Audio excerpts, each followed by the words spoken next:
When Chen Ye opened his eyes, he found that he and more than 300 teachers and students had been swept into a survival game called the Death Train. Each time the train reached a station, all passengers were forced to disembark and take part in a life and the rule was brutally simple: stay alive. Each passenger would draw a talent that would decide their fate. Chen Ye drew an SS grade talent called Guili Wanshan. His strength and constitution growth values would be increased 5-fold. This meant that as long as he survived, his future self would become unmatched.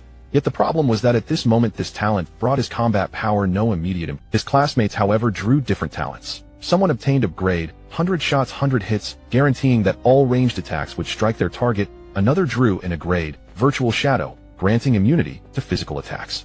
Someone else drew in grade, emperor engine, transforming them into an all-round war god in battle. When hordes of monsters surged out of the gray fog of the first station, the corpse city, the masks of humanity were torn to shreds in the face of life and death, and classmates who once laughed and studied together became strangers scheming against one another. Chen Ye would have to rely on his wits to survive the coming apocalypse. In the end of days, the most terrifying thing was never the monsters, but the human heart. As long as he could endure the first survival trial, his SS grade talent would begin to pay off. Night was as dark as ink, and a blood-red moon hung in the sky. A steam train filled with a retro-industrial aura sped through the gray fog, its smokestacks spewing thick black smoke that spread and lingered above the carriages. Inside the carriage, a stabbing cold woke Chen Ye. He forced his eyelids, opened the back of his head throbbing as if struck by a blunt blow, his temples pulsing with. Above him was a dark metallic ceiling, beneath him a rock-hard seat. The entire carriage shuddered lightly in a steady rhythm, the distinctive sway of a train racing at high speed. He jerked upright. Every seat around him was occupied. Some faces familiar, others not, but all of them were about the same age. Seated beside him was his roommate, Qin Zhang. In the row ahead, their class monitor, Zhou Yuting, was slumped over, snoring softly. Curled up across the aisle was Zhao Hai from the school basketball team. 2 rows behind them, 4 more boys from their class lay sprawled across the seats. They all wore their own sleepwear t-shirts and shorts, as if they had been snatched straight from bed and thrown here. Zhaoyang, wake up! Chen Ye shoved hard at the seat beside him, where Qin Zhaoyang sat. Qin Zhaoyang was curled up in an absurdly twisted position on the seat, drool trailing down his chin. After a few pushes, he finally blinked awake in a daze. He muttered groggily, clearly having just been dragged out of a pleasant dream. Chen Ye cut him off and told him to look around instead. Chen Ye slapped Qin Zhaoyang lightly on the forehead. Qin Zhaoyang grudgingly rubbed his eyes and sat up straight, his expression shifting from groggy to puzzled to utterly blank. He stared blankly at the roiling gray fog outside the window, then lowered his head to look at the seat beneath him. His mouth opened and closed as he struggled to process what he was seeing. He realized he was sitting on a train, even though his last memory was of sleeping in the dormitory. Around them, the other passengers were waking up one after another. Voiceless panic swept through the carriage as people tried to explain the situation to themselves, some imagining kidnapping, others wondering if they had somehow crossed into another world. One student frantically patted his pockets only to find his phone missing, the trivial embarrassment of unsanitized browsing history suddenly pointless. Fear spread like a virus, filling the entire carriage in mere minutes. Someone tried to smash a window, but the glass did not even scratch. Another pounded on the iron door between carriages until their palms flushed red, yet there was no. Some of the girls had already begun to cry. Chen Ye remained still. He stayed seated, forcing himself to calm down as his gaze swept over the carriage, and he roughly counted about 40 people inside. Outside, the gray fog was unnaturally dense, like some nearly solid gray-white substance writhing against the windows as though it were alive. This was wrong. Terribly wrong. Just then the carriage's speaker emitted a piercing burst of static, and everyone fell silent at once. An emotionless, synthetic female voice from the speaker welcomed the passengers aboard the G5002 Death Train and announced that it would now broadcast the train's rules, which would only be read once. The lifeless electronic voice echoed through a carriage as silent as a tomb. The first rule declared that the train had 8 carriages, each holding 40 people. Movement between carriages was forbidden, and they were not to harm other passengers inside their. The second rule stated that when the train arrived at a station, all passengers had to disembark and take part in a survival trial. Anyone who refused would be erased by the rules themselves, and they had to return to the train within 2 hours after the trial ended. The third rule explained that the trials used a point system. Surviving safely until the end of the trial time would grant basic survival points, while killing monsters in the trial scenes would grant additional kill points. Monsters also had a chance to drop items. The fourth rule said that after each trial, passengers would be evaluated, earning level experience and points. Points could be exchanged for food, water, and other daily necessities. The fifth rule stated that every passenger would receive a system panel, which they could view by silently thinking the word panel. After a short pause to let the information sink in, the voice instructed them all to draw their talents. The broadcast explained that talents range from SSS at the top down through SSS A, B, C to D. They were told to silently think draw talent, and that whatever they drew would be bound permanently to their system. The voice finally announced that the train would reach the Corpse City in 2 hours, where a 24-hour survival trial awaited them, and wished the passengers a pleasant journey. The broadcast clicked off, leaving the carriage silent for 3 full seconds before erupting into chaos. Passengers struggled to make sense of Death Train and trial, some insisting it had to be an elaborate prank, others already desperate to find a way home. Despite some clinging to the idea of a prank, the appearance of actual system panels and talents, such as a student exclaiming they had drawn a grade talent, another a grade, made it increasingly clear that this was something far more serious. Hearing that others had drawn talents, the rest of the passengers hurried to open their own system panels and begin drawing. Chen Ye's breathing hitched slightly as he silently thought one word in his heart panel. A translucent pale blue screen unfolded instantly before his eyes, suspended in midair, its text etched with crystal clarity as if carved there. The panel displayed his information name, Chen Ye. Level LV10. Stamina 100,100. Energy 100,100. Strength 5. Agility 4. Constitution 5. Spirit 3. Talent not yet drawn. Skills none. Points 0. He stared at the words not yet drawn for 2 seconds as his heartbeat began to quicken. He silently commanded the panel to draw. The text on the interface flared violently, a streak of golden light flashing across it, so bright that he almost had to close his eyes. When the light faded, a new line appeared in the talent field, Talent Wily Wanshan. He moved his gaze to the talent description and read it word by word. Wily Wanshan SS grade increases the growth values of strength and constitution 5-fold. Each level gained adds 5 points to strength and 5 points to constitution. Chen Ye read the description 3 times over, his heart hammering hard against his chest. SS grade. Double attributes, 5-fold growth. In other words, if others gained 1 point per level, he would gain 5. And not in just 1, but in both strength and constitution. But the problem was obvious. He was currently LV1 with 0 experience. At level 1, this talent did nothing to increase his immediate combat power. In 2 hours, the train would arrive at the Corpse City, where he would have to survive 24 hours. Yet his SS grade talent would be of no help to him in that first survival. Yega. I drew a grade talent. It's called 100 shots, 100 hits. It says anything I throw or any ranged weapon I use will hit the target for sure. What did you get? Qin Xiaoyang's excited voice snapped him back to reality. Chen Ye closed his panel and looked at his roommate, pulled back from his thoughts by Qin Xiaoyang's question. Qin Xiaoyang's face was twisted into a strange mix of glee and fear. Thrilled at drawing a grade talent, yet scared of the unknown situation, they were trapped in the two emotions colliding in a faintly comical way. The rest of the carriage was much the same. Some people cheered over drawing a grade talent, others cursed at being stuck with only grade, while many more still sat in a fog of disbelief, unable to accept the reality before them. Crank a talent that slightly enhances basic strength. Chen Ye kept his true SSS-Rank talent to himself. He had read plenty of apocalypse survival stories and knew that once the world collapsed, morality and human nature would quickly fall apart. He possessed a top-tier talent, yet for the moment, it was no different from having none at all. Caution was paramount, especially since his roommate was notoriously talkative and unable to keep anything to himself. Crank isn't bad. It's stronger than Drank. Still thinking about it, is this really all true? Could it be some elaborate prank show? Where would the cameras be hidden? Qin Xiaoyang muttered as he looked around the carriage. Chen Ye frowned slightly. We've most likely crossed into another reality. Since we can truly draw talents, what the broadcast said, Chen Ye's brows knitted tighter. In this first trial, they would largely have to rely on his roommate. If they could obtain a crossbow or something similar, Qin Xiaoyang would immediately become combat ready. He continued to ask, by the way, what are your basic attributes? Strength 3, Agility 5, Constitution 3, Spirit 3. Qin Xiaoyang, simple-hearted and straightforward, reported his basic attributes without hesitation. Chen Ye pondered. It seemed these basic values were granted based on one's physical condition. He was 1 meter 85 tall, broad-shouldered, and athletic, fond of sports. Qin Xiaoyang, by contrast, was just over 1 meter 70, a scrawny figure who preferred spending his time gaming and watching romantic films. His gaze shifted to Zhao Hai across the aisle. Zhao Hai had secured the starting small forward position on the university basketball team since his freshman year. His frame was even larger than Chen Ye's, and his basic attributes were likely far from low. As their levels rose, all basic attributes would increase. Setting aside any bonuses from talents, a difference of 1 or 2 points in base stats would not matter much. Yet this was a doomsday survival game. Among the people in this carriage, no one could say how many would live long enough to level up at all. Look at the system. There's a chat group, a giant group for the entire train. It seems the system can create smaller groups at friends, send messages, and there's even a storage feature. The speaker was the class monitor Zhou Youting, dressed in a set of very cartoonish pink pajamas patterned with small bears. Hearing this, Chen Ye reopened the system interface and found a speech bubble icon. He He silently willed himself into the group chat, and the chat window unfolded before his messages burst forth like a breached flood. Carriage 1 Zhang Wei, what is this place? I drew a drank talent called Night Vision. It's useless. Carriage 2 Lu Dong, calm down. I got a crank talent, Dexterous Hands. Huh? Another message read base agility 2, plus the ability to pick locks. Anyone want to team up? A reply followed Carriage 8 Son, now you're foolish to be laughing over a crank talent. You won't even know how you die?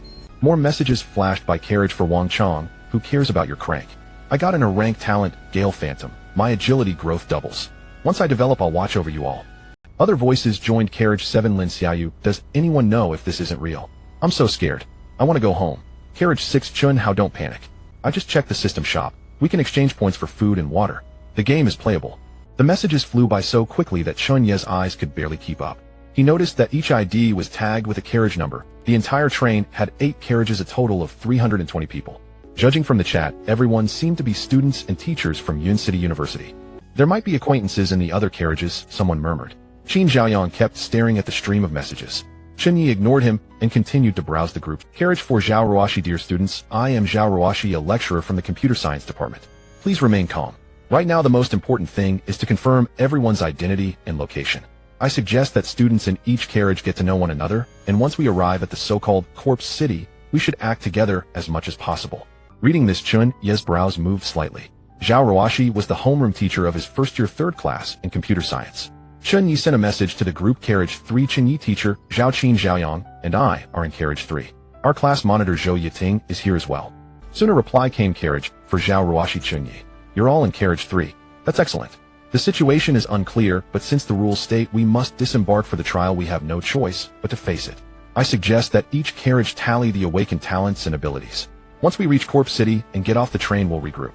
Another message from Zhao Ruoshi followed Carriage for Zhao Ruoshi. Also, does anyone know the situation in the other carriages? Our carriage 4 has besides me some students from the physics and mathematics departments, roughly 3 mixed classes. Replies arrived from other carriages. Carriage 2 Lu Dong, we're from the School of Foreign Languages and the Law School. Carriage 5 Wang Chong, Carriage 5 has students from the School of Economics and Management and the School of Art. Carriage 7 Lin Xiaoyu, Carriage 7 has students from the School of Literature and the School of Education. More messages followed as people reported their carriage compositions. It appeared that this death train had randomly distributed Yun City University's students and teachers among the 8 carriages. Chen Ye exited the chat interface to check the points shop and storage. The points shop offered a full range of daily necessities, even cigarettes, sanitary products, and umbrellas, yet everyone's points were currently 0. The storage was a space for items, but it could only hold equipment obtained through point exchange or dropped by monsters. Other students began chatting among themselves. At least they now knew everyone on the train was from their own university, not some strange, unknown group. The carriage grew lively again. Some studied the system's functions, others discussed their talents. Just then a booming voice exploded through the compartment. Quiet all of you. Every gaze swung toward the source. Zhao Hai rose from his seat. He was 1 meter 95 tall, weighing 90 kilograms, his entire body built of solid muscle. Even in a black tank top and brightly patterned shorts, his sense of pressure did not diminish in the slightest. As the starting small forward of the university basketball team, many people recognized him. Perhaps the other carriages didn't know him, but in this one no one would dare claim a stronger physique. You've all seen what Teacher Zhao said, he began. He continued, she's right. Panic won't help and tears won't either. We 40 people are locked in this carriage, and in 2 hours we have to get off at that place called Corpse City and survive for 24 hours. No one knows what waits there. But since the rules say we can earn points by killing monsters, that means monsters exist. Zhao Hai's voice was calm and powerful, carrying a natural authority that inspired trust. The carriage fell silent as everyone watched him. So we have to stick together. Going alone means a quick death. Unity is our best chance to survive. He paused after speaking, then raised his right hand, clenching it into a fist before his eyes. I'll reveal my hand first. As his words fell, a layer of silver-gray metallic sheen burst across his fist, spreading from his knuckles.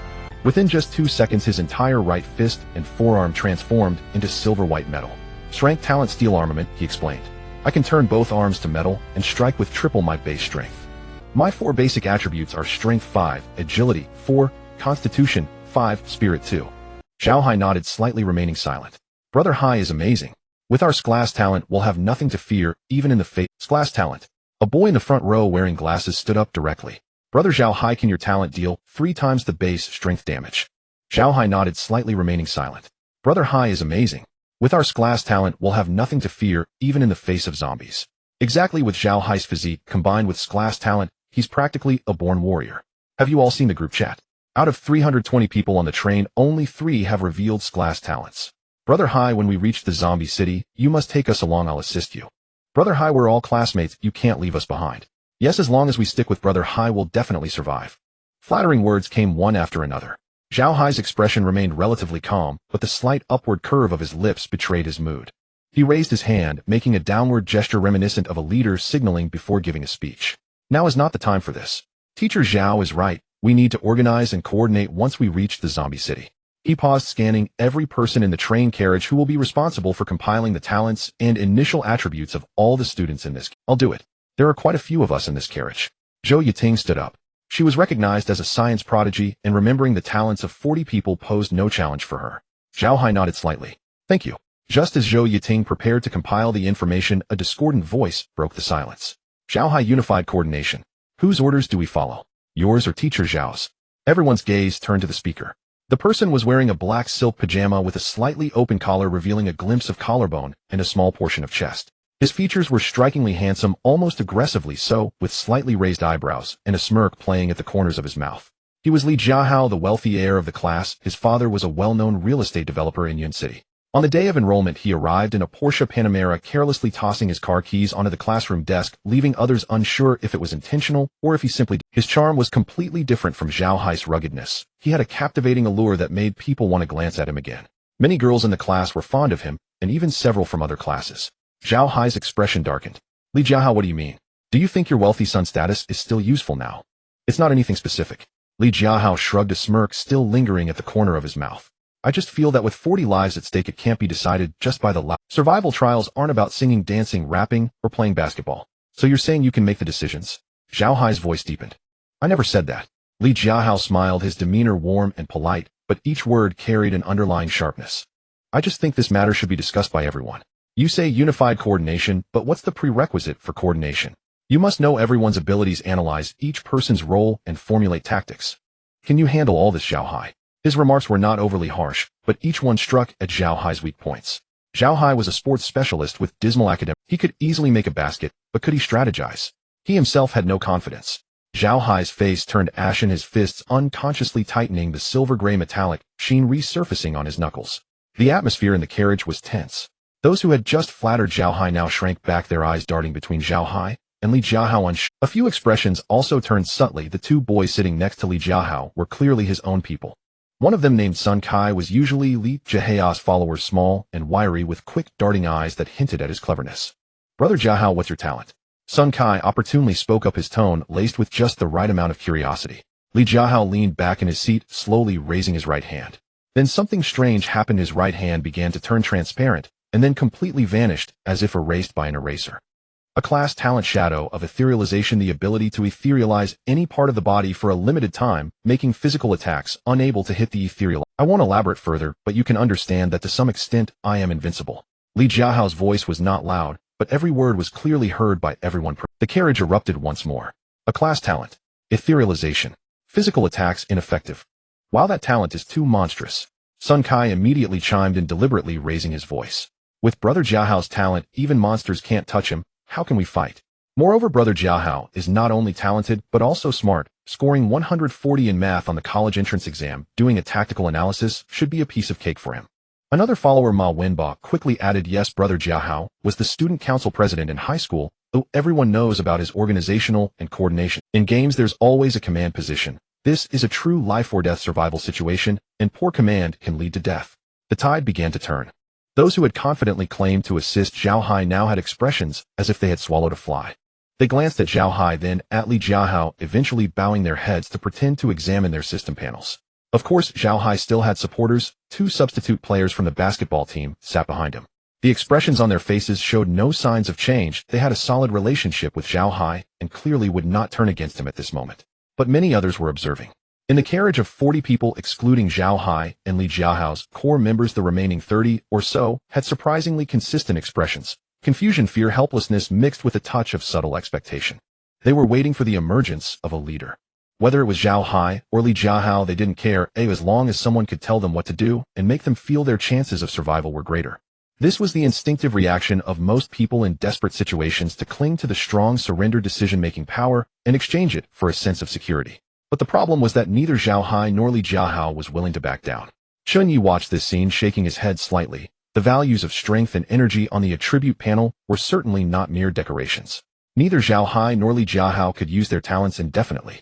In contrast, his own SS class talent seemed like a passive ability that evidently required no consumption. Alright, can you all stop making noise? The class monitor Zhou Yiting finally spoke up. She stood up from her seat, her pink pajamas appearing somewhat out of place under the dim lights. However, her expression and tone conveyed an unusual maturity beyond her years. Now is not the time to argue over who should be the leader. Teacher Zhao is right if our priority is to gather information and understand each person's abilities. As for how to act once we arrive at the corpse city, whether we move as a group or in smaller teams, we can decide that later. Zhou Yiting glanced at Zhao Hai and then at Li. Both of you have your strengths. Zhao Hai is the core combat power, while Li Jiahao is quick-witted with strong innate abilities. You can definitely complement each other. Once we arrive, the other students and teachers in the carriages should get off, and we can find Teacher Zhao first. Zhou Yiting expressed this beautifully, offending neither Zhao Hai nor Li Jiahao, while also finding suitable roles for both. Zhao Hai's muscles twitched twice, but he ultimately restrained himself, the metallic sheen on his hands gradually fading away.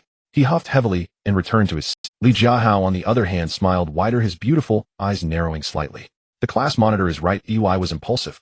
He adjusted the collar of his pajamas. Then let's follow the class monitor's lead and gather information first.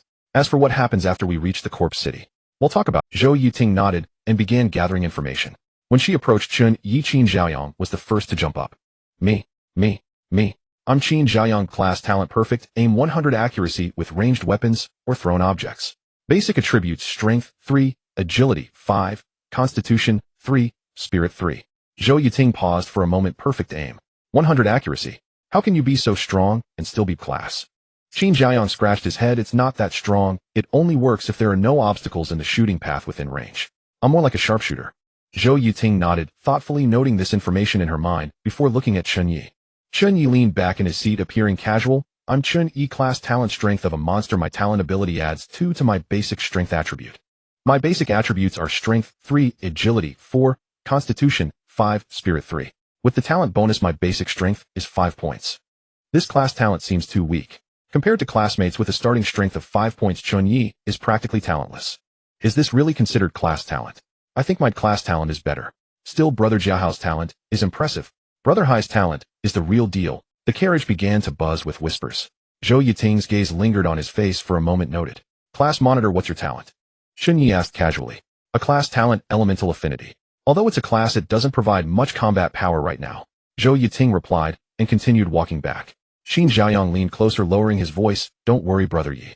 Once we reach the corpse city, just stick with me. As long as I get a bow, my combat power will definitely not be weaker than a class. Protecting you shouldn't be a problem. Let's just survive the first 24 hours. Then my life is in your hands. Chen Ye said this sincerely. The first survival trial was a significant challenge for him.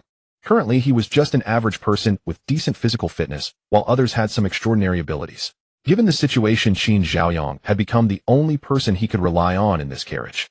However, as long as he survived the first trial, he would quickly pull ahead of others with the enhancement of his SS class talent strength of a monster, at which point, regardless of the myriad of methods, he could break through with sheer strength. Don't worry, with me around you won't die, Chen Zhaoyang said earnestly. Zhaoyang, do you usually read apocalyptic novels? No, I prefer reading cultivation novels. In apocalyptic novels, sometimes people are scarier than monsters. Remember, don't believe what others say, only trust your... Chen Zhaoyang was taken aback. Brother Yi. What do you mean? Chen Ye chuckled lightly. In an apocalypse, the degradation of humanity is 1,000 times scarier than the claws of monsters. Right now, everyone is yet to experience the real test of life and death. Once we reach the corpse city and a few people die, let's see how much humanity these class... Moreover, this isn't an ordinary apocalyptic game. Everyone participating possesses extraordinary abilities. How do you know these classmates won't become monsters themselves once they gain immense power? Chen Zhaoyang opened his mouth wanting to rebut, but the words got stuck in his throat. He noticed a chilling clarity in Chen Ye's eyes. Besides, the train rules only state that you cannot kill other passengers on the train. What about once we disembark? Chen Ye did not continue further. Chen Zhaoyang pondered for a long time before realizing that since the moment they awoke, the law had ceased to exist. Talents had divided students into hierarchies. It just wasn't as apparent yet. The commotion in the carriage continued. Zhou Yiting was still gathering information, one by one, her pink pajamas fluttering among the crowd like a busy butterfly. Chen Ye observed everything from his seat, unconsciously tapping his fingers on his knee. The myriad of faces in the carriage unfolded before him, resembling a Yukio from before the apocalypse. Students continuously swapped seats with a few athletic students naturally gathering around Zhao Hai. Their eyes carried a certainty of following the strong is always right, occasionally casting inquiring glances toward Zhao Hai. Li Jiahao's seat was similarly surrounded by 4 or 5 people, and his talent was equally formidable. Most importantly, Li Jiahao was smarter than Zhao Hai. A clear mind was equally essential in the apocalypse, while Zhao Hai was clearly the type to be easily led by emotions. Then there were others, mostly girls, whose focus seemed entirely removed from this power struggle. A few girls in the back row huddled together, their eyes still red, clearly not having recovered from the shock of being kidnapped and transported. One girl in a white night dress was quietly sobbing while her classmates comforted her, but her own hands were trembling. "Don't cry, it will be all right. With so many of us, we will definitely survive. But there are monsters in the corpse city. I don't want to die." The girl in the white night dress buried her face in her knees, her shoulders shaking. Chen Ye noticed a girl who hadn't participated in any discussions, nor had she joined the other girls in crying. Her name was Gu Qinghuan. She sat in the corner of the carriage wearing a black silk night dress, her long hair cascading over her shoulders, and her features were strikingly beautiful. One leg curled up on the seat, while the other dangled down, her right hand propping up her chin, gazing out into the rolling gray mist beyond the window. Chen Ye's impression of her was that she excelled academically, never participated in class activities, rarely spoke to anyone, and came and went from class like a ghost. She hadn't formed any groups with others, nor had she shown any desire to do so. This reminded him of a saying: in an apocalypse, there are 2 types of people most likely to survive, the strong and the smart. Chen Ye withdrew his gaze and opened the group chat panel again. The messages on the interface had already reached 999. In the 5th carriage, a person named Jiang Ning posted his attribute panel in the group. Name: Jiang Ning, level LV1, talent Emperor Engine's grade. When activated, it doubles the 4 basic attributes. Basic attributes: Strength 5, Agility 5, Constitution 4, Spirit 4. In an instant, dozens of replies flooded under this message, all expressing awe and excitement. Comments like "Wow, amazing," and "Big shot, take me with you," filled the thread. Chen Ye scrolled through the previous chat records and saw various talents reported by people. Someone drew in a grade talent miraculous recovery, which could heal others' injuries. This student's friends would probably be overwhelmed. Another person drew a grade talent eagle eye, granting them extraordinary vision to see objects thousands of meters away. There was also someone who drew a very peculiar grade talent sense of death, allowing them to sense fatal danger 30 seconds before death. The types of talents were diverse, some suited combat, some suited support, some suited reconnaissance, and others suited logistics. Among the 320 people on the train, it was as if everyone had randomly drawn a set of cards for survival in an apocalypse, and no one knew how effective their cards would be. Chen Ye closed his eyes. He needed to calm down. From the information he had gathered, the rules of this death train were designed with extreme sophistication. Talent determined everyone's starting point, but it was not everything. A well-utilized grade talent might allow someone to live longer than in a grade talent. Talents that significantly increase basic attributes generally rated quite high. For instance, the Emperor Engine, which doubles 4 basic attributes when activated, was rated as an grade talent. Similarly, Zhao Hai's ironclad armament, which could deal 3 times the damage in strength, was also rated grade. Clearly, basic attributes reflected combat power, yet his SS grade talent would only manifest in the future. For now, he needed to survive. His fingers began to tap faster on his knee. Suddenly, a cacophony broke out in the carriage. Chen Ye opened his eyes and saw Zhao Hai walking towards Li Jiahao, followed by 2 lackeys, their expressions a mix of excitement and tension. "Li Jiahao, is your illusory shadow really as strong as you say? It can't just be bragging, right?" Zhao Hai stood in the aisle looking down at Li Jiahao. Li Jiahao glanced at him, his expression akin to that of an adult looking at a naive child. "Do you want to try?" His voice was soft, yet everyone in the carriage heard it. The air suddenly turned very quiet. Chen Ye frowned slightly. Zhao Hai seemed genuinely a bit unhinged. Fighting between these two before the train stopped would benefit. "Zhao Hai, come back. The statistics aren't finished yet. Can you not cause trouble?" Zhou Yiting's voice rang out, her tone heavier than before. Zhao Hai did not move. "Zhao Hai, calm down," Zhou Yiting called out again. He turned to glance at her, then back at Li Jiahao, snorted heavily through his nose, and walked back to his seat. Li Jiahao chuckled lightly behind him, though it was a quiet laugh. It echoed harshly in the silent carriage. Chen Ye withdrew his gaze and opened the system chat group, meticulously reading each message one by one. The attributes posted in the group chat were actually more valuable than Zhou Yiting's statistics. After all, the posted information could not be fabricated, whereas the statistics on talents could be questionable, relying solely on verbal claims. He certainly did not believe he was the only one hiding his talent. At this moment, when most people desperately showcased themselves, seeking to band together and vie for influence, information and intelligence were the most valuable assets. And the truly clever individuals would always figure out the game rules while others were still arguing. An hour later, the train's announcement sounded again. Dear passengers, the G5002 Death Train is about to arrive at Corpse City South Station. Please prepare to disembark. Repeating, please prepare to disembark. Those who do not leave will be erased by the rules. As the announcement concluded, the air in the carriage suddenly froze. It felt strange, although the broadcast used the word please, everyone sensed the undeniable coldness behind it. It was not a request, but an order. It was not a choice, but a compulsion. Chen Ye stood up from his seat, stretching his wrist, which had stiffened from sitting too long. Ego, aren't you nervous? Is being nervous useful? Chen Ye retorted, his gaze sweeping across the entire carriage. The states of the 40 individuals in the carriage were all peculiar. Some were taking deep breaths to prepare mentally, some had pale faces and trembling lips, while others clasped their hands in prayer. Others remained relatively calm, like Zhao Hai and Li Jiahao, who had strong talents, and thus felt more confident. Everyone, the train is about to arrive. The first thing we do after disembarking is find Teacher Zhao. Remember, do not act alone, do not show off. Zhou Yiting's voice came from the middle of the carriage. As she spoke, her gaze swept between Zhao Hai and Li Jiahao, as if reminding the two. Got it. Don't worry, class leader. Li Jiahao stood up with a smile, casually adjusting his sleeping attire. Zhao Hai said nothing, but nodded heavily. Also, Zhou Yiting paused. No matter what differences you have, once we're outside, we are classmates and teammates. I hope everyone can remember this. As her words fell, the carriage fell silent for a few seconds. Just then, the gray mist outside the window suddenly began to lighten. Everyone simultaneously turned to look out the window. The dense, nearly solid gray-white mist seemed to be stirred by an invisible hand, beginning to swirl, flow, and dissipate.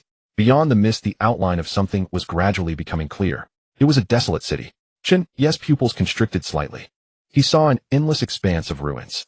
The concrete skeletons left behind after the high-rises collapsed jutted into the sky like the ribs of a giant beast. The street was filled with debris, and the streetlights leaned at odd angles, the signposts scarred. But what was most chilling was not the ruins themselves. It was the color shrouding the ruins. A dark red substance covered the gray-black building remnants, resembling dried blood oxidized by time, or perhaps some kind of moss or mold. This dark red color was everywhere, spreading from the outer walls of the buildings to the pavement, from the collapsed vehicles to the exposed rebar. The entire city looked as if it had been soaked in blood and then pulled out. Is this the Corpse City? Someone asked with a trembling voice. No one answered. The train's speed noticeably slowed. The sound of the wheels grinding against the tracks transitioned from high frequency to low, ultimately coming to a complete stop. The train has arrived at its destination, Corpse City. All passengers, please disembark within 10 minutes. Countdown begins. As the announcement concluded, the carriage door opened automatically with a click. Cold wind rushed in through the door. The wind carried a rotting Swedish smell that churned in one's stomach. No one moved in the carriage. 40 people stood in place, gazing at the open door, beyond which rolled a thick gray mist, and behind it lay a ruined city shrouded in dark red.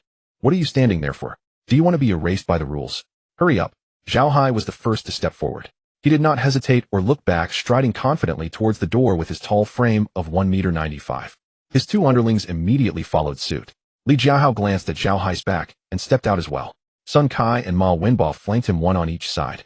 Then came Zhou Yiting, who took a deep breath, clenched her fist, and followed suit. After her came the others. They moved towards the door in waves, like a flock of sheep being driven to the slaughterhouse, the only difference being that some walked quickly, while others moved slowly, yet ultimately they all had to step outside. Chen Ye was among the last to exit. The moment he stepped out of the carriage, the system interface popped up on its own. Survival trial has begun. Name: Chen Ye. Trial scene: Corpse City. Trial difficulty: kill points 0, survival points 0. Countdown: 235959. The survival trial. Chen Ye closed the system panel and quickly scanned his surroundings. The massive steam train was entirely black, resembling a steel beast crawling on the tracks like a product from the last century. The people from the 8 carriages were gradually disembarking. Most of the students were dressed in pajamas, barefoot, and many boys were only in their briefs, shivering in the cool morning breeze. Only a very small number of people were dressed appropriately. They must have not been asleep when brought onto the train. Chen Ye too was barefoot, and he was grateful for his habit of wearing pajamas to bed, otherwise he would have been like those boys in their underwear. The platform was in such a state of disrepair that it was almost unbelievable, with the ground cracked like a spider's web. The cracks were filled with dark red moss-like substance, a more intense stench of decay wafting in the air. He looked up at the distance, but his view was blocked by the gray mist. The system panel displayed the time. It was 6 in the morning, and the sun had yet to rise, with only a thick layer of gray-white fog resembling cotton wadding blanketing the sky. Visibility was only about 30 to 40 meters. Beyond that distance, everything melted into the mist, becoming blurred outlines and ghostly shadows. Class 3. Students from Class 3 gather here. A familiar voice called from the left side of the platform. Chen Ye turned towards the sound and saw Zhao Ruoshi.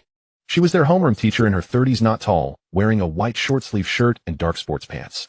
On her feet were a pair of sports shoes, her hair tied up in a high ponytail, making her look neat and tidy. Compared to others, her attire was obviously more suitable for such an environment, clearly having been dressed for a nighttime run before being caught on the death train. Teacher Zhao? Teacher Zhao is here. Students from class 3 flocked towards her. Chen Ye and Qin Zhaoyang also walked over. Standing beside Zhao Ruoxi were two others, a man and a woman. The man wore black-rimmed glasses, dressed in a white short-sleeve shirt and sports pants. The woman had short hair and ordinary appearance, dressed in a gray sweatshirt and black sports pants. Zhao Ruoxi pointed to the two of them, saying, "This is Feng Yuan from the physics department, Mr. Feng. This is Lin Xiao from the art department, Miss Lin. The three of us were running at night when everything went dark and we woke up on the train." Feng Yuan adjusted his glasses and nodded slightly to the crowd. Lin Xiao, however, wasted no time and directly asked how many of your class were brought onto the train. Zhou Yiting stepped forward, saying, "In carriage number 3, we have 21 people from class 3 along with some students from other classes."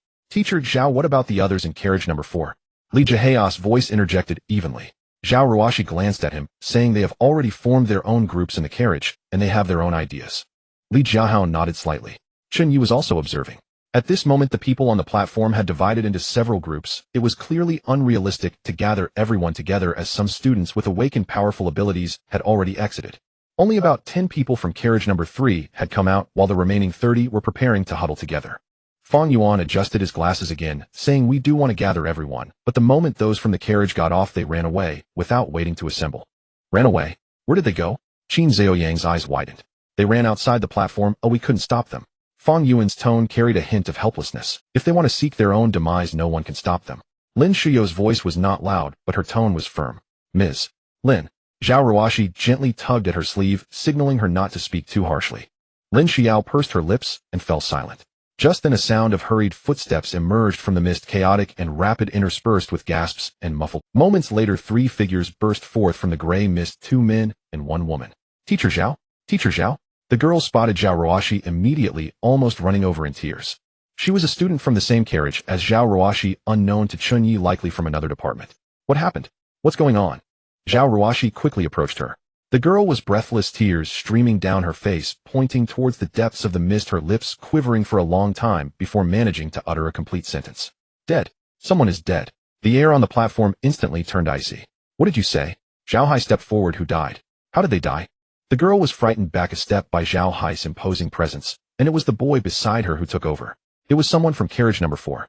The boy's voice trembled as he continued, "We didn't know him. He ran outside the moment he got off, about 200 meters out, and suddenly something burst out from the mist. That thing. That thing." His voice trailed off. "What thing? Be clear." Lin Xiao pressed. "It looked like a person, but it wasn't a person. Its skin was gray, its eyes were completely black, and its mouth opened much wider than a normal person's." The boy swallowed hard and continued to explain. "That thing burst out from the mist and pounced directly on that classmate, biting into his neck. Blood sprayed out high."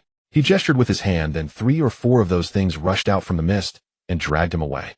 The platform fell into a deathly silence. Chen Ye's fingers tightened slightly. The monsters had appeared. Then the sound of crying erupted. It was not just one person's cry, but the cries of several people exploded simultaneously. "I don't want to die. I really don't want to die. I want to go home. Let me go home. This isn't a game. Oh, people really can die." One girl desperately ran towards the train carriage.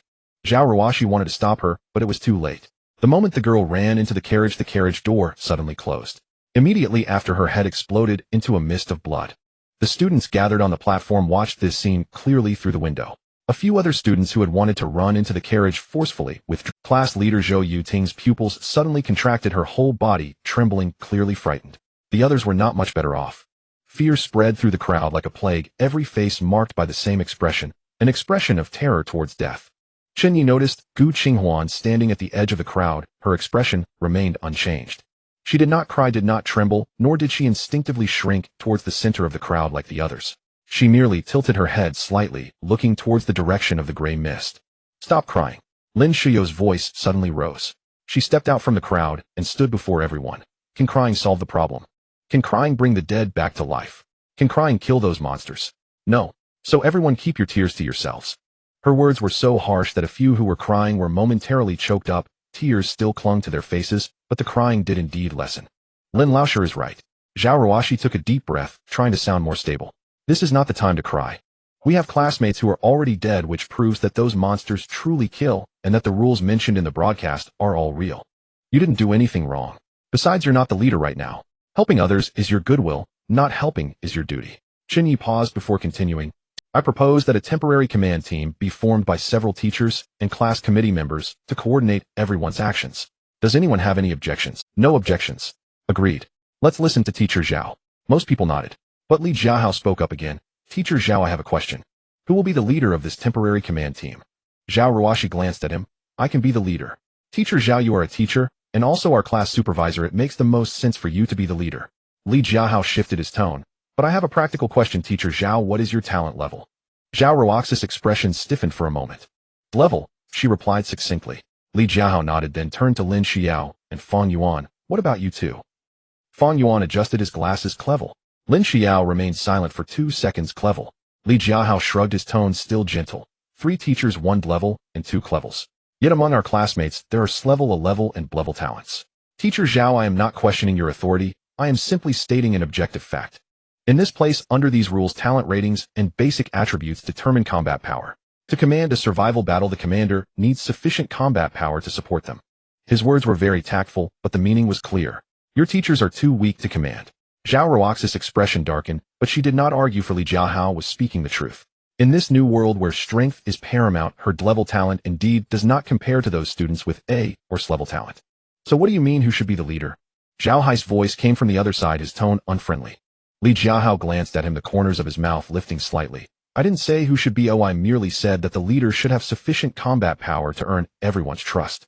Zhao Hai, you have S-level talent, so your combat power must be sufficient, but do you think you are suitable for this leadership position? Why wouldn't I be suitable? Zhao Hai retorted. Then tell me, from this platform, which direction should we go? How should we plan our route to survive within 24 hours? If we encounter monsters, how do we fight? If we can't win, where do we retreat? What if we can't retreat? Had he thought about these questions? Zhao Hai was stumped.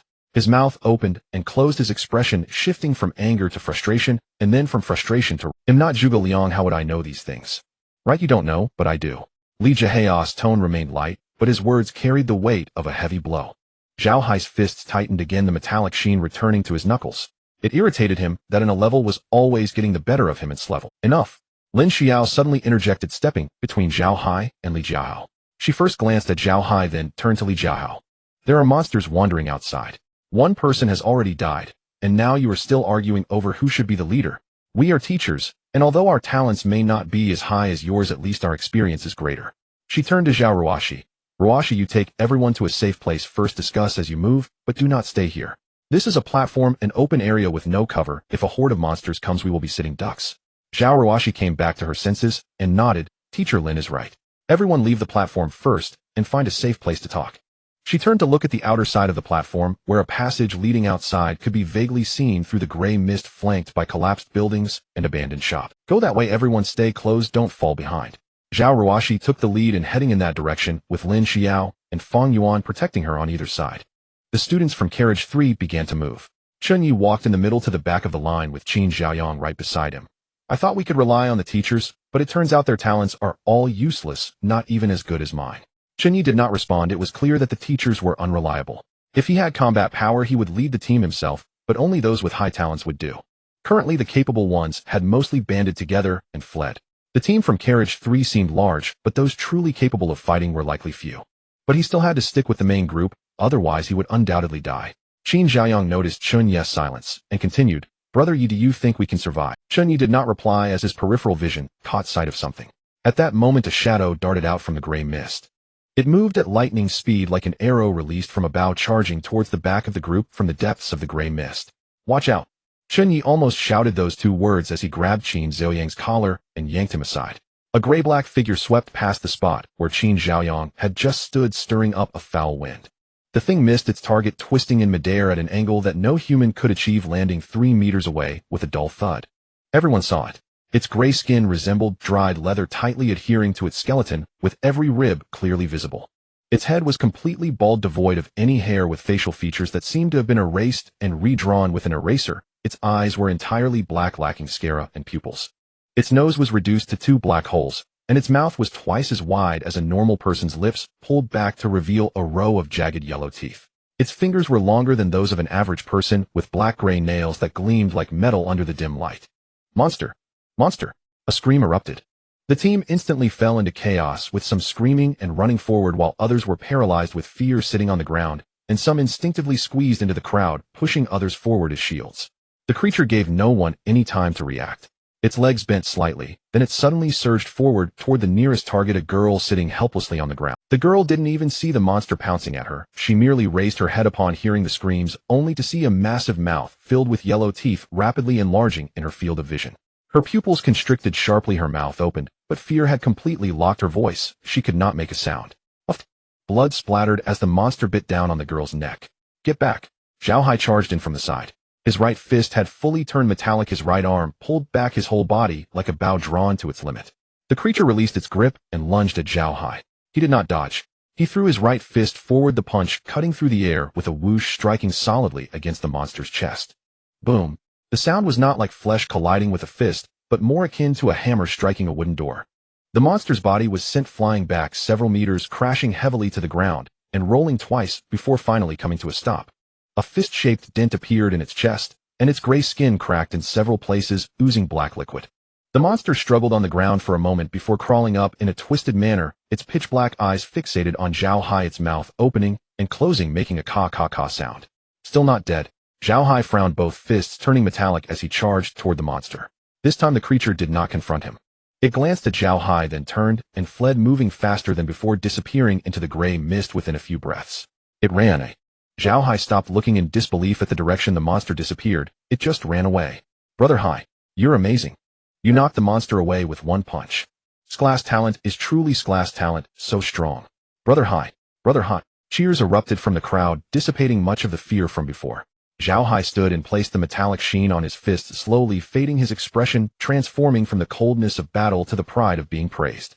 He turned around, his gaze sweeping over the cheering classmates, finally settling on Li Jiahao, his chin slightly raised. The meaning was unmistakable. Did you see that? This is true strength. Li Jiahao stood at the other side of the crowd, wearing his signature smile, appearing neither afraid nor excited. Xiao Wei, please don't die. Suddenly a girl's weeping voice drew everyone's attention again. Chen Ye looked over. The two girls were twins from their class, with the bitten one being the younger sister Zhang Xiaowei, and the one holding her being the older sister Zhang Xiaojie. Blood flowed down Zhang Xiaowei's neck, spreading a dark red stain on her light-colored nightgown. Zhang Xiaojie knelt on the ground, pressing her hands tightly against her sister's neck wound, but blood continuously oozed through her fingers, unable to be stopped. Her palms had already turned red, pressing down hard as if thinking that as long as she pressed tightly enough, she could keep her sister's life. Xiaowei, look at me. It's going to be fine, it's going to be fine. Zhang Xiaojie's voice trembled, tears streaming down her face. Zhang Xiaowei lay in her sister's arms, her complexion rapidly paling, her lips changing from light pink to grayish white, then taking on an almost translucent bluish purple. Her eyes were half open, her pupils beginning to disperse, but her consciousness had not yet completely faded. She looked at her sister's face, her lips moving slightly, producing an extremely faint breath. Sister. I'm here. Sister is right here. Zhang Xiaojie pressed her ear to her sister's mouth, tears mingling with blood dripping onto Zhang Xiaowei's face. I don't want to die. 4 words broken and intermittent, as if she had exhausted her last ounce of strength. Zhang Xiaojie's lips trembled violently as she opened her mouth to say something, but not a single word came out. Because she saw her sister's eyes. Those eyes, once identical to hers, were now gradually losing their luster. Zhang Xiaowei's lips moved again, but this time no sound emerged. Her fingers curled slightly as if trying to grasp something, then the last taut string finally snapped. Her head drooped to one side, her eyes still open, but she could see nothing. Xiaowei. Zhang Xiaojie's voice suddenly rose, desperately shaking her sister in her arms. But Zhang Xiaowei's body was like a piece of lifeless wood, swaying with her movements, providing no response. Xiaowei, wake up. Don't scare your sister. Wake up. The sharp cries tore through the gray mist like a dull knife, sawing back and forth at everyone's heart. Zhao Hai stood and placed the metallic sheen on his fists, completely faded. He watched as Zhang Xiaojie wept over her sister's corpse, his mouth opening slightly before closing again, as if wanting to say something, but unsure of what. His 2 subordinates stood behind him, their expressions much the same. Li Jiahao also retracted his smile, his brow slightly furrowing. Zhou Yiting's eyes were red, biting her lip to keep from crying. Zhao Ruoxi covered her mouth, her face filled with terror. Lin Shuyao and Fang Yuan's faces were similarly pale. Chen Ye stood among the crowd, watching Zhang Xiaojie holding her sister's corpse, having witnessed 2 vibrant lives disappear in just half an hour. It was not the death seen on television, nor the death reported in the news, it was the death he had witnessed with his own eyes. Qin Xiaoyang stood beside him, his whole body stiffening, his lips trembling as he squeezed out a sentence. She really died. Chen Ye did not answer. Why didn't you take action sooner? Zhang Xiaojie's voice suddenly shifted from crying to a scream. She abruptly raised her head, her red eyes staring fiercely at Zhao Hai, filled with hatred, resentment, and a kind of almost insane misplaced anger. Why didn't you take action sooner? If you had acted sooner, Xiao Wei wouldn't have died. You clearly have such strong talent, you could have saved her. She stood up from the ground, staggering slightly, but she still straightened up, her swollen red eyes glaring fiercely at Zhao Hai. You saw her get bitten, right? You saw the monster pounce, right? Why didn't you rush up right away? Was it deliberate? Shut your mouth. Zhao Hai's face turned crimson, the veins on his forehead bulging as he stepped forward, his imposing height of 195 meters bearing down on Zhang Xiaojie. The monster came at such speed, leaping out of the mist to bite in less than 2 seconds. How was I supposed to react in time? Didn't you see me punch that monster away? But did it make any difference? My sister is already dead. Zhang Xiaojie's voice rose, bordering on hysteria. Would punching her away bring her back to life? Look at her. Look at her. She pointed at Zhang Xiaowei's corpse. Zhang Xiaowei's face had completely drained of color, her lips of bluish hue slightly parted, her half-open eyes staring vacantly at the sky, and the wound on her neck, torn by teeth, continued to ooze blood. Zhao Hai glanced at her quickly, turning his head away, his fists clenched tightly. With your talent, you should have protected us. Didn't you say you would lead everyone to survive? Didn't you claim you wanted to be the leader? Is this how you lead people to survive? Zhang Xiaojie pressed on, her voice shifting in pitch, a blend of weeping and screaming that made it hard to discern if she was angry or desperate. Whispers began to circulate among the crowd. Zhang Xiaojie's point isn't entirely unfounded. If Xiao Hai had reacted a bit faster, perhaps he could have saved Zhang. Are you kidding? Did you not see the speed of that monster? Who could react in time? If Xiao Hai wants to be the leader, he should protect the people in the team. Are you out of your mind? He helped drive the monster away and is getting blamed for it. Who would dare to step up again? I'm not saying he was wrong, but Zhang Xiaojie just lost her sister. Isn't it normal for her to lose control? Normal? She's being unreasonable. Chen Ye's lips twitched slightly as he overheard the murmurs. The performance of human nature began. Just moments ago, when Zhao Hai punched the monster away, everyone regarded him as a hero, almost kneeling to call him father. Now that Zhang Xiaowei was dead and Zhang Xiaojie shifted the blame onto Zhao Hai, others immediately began to echo her questioning and rationally analyzing whether Zhao Hai truly reacted slowly. It wasn't because they genuinely believed Zhao Hai was at fault. It was because Zhang Xiaojie was a pitiful person who had just lost her sister. Standing with her meant standing on moral high ground. To accuse someone who tried to save another of not being fast enough incurs no cost, and allows one to appear empathetic. Enough. Lin Shuyo's voice splashed down like a cold bucket of water. She stepped between Zhang Xiaojie and Zhao Hai. This is not the time for arguing. Zhao Hai has done his best. His speed was not slow, it was the monster's speed that was. Zhang Xiaojie, I understand you're heartbroken over your sister's death, but you can't blame Zhao Hai. No one wanted this to happen. I won't listen. You're all in cahoots. You all want to shirk responsibility. And you all, what were you doing just now? You were just watching. When my sister was bitten, you all just stood by and watched. Not one of you stepped up to help. Zhao Hai did step in, but that's what he should do. He has strength, talent, he's so strong, it's only right he protects us. Zhang Xiaojie stepped back 2 paces, her red eyes scanning every person present, as if looking at a group of strangers. On what grounds do you assume Zhao Hai should protect your sister? He isn't your father. A voice emerged from the crowd. Everyone turned to look at the speaker. Chen Ye stood there, his expression calm, his gaze fixed on Zhang Xiaojie. Your sister was bitten to death, and as her older sister you failed to protect her. Isn't that your Zhang Xiaojie's expression froze. She opened her mouth to say something, but Chen Ye didn't give her a chance. Your sister was right next to you, you were closest to her, didn't you awaken any talent? Why didn't you act? Were you afraid of dying? I. Zhang Xiaojie's voice suddenly weakened, becoming feeble. Chen Ye, what are you saying? At that moment, a little fairy suddenly jumped out, pointing an accusing finger at Chen Ye. Zhang Xiaojie just lost her sister, and you say this? Don't you have any Chen Ye glanced at the little fairy who had jumped out, his expression flat, devoid of any emotion. I'm merely helping her clarify who is truly responsible for this situation. If she cannot understand this, she will continue to hate Zhao Hai and all of us, ultimately becoming a person filled with nothing but hatred, devoid of meaning in her sister's death. He paused, lowering his voice, yet each word was clear. Her sister has died and she is in pain. She needs an outlet for her emotions. But if she places her hatred on someone who just saved us, then her sister's death will bring her nothing but suffering devoid of any significance. Everyone fell silent. The silence was heavier than before, as if something weighed down on each person's heart. Zhang Xiaojie stood still, tears still flowing, but her lips ceased to move. She stared at Chen Ye for a long time, then lowered her head, finally falling silent. Zhao Ruoshi took a deep breath, stepped forward, and gently placed her hand on Zhang Xiaojia's shoulder. Xiaojia, we can't stay here forever. There are more monsters in the mist, you must survive. Xiao Wei wouldn't want to see you like this. Zhang Xiaojia's shoulders trembled violently. Chen Ye averted his gaze, no longer looking at her. Li Jiahao had somehow moved to Chen Ye's side. What you just said was quite eloquent. You raised 3 favorability ratings with a single statement, but it's a pity you're a crank talent. Otherwise I would The fact is, after you spoke those words, Zhao Hai will owe you a favor, teacher. Zhao will see you as composed while others will deem you calm and rational. You raised 3 favorability ratings with a single statement, but it's a pity you're a crank talent. Otherwise I would support you as the team leader. Li Jiahao's words were his true feelings. If a strong and clear-headed leader emerged, he would naturally be willing to support. It's all fate. If I were you, I would have been hiding alone by now. With your talent, surviving for 24 hours shouldn't be too difficult, right? Chen Ye's expression remained unchanged. Even if he had combat strength now, he wouldn't want to be the team leader, as it was a thankless job suited only for fools. I'm not as strong as you think. I can survive, but lack offensive capabilities. Li Jiahao also had basic attributes without any multiplicative enhancements. In a phasing state, he could ignore physical attacks, but in that state his own attacks were also ineffective. Li Jiahao also had basic attributes without any multiplicative enhancements. In a phasing state, he could ignore physical attacks. After Li Jiahao finished speaking, he turned and walked back to his position. Chen Ye watched his retreating figure, his expression slightly weighed down. This person had heavy thoughts. Not far away, Zhao Hai also approached. He patted Chen Ye on the shoulder. Chen Ye, thank you for speaking up for me. Otherwise I wouldn't know how to retort. I can't hit a woman. You didn't do anything wrong. Besides, you're not the leader right now. Helping others is your goodwill, not helping is your duty. Chen Ye paused before continuing. Do you still want to be this leader? Zhao Hai was caught off guard by Chen Ye's question.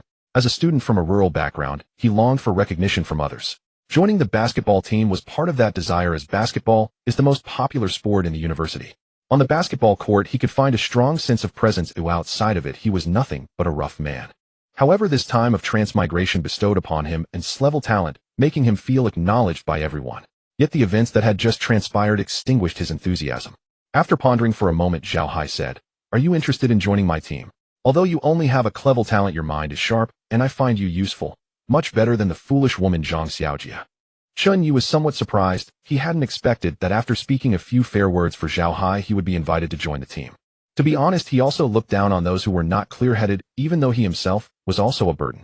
Now Zhao Hai was clearly trying to distance himself from the larger group, and had extended an invitation to him. This was good news for him, as Zhao Hai's combat strength was formidable, and his thoughts were not overly complex.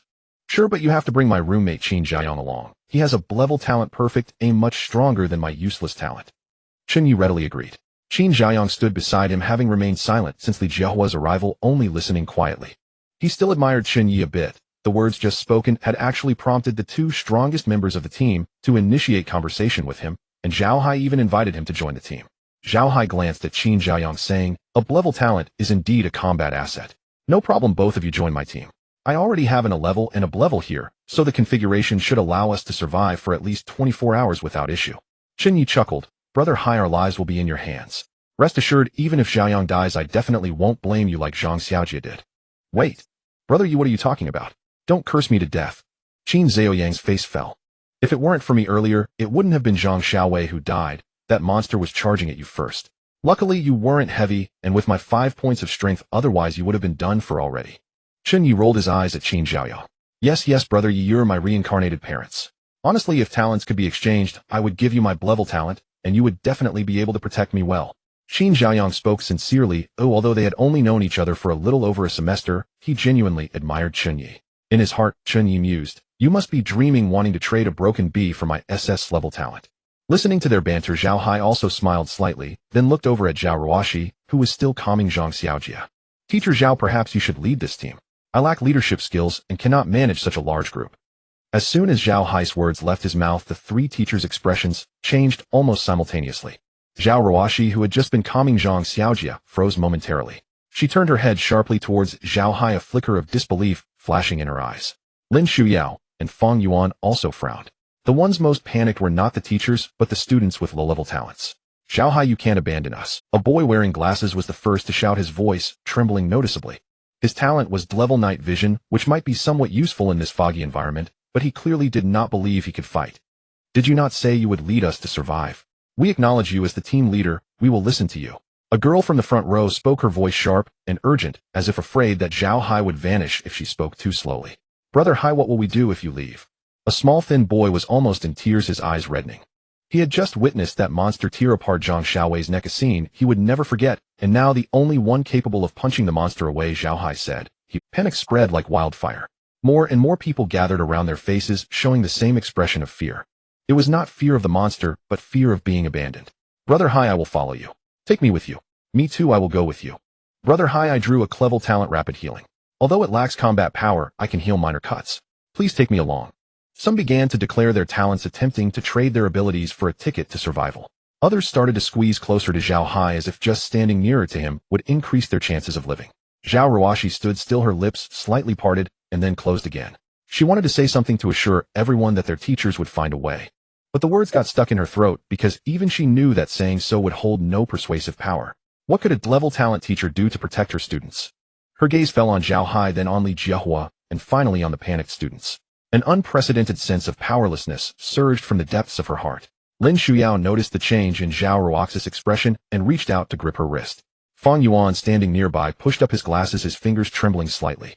He had thought that by relying on his position as a teacher he could keep Zhao Hai close, at least temporarily directing him, but now Zhao Hai had chosen not to play along anymore, and he understood what that meant. Zhang Xiaojia was also at a loss.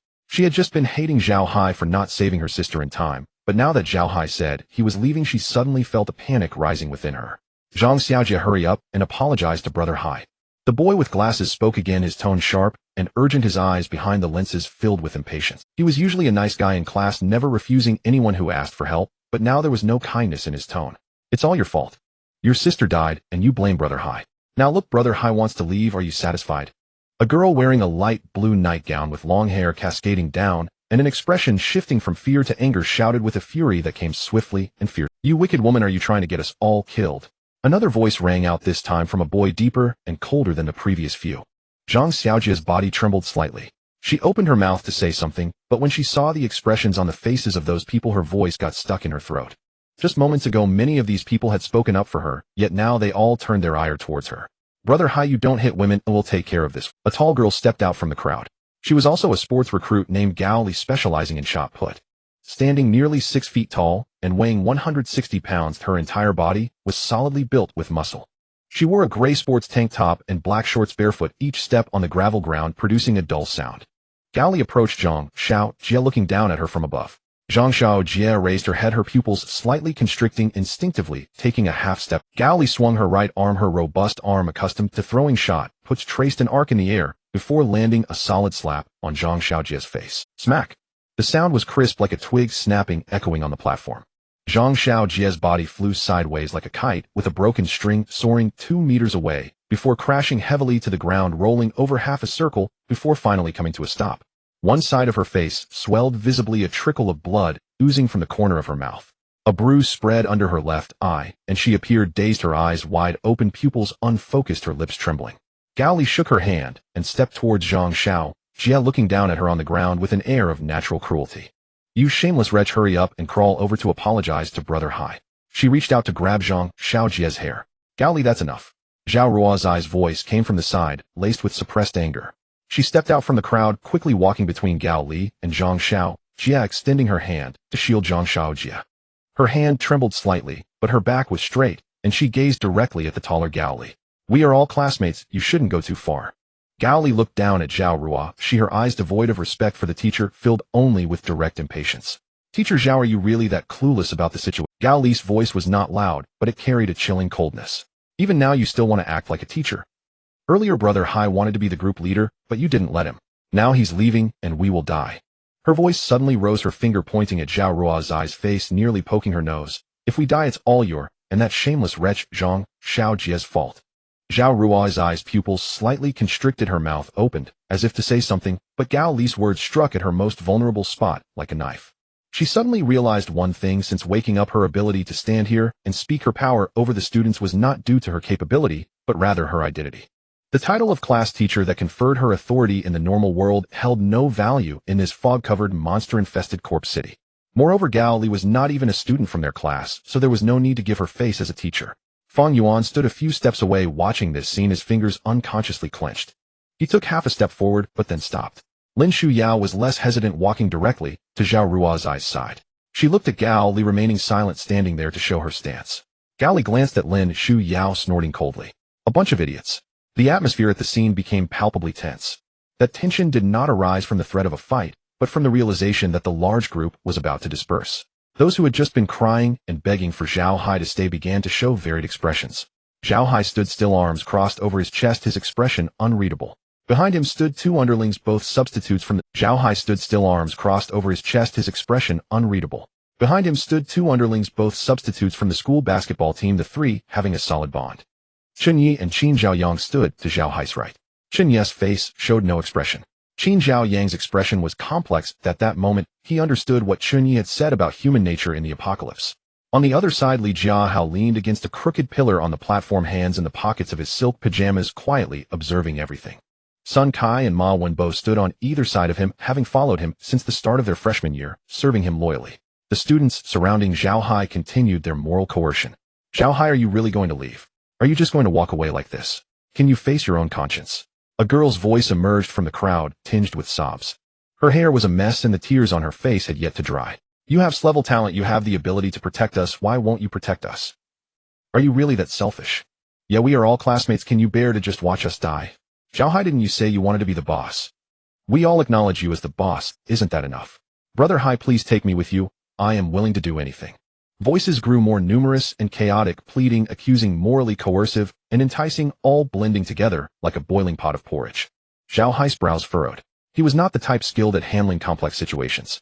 He could remember basketball tactics and predict opponents' movements, but faced with 20 or so faces, some crying, some pleading, and some resentful, his brain's processor was clearly overloaded. His lips moved, his fists clenched, and then relaxed. Chen Ye noticed his discomfort. Ultimately, Zhao Hai still harbored a shred of goodwill, but in the apocalypse, such goodwill was not to be had. He took a step forward. Everyone stopped talking. All eyes turned to him. Chen Ye stood beside Zhao Hai, hands in the pockets of his pajamas, his expression calm as a still. Zhao Hai has no obligation to protect you, don't you understand this yet? He looked at those who had just been engaging in moral coercion, his gaze sweeping over their faces. You all keep saying you have talent, you should protect us. Who told you that having talent means you must protect others? Talent is something he drew, but it's not something you gave him. He used his talent to save you, and instead of saying thank you, you blame him for not saving you quickly enough. Do you think? Chen Ye's voice was not loud, but each word weighed heavily. Some in the crowd lowered their heads, no one responded, and silence spread among them, not as agreement, but as an inability to refute. If Zhao Hai is willing to protect you, it's a kindness, not an obligation. He owes no one their life. After saying this, Chen Ye closed his mouth and retreated to his. He did not continue. To say more would cross a line, making it seem as if he was speaking on Zhao Hai's behalf, and that would make Zhao Hai appear cold-blooded. What he needed to do was simply untie the rope of moral coercion from Zhao Hai's neck. As for how Zhao Hai ultimately decided, that was his business. Undoubtedly in his heart, he did not want Zhao Hai to take on these burdens. But for now, Zhao Hai led the team, and Chen Ye could not overstep his bounds. Zhao Hai glanced at Chen Ye, gratitude evident in his eyes.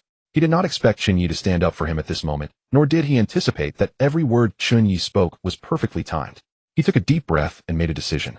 I won't take any of you with me. My abilities are limited, so you need to find your own way, whether that be looking for a teacher, Li Jiahao, or forming your own team. In any case, I cannot take you with me.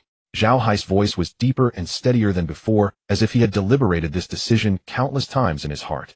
After saying this, he no longer looked at the faces of the others, turning around and lowering his voice to say, let's go. Wait a moment. Chen Ye's voice came from behind him, soft, yet audible, to Zhao Hai. He stopped and turned his head, asking, what is it? Chen Ye walked up to him, lowering his voice to a level only the two could hear, saying, there are two people we can bring along. Zhao Hai frowned. Who? Zhou Yiting. Chen Ye's gaze crossed Zhao Hai's shoulder, landing on a girl in the crowd wearing pink bear pajamas. Zhou Yiting stood next to Zhao Ruoshi, her expression much calmer than most. She has an A-level talent for elemental affinity. Although she claims to have no combat capability now, the potential of an A-level talent is undeniable, though she will definitely become a significant force later on. Zhao Hai nodded slightly. And the second one? Gu Qinghuan. Gu Qinghuan. Zhao Hai's brows furrowed slightly. He did not know Gu Qinghuan. Yes. What talent does she have? Not sure, just ask Zhou Yiting, but I sense her talent is not simple. Chen Ye's expression remained unchanged as he directed his gaze towards Gu Qinghuan, who stood at the edge of the crowd. Zhao Hai followed Chen Ye's line of sight. Gu Qinghuan stood at the very edge of the crowd, her black silk nightgown appearing like a tear in the grayish mist. Unlike others, she did not shrink towards the center of the crowd. She stood there, her gaze calmly penetrating the depths of the gray fog. Zhao Hai knew that her calmness was genuine, like him possessing level talent. He felt little fear, especially after just having driven away a monster with a punch. He had seen many types of people on the court, and there were those who in the last few seconds of a tense match became exceptionally calm instead of anxious. That calmness was not numbness or dullness, but a kind of confidence, the confidence to make a game-winning shot. In the current environment, it meant that Gu Qinghuan had absolute confidence in dealing with monsters. You are right, she is not simple. Zhao Hai's voice lowered. Chen Ye added, moreover, she does not team up with anyone. In this environment, not teaming up means one is either foolish or has enough capability to survive alone. She is clearly not a fool. Zhao Hai nodded and hesitated for a moment. But will she come with us? Chen Ye withdrew his gaze. Let's try it. Even if she is unwilling, we have nothing to lose. Let's first invite Zhou Yiting and ask her about Gu Qinghuan's talent while we're at it. With that, Zhao Hai turned to walk towards Zhou Yiting. However, as he took 2 steps, he saw a scene that raised his blood pressure. Li Jiahao had somehow already approached Zhou Yiting. He was saying something. Zhou Yiting was listening. Zhao Hai's footsteps faltered for a moment, then he quickened his pace. He strode over in a few steps, positioning himself directly between Zhou Yiting and Li Jiahao, using his height of 1.95 meters to completely block Li Jiahao's line of sight. Zhao Hai did not look at Li Jiahao, his gaze fixed on Zhou Yiting.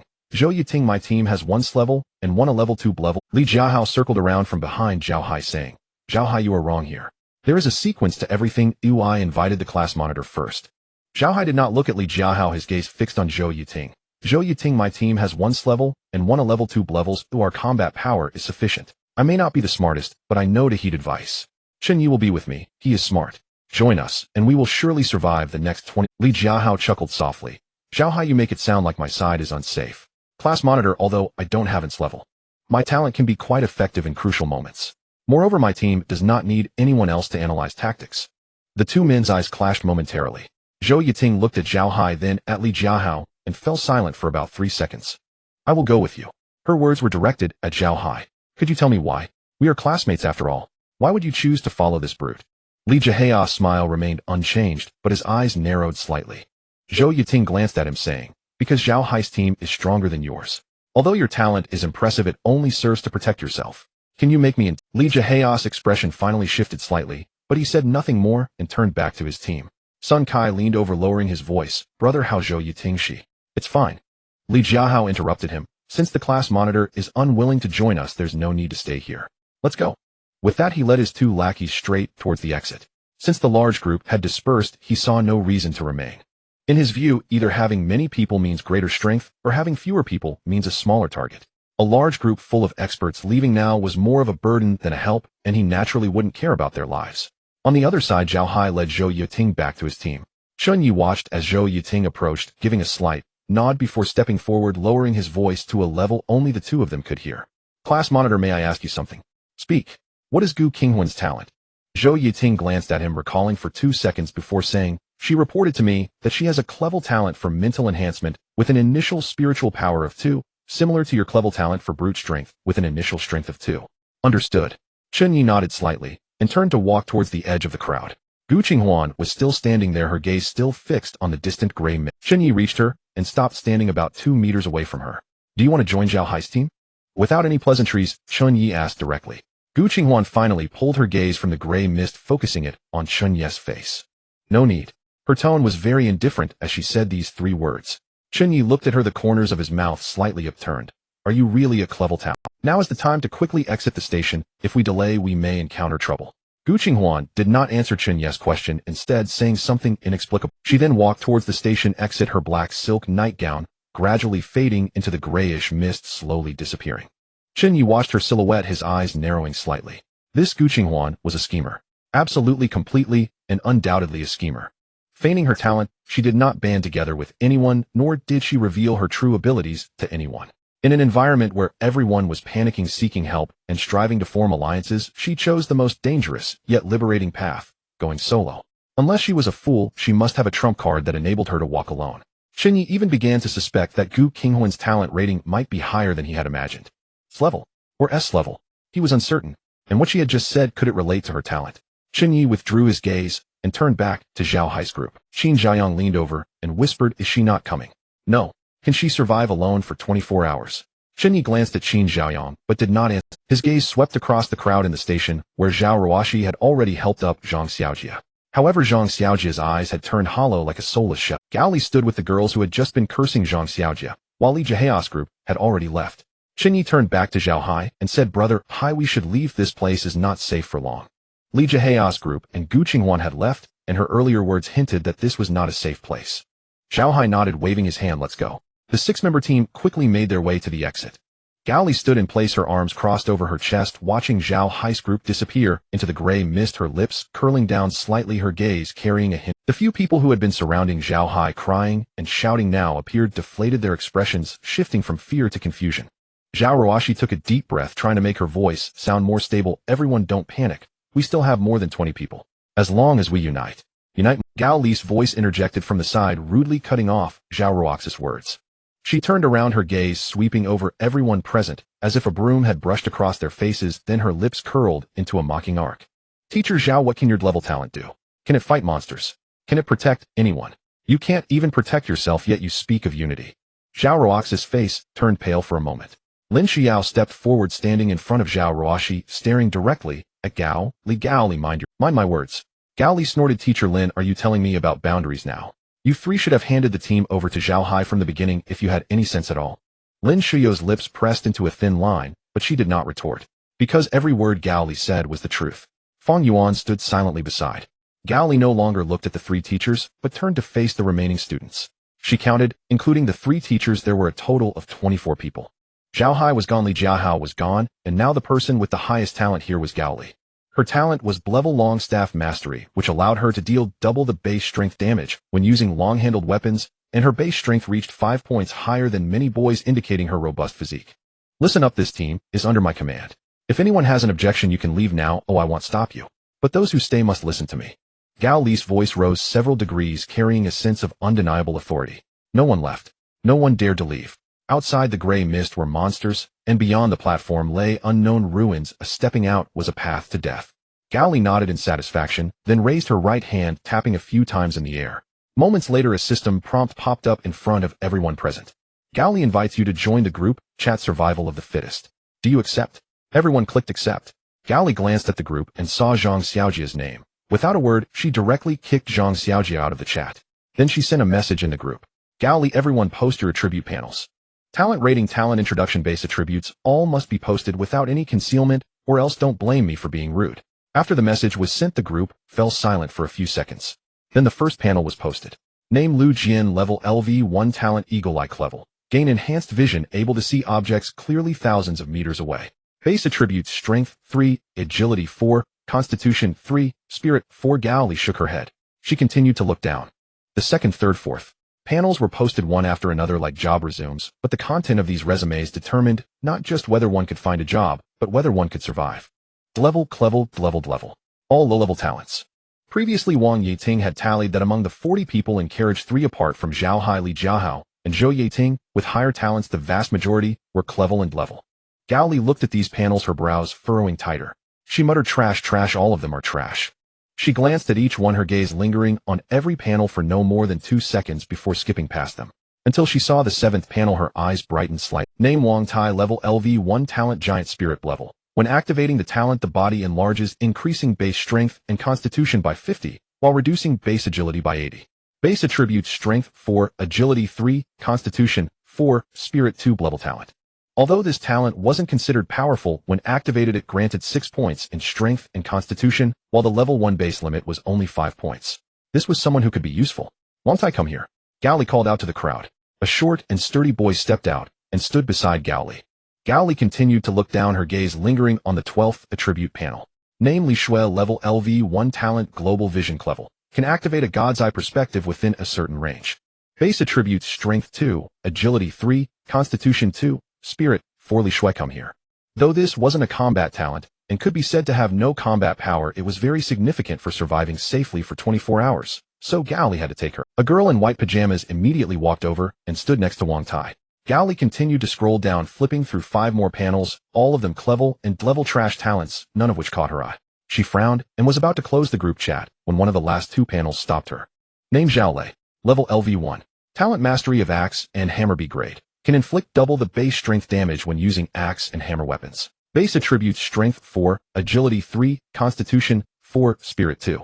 Gao Li's mouth finally lifted into a noticeable arc. This was a genuine combat talent. As long as he found a fire axe, he could deal 8 points of strength damage. Zhao Lei's talent was very similar to hers, just with slightly less base strength. Zhao Lei, come here. As Gao Li's words fell, a sturdy boy about the same height as him, and wearing only a pair of shorts, jogged over with a look of astonishment on his face.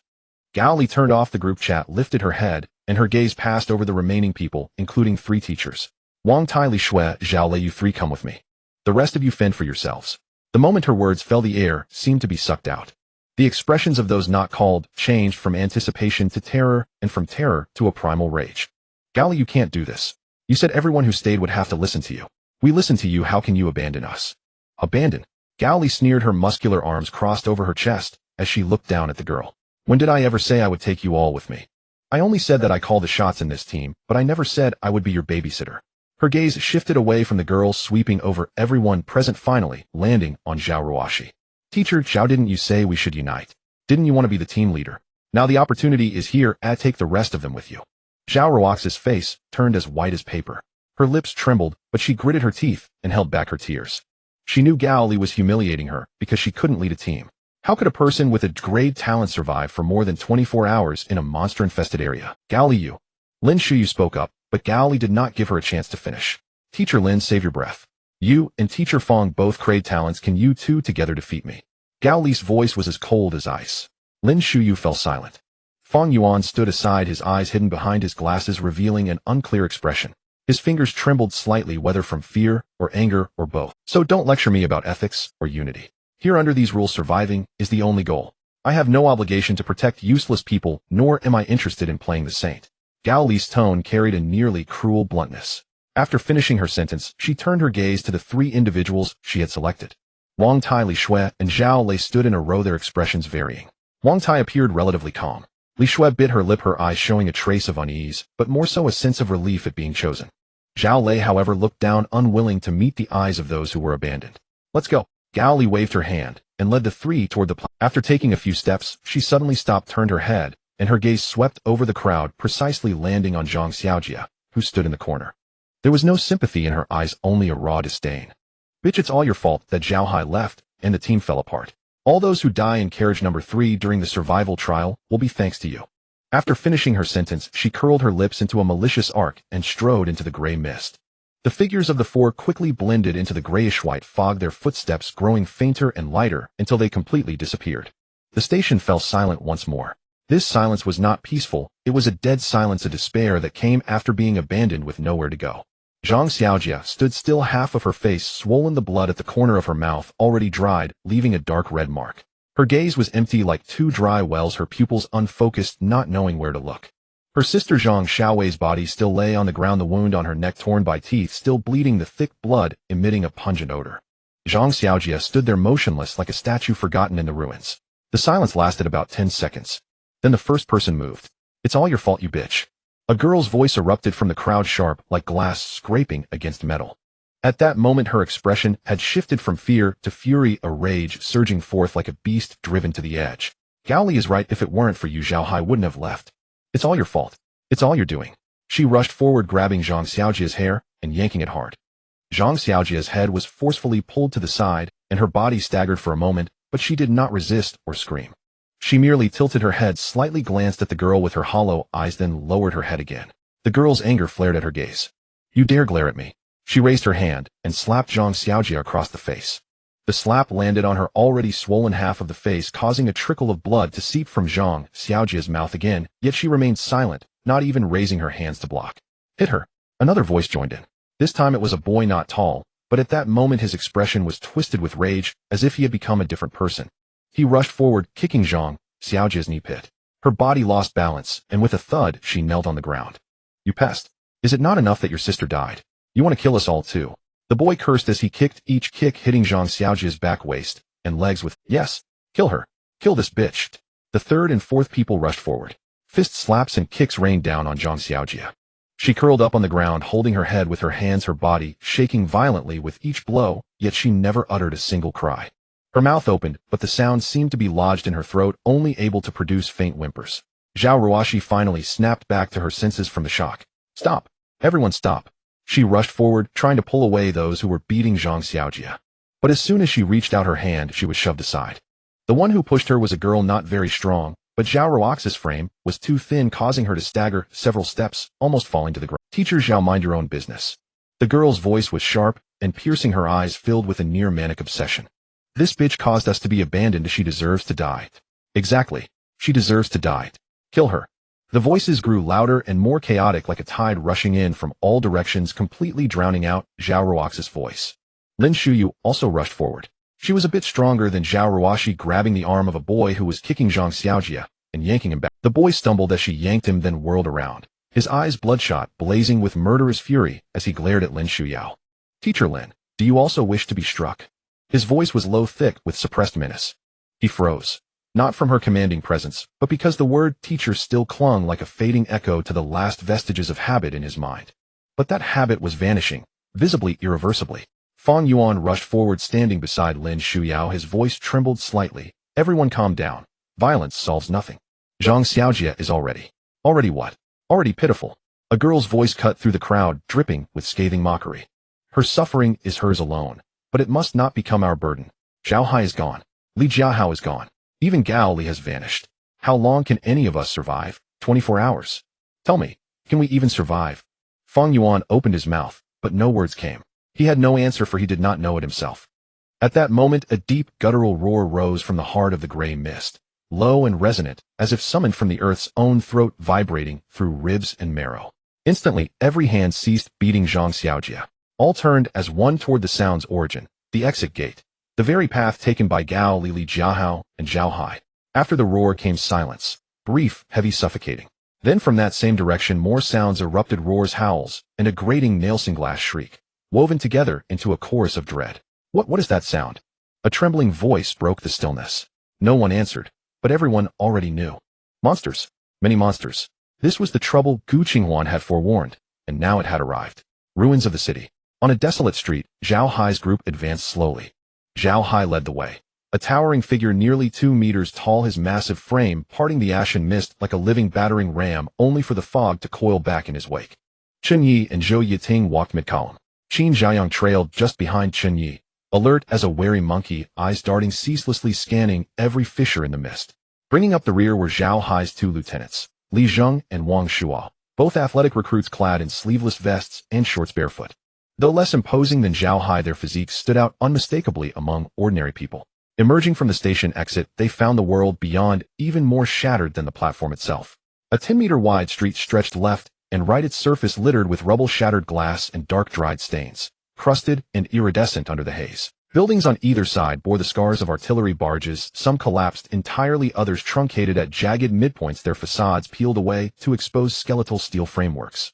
The air reeked, sweetly rotten, cloyingly thick, almost palpable upon the tongue. This place is damned unnatural. Wang Shuo muttered, kicking an empty tin can, its metallic clang echoed across the hollow street. Long, hollow, far-reaching. Keep your voice down, Zhou Yiting frowned. Sound may draw creatures. Wang Shuo hunched his shoulders and fell silent. Zhao Hai slowed, falling into step beside Chen Ye. Chen Ye, where do we go? Chen Ye surveyed the fog-shrouded flanks of the street, then studied the blackened trails staining the pavement. North. Beyond the station lies a bus stop. The route map confirms this street runs east-west, and the city center of Shidu lies due north. Why head for the center? Wouldn't it be more dangerous there? Zhao Hai frowned, uncomprehending. We 6 lack even enough shoes between us. The survival trial lasts 24 hours. If we eat and drink nothing, endurance will collapse. We need usable supplies, clothing, water, weapons. Chen Ye's gaze swept over the ruined buildings lining the street. The center holds those resources. Higher building density means greater chance of salvageable goods, and more places to take cover. Zhao Hai hesitated, glanced back at his companions, then nodded. North it is. The group resumed its march. After 500 meters, structures grew denser, and their ruin less absolute, some retained intact facades, standing like weary sentinels amid the decay. Chen Yi noted the black stains multiplying, spreading from scattered specks into broad viscous splatters, as though someone had spilled barrels of ink across the asphalt. But it was not ink, it was blood. Black and oxidized blood. And judging by its patterns, spray, drip, flow, it had originated from multiple sources, directions, and moments. Many things had died here. Brother Hai, there's a supermarket over there, Li Zheng suddenly announced, pointing toward a 2-story building on the right. Its exterior remained largely whole, yet the glass entrance lay shattered, the frame warped, askew, the dark doorway gaping like a half-open maw. Above the entrance, the signboard had eroded beyond recognition. Only the character Chao Super remained legible. Zhao Hai halted, eyeing the store, then turned to Chen Ye. Shall we investigate? Let's go in, Chen Ye nodded. A supermarket should stock fire axes. Excellent weapons indeed. Weapons. Qin Xiaoyang's eyes lit up. Does it have a sports section? Bows or crossbows would be ideal. Even throwing knives would suffice. We'll find out inside. Zhao Hai stepped forward first. At the threshold he paused, listened intently for several seconds, then pushed open the crooked glass door. Its metal frame groaned shrill and grating. Darkness swallowed the interior whole. I'll enter first, you wait outside. Zhao Hai glanced back at the group. Silver-gray metallic luster shimmered across both fists as he strode into the void. His footsteps receded, growing fainter, softer, dissolving into silence. After nearly a minute his voice echoed from within. Come in. No one's here. Or rather, no creatures are here. 5 entered in single file. Qin Xiaoyang produced a flashlight from nowhere, its white beam slicing erratically through the gloom. Inside, the supermarket proved larger than it appeared from without. Shelves toppled, goods strewn across the floor, black blood and fractured glass carpeting. Signage for food, beverages, and daily necessities still hung from the ceiling, battered but legible. Where did you get that flashlight? Chen Ye asked, eyes fixed on the beam. Found it on the ground, still functional. Qin Xiaoyang replied, shaking it lightly. There's plenty more lying about. Something, or someone, ransacked this place before us. Chen Ye knelt, picking up an empty tin can. Its casing had been pierced from within by something sharp. Edges curled outward, its contents long since devoured. Leave that aside. Search thoroughly for anything useful. Zhao Hai's voice carried from ahead. Chen Ye gave a slight nod. Understood. Stay vigilant. The group dispersed. Qin Xiaoyang tugged at Chen Ye and rushed towards the sports goods section, the flashlight beam wavering chaotically in the darkness. Brother Ye, do you think there are crossbows in this supermarket? Supermarkets in the country generally don't sell this kind of thing, do they, eh? Do you still consider this place as the country? It might not even be the original Earth anymore. Then can we go back? I don't know, I'll take it step by step. Chen Ye and Qin Xiaoyang ran past 2 aisles, and the sign for the sports goods section appeared above them. Qin Xiaoyang swept the flashlight across the shelves, and his expression instantly fell. The shelves were empty, devoid of anything. No, there was something. On the bottom shelf lay a flat cardboard box covered in dust. Qin Xiaoyang squatted down, pulled out the box, and opened it. Inside was a slingshot and 2 bags of small steel balls. The slingshot was made of plastic with a fluorescent green handle and silver forks. The packaging had the words "Powerful Precision" printed in large letters, accompanied by a photo of a grinning child. Is this it? Qin Xiaoyang held up the fluorescent green slingshot, his expression a complex mix of disappointment and confusion. Powerful precision, suitable for children aged 8 to 12. Very suitable for you, with no deception for the young and old. Chen Ye read the small print on the box's mouth, twitching slightly. Go to hell. Qin Xiaoyang cursed as he stuffed the slingshot into his pajama pocket, just in case it came in handy. It seems like this place has been ransacked multiple times, leaving behind no useful items. Chen Ye observed the empty shelves thoughtfully. Could there still be natives here? Or did the monsters do this? Qin Xiaoyang looked puzzled. It's still unclear for now, but let's go back and see what they've found. Chen Ye couldn't make sense of it either. This bizarre death game itself was a massive enigma, and he was merely a novice. All right, let's head back. Qin Xiaoyang nodded. The two walked towards the entrance, where some people had already returned. Zhou Yiting leaned against the cashier counter, holding a pile of items. Upon seeing Chen Ye and Qin Xiaoyang emerge, she immediately approached and asked, There's nothing left in the sports equipment area. Oh, I only found this a children's toy. Qin Xiaoyang pulled the toy slingshot from his pocket. Zhou Yiting's mouth twitched slightly. Chen Ye glanced at the items in her arms. What about you? I only found a few cans and some water. I don't know if they're still edible, and I also got a map. Zhou Yiting pulled out a wrinkled map from her arms. Chen Ye took the map and unfolded it. It was a city map of Corp City, made of paper, printed in color with worn corners. Some areas were stained with black liquid, but most of the regions were still legible. The map marked the layout of Corp City, with the central area being a dense cluster of buildings labeled municipal area, commercial area, etc., extending outward into circular zones labeled industrial area, residential area, and finally suburbs. The platform was marked at the southernmost end of the map, labeled Corp City South Station, which was where they had disembarked. Chen Ye folded the map neatly. This map is quite valuable. It helps us identify where we are, preventing us from getting lost while trying to find our way back. I think so too, Zhou Yiting nodded. With this map, we can go further, and it also marks several potentially safe locations. For example, there's an underground shelter in the municipal area marked as a civil defense project on the first underground level. There should be protective doors at both entrances. Chen Ye's gaze deepened. An underground shelter with protective doors was indeed a place worth considering. As long as the doors could be closed, nothing could enter from outside. However, he wouldn't make a decision now. He needed to see more information to make a judgment. Zhao Hai, Li Zheng, and Wang Shua also emerged. The three were already dressed, though their clothes and shoes were a bit ill-fitting. Still, it was better than wearing shorts and going barefoot. Wang Shuo held a fire axe, and Li Zheng had a butcher's knife at his waist. Both had found suitable weapons. Zhao Hai carried 2 large hiking backpacks bulging and seemingly filled with many items. I found some clothing and also some knives from the supermarket's fresh produce section, which can be used as weapons. Zhao Hai placed the 2 backpacks on the ground, unzipped one revealing clothes while the other contained knives. He pulled out the knives and handed Chen Ye a cleaver. The blade was about 20 centimeters long, thick at the back, sharp at the edge, and felt heavy and substantial in hand. Chen Ye swung it a couple of times in the air, the slicing sound crisp. Zhao Hai then handed a chopping knife to Qin Zhaoyang. Zhaoyang, you can use this. Qin Zhaoyang took the chopping knife and swung it a couple of times as well, but his movements were noticeably less fluid than Chen Ye's, nearly causing him to throw the knife. He hurriedly tightened his grip on the handle, saying, "My strength attribute isn't high, so I probably won't be good with a knife." Zhao Hai glanced at him. No matter whether it's suitable or not, just carry it for self-defense. Everyone should have one. He then pulled out a small lightweight knife with a sheath and handed it to Zhou Yiting. Zhou Yiting accepted the knife and said, "Thank you. You guys should wear some of the clothes and shoes from this bag. They might not fit well, but having something is better than nothing." As soon as Zhao Hai finished speaking, the 3 began rummaging through the bags. Qin Zhaoyang's sharp eyes quickly spotted a pair of sneakers among the pile of clothes. "Brother Yi, these are your size 44. Chen Ye took them and tried them on. They were slightly larger by half a size, but still better than walking barefoot on broken. Wang Yiting also found clothes that fit. The 3 swiftly changed into their new outfits. Although the clothes were ill-fitting and the shoes uncomfortable, no one complained at this critical moment. Zhao Hai looked at the water and cans on the ground. "The water and food should last us a day. Hopefully these won't upset our stomachs. What's the next plan? Perhaps we can stay here until the trial ends." His gaze turned to Chen Ye. Chen Ye sat on the ground, propping his chin with one hand. "Don't you think this survival trial seems a bit too easy? We only saw 1 monster at the station and none since we came out. There's no reason for it to be this simple if it's a survival trial. It is indeed strange. We haven't seen a single hair since coming out. Could this be a newbie benefit of the death game? There's an ancient Chinese saying, born in worries, die in comfort. Since monsters have appeared at the station, there must be monsters in this corpse city as well. Oh, perhaps it's just not their active time yet." Chen Ye paused, his gaze sweeping over everyone present. "While we have this time, let's clarify our specific talent abilities first." Zhao Hai nodded. Chen Ye is right. Let's clarify each other's specific abilities. The more detailed, the better. He stood up, the silver-gray metallic sheen once again surfacing on his fists. Grade talent, steel armament with the ability to metallize the body. Currently, the range of metallization extends from the fingertips to the forearm. When activated, it can deal 3 times the base damage, but maintaining metallization will continuously consume energy, and it can last for about an hour at most. After finishing, Zhao Hai looked towards Li Zheng. Li Zheng took out his butcher's knife and waved it a couple of times. Grade talent, sword proficiency with the ability to deal double the base damage when using bladed weapons. This is likely a passive talent and does not consume energy.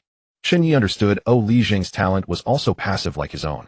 Zhao Hai's was active, and melee or physical active talents consumed energy, while the energy consumption corresponded to spell-type talents. Wang Shuo then spoke. "A grade talent, weapon master with the same ability as Li Zheng, but I can use any melee weapon without restriction, so my grade is essentially equal to Li Zheng's grade in terms of combat effectiveness." Next was Zhou Yiting. She stood up, her expression carrying a hint of uncertainty. A grade talent, elemental affinity with the ability to sense and guide the 4 elements, thunder, wind, water, and fire. Each elemental skill can deal double the spiritual damage. But I can only sense them right now and cannot truly control them. I currently lack direct combat capabilities. Zhao Hai raised an eyebrow. Elemental affinity. Isn't that a mage's ability? Sort of, but right now I can't even conjure a fireball. I probably need to learn relevant skills which I can only acquire by defeating monsters. Zhou Yiting's tone carried a hint of helplessness. Chen Ye felt that this death game was unfriendly to mental talents, while physical talents only required 5 points of strength to wield a kitchen knife with decent combat capability. My talent is grade perfect accuracy. As long as I am within range, and there are no obstacles in the shooting path, I can guarantee a hit without any base attribute enhancement. Zhao Hai nodded and continued forward, treading even lighter than before. At the end of the passage was a corner with the warm yellow light spilling around it, and mute, leaning against the wall with his hands in the pockets of his pajama pants. Chen Ye looked casual. Grade talent, super strength, base strength 2. Including my own 3 points of base strength, I now have 5 points of strength. While Wang Yiting was tallying talents on the train, they were very close to Chen Ye, so they naturally knew that Chen Ye's talent was quite weak, but Zhao Hai valued Chen Ye's talent. Li Zheng and Wang Shuo did not say anything. After all, Chen Ye was brought in by their big brother as a strategist. Although Chen Ye's talent is not strong, his sharp mind is sometimes more important than strength in this apocalyptic game. Zhao Hai had a favorable impression of Chen Ye and was worried that his 2 subordinates would look down on him, so he spoke up for him. Chen Ye smiled faintly, not responding, his gaze scanning each person's face as he silently noted this information. Zhao Hai's great steel armament, 3 times strength explosion arms, can metallize continuously, consumes energy, lasts about 1 hour. Li Zheng grade sword proficiency, double strength damage passive talent, no consumption. Wang Shuo a grade weapon master, double strength damage passive talent, no weapon restrictions, no consumption. Zhou Yiting a grade elemental affinity, currently 0 combat power, needs skill books. Qin Xiaoyang grade perfect accuracy guaranteed, hit within vision and range with no obstructions, currently only has a toy slingshot. Adding himself with 5 points of strength and a bone-chopping knife was roughly equivalent to a slightly stronger ordinary person. This configuration could not be considered strong or weak. Zhao Hai's grade is definitely the backbone, but the 1-hour energy sustainability means he cannot fight continuously. Li Zheng and Wang Shuo's passive talents allow them to output consistently and controllably. As long as they have weapons in hand, they can fight continuously, which is a significant advantage. Qin Zhaoyang's guaranteed hit ability is currently just a decoration, but if given a bow, he could instantly become the most stable ranged output in the team. The value of the guaranteed hit attribute in the apocalyptic game cannot be overstated. Although there are some conditional restrictions, it can still be a godly skill. Zhou Yiting can only serve as a decoration for now. Of course, he himself is not much better off, effectively making it a 3 against 3 situation. His SS grade talent super strength is currently a sleeping lion. However, as long as he levels up to level 2 with the boost from 5 times strength and constitution growth, his strength and constitution will directly become 10 points. This would be equivalent to a weapon mastery type talent, turning him into a berserker capable of both offense and defense. Upon reaching level 5, his stamina and constitution will reach 25 points. Meanwhile, Zhao Hai at level 5 will have 9 points of strength, and when his talent is activated, he can deal 27 points of strength damage. By then, his strength will not lag behind Zhao Hai's too much, and when he reaches level 10, his strength attributes will surpass Zhao Hai. This talent grows stronger as it progresses, but for now he is still the weakest among his peers. Chen Ye, what are you thinking? Zhou Yiting's voice came from beside him. Chen Ye pulled back his thoughts, shifting his gaze from the ceiling to Zhou Yiting's face. I am thinking about our next plan. Have you got any ideas? Zhao Hai leaned closer, squatting in front of Chen Ye. Chen Ye took out the map that Zhou Yiting had found and spread it on the ground. The light coming in from the supermarket entrance was barely sufficient. The grayish-white daylight illuminated the lines on the map somewhat clearly. We got off the train at around 6 in the morning. It has been about 2 hours since then. Chen Ye's finger glided over the map, landing on the location of the south station of the corpse city. From the moment we exited the station until now, we have encountered only one monster, and that was right on the platform. After stepping out, we walked nearly 3 kilometers without seeing a single monster. Isn't that a good thing? Qin Zhaoyang interjected. It is a good thing, but it is also unusual. Chen Ye raised his head, his gaze sweeping over everyone present. Death Train Survival Trial Corpse City. These keywords together should not lead to such tranquility. Either the monsters have not yet reached their active time, or they are concentrated in a certain area. If my hypothesis is correct, the activity period of the monsters is related to their habits. From the performance of that monster on the platform, it was fast and aggressive, but after being punched away by Brother Hai, it ran. This indicates it possesses a certain level of intelligence, at least knowing to flee when it cannot win. Assuming these monsters are not active during the day or have limited activity, then the tranquility we see now is reasonable. Until nightfall. He did not. Assuming these monsters are not active during the day or have limited activity, then the tranquility we see now is reasonable.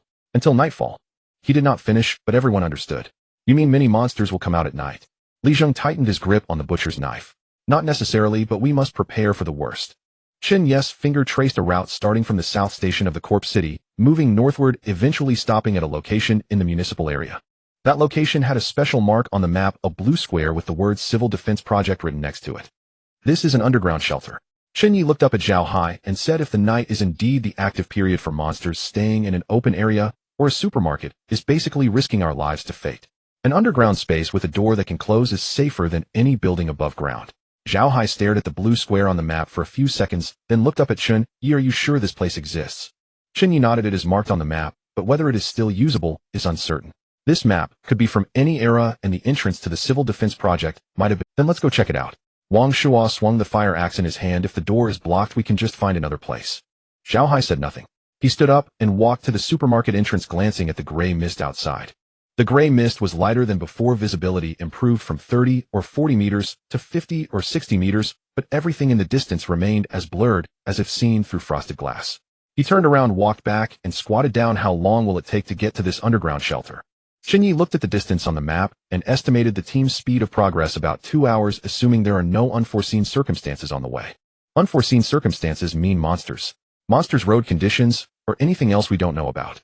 Zhao Hai was silent for a few seconds, then nodded heavily. If, as I expect, these things will not appear in large numbers during the day, it will be a good time for us to gather resources, hunt the isolated ones. And if we can obtain any items or skill books, it would greatly enhance our team's strength. As Chen Ye finished speaking, Zhao Hai, Wang Shuo, and Li Zheng all seemed eager to try. Then what are we waiting for? Let's go. Zhao Hai stood up and was the first to walk toward the supermarket entrance. At the bus station, he could injure a monster with a single punch, so killing one shouldn't be a problem, but unfortunately the monster got away back then. The others followed one after another. The 6-person team returned to the street. The gray mist was thinner than before and visibility had reached 100 meters. The outlines of the buildings on both sides of the street became clearer. Chen Ye walked in the middle of the team, holding the bone-chopping knife, its blade glimmering coldly in the... His gaze swept through the mist, ears perked up to catch every subtle sound. After about 10 minutes of advancing, the street began to change. The buildings on both sides shifted from scattered shops to continuous residential buildings, not very tall, mostly between 5 to 6 stories, but in worse condition than some buildings were broken in half with the upper halves missing, leaving behind uneven stumps and exposed steel bars. Some outer walls were broken from the inside by something with the edges of the holes covered in a dark red moss-like substance. The ground was scattered with increasing amounts of rubble crunching underfoot. The surroundings were unusually quiet. It wasn't that there was absolutely no sound. The wind could be heard, and a distant low rumble occasionally echoed, but there was completely no sound of any living creatures. There were no birds chirping, no insects buzzing, no sounds of any biological activity that should exist in the ruins of a city. This city was dead. No, there are living creatures in this city. Those gray-skinned, black-eyed things. They are alive. But the way they are alive is not like normal creatures. They seem more like a part of this dead city, like maggots growing on a massive corpse. There's something ahead. Zhao Hai suddenly stopped, the metallic sheen on his right fist flickering away. Everyone's footsteps halted simultaneously. Chen Ye took 2 steps forward, standing beside Zhao Hai, and followed his gaze. There was a shadow in the mist. The shadow moved slowly in the mist, its outline vague, but it was noticeably larger than the one that had attacked the team before, about 1.70 meters in height, but its posture was more hunched, like a hunchbacked old man. One. Zhao Hai's voice was low, tinged with a hint of eager excitement. Chen Ye pressed down on his arm. Wait for what? Zhao Hai frowned. Chen Ye did not answer immediately. His gaze went beyond the shadow's outline, looking into the farther mist. The layers of mist were complex. The fog nearby was thinner, while the fog farther away was thicker. In those denser mists, there were other shadows moving. Not just 1, 3, or 4. Not just 1. Chen Ye released Zhao Hai's arm. There are at least 3 to 4 ahead. Oh, look in the mist, those vague outlines. Zhao Hai squinted and looked for a few seconds, his brow slightly furrowed. He saw them too. Those shadows moved slowly in the mist without a fixed direction, seemingly wandering aimlessly. But from their movement trajectory, they were just blocking the way down this street. Take a detour, Zhao Hai asked. Chen Ye opened the map and quickly glanced at it. They were about a kilometer north of the Corpse City South Station. 500 meters ahead was the intersection of 2 streets. To the east was a narrower alley, and to the west was a dual carriageway. Let's go west. The main road is wide, visibility is good, and it is not easy to be ambushed. And the buildings on both sides of the main road are spaced out. If a large number of monsters surge out, we will have more space to run. It's not easy to find a solitary one to kill. My class talent has no place to be used. Zhao Hai sighed. In fact, he didn't want to take a detour. Facing 3 or 4 monsters, he felt he could take them on. Chen Ye saw through Zhao Hai's thoughts and reminded him, brother, Hai, don't get too excited. Not everyone in the team has your combat strength. You're not fighting alone now. You have 5 others with you, and their lives are in your hands. Zhao Hai was silent for 2 seconds, took a deep breath, and nodded. Head west. The team changed direction and cautiously bypassed the area where monsters were wandering under Zhao Hai's lead. The west side main road was indeed much wider, a dual carriageway, with 2 lanes in each direction, plus non-motorized vehicle lanes and sidewalks, totaling over 30 meters in width. The rubble on the road was less than that on the narrow streets, but there were more black, dried bloodstains, large patches spread across the surface. The buildings on both sides of the road were also taller, mostly 6 to 8-story commercial buildings with various facades, including tiled glass curtain walls and stone cladding, but all were covered with that layer of dark red moss-like substance. What are these red things? Qin Zhaoyang knocked on the dark red substance on a lamp post by the road with the back of his cutting knife. The substance looked like moss but darker in color, with a faint sheen on the surface, as if coated with varnish. Don't touch it. We don't know what it is. It's best not to touch with your hands. Qian Yiting's voice came from behind. Qin Zhaoyang quickly withdrew his hand. The team continued to advance for about 20 minutes. Ahead, a fork appeared in the main road, with one path extending westward and the other turning north into a denser cluster of buildings. Northward, Chen Ye said, glancing at the map. The north led to the municipal district, the direction of the underground shelter. Zhao Hai had no objections and took the lead down the northern road. This road was half as narrow as the main road, and the buildings on either side grew taller, mostly 7- or 8-story office and apartment buildings. The windows were mostly shattered, and the dark openings looked like countless eyes watching the passing team. Chen Ye looked up at those dark windows, his heartbeat inexplicably quickening. He felt as though he was being watched. It was not an illusion, as something was indeed observing him. "Hurry up," he urged in a low voice. Zhao Hai quickened his pace, and the others followed suit. Just as the team passed the entrance of a 6-story apartment building, a sharp shriek suddenly pierced the air above them. The sound was like nails scraping against glass, and it resembled metal grinding painfully, piercing the eardrums. Everyone looked up simultaneously. At a third-floor window of the apartment building, a gray-black figure crouched on the windowsill, its pitch-black eyes fixated on the team below. It was larger than the one they had seen before, nearly the size of an adult male, with a hunched back that rose high. Its front claws rested on the windowsill, claws embedded in the brick, seems its entire body poised like a coiled leopard ready to pounce. "Above!" Li Zheng shouted first. No sooner had he spoken than the creature leapt down from the window. Its body unfolded in midair, limbs spread wide like a gliding bat. The gray-white belly flashed past in the dim light before it landed heavily 5 meters behind the team. Bang! The muffled sound of its landing exploded in the empty street.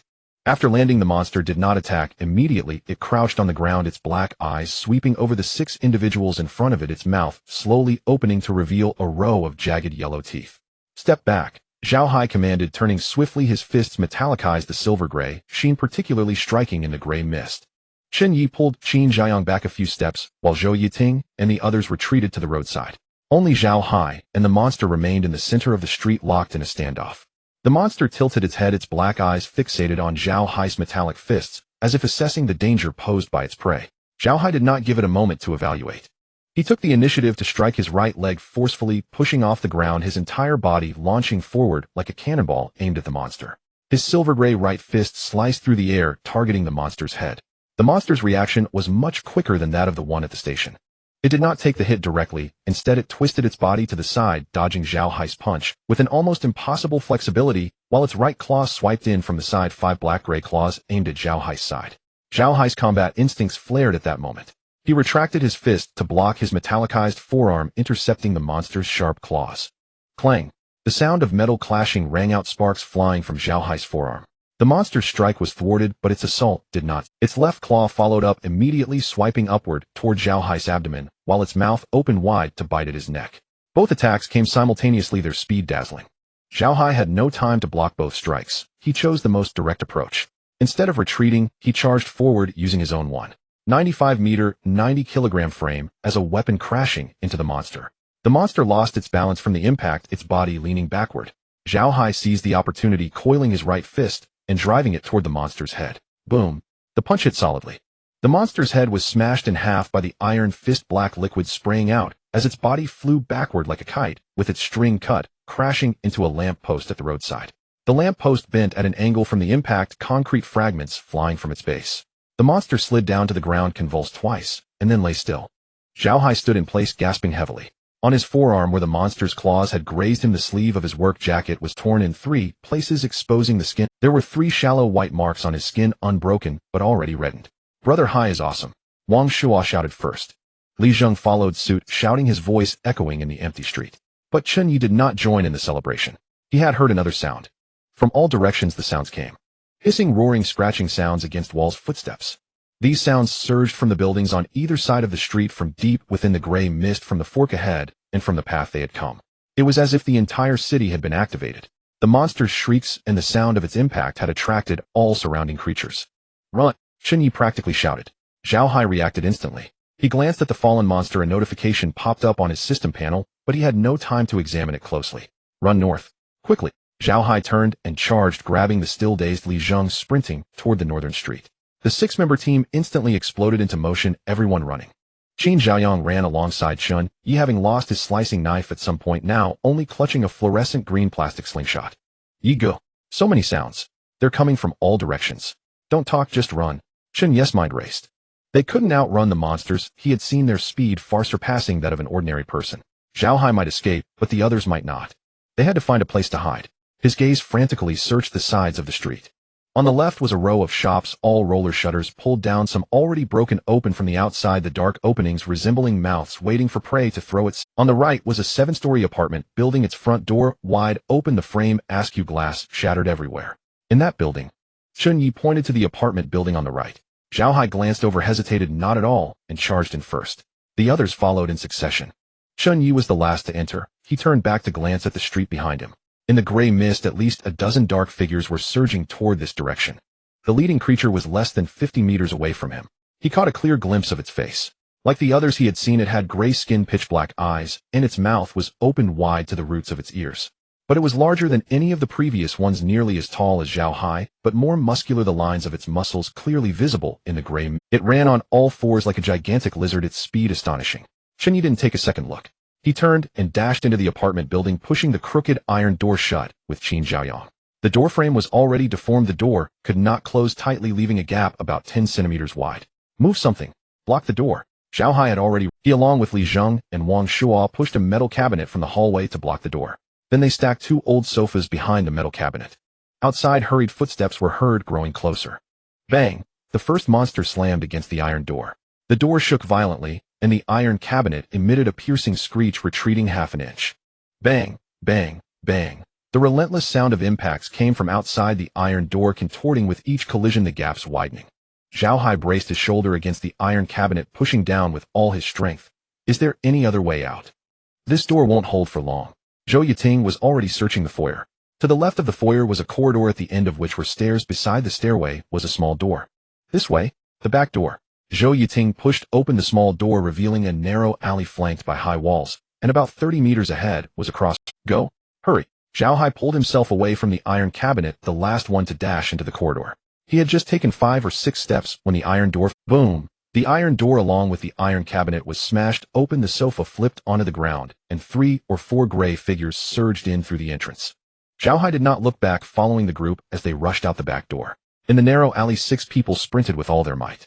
Behind them, the apartment building echoed with the monster's shrieks and the sounds of things being overturned and glass shattered. Qin Zhaoyang ran breathlessly. His stamina among the 6 was the weakest, and his speed was already beginning to decline. Chen Ye ran beside him, grabbing his arm and pulling him forward. Don't worry about me. You go ahead. Shut up, run. The crossroads ahead expanded in their view. Chen Ye's mind raced with calculations. Left, right, or straight ahead. To the left was a residential area densely built with narrow alleys, making it easy to be surrounded. To the right was a commercial area with tall buildings, but wide streets and good visibility to spot monsters in advance. Straight ahead was the municipal area. In that direction lay the underground shelter. To the right, Chen Ye made a decision. The group turned right at the crossroads and rushed into a wider street. Behind them, in the gray mist, countless dark figures continued to pursue. Chen Ye's gaze swept across the buildings on the opposite side of the street, suddenly stopping at the exterior wall of a 6-story building. A faded sign hung on the building's exterior, the writing blurred, but a red cross was still visible. To the clinics usually have a back door. Chen Ye pulled Qin Zhaoyang and sprinted towards the opposite side of the street. Zhou Yiting followed closely behind, with Li Zheng and Wang Shuo guarding their flanks. The street was covered in gravel and shards of glass crunching underfoot. A monster lunged out from the side, pouncing towards Zhou Yiting in the middle of the group. Damn you! Wang Shuo grabbed a fire axe and swung it down to cleave the monster. Zhou Yiting's face paled for a moment, but her footsteps did not falter. The clinic's door was locked. Li Zheng rushed forward, swinging his pig-slaughtering knife, striking the lock. Wood splintered, the lock broke, and the door was kicked open. Get in. Everyone in. The 6 of them poured inside. Chen Ye was the last to enter. He turned and pushed the door shut alongside Li Zheng, pushing a heavy medicine cabinet against the door. Monsters were already at the clinic's door. The first one slammed against it, causing the cabinet to shake, but it did not fall. The second and third followed suit, and the cabinet began to wobble. Hold it! Zhao Hai rushed over, bracing his shoulder against the cabinet. Li Zheng and Wang Shuo joined in, and the 3 pushed together, finally stabilizing. Chen Ye took a breath, his gaze scanning the interior of the clinic. It was a small private clinic divided into a waiting area, treatment room, pharmacy, and disposal room. The plastic chairs in the waiting area were askew, and patient records and pamphlets were scattered on the floor. A human anatomy chart hung on the wall. Look for the back door, Chen Ye said to Qin Zhaoyang and Zhou Yiting. The 2 immediately split up to search. Qin Zhaoyang ran towards the treatment room, while Zhou Yiting headed to the disposal room. Found it! Zhou Yiting's voice came from the disposal room. Chen Ye hurried over. Behind the disposal room was a small door which opened into a narrow courtyard, and at the other end of the courtyard was a small alley. The back door leads through, the alley connects to another street. Chen Ye returned to the waiting area glancing at Zhao Hai who was still holding the door. Haigu, we found the back door, we need to withdraw. Zhao Hai nodded. You all go first, I'll cover the back. Chen Ye replied. We go together, it will be too late once they surround us. Zhao Hai hesitated for a second, then said to Li Zheng and Wang Shuo, on the count of 3 we let go together. Li Zheng and Wang Shuo exchanged glances and nodded. 1, 2, 3. The 3 released their hold simultaneously and turned to run towards the back door. The cabinet lost its support and crashed down under the monster's impact. The door was smashed open and 3 or 4 monsters surged in. But the waiting area was cramped, filled with shelves, chairs, and counters restricting the monster's speed. Taking advantage of this moment, Zhao Hai dashed into the disposal room, slammed the door shut, and quickly pulled over a metal rack to brace it against the door. The iron door shook violently under the monster's assault, but it was much sturdier than the glass door and held for now. The 6 of them dashed through the small courtyard and into the back alley.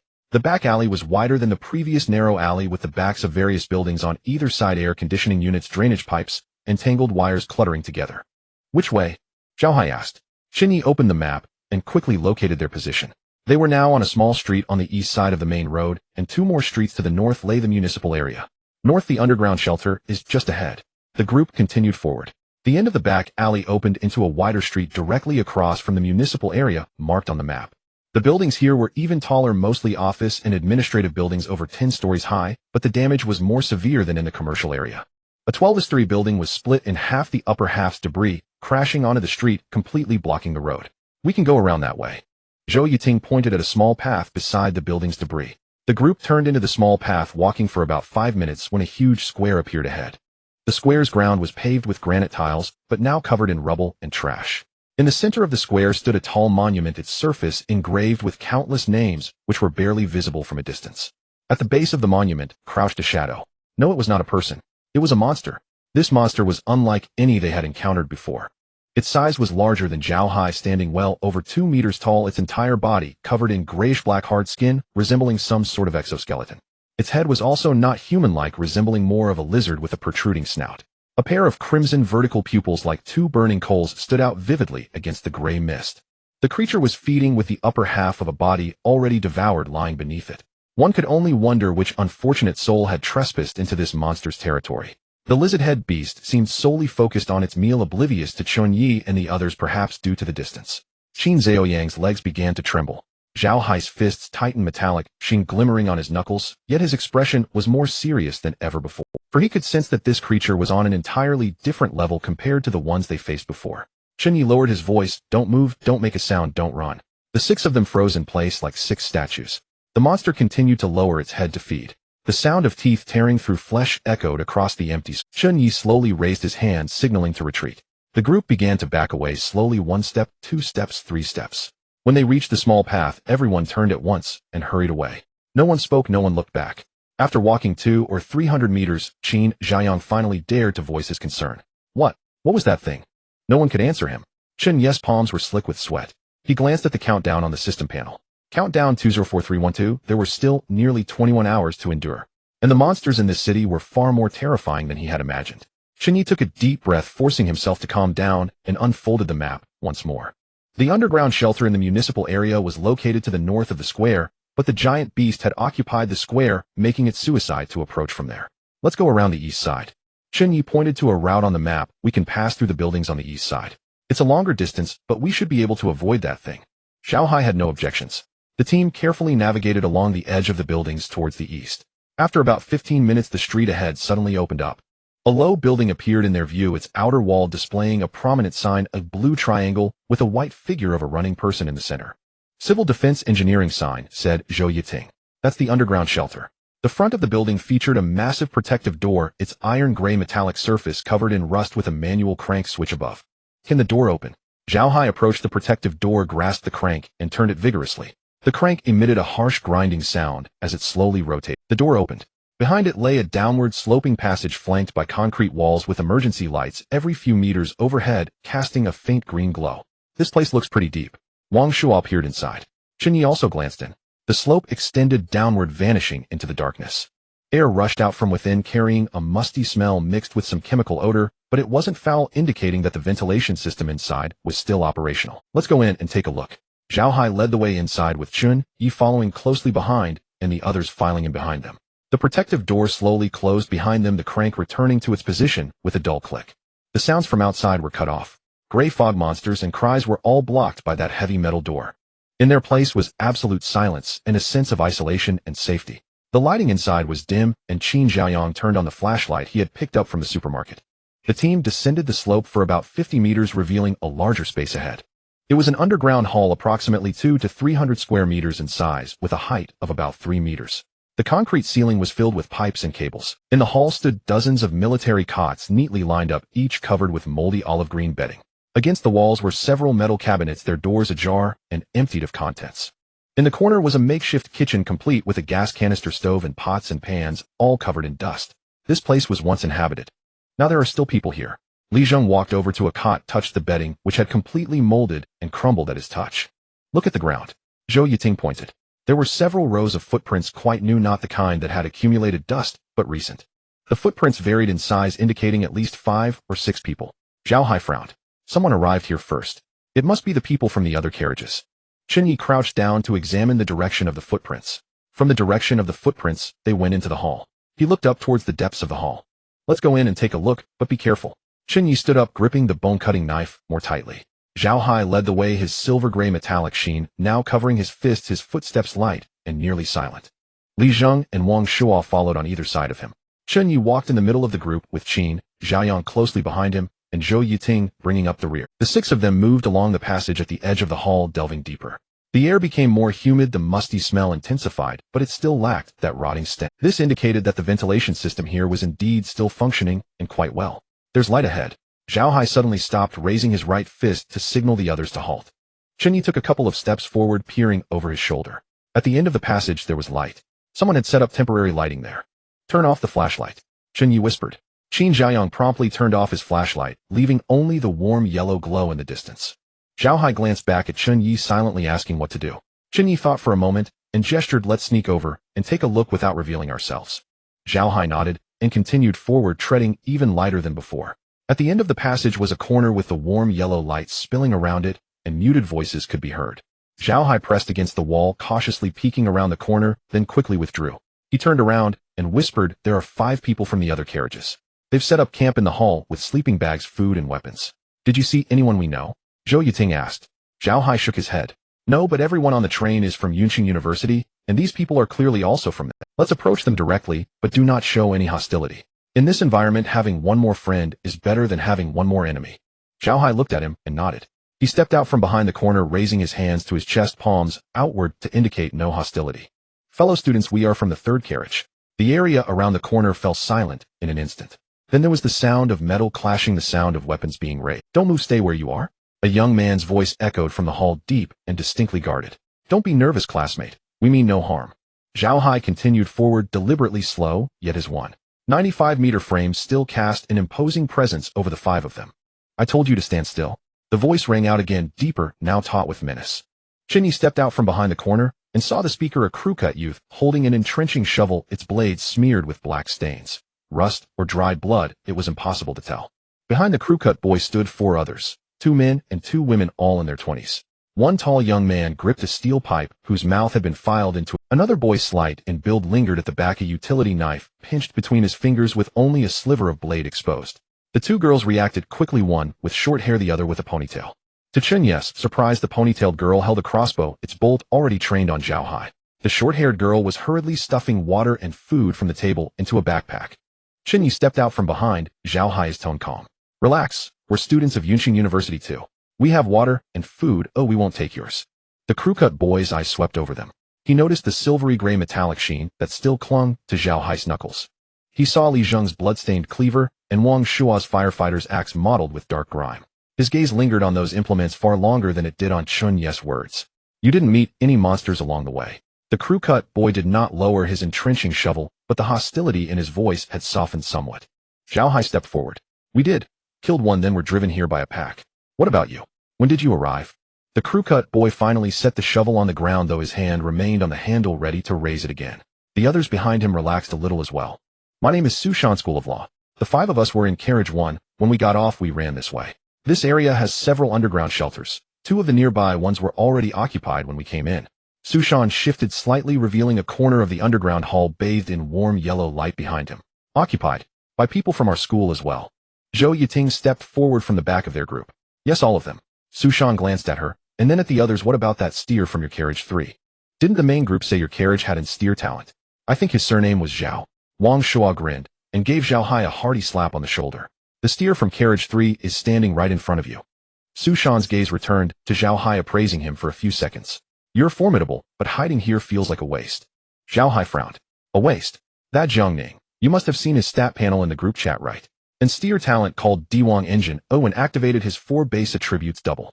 Sushan planted the entrenching shovel upright and rested both hands on the handle. After he got off, he started organizing here. 7 or 8 people have gathered around him. All attire combat talents who go out to hunt monsters. Hunting monsters. Qin Zhaoyang's eyes brightened. Yes, just in this area. Haven't you read the group updates? Jiang Ning had people posting real-time reports in the group which streets harbored lone monsters, where large congregations gathered, which directions to avoid. Every detail relayed. Sushan paused, then continued. Those of us hiding in underground shelters are effectively under his protection. While he kills monsters, he's also clearing the surrounding areas. Otherwise, how do you think we can stay here in relative safety? Chen Ye recalled the stat panel. Jiang Ning had posted steer talent Diwang Engine base attributes strength 5, agility 5, constitution 4, spirit 4. When the talent activates, all 4 base attributes double. That meant that for a period he could have strength 10, agility 10, constitution 8, and spirit 8. Zhao Hai's current strength was 5. After activating steel armament, he dealt triple damage equivalent to striking with strength 15. Although Jiang Ning's raw strength of 10 might not outclass Zhao Hai's effective output, his doubled agility and constitution, 10 and 8, meant his speed, reflexes, balance, and physical resilience were all twice Zhao Hai's. One was an explosive heavy hammer, the other an all-round war god. It was hard to say who was stronger. Where is Jiang Ning positioned now? Chen Ye asked. Sushan glanced at him. I don't know. They keep moving. You looking for him? Chen Ye shook his head. Just asking. He did not want to seek Jiang Ning. A person who commands absolute power and a following can easily cultivate a follow me and prosper, oppose me and perish mentality in an apocalyptic world. Not necessarily wicked, but when someone wields far greater strength and a crowd begs the big shot to lead them, the person's mindset will inevitably change. That is not mere arrogance, but a distortion catalyzed by circumstance. Sushan leaned the entrenching shovel against the wall. You can rest here. The space is ample. But I must warn you, this place is not absolutely safe. When you came in, you should have seen it. The outer door cannot be locked. Anyone can turn the wheel to enter. Who knows whether the monsters might open it. We're only seeking a temporary foothold here. Staying the night would be risky. Chen Ye nodded. Sushan's judgment matched his own. He was no fool who would grow complacent simply because a temporary shelter offered some reprieve. Thanks. We'll just rest for a while. Chen Ye turned to Zhao Hai. Brother Hai, let's find a corner to sit. Zhao Hai nodded and led the group to the other side of the hall, keeping a distance from the crew cut 5 that was neither too near nor too far. That distance allowed them to watch each other without interference. They could see each other's movements, though they would have to raise their voices to be heard. Chen Ye sat down against the base of the wall, the bone-cleaving knife laid across his knees. Qin Zhaoyang collapsed beside him like a deflated balloon. I'm exhausted. I've never run so much in my life. How far did you run to be this wiped out? Wang Shuo sat cross-legged with the firefighter's axe at his side. Train more, or next time, when monsters chase you, you won't even be able to run. Train. In my first semester, I ran the 1,000-meter physical test in 4.5 minutes. They nearly sent me away. 4.5. Were you running? Qin Zhaoyang ignored him, producing a fluorescent green plastic slingshot from his pocket. He examined it for a few seconds, then shoved it back in and muttered something. Chen Ye summoned the system trial panel. Name Chen Ye. Trial scene: City of Corpses. Trial difficulty. Kill points 0. Survival points 0. Countdown 200833. 4 hours had passed with the points stuck at 0. It seemed he would have to wait for the trials and to claim the basic survival points. At some point, Zhao Hai had come to his side and crouched down. I just checked. The monster I killed awarded 10 kill points.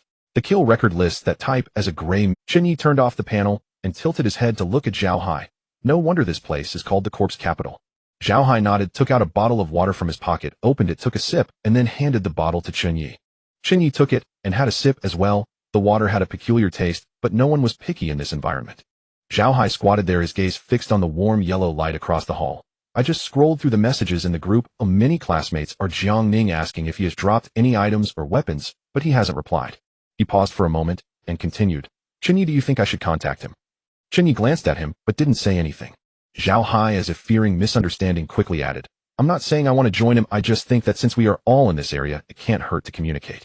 But if a large group of monsters comes, having 2 strengths is better than just 1.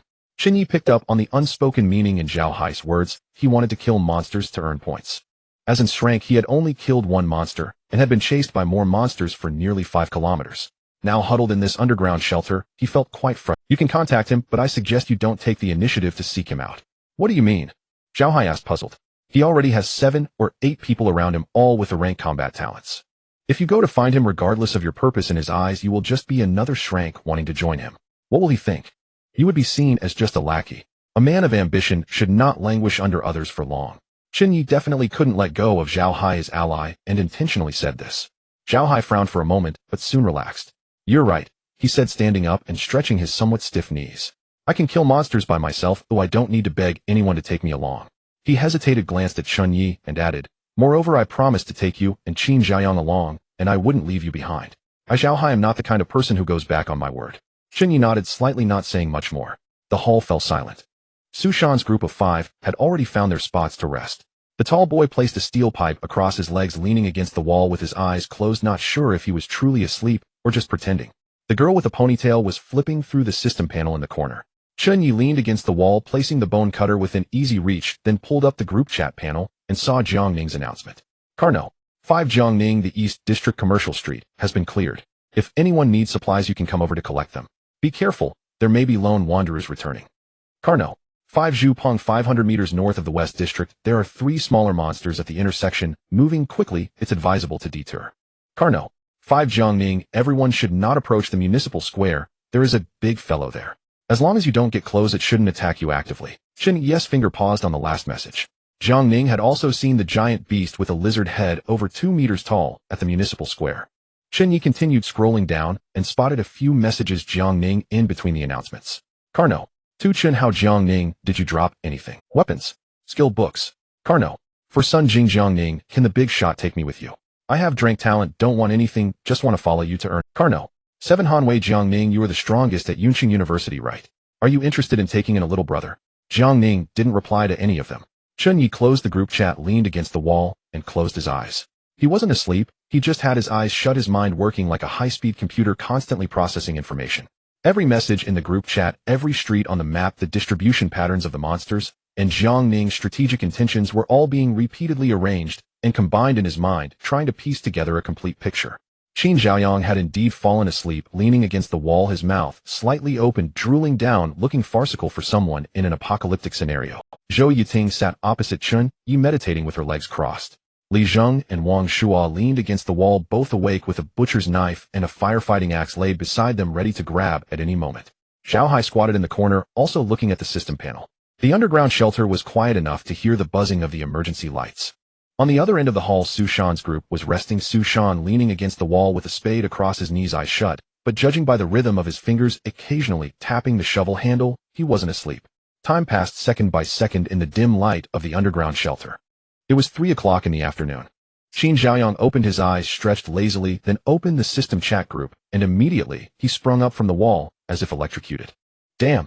His voice exploded in the underground hall, the echo bouncing back and forth between the concrete walls, startling everyone. Wang Shuo almost flung the firefighting axe out of his hands.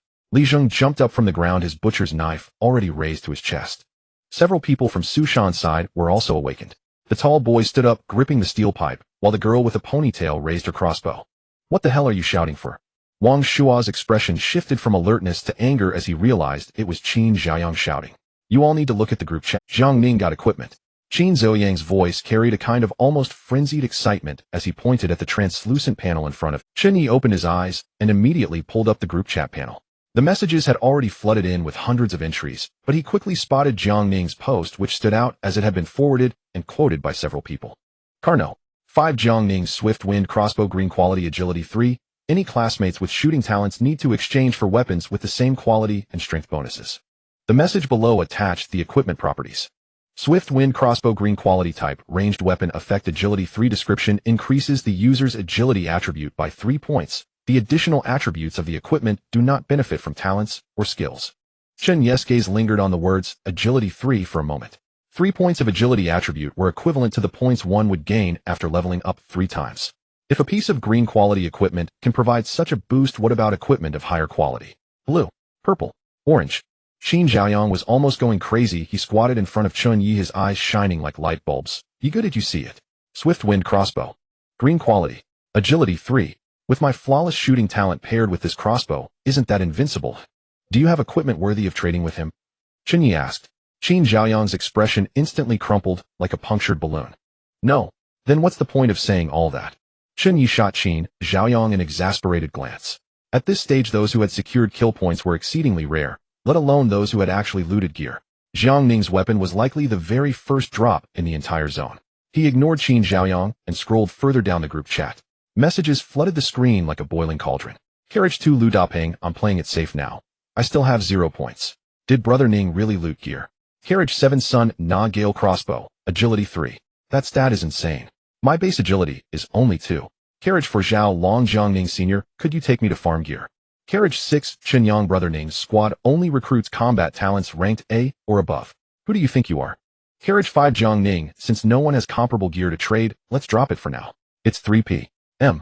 We've nearly cleared all monsters in this area. Only one remains. The colossal beast at City Hall Square. Anyone interested may gather at the entrance of the department store across the street from the square. No talent restrictions. Strength lies in numbers. The moment that message appeared, the group chat erupted anew. Carriage 1 Zhang Wei, that colossal beast. That 2-meter-tall lizard-head monstrosity mentioned earlier. That's suicide. Carriage 5 Zhu Peng Brother Ning said strength lies in numbers, not that you'll tank it. Ranged players stay ranged, support players support. Every bit of damage counts. And if someone snags the kill, that's pure fortune. The kill points for that beast must be enormous, and it might even drop loot. Carriage 2 Lu Dong, you'd need to survive long enough to claim it. Carriage 5 Zhu Peng with Brother Ning leading, what's there to fear? This is a lottery. Brother's fortune favors the bold. Carriage 7 Han Wei, count me in. Carriage 2 Wang Hui me too. Chen Ye watched the torrent of messages scroll across his screen, his fingers tapping lightly. They dare provoke that thing. These people truly fear no death. I nearly wet myself just seeing it earlier. Qin Zhaoyang shrank slightly, his neck retracting. Chen Ye smiled faintly. Men die for wealth. Birds perish for food. Some will always court death, and others will always believe themselves blessed by fate. As for me, I won't go. Qin Zhaoyang curled his lip. Still, if we did snag the kill, it'd be a windfall. Our squad, except for Hai Gu who has 10 points, still sits at 0. Wang Shuo felt a flicker of temptation. He held in a rank talent after all and possessed genuine combat prowess. With Jiang Ning's strength talent and his cadre of rank fighters, they could easily tackle it alone. So why recruit others? Why lift all talent restrictions? Something's off. Better steer clear. I suspect he's gathering cannon fodder. Zhu Peng's clearly his underling, constantly egging classmates on. Who knows what ulterior motives he's hiding? Chen Ye regarded Jiang Ning with quiet suspicion. By your reckoning, then Jiang Ning is quite devious. Wang Shuo whistled low. I'd assumed he was decent, clearing monsters so non-combatants could scavenge supplies. Li Zheng had briefly entertained joining, but upon hearing Chen Ye's assessment, he instantly abandoned the idea. Could it be that Jiang Ning's squad cleared this zone specifically to prepare for hunting the lizard-head monster? Otherwise, once battle erupts, nearby monsters would swarm in, as they did when we were chased before. Timing this assembly before dusk suggests they intend to test whether a kill is feasible before nightfall. Zhou Yiting voiced her analysis. Chen Ye nodded. That's most likely it. Zhao Hai rose from the corner and crouched before Chen Ye. Chen Ye, I'm going. His expression was solemn, his eyes gleamed with restless anticipation. Chen Ye studied him silent for a long moment. Zhao Hai continued. You're right. The lizard-head beast won't fall easily. And yes, I see Jiang Ning's recruiting cannon fodder. But this is an opportunity. Kill credit goes solely to whoever lands the final blow. With my strength talent, triple burst strength, I only need one opening. I can seize that kill. Chen Ye remained silent for 3 seconds. Every word Zhao Hai spoke held weight, not impulsive, but born of cold, deliberate calculation. Yet plans rarely survive contact with chaos. On such a volatile battlefield, anything could happen. Jiang Ning was no fool. If he summoned expendable allies, he'd already anticipated attempts to steal the kill. He might hold hidden cards, unrevealed advantages. You may go, Chen Ye finally said. Zhao Hai's eyes lit up. But I have conditions. Name them. First, do not act unless Jiang Ning does. Let his squad and the beast exhaust each other. Conserve your strength. Wait for the perfect moment. Zhao Hai nodded. Second, watch Jiang Ning's position carefully. Though his raw strength, 10 points, is inferior to yours, his speed doubles yours, and he wields a crossbow granting 3 agility. If he commits fully to stealing the kill, you may not outpace him. Track him relentlessly. When to strike, that decision rests solely with you. Zhao Hai nodded again. Third, and most vital. Chen Ye locked eyes with him, enunciating each word with grave precision. If things turn sour, retreat immediately. No hesitation. No lingering. Your survival anchors this squad. If you fall, the remaining 5 of us may survive this trial. But what of the next? Or the one after that? Zhao Hai's expression shifted, not with gratitude, but with the crushing weight of trust. In Chen Ye's words, he heard an unspoken truth: the squad's future rested squarely upon his shoulders. I accept. Zhao Hai bowed his head firmly, then turned to Wang Shuo and Li Zheng. You two stay with Chen Ye. His safety is your charge. Wang Shuo thumped his chest. Rest easy, Brother Hai. Our strategist's security is mine to guard. Li Zheng tightened his grip on the pig-slaughtering cleaver. Chen Ye lives, unless I am dead. Chen Ye rose, sheathing his bone-chopping cleaver at his waist and flexing his wrists. Let's go. Brother Hai heads to Jiang Ning's rendezvous, while we secure a vantage point near Central Square to observe the battle. Zhao Hai drew a deep breath and nodded. He hoisted a mountaineering backpack, stocked with water and rations, onto his back. Wang Shuo and Li Zheng stood as well, one gripping a fire axe, the other the cleaver, flanking Zhao Hai like twin sentinels. Let's move. Zhao Hai strode toward the shelter's exit. Wang Shuo and Li Zheng fell in a step behind him. Chen Ye glanced sideways at Su Shan's squad. They too were packing up, clearly unwilling to spend the night underground. He withdrew his gaze, and with Zhou Yiting and Qin Jiayang in tow, caught up to the trio ahead. The 6 emerged onto the surface. Mist had thinned considerably. The sun overhead cast a pallid, sickly light. Chen Ye checked the time, 3:20 p.m. He navigated his system interface, and simultaneously 5 invitation prompts appeared before the others. Join the group. All 5 accepted. We'll part here. You head to Jiang Ning's rally point. We'll claim high ground. Zhao Hai already spotted the department store across the street where a crowd had gathered. Chen Ye nodded. Yes, proceed with utmost caution. Zhao Hai said no more and turned to walk across the street. Without the gray mist obscuring his view, the dark red moss-like substance on both sides of the road glistened with a nauseating oily sheen under the sunlight. A considerable number of people had already gathered at the entrance of the mall. Zhao Hai glanced around and saw about 40 to 50 individuals. These people stood in small groups, dressed in a hodgepodge of clothing evidently scavenged from the abandoned mall, wielding an assortment of weapons: kitchen knives, steel pipes, wooden sticks, fire axes. But what caught the most attention were not these individuals. It was the group standing on the steps of the mall. 15 people, all dressed in matching athletic outfits, both men and women, all around 20 years old. They stood close together like a team that had been working together for a long time. No one whispered to each other, no one looked around, and all eyes were focused on the person at the top of the steps. That person sat at the top of the mall's entrance steps, casually surveying the crowd gathered in the square, as if counting his assets. He looked ordinary, standing about 6 feet tall with a well-proportioned but unexaggerated physique, dressed in a black athletic t-shirt and dark gray athletic pants with a pair of white running shoes on his feet. Zhao Hai figured this must be Jiang Ning. Also in strength, Jiang Ning exuded a far more impressive presence. He learned from Su Shan that Jiang Ning's team only required a rank combat talent. This meant that all 15 people below Jiang Ning were a rank far exceeding the 7 or 8 Su Shan mentioned. Zhao Hai couldn't help but admire the rapid formation of such a powerful team in such a short time. Just as he was about to find a spot to stand, a familiar voice suddenly came from behind him. Oh, isn't that Brother Hai? Zhao Hai turned his head. Li Jiahao stepped out from the crowd, followed by Sun Kai and Ma Wenba. He had changed his outfit, no longer wearing that black silk nightgown, but instead donning a deep blue windbreaker and black cargo pants with a pair of high-top hiking boots. Brother Jiahao said you would definitely come, and you really did, Sun Kai said, cheerfully scanning the area behind Zhao Hai. Where's your team? Don't tell me you've led them all to their deaths. Ma Wenba chimed in. Well, taking 3 dead weights does make it hard. If I were you, Brother Hai, I wouldn't have tried so hard. Taking those useless folks can't lead to a good outcome. You might as well do as Brother Jiahao did, only taking useful people. Zhao Hai looked at the two of them bantering back and forth, the corners of his mouth twitching slightly. You idiots. His voice was not loud, but every word was clear. Sun Kai's smile froze. Ma Wenba shut his mouth as well. Zhao Hai did not look at them, his gaze passing over the two and landing on Li Jiahao. I won't be like some people bringing teammates to their doom. Do you two know what that monster is? I truly admire your courage. He paused for a moment and spat on the ground. If you don't want to get beaten up, get lost.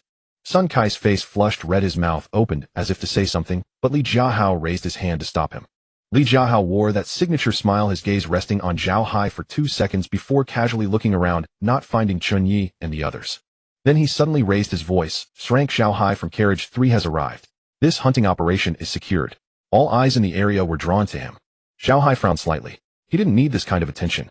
He came here to take advantage of the chaos, to find an opportunity to claim a kill, but now Li Jiahao had pushed him into the spotlight, and everyone knew he was Rank. Jiang Ning stood up from the steps. As he passed through the crowd, the 15 ranks automatically parted to make way for him. Jiang Ning approached Zhao Hai and extended his hand. Jiang Ning from Carriage 5. Zhao Hai looked at his outstretched hand, hesitated for a second, then shook it. Zhao Hai, Carriage 3. I've heard much about you. People in the group say Zhao has extraordinary talent, with triple damage strength and strength iron armed. Among us you are the strongest in terms of explosive power. Jiang Ning's smile was quite appropriate, neither overly enthusiastic nor cold. Zhao Hai glanced at Li Jiahao. Li Jiahao had retreated into the crowd wearing a harmless smile. Jiang Ning followed Zhao Hai's gaze for a moment, then withdrew his attention and made a gesture of invitation. Zhao, may I have a word with you? Zhao Hai hesitated for half a second and nodded. The two stepped out of the crowd, stopping beside a slanted lamppost about 20 meters from the crowd, far enough that their conversation wouldn't be overheard. Jiang Ning turned to face Zhao Hai. Since you are SSS-Rank, I'll get straight to the point. Help me kill that lizard head, and the right to the kill and the drops will belong to me. As compensation, I'll give you my Gale crossbow. Jiang Ning was direct without any preamble, and his tone was sincere. Zhao Hai asked directly, will you give me the Gale crossbow now, or after we kill the mon? Or if we fail to hunt it down, will I still get the crossbow? Of course it will be given after a successful kill. Otherwise, if I hand it to you, and you run off, where would I find you? Jiang Ning shrugged his tone, as if explaining a very simple principle. Zhao Hai sneered inwardly. A pie in the sky. Even if they succeeded in the kill, Jiang Ning could easily back out. Both were SSS-Rank, but Jiang Ning had 15 ranks behind him while he was alone. In this new world where strength ruled, mere verbal promises were worth less. I will see how it goes. To be honest, I don't think we can kill that lizard head. I'm just here to observe the chaos. Zhao Hai did not engage with his bait. Jiang Ning's eyes narrowed slightly. Zhao Hai didn't give him a chance to continue persuading, promptly asking, when you called for recruits, you said there would be no discrimination based on talent ratings. Do you think those D and C ranks have any combat ability? By luring them in, you're essentially sending them to their deaths. Jiang Ning's expression changed slightly, then he smiled indifferently. More people mean more strength. What if a master shows up, someone like Zhao? Besides those with lower talents, even if they miraculously survive this trial, what about next time? What about the time after that? They will die sooner or later. What difference does it make if it's sooner or later? It's better to take a chance. His tone implied that he was merely stating a self-evident truth. Zhao Hai fell silent. Chen Ye was right. Jiang Ning was indeed looking for cannon fodder. Seeing Zhao Hai silent, Jiang Ning smiled and patted him on the shoulder. But you are different. You are SSS-Rank, and we will have plenty of opportunities to cooperate in the future. What do you say? Help me out. I still stand by my previous statement. I will see how it goes. Zhao Hai did not refute him, nor did he agree, simply repeating what he had said earlier before turning back. Jiang Ning watched his back, a smile playing at the corners of his mouth. He quickened his pace to catch up, walking alongside Zhao Hai as they returned to the crowd, saying, Zhao, there's no rush. Let's discuss a feasible hunting plan first. Your talent is in close combat burst, and mine is in all attribute enhancement. With our cooperation. Zhao Hai's gaze swept over the crowd, lingering for a moment on those faces. Some were excitedly whispering to each other, others nervously gripping their weapons, while a few sat on the roadside munching on bread they had salvaged from the supermarket. Some were operating something on the system panel. 40 to 50 people ranging from D rank to S rank, all vying for a chance to secure a kill and earn rewards. At this moment, the lizard-head monster was squatting on the base of a monument in the city square, its crimson vertical pupils shimmering with a cold light under the pale sunlight, showing no reaction to the gathering at the entrance of the mall. Zhao Hai withdrew his gaze, silently noting down the 3 conditions that Chen Ye had mentioned. If Jiang Ning did not make a move, neither would he. Keep an eye on Jiang Ning's position. Something was off, or retreat was necessary immediately. Meanwhile, on the roof of a 12-story building south of the central square, Chen Ye stood at the edge of the rooftop, one hand resting on the railing, the other holding a map he had found at the supermarket, his gaze crossing over the square and landing on the crowd gathered at the entrance of the opposite mall. From this height, those people looked like ants. 40 to 50 ants surrounding an ant named Jiang Ning. The one talking to Hai Gu must be Jiang Ning. Wang Shuo squatted at the edge of the rooftop, a fire axe resting at his feet, his hands resting on his knees, as he narrowed his eyes to look across. It's too far to see their expressions clearly. Do you think Hai Gu might fall for Jiang Ning's tricks? Li Zheng stood next to Wang Shuo, a butcher's knife tucked at his waist, his arms crossed over his chest. Hai Gu isn't stupid. He won't be fooled by him. That's not necessarily true. Qin Xiaoyang leaned over the edge of the rooftop, resting his chin on the railing. You two don't know Hai Gu well enough, but once he gets excited, he disregards everything. I once watched his basketball game. They were down by 35 points in the fourth quarter. The coach had given up and wanted him to rest, but he refused to come off the court. In the end, they still lost, and he ended up cramping. That was basketball. This is life and death. It's different. What's the difference? Once he gets excited, it's all the same. Chen Ye did not participate in their discussion. He folded the map neatly and stuffed it into his pocket, then took out the binoculars he had found at the supermarket. They weren't high-end. They were the kind of children's binoculars found in the toy section with limited magnification, but they could barely make out the outline of people across. He raised the binoculars to his eyes and adjusted the focus. Jiang Ning's outline became clear in the lens. About 1.8 meters tall, wearing a black t-shirt and dark gray pants, he looked ordinary, standing indistinguishably in the middle of the crowd. Zhao Hai stood beside him as 1.95-meter height, towering over the crowd like a lighthouse, making it hard not to notice him. Chen Ye lowered the binoculars, turned around, and sat down against the cement railing at the edge of the rooftop, his gaze falling on the lizard-head monster in the center. From the 12th floor, he could see the entire shape of the monster, clearly much better than when he had seen it through the fog earlier. It was at least 2.5 meters long, including its tail. It might reach nearly 3 meters. Its body was covered with gray-black hardened scales, and the gaps between the scales were filled with a dark red substance that looked like dried blood. Its head resembled that of a lizard with a protruding snout, 2 rows of interlocking teeth, the upper jaw's teeth longer than those of the lower jaw, resembling 2 interlocking saw blades. Its nostrils were 2 narrow slits symmetrically placed on either side of the bridge of its nose, and its eyes were crimson vertical pupils. It was currently squatting on the base of the monument, its body half-coiled, resembling a giant lizard basking in the sun, seemingly lazy. Despite the fact that over 40 people were across the street preparing to attack it, it remained indifferent. Now that the fog had mostly cleared, there was no reason for the monster not to see the more than 40 people across the street. Could this thing be the legendary lizard man? Aren't those Americans claiming to have seen lizard people? From the description, it looks quite similar to this thing. Qin Zhaoyang also leaned over the railing looking at the monster. Lizard people do not exist on Earth, they are just legends. Zhou Yiting's voice came from behind as she stood in the center of the rooftop, not approaching the edge, holding a bottle of water she had found at the supermarket. However, this place may not be Earth anymore. It is unlike any place we know. The physical rules here might be the same as Earth, but the creatures here are beyond our We are in a completely unfamiliar world. This is likely just the first stop. The rooftop fell silent for a few seconds, several people lost in thought, all longing to go home. But could they go back? No one knew. Chen Ye stood up, raised the binoculars again, and looked towards the entrance of the mall. The crowd had begun to move. Jiang Ning stood on the steps, saying something to the crowd.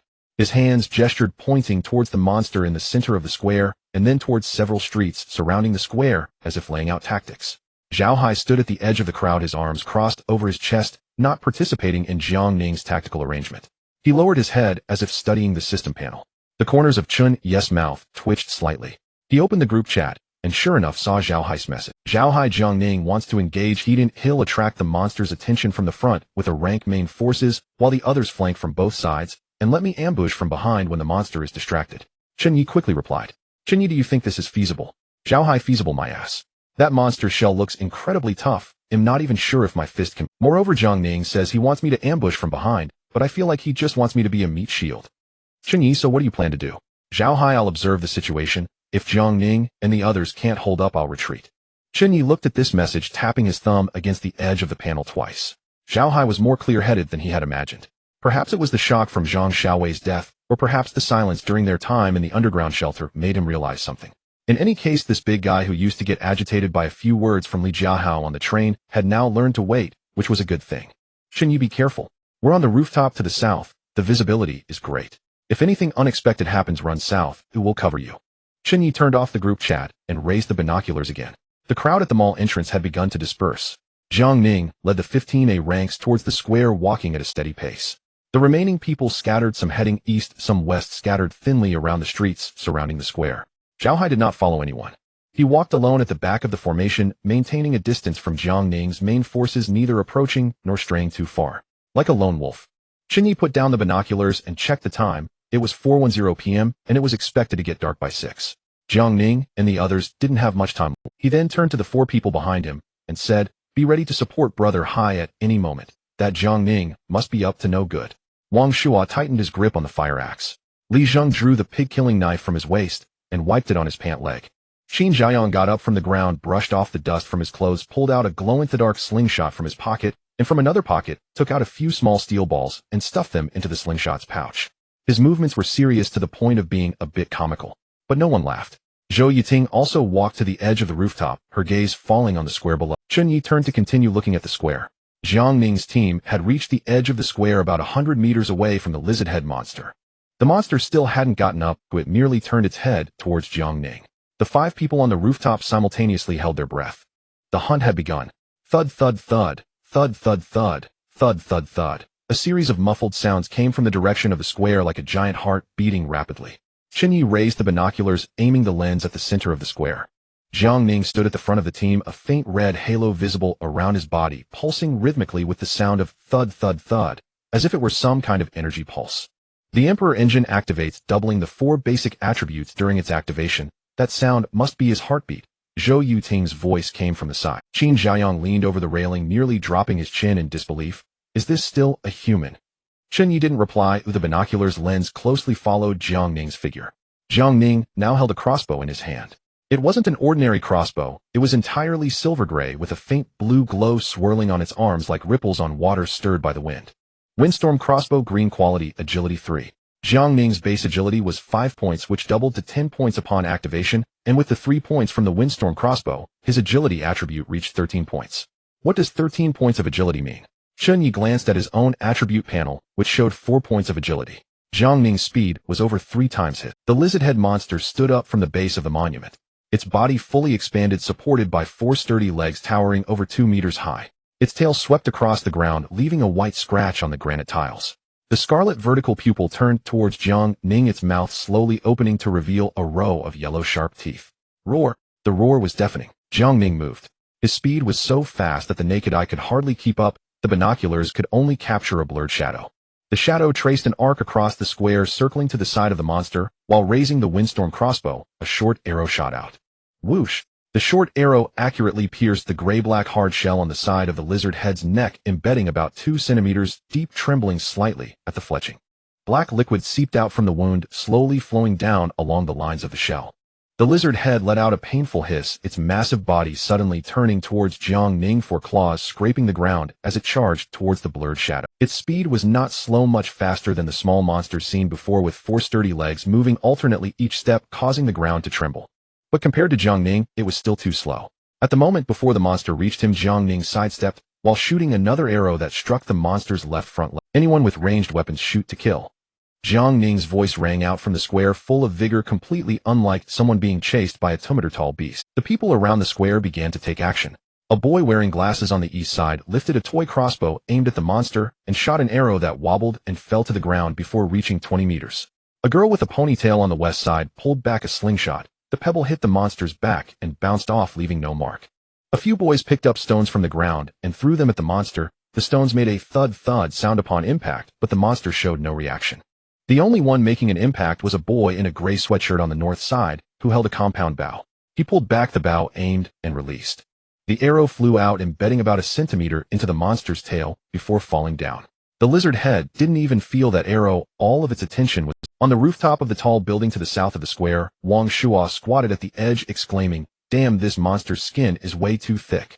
Those people's attacks aren't even worth calling a scratch. The only one dealing damage is Jiang Ning." Li Zheng shook his head. At this rate, Jiang Ning's stamina will surely run out. I wonder how long he can last. Chen Ye didn't respond, shifting the binoculars from Jiang Ning to the 15 class individuals. They hadn't entered the fray yet. 15 people stood at the edge of the square, fanned out in a semicircle about 5 meters apart from each other. They all held weapons, knives, axes, steel pipes, and 2 of them had fire axes. But their eyes were all following the movements of Jiang Ning and the lizard head, as if waiting for some signal. Jiang Ning shot 3 more arrows. 1 arrow struck the monster's back, another hit its right side abdomen, and the last arrow missed, embedding itself in the ground. The lizard head already had 6 short arrows lodged in its body, with black liquid oozing from the wounds, leaving dark traces on the gray-black shell. Yet its speed and aggression showed no signs of diminishing. It continued to chase after Jiang Ning, each pounce missing him by just a hair's breadth. "Where's Brother Hai?" Qin Zhaoyang's voice came from the side. Chen Ye turned the lens to Zhao Hai. Zhao Hai stood beside a streetlight pole at the southeast corner of the square, arms crossed over his chest, standing completely still. He was about 80 meters away from the battlefield, watching the fight unfold. Zhao Hai has gotten smarter. Zhou Youting also noticed Zhao Hai's position. His position allows for both offense and retreat. If Brother Hai makes a move, the monster will definitely target him. Brother Hai doesn't have Jiang Ning's speed, so he can't make a move now. Chen Ye put down the binoculars and rubbed his eyes. Let's see how Jiang Ning arranges this. It seems Jiang Ning is calling them to move in. Li Zheng pointed towards the square. Chen Ye raised the binoculars again. In the plaza below, the 15 ranks finally moved. They did not rush in a chaotic manner, but rather dispersed in an organized fashion. 3 individuals flanked from the left, 3 from the right, 2 circled to the monster's rear, while the remaining 7 advanced from the front. The leader among the ranks was a boy with a buzz cut named Zhu Peng, a confidant of Jiang Ning, wielding a broadsword that reflected a blinding white light under the sun. He charged to about 10 meters behind the monster, halted, raised his broadsword, and bellowed attack. 7 individuals struck simultaneously. Zhu Peng's broadsword struck the monster's hind leg, the blade scraping against its armor with a piercing sound, leaving a shallow white mark. Another boy's fire axe smashed into the monster's back, the impact resonating with a dull thud against the armor, but the monster remained motionless while his arm went numb from the recoil. The third boy fared worse. He jabbed a steel pipe into the monster's abdomen, bending the pipe upon impact with the armor as his palms split open, blood flowing. The attacks from the 15 ranks were akin to a mosquito bite to the lizard-head monster. No, at least a mosquito bite would cause some itch. These attacks didn't even cause an itch. The lizard-head monster ignored those striking it, its complete focus still on Jiang Ning, the one human capable of truly injuring it. What are you waiting for? Go on and attack. Don't be afraid. This creature lacks intelligence and will only chase those who can hurt it. You create distractions, and he'll shoot a few more arrows. Jiang Ning's voice resonated from the center of the plaza as he shouted this, while evading the monster's attacks, not even panting, appearing entirely at ease. The mixed bag crowd around the plaza, who had previously only dared to toss stones from a distance, began to stir. For those with C and level talents who couldn't earn even a single point over the past days, the opportunity to earn substantial points was not to be missed, especially with Jiang Ning leading the charge. Students, seek fortune and danger, kill the lizard-head monster. A boy in a camouflage jacket stood up from the street, gripping a steel pipe, and was the first to dash towards the center of the plaza. Once someone took the lead, others followed. The second, third, fourth. More and more people emerged from the surrounding streets of the plaza, armed with various weapons: kitchen knives, steel pipes, wooden sticks, wrenches, and even someone wielding a metal shelf taken from a supermarket. They surged towards the colossal beast at the center of the plaza. Rather than courage, it was more akin to a gambler's mentality. Over 30 people encircled the lizard-head monster from all directions, striking its armor with steel pipes, slashing its tail with kitchen knives, jabbing its abdomen with wooden sticks, and slapping its back with a metal shelf. The clanging sounds merged into a cacophony reminiscent of an unskilled blacksmith's workshop. Yet none of the attacks managed to inflict real harm on the lizard-head creature. Steel pipes bent, kitchen knives dulled, wooden sticks splintered, and the metal shelf warped. The dark gray armor on the monster's body was not even marked with a proper scratch. Only the wounds from Jiang Ning's few short arrows oozed black liquid. The lizard-head monster finally became enraged. Not from pain. Those ant-like attacks didn't even qualify as an itch, but from annoyance. Like a person surrounded by mosquitoes buzzing around, even if their bites weren't painful, one still wished to swat them dead. The lizard-head monster ceased pursuing Jiang Ning, its crimson slit pupils turning towards those surrounding it, striking and banging. Its tail lashed out suddenly. Whap! The thick tumtor-long tail swept through the air like a whip, striking the crowd behind it. 3 boys near its tail were caught squarely by the blow. Their bodies flew like rag dolls, landing 7 to 8 meters away, crashing heavily to the ground, and rolling several times before coming to a stop. One landed on the granite pavement, his head hitting the ground with a dull thud, after which he lay still. Another fell into a pile of rubble, clutching his leg in agony, his lower leg bent at an unnatural angle, the bone broken. The third was luckier, landing on the wreckage of a scrapped car. Though covered in blood, he was still able to move, struggling to crawl down from the car roof and limping away. What the hell? Run. This thing is too fierce. The crowd erupted in chaos. Those who had charged bravely just moments ago turned and fled, leaving steel pipes, kitchen knives, and wooden sticks scattered on the ground. But the lizard-head monster had no intention of letting them go. It charged towards the densest part of the crowd, its 4 sturdy legs pounding the ground. Each step sent shockwaves through the earth, shattering the granite pavement beneath its claws and sending shards flying. A girl running slowly was overtaken from behind, just as the monster's massive claw was about to slam into her back. Zhao Hai intervened. His body reacted faster than his brain. A silver-gray metallic sheen spread from his fingertips up to his forearm as he pushed off the ground, with his right leg launching himself like a cannonball towards the monster's flank. Boom! His iron fist, powered by triple strength, struck solidly against the lizard-head monster's left ribcage, the recoil vibrating back through his arm, leaving his entire right arm tingling. But the effect was pronounced. The lizard-head monster was knocked sideways by the punch, its massive body tilting to the right as its 4 claws dug into the ground, leaving 4 white scratches as it barely stabilized itself. It abandoned its pursuit of the girl, its crimson slit pupils now fixated on Zhao Hai. The girl scrambled away, rolling and fleeing, not even sparing a glance back, let alone saying thanks. Zhao Hai paid no mind. He immediately retreated, distancing himself from the lizard-head monster. With only 4 points in agility, the speed difference between him and the creature was too great. Once ensnared, escape would be difficult. The lizard-head monster tilted its head, its crimson-slit pupils fixating on Zhao Hai's metallic fists, seemingly reassessing the threat level of this prey. It did not leap immediately. Zhao Hai remained motionless. A standoff occurred between man and beast, the air in the plaza seeming to freeze. At that moment, Zhao Hai caught a glimpse of Jiang Ning's movements. Jiang Ning did not continue shooting. He stood at the plaza's edge, having retracted his crossbow, holding a cube-like object that was entirely silver, with 6 faces adorned with glowing blue symbols. Jiang Ning lifted the cube to his eyes, a slight smile forming at the corners of his mouth. Then he made a hand gesture that only those in his team could understand. The reactions of the 15 ranks were swift, as if rehearsed countless times. Zhu Peng was the first to withdraw his broadsword at his side, moving quickly and steadily, retreating 30 meters within 10 seconds. The other ranks also dispersed at the same astonishing speed, some heading east, others west-south or north like dandelion seeds blown by the wind. Their retreat paths were pre-planned. Each had their own route, ensuring no one impeded another or affected Jiang Ning's next actions. Once Jiang Ning saw his team had retreated to a sufficient distance, he threw the cube. The silver cube traced a parabolic arc through the air, landing at the center of the plaza, hovering 3 meters above the ground. The blue symbols on the cube's 6 faces lit up simultaneously, their brightness intensifying from faint to blinding. Hum.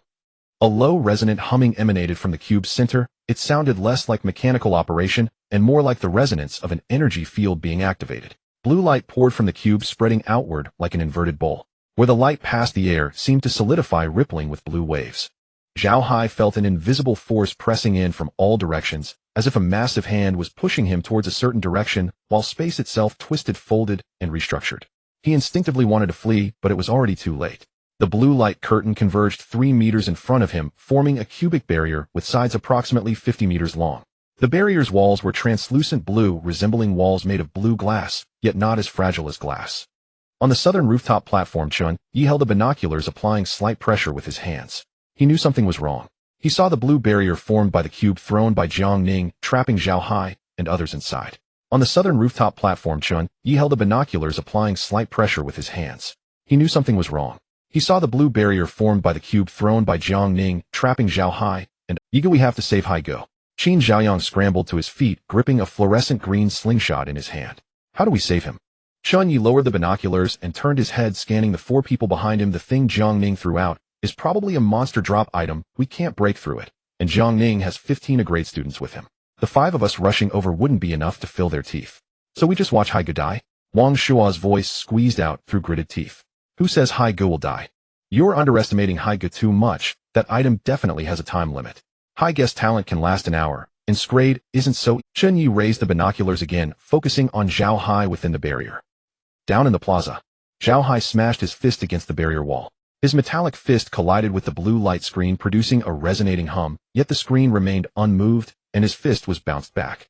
What the hell is this thing? Zhao Hai struck again, only to be rebuffed once more. A low growl from a lizard-head monster could be heard behind him, but he didn't turn.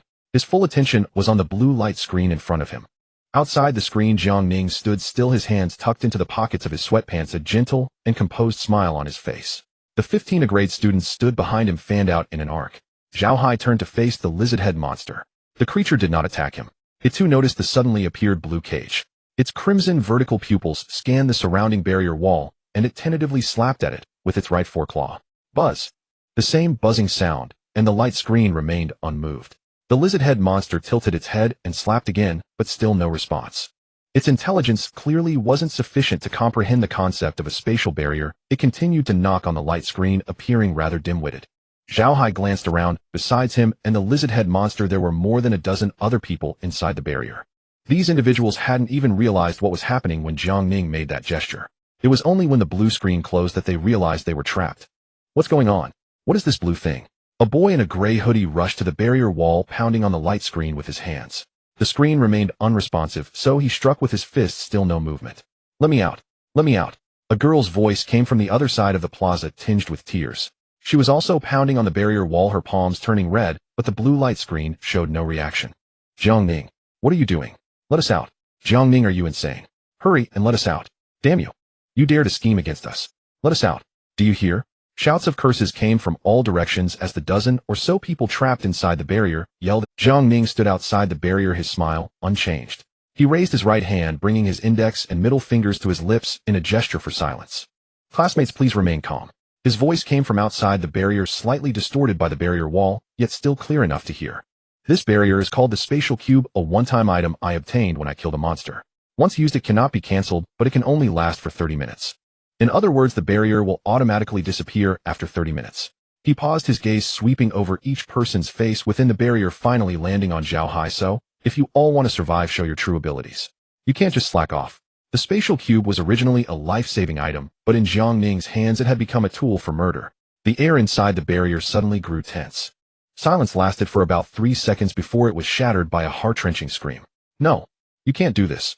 Let me out. Please let me out. The girl who had been pounding on the light screen knelt on the ground, her hands pressed against the blue barrier wall, tears streaming down her cheeks. Jiang Ning, damn your ancestors. A boy picked up a steel pipe in his hand and swung it at the barrier wall. Buzz. The steel pipe was bounced back, numbing his hands, while the barrier wall showed not even a ripple. It's useless. This barrier cannot be broken. The speaker was Zhao Hai. He stood in the center of the barrier, the metallic sheen on his fists having faded, his expression surprisingly calm, eyes fixed on Jiang Ning outside the barrier. Jiang Ning was also looking at him. Their gazes collided through the blue light screen. Jiang Ning's smile remained unchanged, while Zhao Hai's eyes burned with anger. Instead of cursing there, you might as well think about how to survive these 30 minutes. Zhao Hai's voice wasn't loud, but everyone inside the barrier heard him. The boy who had been cursing stopped his attempts to break the barrier and turned to look at Zhao Hai. The girl who had been kneeling also lifted her head, her tear-filled eyes gazing at it. The other trapped individuals also turned their gazes toward this towering figure, standing at 1.95 meters. Zhao Hai did not look at them. He turned to face the lizard-head monster, his fists gleaming metallic, once more the silvery gray sheen reflecting a cold light against the blue screen. The lizard-head monster remained still, crouching in the northern part of the barrier, still pounding on the screen. Several arrows shot by Jiang Ning were still embedded in its body, black liquid oozing from the wounds. But these injuries clearly weren't fatal. They might not even qualify as injuries. Zhao Hai took a deep breath, silently cursing himself. He had indeed acted impulsively. He hadn't met any of the 3 conditions Chen Ye had mentioned. He had acted when Jiang Ning was about to stop. He hadn't kept his eyes on Jiang Ning's position. Something was wrong. He didn't retreat immediately. He had done none of it. But at this point, regretting was meaningless. He glanced over the people within the barrier and counted them. There were 14 in total, including himself. 14 people trapped in a blue cage and a 2-meter-tall beast with armor-like skin. Among these 14, who besides him had fighting capability? Those with combat talent stepped forward. Zhao Hai's voice echoed inside the barrier. No one moved. I said those with combat talent step forward. This is not the time to hide your abilities. This creature won't spare you just because you remain silent. I possess upgrade talent invisibility, allowing me to deal double damage while in this state. The speaker was a boy dressed in a black short-sleeve shirt holding a dagger. I have upgrade talent ranged mastery, enabling me to deal double damage with ranged weapons. Another person stepped forward, a boy in a gray hoodie carrying a He had been one of the few besides Jiang Ning capable of inflicting damage on the monster's hide. He had hoped to get close and deal some damage only to fall into Jiang Ning. I also possess upgrade talent weakness insight, which allows me to see the target's weaknesses. Attacking these weaknesses deals double damage. The monster's weaknesses are its neck and eyes. The third to step forward was a girl with short hair dressed in a black sports jacket, holding a kitchen knife. One by one, the 4th, 5th, 6th stepped forward. Out of the 14 people, including Zhao Hai, 8 possessed combat talents. The remaining 6 were essentially powerless. Zhao Hai quickly reviewed in his mind. 8 combat talents, 3 grade, 4 grade, and himself 1 grade. This configuration still had a pitifully low chance against the lizard head. There was no retreat left. However, this also presented an opportunity. Within 30 minutes, Jiang Ning could not interfere in the battle within the barrier. If he could kill this monster, all the drops and rewards would be his. Follow my command. Zhao Hai's voice grew serious. Those without combat talents retreat to the edge of the barrier. Do not run around, do not scream, and do not attract the monster's attention. Those with combat talents listen to my positioning orders. His gaze swept over the 7 with combat talents, assigning tasks based on their ability. You in charge of harassment while invisible, attack from the side, strike, and retreat, do not linger. The boy in the black short-sleeve nodded. You shoot its eyes from the farthest distance. The boy in the gray hoodie also nodded. You look for opportunities to attack the monster's weaknesses. If you can hit its eyes, that's best, if not, aim for its neck. The short-haired girl tightened her grip on the kitchen knife and nodded. For the remaining 4 grade talents, Zhao Hai positioned them behind, into the sides of the monster, not seeking to inflict significant damage, but rather to distract the monster. Did everyone understand? Understood. The responses were mixed, some were firm, others trembled. Zhao Hai said no more, his gaze locked firmly onto the lizard head. At that moment, the lizard head also lost interest in the barrier's light curtain. It turned around and noticed that a dozen humans dared to encircle it. Its eyes glinted with malice as it locked onto Zhao Hai, the one who had just inflicted pain upon it. Roar! The lizard head let out an angry roar, its foreclaws digging into the ground, as its massive body charged toward Zhao Hai. It moved faster than when pursuing Jiang Ning. Zhao Hai's pupils slightly contracted, but he did not evade. Charge with me. He rushed towards the lizard head, gathering strength in his right fist. The lizard head lunged simultaneously, its two front claws spread wide with black-gray nails resembling 5 short daggers, aiming for Zhao Hai's head. Zhao Hai pulled back his right fist, shifting his weight onto his right foot, then pushed off the ground, twisting his waist and hips. The power surged from his heels to his knees, from his knees to his waist to his shoulders, and from his shoulders to his fist. Boom! The punch, powered by 3 times his strength, struck solidly against the lizard head's extending right front paw. The collision between fist and paw pad produced a deep resonant sound. The lizard head's right front paw recoiled, its entire body tilting to the left for a moment, but its left paw quickly followed up with a strike. Zhao Hai had no time to withdraw his fist to block. He could only brace himself with his left arm. Bang! The lizard head's left paw slammed against Zhao Hai's metallicized left forearm with immense force, sending him several steps back, his feet scraping against the ground with a harsh sound. Zhao Hai steadied himself, shaking off the numbness in his left arm. No traces were left on his metallic skin. However, the impact had already penetrated through the metal layer to his bones, causing a dull ache throughout his left arm. This beast is incredibly strong. He cursed silently. Yet the lizard head's assault offered him no time to recover. The massive creature's tail swept in from the side faster than when it had sent others flying before.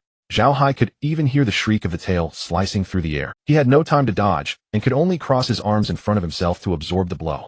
Bang! The tail struck Zhao Hai's arms, throwing him as if he had been hit by a car flying 5 to 6 meters away, crashing heavily to the ground, and rolling twice before finally. Several white scratches appeared on his silver-gray metallic skin. Zhao Hai climbed up from the ground, shook his head to clear the dizziness, and relocked his gaze onto the lizard head. Is that all? He shouted at the lizard head, his fists colliding, producing a crisp sound of metal clashing.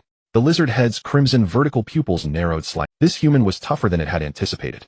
Brother Hai is awesome. At the edge of the barrier, a boy with a steel pipe shouted excitedly. However, his excitement lasted less than 2 seconds. The lizard head suddenly abandoned Zhao Hai, its massive body abruptly turning to charge at the boy who had its 4 sturdy legs moved in a steady rhythm, each step shaking the ground, causing the granite tiles to shatter beneath its claws, sending debris flying. The boy's smile froze on his face. His pupils dilated, his mouth opened, but fear had locked his voice in his throat. Run! Zhao Hai's voice called out from the side, but it was too late for him to escape. The lizard head reached the boy, opened its massive jaws, and bit down on his crack. The sound of shattering bones echoed within the barrier. The boy's body vanished from the waist up within the lizard head's mouth. His legs stood still for a moment, swayed, and then collapsed. Blood oozed from the corners of the lizard head's mouth, dripping onto the ground, and forming a dark red puddle. Oh! A scream came from the edge of the barrier as a girl covered her mouth, tears instantly streaming down her face. Another boy collapsed directly to the ground, a wet stain appearing in his pants. Don't scream. Don't run. Zhao Hai's voice thundered, resonating within the barrier, but fear had spread like a plague. 2 girls without combat talents clung to each other, trembling all over, their lips quivering as they made whimpering sounds. A boy in a white t-shirt attempted to run towards the barrier wall, but after 2 steps his legs went weak and he knelt on the ground, unable to rise. Zhao Hai gritted his teeth. He could no longer afford to care. Invisibility. Harass it from the side. Do not let it focus on those without combat abilities. The boy with the grade talent for invisibility had already disappeared into thin air, his voice coming from the left side of the lizard head. I know. A dagger suddenly appeared next to the lizard head's left hind leg, stabbing in. The dagger penetrated about 2 centimeters before being swiftly withdrawn, and the invisible boy flashed through the air before vanishing again. The lizard head felt a prick, swinging its tail towards the direction from which the dagger had appeared, but it swept at nothing. Well done! Zhao Hai shouted, rushing towards the lizard head. From a distance, shoot at its eyes. The boy in the gray hoodie drew back the compound bow, aimed, and the arrow shot through the air, aimed straight at the right eye of the lizard head. The lizard head tilted slightly, and the arrow grazed its eye corner, leaving a shallow scratch on its nose bridge without injuring the eye. Again, the boy in the gray hoodie knocked another arrow, strung it on the bow, and aimed. This time he took longer to aim, his hand trembled slightly, but he gritted his teeth to steady it. He released the arrow. This time the arrow struck precisely 3 centimeters below the lizard head's right eye, embedding itself about 2 centimeters deep, and black liquid gushed from the wound. The lizard head was completely enraged. It abandoned the pursuit of those without combat abilities, turned around, and fixated its crimson vertical pupils on the boy with the compound bow. Run! Zhao Hai shouted as he charged toward the lizard head, his right fist coiling with power, smashing towards its left rib. Boom! Another heavy punch landed, causing the lizard head's body to sway slightly, but it did not turn towards Zhao Hai, still fixated on the boy with the compound bow. It dug its four claws into the ground and charged towards the boy. The short-haired girl dashed out from the side, swinging a kitchen knife towards the lizard head's neck. The blade scraped against the dark gray scales, leaving a shallow white mark, but failing to penetrate. Its neck scales are too thick. My strength isn't enough to cut through. The short-haired girl shouted as she retreated, but the lizard head's tail swept towards her. She suddenly crouched down, and the tail brushed past the top of her head, the wind it generated causing her hair to fly wildly. Zhao Hai pursued the lizard head, delivering punch after punch to its hind legs, tail, and back. Each punch made the lizard head pause momentarily, but none. Its target was clear, the boy with the compound bow. The boy in the gray hoodie had shot his last arrow through the compound bow to the ground and turned to flee. But his speed was too slow. The lizard head closed the gap in just a few steps, its right claw smacking him from the side, sending him flying as if swatting a fly. The boy's body tumbled in the air several times before crashing heavily against the barrier wall. The blue light flickered, and his body slid down the wall motionless on the ground. The ranged fighter is down. The voice of the invisible boy came through the air, clearly filled with tension. Zhao Hai's heart sank sharply. 1 out of the 8 combat talents had already fallen. His gaze swept across the barrier where those without combat abilities were still screaming, crying, and trembling complete. The lizard head turned around, its crimson vertical pupils locking onto Zhao Hai again. Damn it, come on. Zhao Hai shouted, his fists colliding together, a silver-gray glow exploding under the blue barrier. The lizard head charged forward. Zhao Hai also rushed towards it. The man and beast collided in the center of the barrier, fists and claws meeting with a series of sharp metallic clashes. The lizard head charged forward. Zhao Hai also rushed towards it. The man and beast collided in the center of the barrier, fists and claws meeting with a series of, but with every claw strike, every bite, and every sweeping tail of the lizard head, Zhao Hai was pushed back several steps, the white marks on his metallic skin increasing. Zhao Hai's stamina was visibly depleting. He glanced at the system panel. His stamina had dropped from 100 to 67. And the barrier had only been active for less than 10 minutes.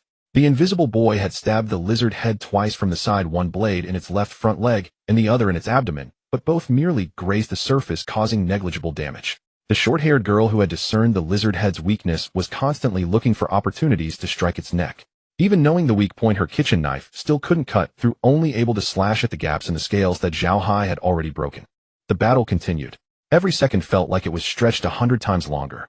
Outside the barrier at the edge of the square, Zhu Peng approached Jiang Ning, lowering his voice. Ning, Zhao Hai is quite fierce. Look at the cracks on the lizard head. They were all made by his punches. If this keeps up, the lizard head won't really let him hammer it to death, right? Killing points and drop rewards won't cheapen him, right? Jiang Ning crossed his arms, watching the battle inside the barrier with great interest, a faint smile on his lips. He can't kill it. Huh, why not? Don't be fooled by how lively he seems now. He'll soon wither away. This kind of high-intensity explosive output consumes a lot of stamina. I estimate that he's left with only half of his stamina. Jiang Ning's gaze remained on Zhao Hai, his tone calm, as if he were narrating a match that had nothing to do with him. Even if he truly could kill the lizard head, it wouldn't matter. Zhu Peng was taken aback. Wouldn't matter. Ning, the killing points and drop rewards would all be his, and we would have lost the space cube. If he takes the killing points, so be it. Jiang Ning glanced at Zhu Peng, his smile deepening. But as for the dropped items, once the barrier disappears, he won't be able to take them unless he wants to die. Zhu Peng's eyes brightened. Ning is brilliant. Even if Zhao Hai kills the lizard head, he will surely be at his last gasp. By then he probably won't even have the strength to run. If he dares not hand it over, then he can't blame us for being ruthless. Jiang Ning did not respond, turning his gaze back to the barrier. His eyes shifted from Zhao Hai to the lizard head, lingering for a moment on the scales that had been split open by Zhao Hai before moving away. Further away in the shadow of a building in the southeast corner of the square, Li Jiahao leaned against the wall, his hands in the pockets of his windbreaker, calmly watching the distant blue barrier. Sun Kai squatted beside him. Brother Jiahao is right, this Jiang Ning really has a problem. He says talents are unlimited and many hands make light work, but in the end he's just using people as cannon fodder. Damn it, everyone inside the barrier is probably going to die now. Ma Wenbo stood on the other side of Li Jiahao, his arms crossed over his chest. I wonder if Zhao Hai can last until the barrier ends. Li Jiahao did not respond. His gaze remained fixed on Zhao Hai's figure inside the barrier, his brow slightly furrowed, as if he were contemplating. Brother Jiahao, what are you thinking? Sun Kai noticed Li Jiahao's expression and leaned over to ask. Li Jiahao was silent for 2 seconds before speaking. I'm wondering where Zhao Hai's teammates have gone. You mean Chen Ye and the others? Sun Kai smacked his lips. What can those few do? They're not even enough to fill the gaps for Jiang Ning. Li Jiahao did not say anything further, his gaze turning towards the tall buildings surrounding the square. He couldn't see the situation on the rooftops from here, but he had a feeling that Chen Ye was definitely hiding somewhere on a building observing. However, Sun Kai had a point. Chen Ye and the others were too weak to change the outcome of the battle. On the rooftop of a 12-story building south of the square, is Haigu really going all out? Is he not afraid of danger? Wang Shuo crouched at the edge of the rooftop, gripping the railing tightly. Haigu truly wants to kill that lizard head. Look at how he puts all his strength into every punch. If Haigu can actually take it down, then the cannon fodder Jiang Ning brought in along with that item he used would all be for Haigu's benefit. Li Zheng also crouched on the rooftop watching the battle below in the barrier. Chen Ye shook his head, his expression grave. Even if Haigu can kill that lizard head and obtain the reward, he will be at his last gasp. Exhausted of energy and with depleted stamina by that time, he won't be able to fight, let alone stand steady. He paused, his gaze falling on Jiang Ning's group outside the barrier. The 15 people Jiang Ning brought have hardly exerted any effort so far. They have been waiting for the barrier to disappear. If Haigu can really kill the lizard head, let's hope there are no dropped items. Just getting points would be enough. Crouching nearby, Qin Xiaoyang suddenly raised his head upon hearing Chen Ye's words. Are you saying that Jiang Ning wants to snatch the dropped items? Is he really that shameless? Chen Ye glanced at him, but didn't answer. Instead, he countered. If you were Jiang Ning, would you let Haigu take away the equipment that is? Qin Xiaoyang opened his mouth wanting to say something, but the words got stuck in his throat. The four of them fell silent. They all knew the answer in their hearts. No. In this deadly game, equipment equals power, and power equals life. No one would willingly surrender their life, nor would anyone give up a piece of equipment that could make them stronger just because of shame. Moreover, if Jiang Ning cared about shame, he wouldn't have deceived so many people into becoming cannon fodder. Chen Ye glanced at the time. It was already 5 in the afternoon. The sky had darkened, and the night fell faster than he had anticipated. Wisps of mist began to spread again. Although still thin, it was indeed foggy. Chen Ye frowned. The reappearance of mist in the evening. What does that mean? Does the mist affect the creature's movements? These questions flashed quickly through his mind, but there was no time to delve deeper. Just as he was about to shift his gaze back to the barrier, something caught his eye out of the corner.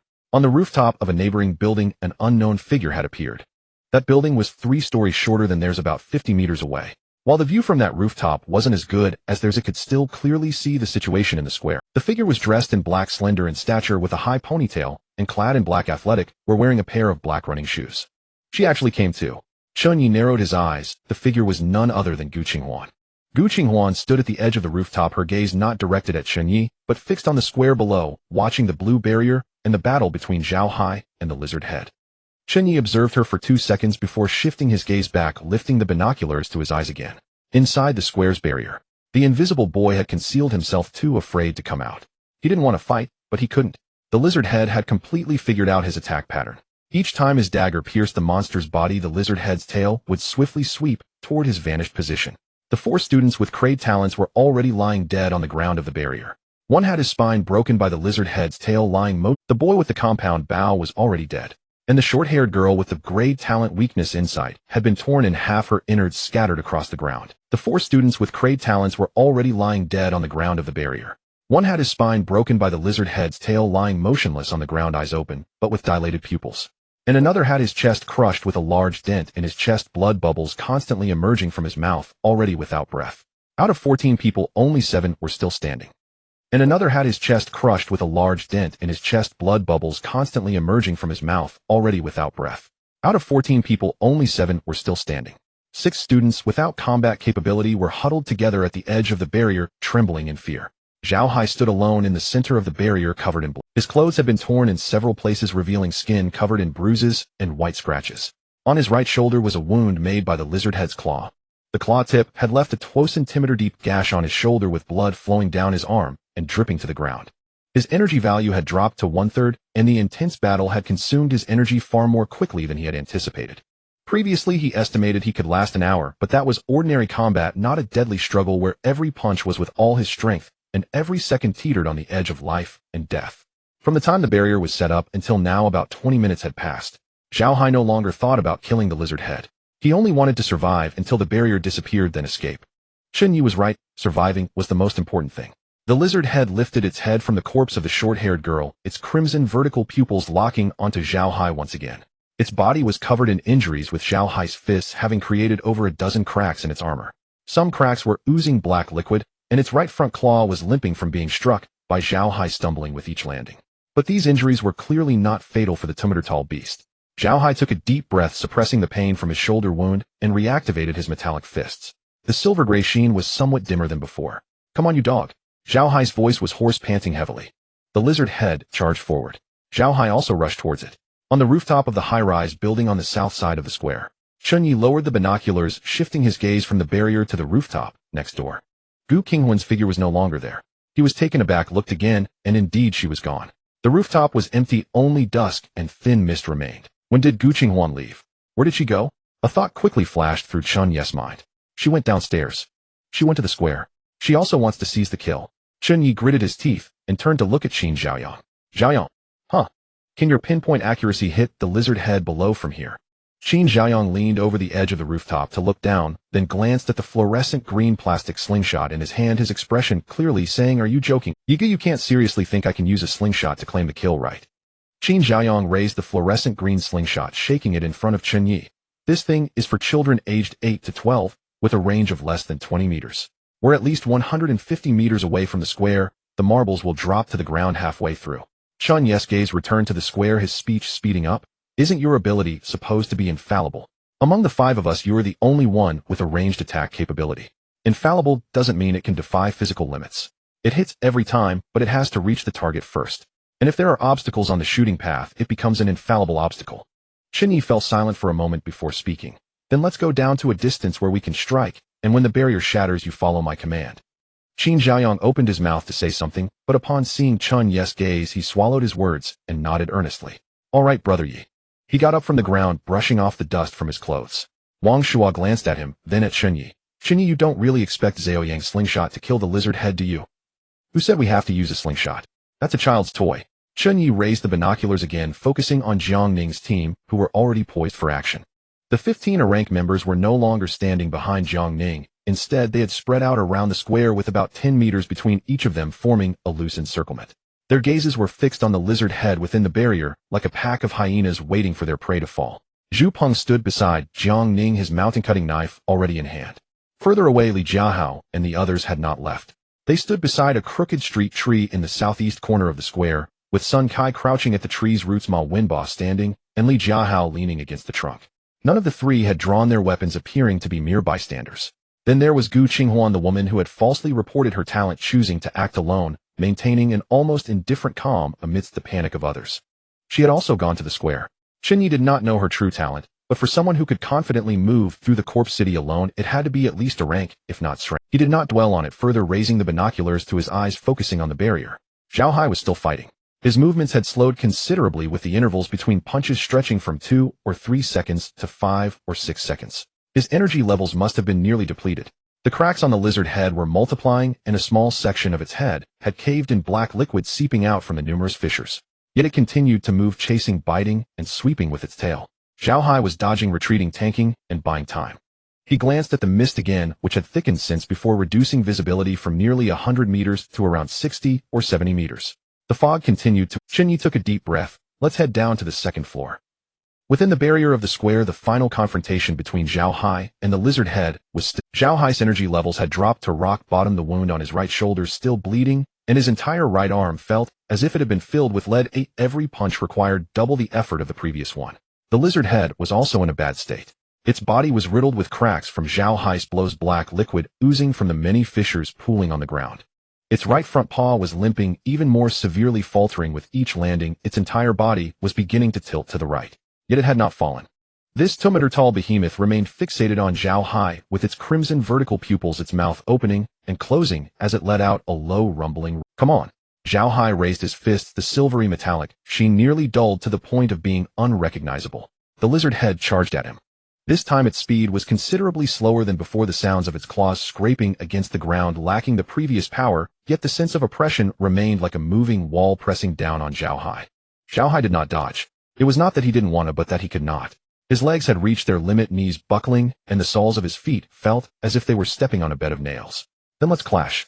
Zhao Hai gritted his teeth, pulling back his right fist, shifting his weight onto his right foot, and then suddenly pushing off the ground his iron fist launched. The lizard head's right paw struck simultaneously. Fist and claw collided. Boom. A deep thunderous sound erupted within the barrier. Zhao Hai's body flew backward like a kite, with a broken string soaring 7 or 8 meters before crashing heavily against the barrier wall. Buzz! The blue light curtain shook violently, emitting a piercing hum. Zhao Hai slid off the light curtain, falling to the ground, a mouthful of sweet metallic liquid surged. He braced himself against the ground, attempting to stand up, his arms trembling like dried twigs in the wind, and halfway up he fell back down. The lizard head also retreated 3 or 4 steps, its right front paw barely able to touch the ground, its whole body quivering slightly. It shook its head, its crimson vertical pupils locking onto Zhao Hai again, opening its mouth to emit a low growl. Then it advanced toward Zhao Hai. Zhao Hai pressed against the ground, trying to stand once more. He succeeded. He was upright, his legs shaking, the wound on his right shoulder, still oozing blood, but as he looked at the approaching lizard head, a bleak smile tugging at his lips. Looks like I'm going to meet my end here today. Being a good person truly has its downsides. The lizard head approached to within 3 meters of him, its mouth agape, yellow teeth glinting with a nauseating sheen in the twilight. Just then, crack! A crisp crackling sound came from above. Zhao Hai looked up. A fissure had appeared on the blue barrier wall. The crack began at the top, spreading outward like a spider web, growing in number and density. Crack, crack, crack, crack, crack. The sounds of the cracking grew increasingly dense, and the blue light curtain began to flicker, flashing erratically. The lizard head also halted, raising its head, its crimson vertical pupils fixated on the cracks. Boom! The barrier shattered. The blue light curtain exploded like shattered glass, dispersing into countless motes of light in the air. Twilight and fog rushed back in. Zhao Hai took a deep breath, the air filled with the stench of decay and blood rushing into his lungs, momentarily clearing his muddled mind.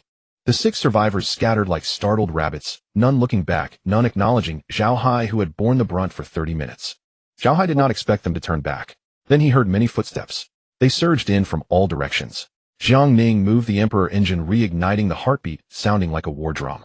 His speed was so fast that it was nearly imperceptible to the naked eye. That blurred figure shot straight from the edge of the square to the center, crossing the distance of several meters in an instant.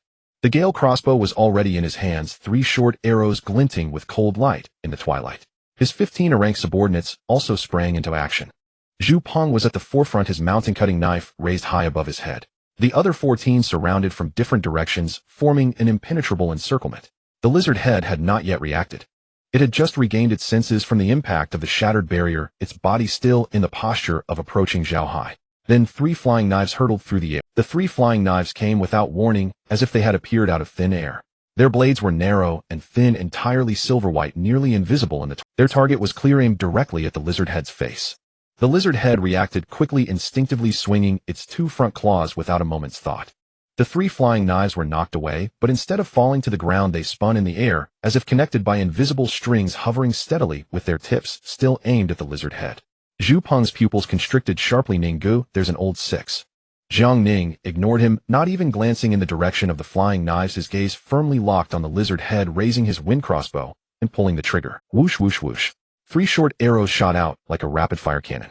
One pierced the left front leg of the lizard head, another struck its abdomen, and the third embedded itself in a gap of the already shattered armor plate, penetrating nearly 3 centimeters. Black liquid gushed out from the wound. Don't worry about that, just kill the lizard head first.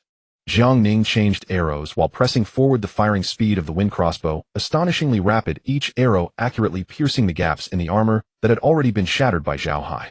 15 A-grade fighters charged forward. Previously they couldn't break the defense, but now it was different. The lizard head's armor had been cracked by Zhao Hai, providing them with openings. Zhu Peng was the first to reach the side of the lizard head, raising his mountain-splitting knife high, aiming it at a gap in the cracked armor, and struck down with all his might. Puff! The blade sank nearly 5 centimeters deep, and black liquid splattered out, drenching Zhu Peng's face. We can break the defense. Brothers, hack at the wounds. Zhu Peng wiped the black blood from his face, his voice filled with excitement.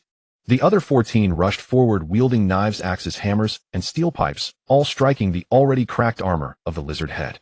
The lizard head let out a painful roar, swinging its tail violently, attempting to swat away these annoying flies. But its speed had already slowed considerably, and most people had already dodged when the tail swept past. Only one who was slow to dodge got hit by the tail's tip, staggering 2 steps, but not falling. After regaining balance, he charged forward again. Jiang Ning's arrows continued to fly. One by one they struck the lizard head's most vital areas, the eyes, the throat, and the gaps in the cracked armor. The lizard head's breath noticeably weakened. Its movements grew slower, its roars quieter, with black liquid pouring from wounds all over its body, forming a large puddle on the ground. At that moment, the 3 flying knives that had been hovering in midair moved again. One traced an arc from the left, aiming for the lizard head's neck. One dove down from the right, targeting the ankle of its right hind leg. Another approached from the front, heading straight for the lizard head's claw wrist. The 3 flying knives attacked from 3 directions simultaneously. Their speed was astonishing, even faster than Jiang Ning's arrows. Puff! The first flying knife sliced across the lizard head's neck, leaving a deep cut on the gray-black armor, with black liquid gushing out like a burst dam. Puff! The second flying knife severed the ankle of the lizard head's right hind leg, where the armor was already thin, having been cracked in several places after being struck by Zhao Hai, and nearly cut the leg in half. Puff! The third flying knife pierced into the lizard head's right claw wrist, the blade fully embedded, leaving only the handle exposed. The lizard head's body stiffened suddenly. Its right hind leg lost support, and its massive body leaned back, crashing to the ground with a loud thud, scattering debris and dust. But it was not dead yet. Its eyes remained open, its crimson vertical pupils still moving. Its mouth opened and closed as it let out a low rumbling roar. Zhu Peng was startled by this sudden turn of events, instinctively taking 2 steps back. He saw the trajectory of the 3 flying knives, witnessing them turn in midair, accelerate, and attack from different angles. This was not something an ordinary person could achieve. Ningge, that old 6, is incredibly strong. Jiang Ning's brow furrowed slightly as he realized the situation. The attack strength of those 3 flying knives far surpassed his own. His arrows could only penetrate 2 to 3 centimeters into the armor gaps, while the 3 flying knives could cut through the armor, leaving such deep cuts on the lizard heads. This was not something a grade could achieve. Grade, or even higher. His gaze swept around the square, trying to locate the hidden figure. But he couldn't find them. The dusk and fog shrouded everything in a blur, only allowing the outlines of distant buildings and scattered streetlights to be seen, with no sign of any person. Kill the lizard head first. Jiang Ning suppressed his unease, raising the wind crossbow again, aiming at the lizard head's eyes, and firing 3 arrows in quick. His subordinates charged forward again, wielding knives and axes, fiercely hacking at every spot on the lizard head that could inflict damage. The lizard head's resistance grew weaker. Its tail no longer swept, its claws no longer struck, and although its mouth was still opening and closing, it could no longer bite anyone. The crimson vertical pupils began to lose focus like 2 lights nearing extinction. At that moment, 3 more whooshing sounds pierced the air. A cleaver, a bone-cutting knife, and finally a short blade, each hitting the lizard head's forehead, where Zhao Hai had previously dented it. Almost simultaneously, the 3 thin as a cicada's wing flying knives pierced into the lizard head's throat from 3 directions, fully embedding themselves, and leaving only 3 tiny wounds, with black liquid pouring out, forming a trickle. Jiang Ning's crossbow bolt arrived a second late, but accurately struck the lizard head's third eye. The lizard head's body convulsed violently. Then it stopped moving. Its eyes remained open, but the crimson vertical pupils had completely lost their luster. Its mouth slightly ajar, revealing uneven yellow teeth. Saliva, mixed with black liquid, dripped from the corner of its mouth. The lizard head was dead. This giant beast, over 2 meters tall with armor as thick as an armored vehicle, had finally perished. But no one in the square cheered, because everyone's gaze was drawn to the same thing. Beside the lizard head's corpse, a book had erupted, devoid of any text or images, only a faint glow swirling around it. The book was encased in a transparent force field, which was hemispherical, about 30 centimeters in diameter, tightly enclosing the book within. Suddenly the square fell silent. Zhu Peng was the first to rush forward. He ran to the force field, reaching out to grab the book. His hand could not penetrate the force. His fingertips were blocked by an invisible barrier about 10 centimeters from the spine of the book. The barrier was not hard, but was as resilient as cowhide. Pressing against it would leave an impression, yet it could not be breached. Damn! Zhu Peng cursed and resorted to striking with his fists. Buzz! The barrier remained unmoved, and his fist was rebounded, sending a jolt through his entire arm. Don't bother. This is the priority looting, right? Whoever kills the monster gets the priority to loot. That's how it was when we obtained the equipment before. Jiang Ning's voice came from behind as he approached the barrier, crouched down, and reached out to test it. He too could not pass through. Jiang Ning glanced at his system panel. His kill points had not increased.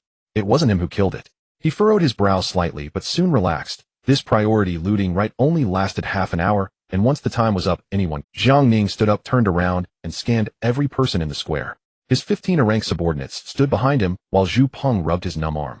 Further away, those who survived from the barrier were slumped at the edge of the square, some crying, some trembling, some tending to their wounds, and none dared to approach. And then there was Li Jiao. He was still leaning against the crooked street tree, hands in his pockets. Sun Kai crouched by the tree root, his eyes darting around, while Ma Wenba stood nearby, arms crossed over his chest. These 3 were merely there to watch the show with no involvement whatsoever.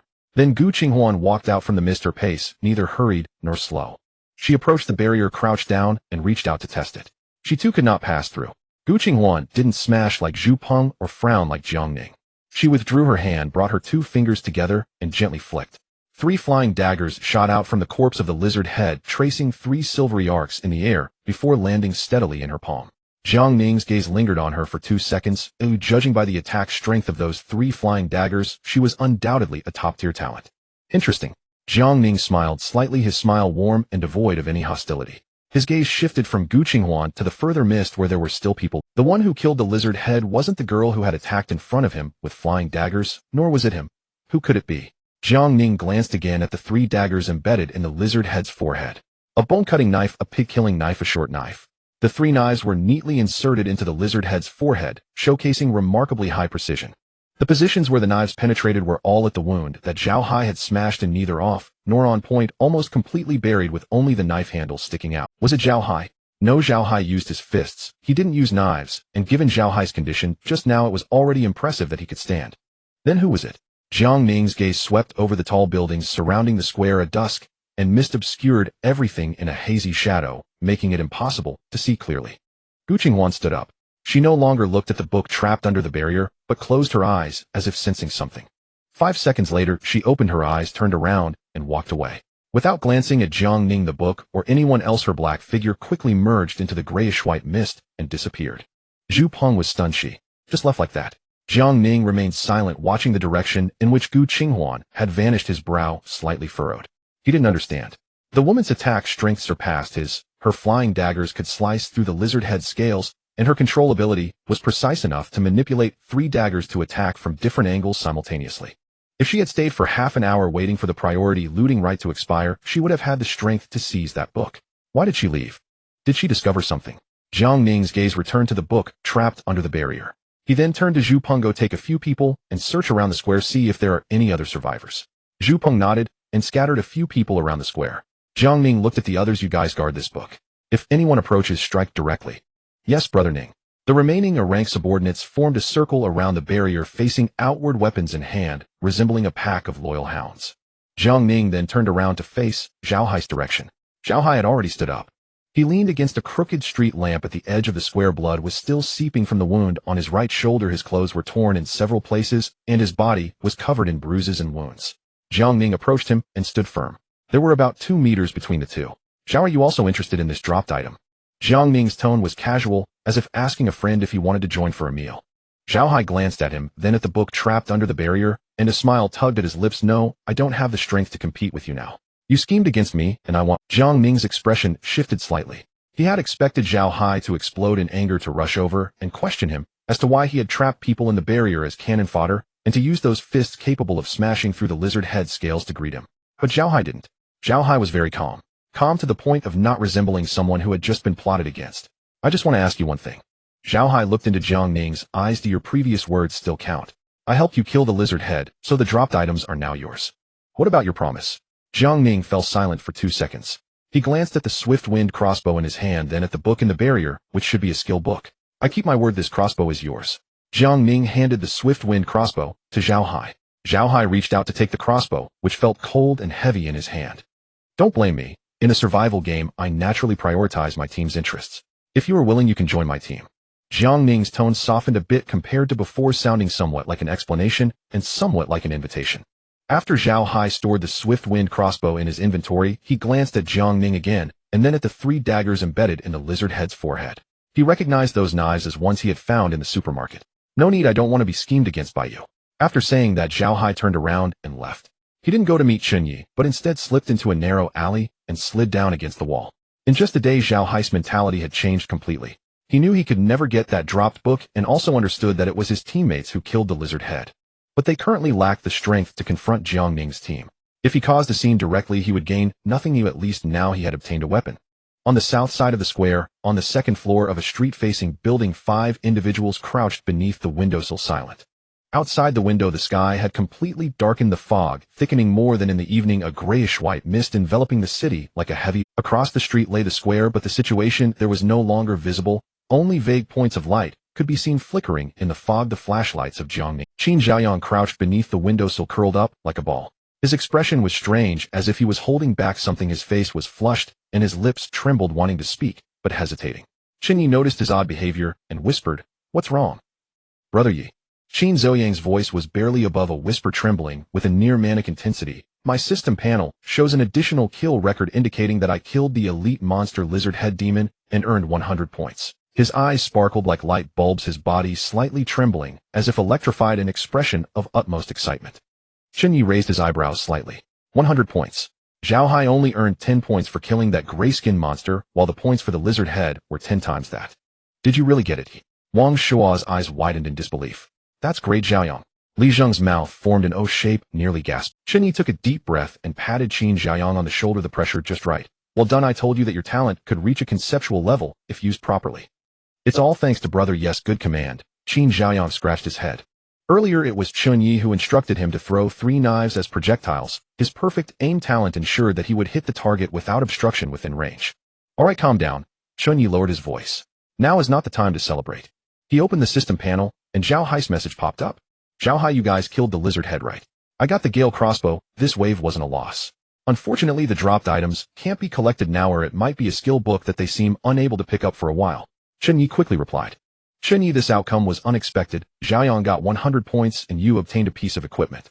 We are not Jiang Ning's team's match right now. We will remember this grudge and make him pay double eventually. Zhao Hai, I'm running low on energy and it won't recover for a while. Jiang Ning sent someone to search the nearby high-rises, so don't let them find you. Chen Ye closed the panel, raised his head, and scanned the 4 individuals beside him. Brother Hai said Jiang Ning is sending people to search the nearby high-rises. Oh, let's move up first. The fog is thick and it won't be easy for them to find us.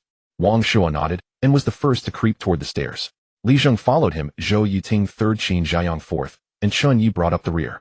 The 5 of them ascended the stairs until they reached the 12th floor, pushing open the rooftop door, the night wind wrapped in fog rushing toward them. Chen Ye approached the edge of the rooftop and looked toward the square. From here the situation in the square was clearer than from the 2nd floor. Those points of flashlight were still flickering in the fog. It was the team searching the buildings. Chen Ye's gaze shifted further into the square. The night had completely fallen. Suddenly a howl erupted from nearby. This was followed by a second and a third howl, increasingly more. The howls surged from all directions. From the northern municipal area of the square, the eastern commercial street, the western residential area, and the southern platform. They were all too familiar with this sound, the howls of the gray fog zombies. The howls echoed back and forth, resonating like some ancient call reverberating through the ruins of the city. Those monsters were all awakened. What should we do? Qin Zhaoyang's face turned pale in an instant as he crouched at the edge of the rooftop, gripping the railing tightly. It seems those monsters are all awake. Indeed, night is their active period.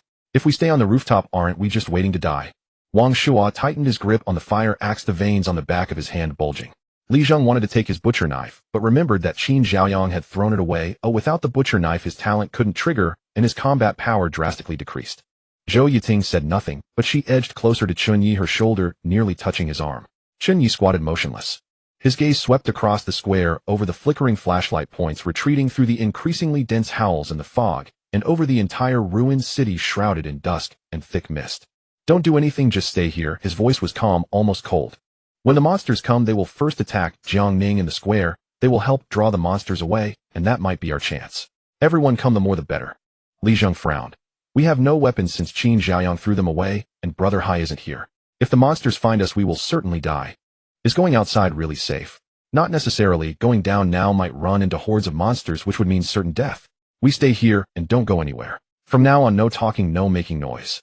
Chen Ye lay directly on the ground. The other 4 followed suit. In the square, Jiang Ning's pupils constricted sharply.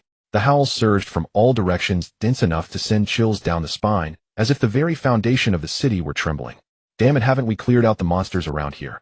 He glanced at the dropped items on the ground. The book covered by a light shield glowed faintly in the night, like a gem lost among the ruins. There were still at least 20 minutes before the priority for picking up items would disappear. Zhu Peng ran back breathlessly from the edge of the square, followed by those he had called to search the buildings. Brother Ning, so many monsters are coming this way. His voice trembled as he pointed toward the northern direction of the square. The ground trembled slightly. It was not an illusion. It was not just 1 or 2 monsters, but a large horde of monsters causing the resonance as they ran. In the fog, the outlines of shadows began to emerge. Those shadows were larger than what they had seen during the day, the largest shadow estimated to be nearly 3 meters tall, like a moving small hill. Brother Ning, we should leave. There's no one left here anyway, we can come back later to get it. Zhu Peng's voice rose in pitch. No, Jiang Ning's voice grew cold. We must get the dropped items before leaving. There must be someone here, otherwise who threw those 3 knives on the monster's head. Even if someone is here, they must have run away long ago. We can't handle so many monsters. If we don't leave, we're all dead, Brother Ning. Zhu Peng nearly shouted, his eyes filled with fear, urgency, and a hint of anger. Other Agrade followers gathered around, their expressions similar: fear, urgency, dissatisfaction, and some had already begun to retreat. "Brother Ning, let's go. We can't fight so many monsters. Even if we get the book, we need to stay alive to use it." Other followers began to persuade him as well. They followed Jiang Ning because he was strong enough and the probability of survival was higher with him. Now Jiang Ning was putting them in danger for a book, naturally leading to dissatisfaction. Jiang Ning's brow furrowed even tighter. His spatial magic cube item had already been used, and he had given the wind crossbow to Zhao Hai. Now he was left with only an ordinary knife he found in the supermarket. If he left now, the items he dropped might have already been picked up by someone by the time he returned. That woman with the flying knives, the one who lurked in the shadows to steal the kills from him, or perhaps some other lurking threat. He gritted his teeth. Just then the first monster rushed out of the mist.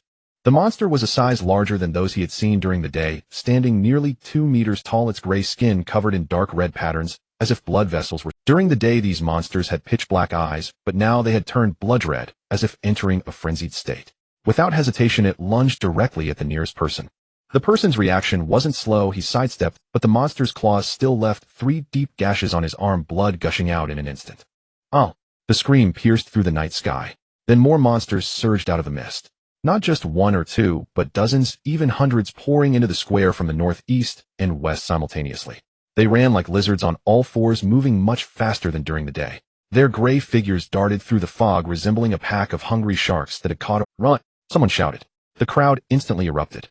Among the 15 A-class followers, 7 or 8 turned and fled without looking back. The remaining few hesitated for a moment, but seeing more and more monsters flooding into the square, they also turned to run. The elite team of over a dozen people collapsed in an instant. Zhu Peng stood in place, glancing at the fleeing individuals, then at Jiang Ning, his expression twisted with intensity. "Jiang Ning, are you leaving or not?" He addressed him directly by name, something he had never done before. Jiang Ning's gaze reluctantly shifted from the dropped items on the ground. The book remained in the light barrier, quietly lying beside the corpse of the lizard head, emitting a faint glow. The light barrier flickered slightly in the night, as if mocking him. A gray-skinned monster charged at him from behind, closing in to less than 10 meters. "Go!" Zhu Peng grabbed Jiang Ning's arm, nearly dragging him southward. "Damn it, run!" Jiang Ning gritted his teeth, casting one last glance at the book before turning to flee. His voice was filled with reluctance. The monsters had already spotted them pursuing the two, with the fervor of huskies catching sight of feces. Jiang Ning activated the Emperor engine, once more, his heartbeat thundering in his chest like a war drum. A light red aura enveloped his body, making him appear like a moving lantern in the night, becoming the most conspicuous target for the monsters. At this moment his speed was not as fast as when he was dodging the lizard head, as he lacked the agility boost from the crossbow, but he did not abandon Zhu Peng. He grabbed Zhu Peng's arm, almost dragging him along as they sprinted, when a sharp screech echoed behind them. A monster that had pounced from behind missed its target, its claws grazing Jiang Ning's back, tearing 3 gashes in his windbreaker, the fabric fluttering and revealing the white t-shirt beneath. "Left! Another one is coming from the left." Zhu Peng's voice had changed pitch. Jiang Ning glanced over and saw 2 monsters charging out from the mist on the left, one in front of the other, their eyes blood red as they lunged at them. They were at least 30% faster than during the day, their 4-legged running posture resembling that of lizards. Their spines bent and stretched in incredible ways, each leap covering 3 to 4 meters. Jiang Ning did not slow down. He drew a boning knife he had picked up from the supermarket's fresh produce section with his right hand, reversing his grip as his body made a sharp turn while running. The 10 points of agility granted by the Emperor engine came into play at that moment, as his faint red figure traced an arc through the mist, slipping between the 2 grayskin. Puff! The boning knife slashed across the first monster's throat, the blade slicing through its gray skin, black liquid spraying out. Puff! The second stab plunged into the second monster's eye socket, the blade completely disappearing, leaving only the handle protruding. The 2 monsters' bodies stiffened in midair for a moment before crashing heavily to the ground, convulsing twice before falling still. More monsters surged out of it. In the gray-white mist, blood-red eyes twinkled like countless stars, glowing with a bloodthirsty light. Those eyes flickered in the darkness, resembling floating will-o'-the-wisps. Central Square. On the rooftop of the tall building on the south side, 5 people lay motionless on the concrete floor. Chen Ye closed his eyes, listening intently to the sounds around him. The roars of the monsters and the rumble of Jiang Ning's Emperor engine grew fainter until they The other 4 dared not breathe. The monster army should have gone to chase Jiang Ning's group. "Let's go down and pick up the dropped items."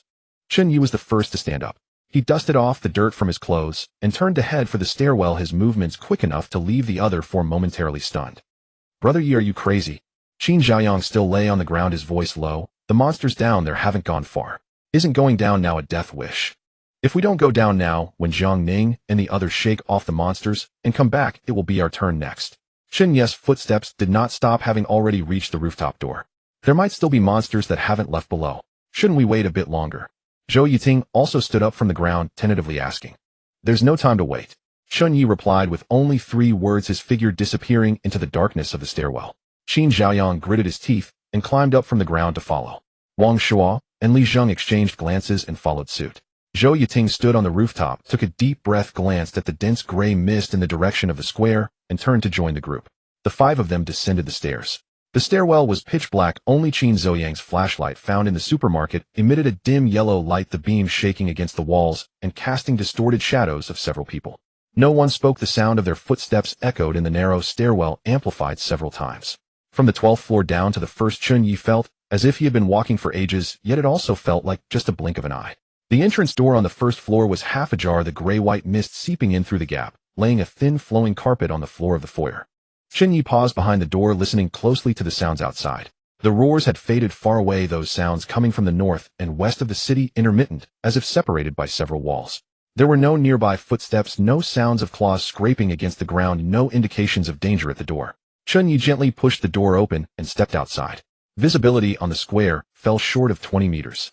Street lamp posts dissolved into hazy silhouettes within the mist, while the blood-red moon overhead vanished completely behind a veil of fog. The lizard-head corpse still lay at the square's center, its massive frame resembling a colossal boulder in the night. Grayish-black scales were fissured across its body, and black fluid oozed from its wounds, pooling into a small dark puddle beneath it. Scattered across the ground around it were steel pipes, kitchen knives, shards of glass, and unidentifiable debris, along with several darker stains of dried blood. The remains of those slain by the lizard-head creature were mangled beyond recognition. Chen Ye did not glance at them. His gaze locked instead upon a faint shimmering aura beside the corpse. The hemispherical light barrier remained intact, and the book inside still rested within it, emitting a soft, ethereal glow against the night. Chen Ye crouched down and extended his hand. His fingertips halted 10 centimeters short of the barrier, stopped by an invisible wall. The barrier offered no rigidity, yet possessed uncanny resilience, like thick, supple leather. Pressing against it caused his finger to sink slightly inward, yet never pierce through. Zhaoyang, come here. Qin Zhaoyang immediately crouched beside him and reached out to retrieve it. As his fingertips touched the barrier, no resistance met them. His hand slipped through as though parting a thin curtain of water. The dome flickered faintly, but held its shape unbroken. Qin Zhaoyang froze, turning to look back at Chen Ye. Don't just stand there, take it out. Chen Ye's voice came from behind him. Qin Zhaoyang slid his hand fully into the barrier and withdrew the book. The moment the book left its confines, the dome shattered, shattering into countless glistening motes that scattered into the night like fireflies caught in a breeze. Qin Zhaoyang cradled the book in both hands. Characters shimmered into existence upon its cover. It's truly a skill manual. Brother Yi, it's a skill. His voice rose half a pitch, eyes wide with disbelief. Before he could finish speaking, a soft, shuffling footstep echoed from behind. Who's there? Wang Shuo reacted first, the fire axe already raised high, his body stepping protectively in front of Qin Zhaoyang. Li Zheng moved too, reaching instinctively for the pig-slaughtering cleaver at his waist, only to recall it was still embedded in the lizard-head skull. He clenched his fists, instead taking position to guard Qin Zhaoyang's other side. Chen Ye turned and saw a figure emerging from the mist. Slender-clad in a black short-sleeved shirt, his trousers rolled up to his knees. The fog churned behind him like a closing curtain. Chen Ye recognized him instantly, the boy who had fought alongside Zhao Hai inside the barrier, possessing the ability to vanish from sight. The boy halted roughly 10 meters from Chen Ye. His face was pale, yet bore few wounds. His gaze swept past Chen Ye, lingering for 2 seconds upon the skill manual in Qin Zhaoyang's hands, then withdrew. Don't misunderstand. He raised both hands slowly, palms outward. My name is Lu Chun, from Carriage No. 8. My stamina has been fully depleted, triggering automatic termination of my invisibility. I've remained hidden on this square solely to evade monsters, not to seize your loot. His tone carried unmistakable sincerity. By then, Qin Zhaoyang had already stowed the skill manual into his system inventory, flicking his palm open to make it vanish in an instant, swift as sleight of hand. Wang Shuo and Li Zheng maintained their defensive stances. Chen Ye regarded Lu Chun and smiled faintly. Then you're free to go. Understood. I won't intrude further. Lu Chun sighed, retreating step by slow step, his form dissolving gradually into the fog until gone. A single word drifted from the gray haze. Damn. That solitary exclamation conveyed his frustration and helplessness. Only after Lu Chun vanished did Wang Shuo lower his fire axe, exhaling deeply. Damn, this guy's unnervingly stealthy. He was merely scavenging, His invisibility talent suits such work perfectly. Chen Ye felt profound relief fortune had favored them. They'd all had Qin Zhaoyang stood alone, this shadow-veiled student, possessing the treacherous sixth man talent. Had Qin Zhaoyang stood alone, this shadow-veiled student, possessing the treacherous sixth man talent, would surely have struck from behind. Just as tension began to ease, a cool feminine voice cut through the mist. You should have killed him. If he tells Jiang Ning you took the book, you'll be in grave danger. Gu Qinghuan emerged from the fog, her gaze fixed on Chen Ye. Wang Shuo and Li Zheng, having just relaxed, tensed anew. Qin Zhaoyang instinctively shrank back, half a step behind Chen Ye. Chen Ye met Gu Qinghuan's gaze, silent, motionless. She waited nearly 2 seconds, then seeing no response forthcoming, shifted her attention away from him and walked directly toward Qin Zhaoyang. Qin Zhaoyang watched her approach, his throat bobbed, beads of sweat forming along his brow. She stopped before him and extended her hand. Hand over the book. I wish to examine it. Qin Zhaoyang glanced between her outstretched hand and Chen Ye. Chen Ye gave the faintest nod. If Gu Qinghuan truly intended to seize their skill, manual resistance would be futile. She was even more formidable than Jiang Ning. Qin Zhaoyang flipped his palm open. The skill manual reappeared. He passed it to her. Gu Qinghuan accepted it, opened the cover, and a shimmering blue interface bloomed before her eyes. Her gaze lingered on the interface for 3 seconds. Then she closed the book and shook her head slightly. Indeed, it is a skill manual, but incompatible with my talent. She returned the book to Qin Zhaoyang. He accepted it, blankly glancing first at its cover, then up at Gu Qinghuan. Lips parted as if to speak, yet he'd assumed the manual was lost forever, never expecting her to return it. Without another glance his way, Gu Qinghuan turned and began to walk away. Did you know we were hiding inside that building? Chen Ye's voice followed her from behind. Gu Qinghuan paused, tilting her head slightly, her eyes meeting his. Yes. That single word was all she offered. Then she turned fully and melted into the mist. Her black athletic attire faded gradually against the ashen fog, dimming, blurring, until within a few breaths she vanished entirely. Only once Gu Qinghuan's silhouette had fully dissolved did Wang Shuo exhale sharply. Damn, so many sixth men. She's even more terrifying than the last. If she'd wanted it, the 4 of us combined wouldn't last a second against her. We were fortunate. The manual simply didn't align with her talent. Had it suited her, she'd never have given it back. Chen Ye crouched beside the lizard-head corpse and pulled free the 3 blades embedded in its skull, wiping grime from their blades against the creature's scaled hide. He handed the pig-slaughtering cleaver to Li Zheng and the short blade to Zhou Yiting. Let's go. We can't stay here. If Jiang Ning escapes, the monster she'll return. We're heading back to the original supermarket. After speaking, Chen Ye opened his system chat and messaged Zhao Hai to rendezvous at the supermarket, then strode swiftly toward the square's edge. Qin Zhaoyang stowed the skill manual and hurried after him. Wang Shuo and Li Zheng walked abreast in the center, fire axe and cleaver gripped firmly in hand. Zhou Yiting brought up the rear. After a few paces she paused and looked back. The lizard-head corpse still lay where it fell, its immense form silent and unmoving as a monolith beneath the night. Around it, remnants of the dead littered the ground, bloodstains, tattered cloth, abandoned weapons, half concealed, half revealed by the drifting mist. She watched for roughly 2 seconds, then turned away and rejoined the group without another word. An hour later, the blood moon rose in the night sky, casting a sinister red light that made the entire corpse city seem even more eerie. Jiang Ning and Zhu Peng stumbled out from a narrow alley on the south side of the central square. Jiang Ning's windbreaker had been torn open in several places, his body smeared with black stains and dark red blood indistinguishable between that of the monsters or his own. Zhu Peng was in worse shape, with a deep claw mark on his left arm, the flesh peeled back and blood long coagulated. He had no idea where his broadsword had gone. Now, he only held a steel pipe he picked up from the roadside, which was also smeared with black liquid. Ninggu. Wait for me. Zhu Peng's voice was hoarse, panting heavily. He leaned against the wall and squatted down, gasping for breath. Jiang Ning stopped and looked back at him. Can you still walk? I can. Zhu Peng pushed himself up from his knees, his right leg trembling slightly, but he gritted his teeth and stood straight. Let's go.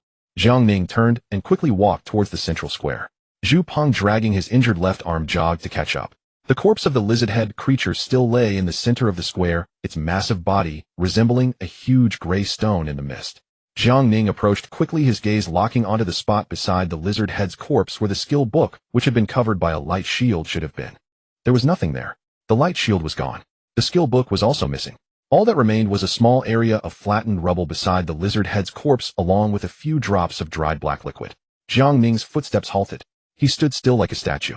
Zhu Peng caught up from behind, panting heavily as he reached the lizard-head's corpse. He looked down and his face turned pale at once. Where's the book? His voice trembled. Jiang Ning said nothing. He crouched down and reached out to touch the flattened rubble. The rubble was still damp. Beneath it lay the black liquid seeping from the lizard head's corpse, sticky and clinging to his hand. Jiang Ning stood up, his gaze sweeping across. In the mist, nothing was visible, only a grayish-white void and the indistinct outlines of distant buildings. Ninggu. Could it be that woman with the flying knives? Zhu Peng's voice was low, laced with cautious speculation. Jiang Ning did not respond. He walked to the lizard head's head, looking down at the wounds inflicted by the knives embedded in the monster's forehead. All 3 knives were gone, leaving only 3 deep cuts from which the black liquid continued to ooze slowly. It wasn't her. Jiang Ning's voice was low and calm, yet sent chills down the spine. Zhu Peng paused for a moment, then. Who is it? Jiang Ning did not answer. He turned around, his gaze sweeping the surrounding buildings of the square, where someone had hidden in the shadows, and calmly picked up the skill book that rightfully belonged to him while he was being chased by the monster. The veins on Jiang Ning's forehead bulged, writhing like worms near his temples. His fists clenched tightly, the knuckles cracking ominously. Ninggu. Zhu Peng took a half step back, swallowing hard. He had followed Jiang Ning since getting off the vehicle, witnessing Jiang Ning's decisiveness when killing monsters, his calmness when planning, and his composure when facing the lizard head, but he had never seen Jiang Ning like this. This expression was not anger, but fury. Jiang Ning's emperor engine emitted a low rumble, within him the pale red halo shimmering around his body, flickering erratically, as if teetering on the edge of losing control. Damn it, daring to take my things. Jiang Ning punched down on the ground beside the lizard head's corpse, shards of stone flying. Zhu Peng was startled by the punch and retreated 2 more steps, nearly tripping over the rubble beneath his feet. Jiang Ning squatted on the ground, his fist embedded in the depression, his shoulders heaving violently, his breath heavy like an enraged bull. The pale red halo flickered around him for about 5 seconds before gradually stabilizing and returning to its previous rhythmic pulsation. Jiang Ning pulled his fist from the depression, stood up, and brushed off the rubble and dust from his hands. His expression had returned to calm, that eerie calm. Ninggu, what? What should we do? Zhu Peng's voice was very small, almost blown away by the wind. Jiang Ning did not look at him, his gaze directed towards the tall buildings he had suspected earlier. Whoever it is, if they took my things, they must pay with their life. Zhu Peng swallowed hard again, nodding heavily. Jiang Ning turned around, taking one last look at the empty ground beside the lizard head's corpse. That skill book was supposed to be his.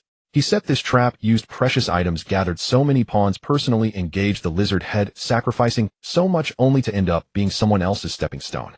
The spatial magic cube was used up. The Gale crossbow was given to Zhao Hai. The skill book was picked up by someone. He got nothing. Jiang Ning took a deep breath, inhaling the air laced with the stench of decay and blood into his lungs, then slowly exhaled. Let's go. Gather the people and assess the casualties. As he spoke, he turned to walk out of the square. Understood, Ninggu. Zhu Peng, dragging his injured left arm, followed suit and called upon their grade talent companions through the system group chat. The figures of the 2 soon merged into the grayish-white mist. Meanwhile, in the abandoned supermarket in the south of the city, Chen Ye and his 5 companions sat in a circle of flashlight turned upside down in the center, casting alternating shadows of dim yellow light on each of their faces. The supermarket's roller shutter had already been pulled down, with several shelves and metal cabinets piled at the entrance as makeshift barricades. Although they wouldn't stop swarms of monsters, they at least provided a bit of psychological safety. Qin Xiaoyang leaned against a row of empty shelves, holding the skill book in his hands, looking like a cat that had just stolen fish, his expression a mix of ecstasy. Wang Shuo squatted on the ground, a fire axe resting on his knees, his gaze occasionally darting towards the book in Qin Ziyang's hands before looking away. Li Zheng sat against the wall, a cleaver resting across his lap, eyes closed, but his eyelids twitched slightly, clearly unable to sleep. Zhou Yiting sat opposite Chen Ye, legs crossed, hands resting on her knees, her expression much calmer than before. Chen Ye leaned against the wall next to the roller shutter, the bone-cutting knife within reach, his gaze fixed on the halo of the flashlight, lost in thought. Occasionally, a distant roar could be heard from outside the supermarket, faint, as if drifting over from the other end of the city, intermittent in the night wind. Yiga, this skill book is for you. My talent isn't suited for learning it. It would be a waste if I took it. Qin Xiaoyang sat up from the shelf and presented the skill book to Chen Ye with both hands, as if offering a treasure. Chen Ye took the skill book and opened the cover. In an instant, a blue light curtain appeared before his eyes, displaying the details of the skill. Level skill, 1000 Gene Heavy Cannon. Skill description, a martial arts skill that consumes 20 points of energy to deliver a heavy punch, causing 3 times the base strength damage, which can be combined with talent. Wang Shuo was the first to lean and almost pressing his head against the light curtain. Li Zheng also opened his eyes and moved from the wall to squat beside Wang Shuo. Zhou Yiting remained still, but her gaze also shifted over. Wow. 3 times the base strength damage, isn't that just like high guess talent? Wang Shuo's eyes instantly widened, his voice raised several degrees, echoing in the empty supermarket. This skill book is way more powerful than weapons and gear. Weapons and gear only add a few points of attributes at most, but this is a direct multiplication increase. Li Zheng also leaned and staring at the text on the light curtain for several seconds before shaking his head. His tone carried a hint of regret. He was specialized in weapon mastery and clearly not suited to learn this skill. Haigo would be perfect for this, and with the talent combined, that would mean 6 times the damage. 6 times, what does that even mean? Haigo currently has a base strength of 5 points. 6 times, that would be 30 points of strength. With one punch, even a monster like the lizard head could be smashed to bits. Wang Shua's first thought was of Zhao Haiyu. With the talent plus the skill, his combat power would double.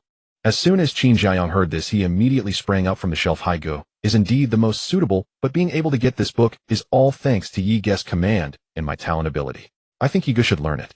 Indeed, those who contributed the most to obtaining this skill book are Chen Ye and Qin Jiayang, and they should have the right to decide.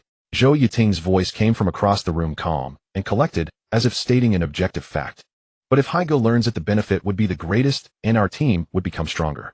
Chen Ye only has 5 points of strength. Even with 3 times the damage, that's only 15 points, the same as when Haigo isn't using his talent. If Haigo activates his talent, and then combines it with this skill, that would be a true transformation. Wang Shua shook his head, his expression serious, not as if he were arguing, but rather expressing his genuine thoughts. He looked at Chen Ye, his tone sincere. Chen Ye, I'm not targeting you, I just believe that using resources wisely is the correct choice. Anyway, you just need to make decisions, let us handle the fighting. There's no need for you to be at the forefront. Qin Zhaoyang's face turned a bit red as he looked at Wang Shua, and retorted, anyway, I killed that lizard head, so I believe I have the right to decide who gets this book. You killed what you killed, but we are a team. Shouldn't we consider the overall interests of the team? Considering the overall interests means giving the good stuff to the strong. You killed what you killed, but we are a team. Shouldn't we consider the overall interests of the team? Considering the overall interests means giving the good. Alright, stop arguing. Li Zheng raised his hand to intervene between the two, then looked at Chen Ye. Chen Ye, you say it yourself. Who do you think should learn this skill book? Everyone's gaze turned to Chen Ye. Leaning against the wall, he gently tapped his fingers on his knee, beginning to calculate in his mind. Giving the skill book to Zhao Hai right now would indeed yield the greatest benefit, but after tonight's survival trial, it would be over. The initial leveling up shouldn't be hard. The long-term benefits would definitely favor his own learning. With this skill, he could rapidly develop. The higher his level, the stronger his talent would become. In this environment, becoming stronger was the most important. He had not reached the point of being selfless. Everything was for survival. At that moment, the rolling shutter door of the supermarket was knocked on. Bang, bang, bang, bang, bang. 3 short and 2 long, it was the signal Zhao Hai and the others had agreed upon. Wang Shua was the first to jump up, rushing to the rolling shutter door, moving aside the shelves and metal cabinets piled at the entrance, then pulling. The night breeze wrapped in mist surged and bringing with it a familiar scent of decay and sweetness. Zhao Hai stood at the door, his clothes torn in several places, revealing purple bruises and white scratches all over his skin. Blood continued to seep from the wound on his right shoulder, the right side of his work jacket already soaked in blood, turning a deep, dark red. His face was pale, his lips cracked, yet his eyes remained clear and focused, devoid of that near-collapse daze. Haigo, Wang Shua and Li Zheng called out simultaneously, moving up to support, Zhao Hai, one on each side. Zhao Hai waved his hand, pushing away the two, and walked in by himself. You could hear you arguing from outside. Aren't you afraid of attracting those gray-skinned monsters? He walked to the center of the group, glanced at the overturned flashlight, then at the skill book light curtain in Chen Ye's hands, and sat down heavily on the ground, leaning against the shelf support column, letting out a long breath. This skill book belongs to Chen Ye and Qin Jiayang. We have no right to interfere in its distribution. His voice was a bit hoarse, but his tone was firm. Wang Shua opened his mouth to say something, but was silenced by a look from Zhao Hai. Zhao Hai reached to touch the wound on his right shoulder, his fingertip stained with a bit of blood, which he examined under the light before shaking his hand. Jiang Ning set this trap, used precious items, and gathered so many expendables, yet in the end, he gained nothing, and even handed me a weapon. We took the kill points in the skill book. Just thinking about it makes me feel great. The corner of his mouth curled into a smile, though it held fatigue more than that was relief. In an instant, he felt that the pain from his injuries was worth it. Zhao Hai flipped his palm, and the Gale crossbow appeared in his hand. The silver-gray body of the crossbow glinted coldly under the dim light, the faint blue sheen on the bow arms particularly striking in the dark. Qin Zhaoyang's eyes instantly lit up bright as 2 light bulbs. His gaze was fixed on the Gale crossbow, his Adam's apple-bobbing lips slightly. He wanted to say something, but felt too shy to speak, standing as still as if frozen. Zhao Hai raised the Gale crossbow, weighing it in his hands, then looked at Qin Jiayang. Want it, Mum? Qin Jiayang nodded vigorously, his head bobbing like a motor. Take it you figure out the arrows yourself. Jiang Ning didn't give me any. Zhao Hai pushed the Gale crossbow towards Qin Jiayang. Thank you, Haigo. Haigo, you're like my real brother. Qin Xiaoyang almost lunged forward to catch it, cradling the Gale crossbow, like a rare treasure, his eyes scanning over the crossbow body, making a tisk-teske sound. Zhao Hai waved his hand, choosing not to respond, and turned his gaze to Chen Ye. You should learn the skill book. With your combat power, I can feel a bit more at ease, otherwise, every time we encounter danger I'd have to worry about you. If the brain of a team dies, its combat strength will drop sharply. He wanted to say something, but felt too shy to speak, standing as still as if frozen. Zhao Hai raised the Gale crossbow, weighing it in. At the bottom of the light curtain were two options. The left was give up, and the right was learn. Chen Ye extended his finger and clicked learn. The light curtain flickered violently, and the skill book with the dark blue cover disappeared from his hand, transforming into countless tiny light points that scattered. Then the system panel popped up automatically. Skill 1000 Gene Heavy Cannon level has been acquired. Effect consumes 20 points of energy to deliver a heavy punch, causing 3 times the base strength damage, which can be combined with talent. Chen Ye closed the panel and clenched his fist. With 5 points of base strength, 3 times that equates to 15 points of damage, the same as when Zhao Hai activated. If he considers the addition from his SS level talent, monstrous strength, once he levels up to level 2, his base strength will become 10 points, and 3 times that would be 30. Although the skill is powerful, it also has significant consumption. With his current energy, he could only throw 5 punches before emptying it. In comparison, talents tend to last much longer. For example, Zhao Hai's talent can sustain full power for at least 30 minutes. However, the combination of skill and talent damage is also the strength of this skill. Wang Shuo squatted nearby, watching Chen Ye learn a skill, and sighed, but said nothing further. Li Zheng patted Chen Ye on the shoulder, neither too strong nor too light, saying, "From now on you'll need to join the fights, instead of just hiding behind and talking." Chen Ye's lips curled slightly upwards. "I'll do my best." Zhao Hai leaned against the shelf pillar, eyes closed, his breathing gradually becoming steady. The wound on his right shoulder was still oozing blood, but the flow had slowed significantly. The blood had congealed into a dark red crust on his work jacket. Qin Xiaoyang was huddled in the corner, with the Gale crossbow, studying it. He would raise it to aim occasionally, and then pull it back to inspect it, murmuring to himself seemingly. Chen Ye leaned against the wall, observing everything. His gaze shifted from Zhao Hai to Wang Shuo, then to Li Zheng, and finally to Qin Xiaoyang, landing last on. This team was quite decent, at least comprised of trustworthy individuals, not falling apart over the distribution of loot. At that moment, a roar echoed from outside, closer than before, as if a monster had passed by on the street outside the supermarket. Chen Ye made a quiet gesture. All the people in the supermarket fell silent. Zhao Hai also opened his eyes. The roar passed from outside the supermarket, growing fainter and more distant. Everyone let out a sigh of relief. Zhao Hai closed his eyes again. He needed to rest. Chen Ye leaned against the wall and checked the time. There were still nearly 8 hours until the survival trial ended, and they still had 0 points. But it didn't matter anymore. Acquiring skills was the biggest gain. Moreover, their strongest fighter Zhao Hai had already exhausted his stamina in the previous battles, and his current state was not suitable for fighting. Everyone else was also very tired. Since getting off the vehicle, apart from Qin Xiaoyang, who had managed to sleep for a few hours in the underground shelter, the others had hardly. As long as those monsters didn't come looking for them, he could just wait here until the trial ended, securing basic survival points. Surviving in the apocalypse was the top priority. After all, he was no invincible hero. The next day, 6 o'clock in the morning. Grayish light filtered through the shattered windows of the supermarket.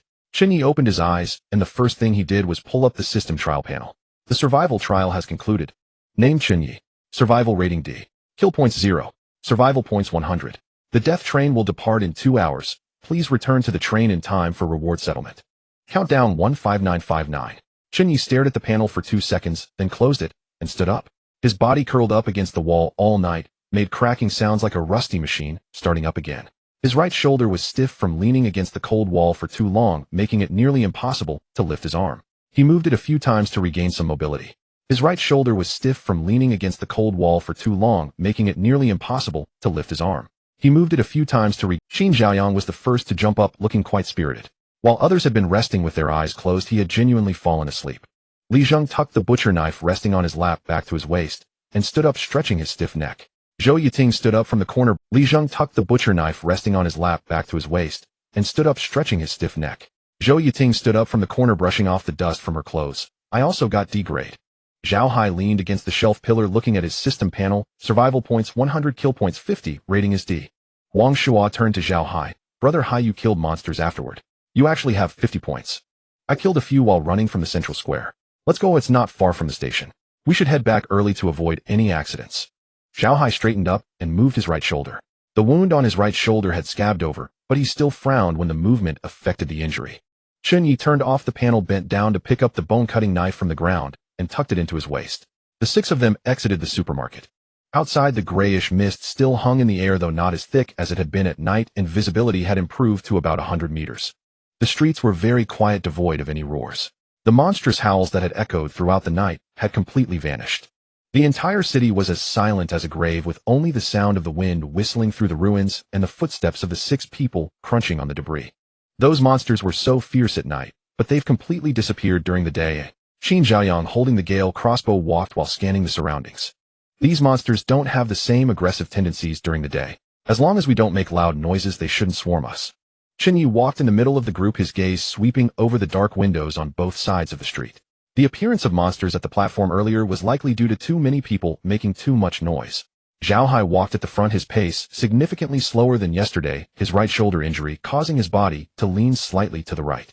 The journey from the supermarket to the station took almost 40 minutes. It wasn't the distance that was far, everyone was moving slowly. The 24-hour survival trial had lasted from 6 o'clock yesterday morning to 6 o'clock this morning. Apart from Qin Zhaoyang, who could actually fall asleep, the others had hardly slept at all. Their bodies had reached their limits, and every step felt like trudging through a swamp. When the outline of the station appeared in view, Qin Zhaoyang nearly ran toward it. But as he reached the entrance of the platform, his steps suddenly halted. Holy shit! Chen Ye approached from behind and saw the scene on the platform. Large patches of dried blood spread from inside the platform to the entrance, the blood having oxidized into a dark brown color glaring against the gray floor. Scattered on the ground were pieces of fabric from pajamas along with several larger darker bloodstains, each accompanied by dragging marks leading toward the gray mist outside the platform. Someone had died here. Not just 1 or 2 people, but many. Zhao Hai walked up to Chen Ye, looking down at the bloodstains and dragging marks on the ground. After about 3 seconds of silence, he spoke. These were the people we abandoned. Chen Ye glanced at him, but said nothing. When they left yesterday afternoon, there had still been more than 20 people and 3 teachers at the platform. Most of them lacked combat talent, but they were loud, which likely attracted the monsters. Having gone through the 24-hour survival trial, he had figured out some rules. As long as one remained quiet in the city of corpses and found a safe spot to wait, most would survive unless they were extremely unlucky. After all, the difficulty of the Corpse City trial was only 1-star, equivalent to a beginner's dungeon. There's someone over there. Zhou Yiting's voice came from the side as she pointed to a relatively clean corner on the east side of the platform. Chen Ye followed the direction in which she pointed and saw several familiar faces. Li Jiahao leaned against a pillar, hands shoved into the pockets of his tactical jacket, while Sun Kai squatted at his feet and Ma Wenba stood on the other side of Li Jiahao. All 3 were alive, and they appeared to be in decent condition, at least much better than Zhao Hai. There was no sign of battle on them. They were clearly players who had survived by avoiding danger. Perhaps one among them had a special talent for evading threats. Li Jiahao also noticed them, pausing briefly on Chen Ye before looking away. About 10 meters away from Li Jiahao and the others, Chen Ye spotted Gao Li leaning against a broken concrete pillar, holding a steel rebar taller than herself with one end sharpened. There were other scattered individuals on the platform, standing in small groups, each maintaining a distance, as if they had delineated their own territories. Some leaned against the pillars, resting with their eyes closed. Others sat on the ground, drinking water and eating. Some were tending to wounds, while others engaged in quiet conversation. No one spoke loudly, no one laughed, and no one displayed any relaxed emotions. A sense of oppressive silence permeated the air. Chen Ye roughly counted and estimated that there were about 40 to 50 people on the platform. At the entrance, people began to emerge from the gray mist, one after another. A boy in a gray hoodie limped in, dragging an injured leg, and found a corner to sit down, leaning against the wall with his eyes closed, not speaking to anyone from beginning to. 2 girls supported each other as they walked in, one having a torn cloth wrapped around her arm, soaked with blood and still dripping. A tall boy entered alone, holding a bent steel pipe in his hand. With each new arrival, the silence on the platform deepened. Qin Zhaoyang squatted on the ground, cradling a crossbow, resting his chin on his knees as his gaze swept over those who entered, murmuring softly, "I wonder how many of the 320 people are still alive." "At least we are all still alive," Chen Ye replied, his gaze fixed on the gray-white mist at the entrance of the platform. Zhou Yiting stood on Chen Ye's other side, saying, "This is just the beginning. We don't know what we will encounter at the next stop. Have you considered that if only one person remains alive out of the 320 on this train, how lonely that person would be? That would indeed be quite lonely. Your perspective is rather sharp. No wonder you're a science genius." Wang Shua's mouth twitched slightly. Just then a commotion suddenly erupted at the entrance of the platform. Chen Ye turned his head and saw Jiang Ning emerging from the gray mist, followed by 10 others. His tactical jacket was torn in several places, and he was covered in black stains and dark red blood. Yet he walked with steady steps and a straight back, exuding an aura of "I am the strong one" that had not diminished at all. Yesterday he had 15 rank companions, but now only 10 remained. Zhu Peng walked on his right side, his left arm bandaged, the bandage soaked with blood, turning dark red. His mountain-splitting knife was gone, and he now clutched a steel pipe he had picked up from the roadside smeared with black liquid. The other 9 followed behind, some injured while others seemed to be in decent shape. As Jiang Ning stepped onto the platform, the students began to whisper. "That beast Jiang Ning nearly got me killed." A voice from the west side of the platform came lowered. "Did the monster in the central square really get killed?" Another voice, uncertain. "Of course it did. I heard it even dropped the skill book. I heard that Jiang Ning didn't get the skill book and even lost a piece of equipment, the crossbow he posted about in the group." This third voice carried the tone of glee. Then more whispers followed. "Look at the people around him. Oh, weren't there 15 yesterday? 5 died. 5 deaths are actually few. How many died under his deception as cannon fodder? At least 20. There are no good ranks. They're all selfish scum. You can't say that a Zhao Hai from Car 3 is quite decent." The voices grew denser like summer rain pattering on a tin roof. Jiang Ning's steps did not falter.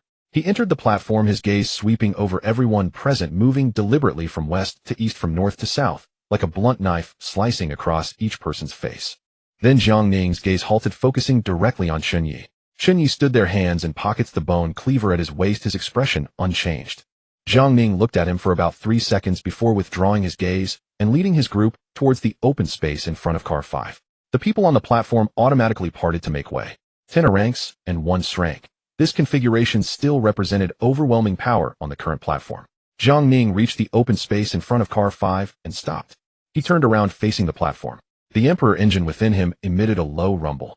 Thud thud, thud thud, thud thud. A faint red glow appeared around Jiang Ning, shimmering in the morning light, like a thin veil of blood mist enveloped. The air on the platform felt as if it had been drained. Everyone watching Jiang Ning, no one spoke, no one moved, no one dared to make any sound. Jiang Ning's gaze fell on Chen Ye once more. "You." One word, not loud, but every person on the platform heard it clearly. Chen Ye did not move. "Yes, it's you."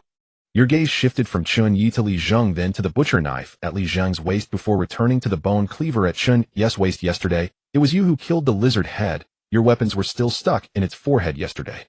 The air on the platform became tense. All eyes were fixed on Chen Ye. Jiang Ning's gaze moved from the knife to Chen Ye's face. "That skill book was picked up by you." It was not a question but a statement. Chen Ye looked at him, neither confirming nor denying. Jiang Ning took a step forward. Zhao Hai's body tensed, a silver-gray metallic sheen spreading from his knuckles to his forearm, but he did not move. He was waiting for Chen Ye. Wang Shuo tightened his grip on the fire axe, while Li Zheng rested his hand on the handle of the butcher knife. Everyone on the platform held their breath. Then Jiang Ning moved. The roar of the Emperor engine intensified. Suddenly, the faint red glow erupted violently, and his body shot forward from in front of Car 5, like an arrow released from a bow. The speed was so fast that it was nearly beyond the naked eye's capability to follow. The distance of dozens of meters was crossed in a mere breath. Zhao Hai's reaction was already quick, but Jiang Ning was even faster. The faint red figure swept past Zhao Hai's side. Zhao Hai reached out to block him, but grasped at empty air. Jiang Ning's target was not Zhao Hai, it was Chen Ye. His right fist was charged with power, all 10 points of basic strength pouring out at that moment, the fist tearing through the air with a deep sound aimed directly at Chen Ye's face. If that punch landed, Chen Ye's facial bones would shatter, his skull would crack, and brain matter would spew from the back of his head. Chen Ye did not dodge, he chose to clash head-on. He pulled back his right fist, his waist twisting as he activated the skill Qin Jun Heavy Cannon. Instantly 20 points of strength were drained, and a faint golden halo appeared on the surface of his fist. The fists collided in the center of the platform. Boom! The sound resembled not the impact of fists, but rather 2 iron hammers smashing together. The shockwave erupted from the point of impact, stirring up dust and debris from the ground, spreading outwards. Chen Ye's body swayed slightly, his feet sliding back half a step, leaving a black scuff mark on the ground. Jiang Ning stepped back 4 paces. On the 4th step, he steadied himself, his right foot stomped down hard on the ground, creating a shallow dent in the cement with cracks spreading outwards. In terms of sheer power, Chen Ye's skill dealt 15 points of damage, while Jiang Ning's talent doubled only allowed for 10 points of strength, making it impossible for him to compete with Chen Ye.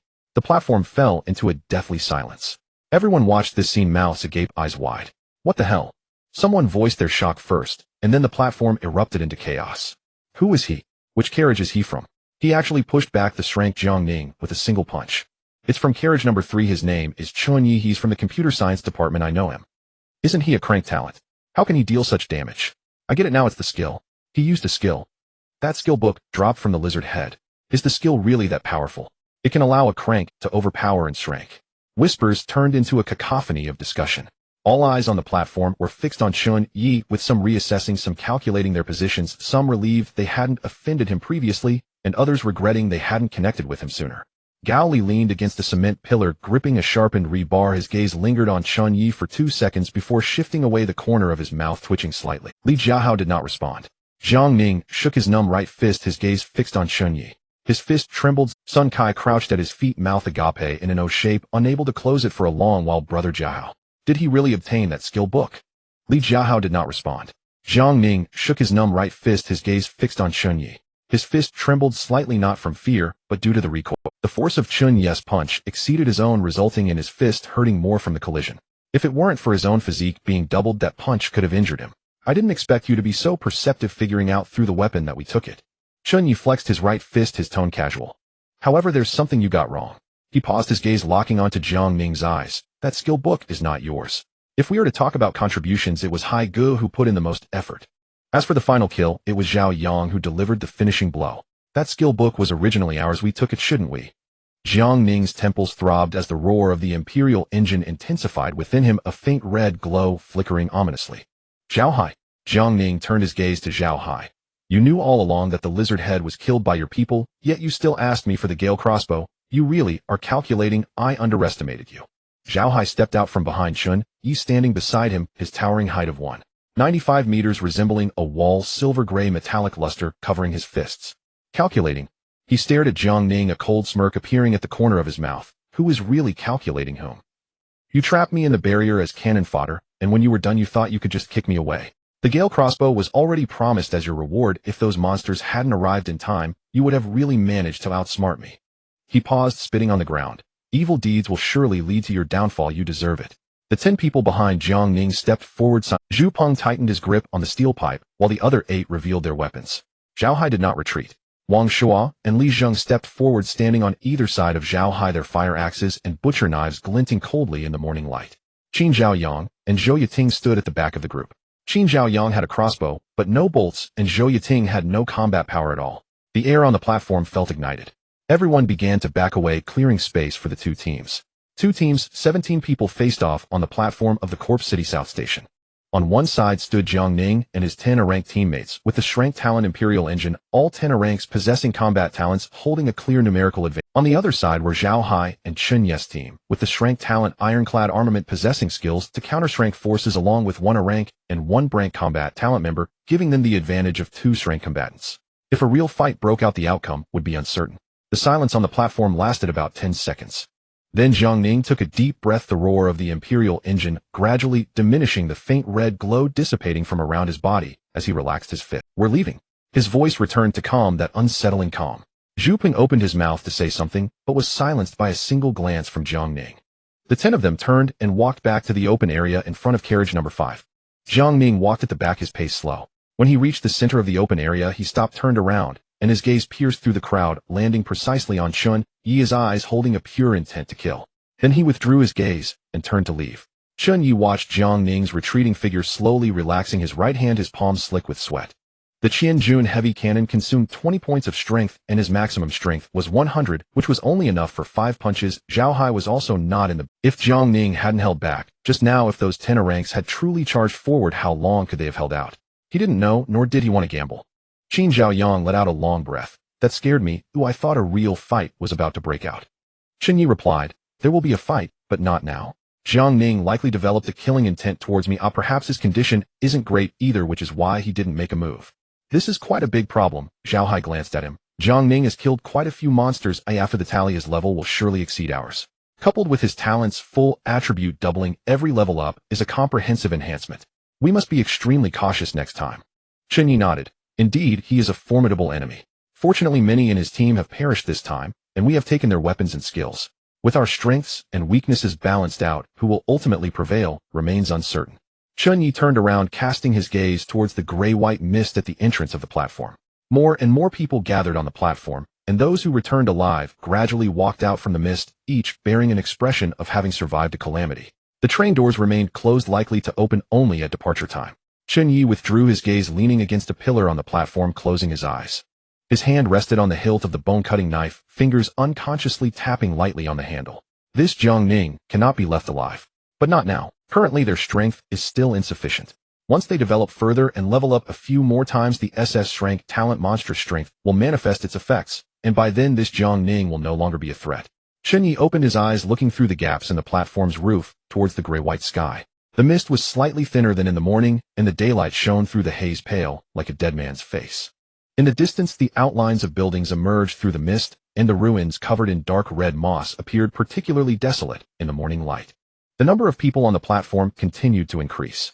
Those who survived trickled out from the gray mist, some supporting each other, some staggering alone, some wrapped in crude bandages, and others limping with injured legs. Chen Ye roughly counted, there were now nearly 100 people on the platform. Yiga looked at Gu Qinghua on his back. Qin Zhaoyang's voice came from beside him. Chen Ye followed his gaze. Gu Qinghua emerged from the gray mist at the entrance of the platform. She was still wearing that black sports outfit, her hair styled in a high ponytail, her pace neither hurried nor slow, her clothes unblemished and intact. Gu Qinghua walked onto the platform, her gaze sweeping over all those present, her eyes so indifferent it was as if she were looking at a group of unrelated strangers. Then her gaze paused for a moment, landing on Chen Ye. It lasted perhaps half a second, too brief to be noticed had Chen Ye not been continuously watching her. She then looked away, walking to a deserted corner on the east side of the platform, leaning against a pillar, hands in her pockets, and closing her eyes. What level of talent does she possess? A girl alone survived unscathed for 24 hours. This is utterly ridiculous. Wang Shuo crouched on the ground, a fire axe resting on his knees, glancing toward Gu Qinghua from time to time. She's probably SS or SSS grade, perhaps she is the strongest among this train. Li Zheng leaned against a pillar, a butcher knife resting across his lap, his tone flat. Chen Ye did not engage in their discussion. His gaze shifted away from Gu Qinghua, scanning the other people on the platform. Gao Li was still leaning against that broken concrete pillar, gripping a sharpened rebar. Li Jiahao remained against the pillar, hands in the pockets of his tactical jacket, while Sun Kai crouched at his feet, and Ma Wenba stood beside him. On the west side of the platform, several students, unknown to Chen Ye, were gathered together, some whispering to each other, others bandaging wounds, and some gnawing on rations salvaged from the ruins. Their eyes occasionally drifted towards Jiang Ning, then quickly returned. Jiang Ning's team occupied a large area in front of car number 5. 10 A-level students stood or sat with Jiang Ning leaning against the wall of car number 5, arms crossed over his chest, eyes closed, and no one dared to approach their. Chen Ye withdrew his gaze and looked towards the entrance of the platform. No one had emerged from the gray mist for quite a while. The number of survivors emerging from the dense fog was decreasing, the intervals growing longer. The last person to appear from the mist had done so over 10 minutes. Those who could return should have returned. Those who couldn't come back would never return. Chen Ye glanced at the countdown on the system panel. Countdown 001505. A crisp mechanical sound echoed from the direction of the train. Everyone simultaneously opened their eyes. The doors of the 8 carriages slid open at the same moment. The black metal doors retracted to reveal the dimly lit metallic interior of the carriage and those familiar seats. Dim yellow light streamed out from the carriage, appearing especially warm in the gray morning light. That warmth was illusory, but after enduring 24 hours of life and death, that light looked like home. The train doors are open. Someone shouted, urgency tinged their voice. Then the people on the platform began to move. Those who had curled up in corners of the platform, leaning against pillars or sitting on the ground, all stood up, rushing towards the 8 open doors. Some pushed, some jostled, and some even shoved ahead of others to squeeze in first. No one wanted to stay outside, not even for an extra second. Don't push. Don't push. A boy's voice called out from the crowd, but it was soon drowned out by the noise of footsteps and shoving. Chen Ye did not move. He leaned against the pillar, watching those rushing towards the doors. Zhao Hai stood beside him, also unmoving. The other 4, seeing their 2 older brothers remain still, also did not move. Chen Ye's gaze did not follow those surging towards the doors. He was watching Jiang Ning. Jiang Ning also did not move. He continued to lean against the wall of car number 5, arms crossed over his chest, calmly observing those scrambling to board the train. It was only when the crowd thinned out and only a few remained on the platform that Jiang Ning finally moved. He straightened up, brushed the dust off his clothes, then turned and walked into car number 5, followed by only 2 A-level students. The remaining 8 headed towards other carriages, but unfortunately these 8 A-level students did not have any from car number 3, or else they could have swayed one. Let's go, we should board the train too. Chen Ye straightened up and walked towards the open door of car number 3. Zhao Hai followed closely behind, and the other 4 quickly followed. The corpse was that of the girl who had previously run into the carriage and had been obliterated by the rules. Chen Ye glanced at the headless corpse. The corpse was that of the girl who had previously run into the carriage and had been obliterated by the rules. Chen Ye glanced at the headless corpse, then stepped into the carriage. The interior of the carriage was no different from 24 hours ago. The dim metallic ceiling, the hard seats, everything remained unchanged. What had changed were the people, those seated in the chairs. The moment Chen Ye entered the carriage, he instinctively glanced at the seats. Many were empty. Before disembarking, there had been 40 people in car number 3. Now fewer than 20 had returned to the carriage. The girl who had been obliterated earlier left no trace. The carriage was very quiet. No one spoke, no one made noise. Everyone sat in silence, either in their seats or leaning against the chairs with closed eyes or staring out at the grayish-white mist lost in thought. Chen Ye walked to his original seat and sat down. Qin Xiaoyang sat beside him and let out a long breath, his whole being slumping in the chair like a deflated balloon. Zhao Hai sat in the seat directly across the aisle, while Wang Shuo and Li Zheng occupied the seats behind him. Zhou Yiting was seated in front of Chen Ye, leaning against the seat with her eyes closed. The moment Chen Ye sat down, the system panel automatically popped up. A blue light screen unfolded before his eyes. Rewards settlement for the Corpse City trial. Survival rating D, kill points 0, survival points 100, experience gained 100, points gained 100. The light screen flickered and new text appeared. Level up to LV2. Chi value 100. 200 energy value 100. 200 strength 5. 10. Agility 4. 5 constitution 5. 10 spirit 3. For gain 1 free attribute point. Free attribute points do not benefit from talents and skills. Chen Ye focused on the numbers on the panel, his heartbeat quickening. Both strength and constitution had increased from 5 to 10. The effect of the SS grade talent monstrous strength, with its 5-fold growth for strength and constitution attributes, had begun to show. This gap would widen even more as levels increased. His gaze lingered on the line for free attribute points.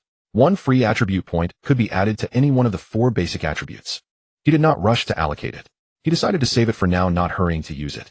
He did not see a function on the system panel to reset free attribute points, so it was better to be cautious. Next, Chen Ye opened the system shop. The shop interface was as simple as a half-finished shopping website. The product categories were on the left side: daily necessities, food and drink, special items. Daily necessities and food and drink were very cheap. For example, a 500 milliliters bottle of mineral water cost only 1 point, and a pack of compressed biscuits was only 2 points. The expensive items were the 4 types of special items. Recovery potions, which restore all injuries, cost 150 points each. Chi potions restore 100 points of chi, costing 50 points each. Energy potions restore 100 points of energy, costing 50 points each. And Scrade skill selection treasure chest, limited to 1 purchase, costs 10000 points. Scrade skills. Chen Ye took a deep breath.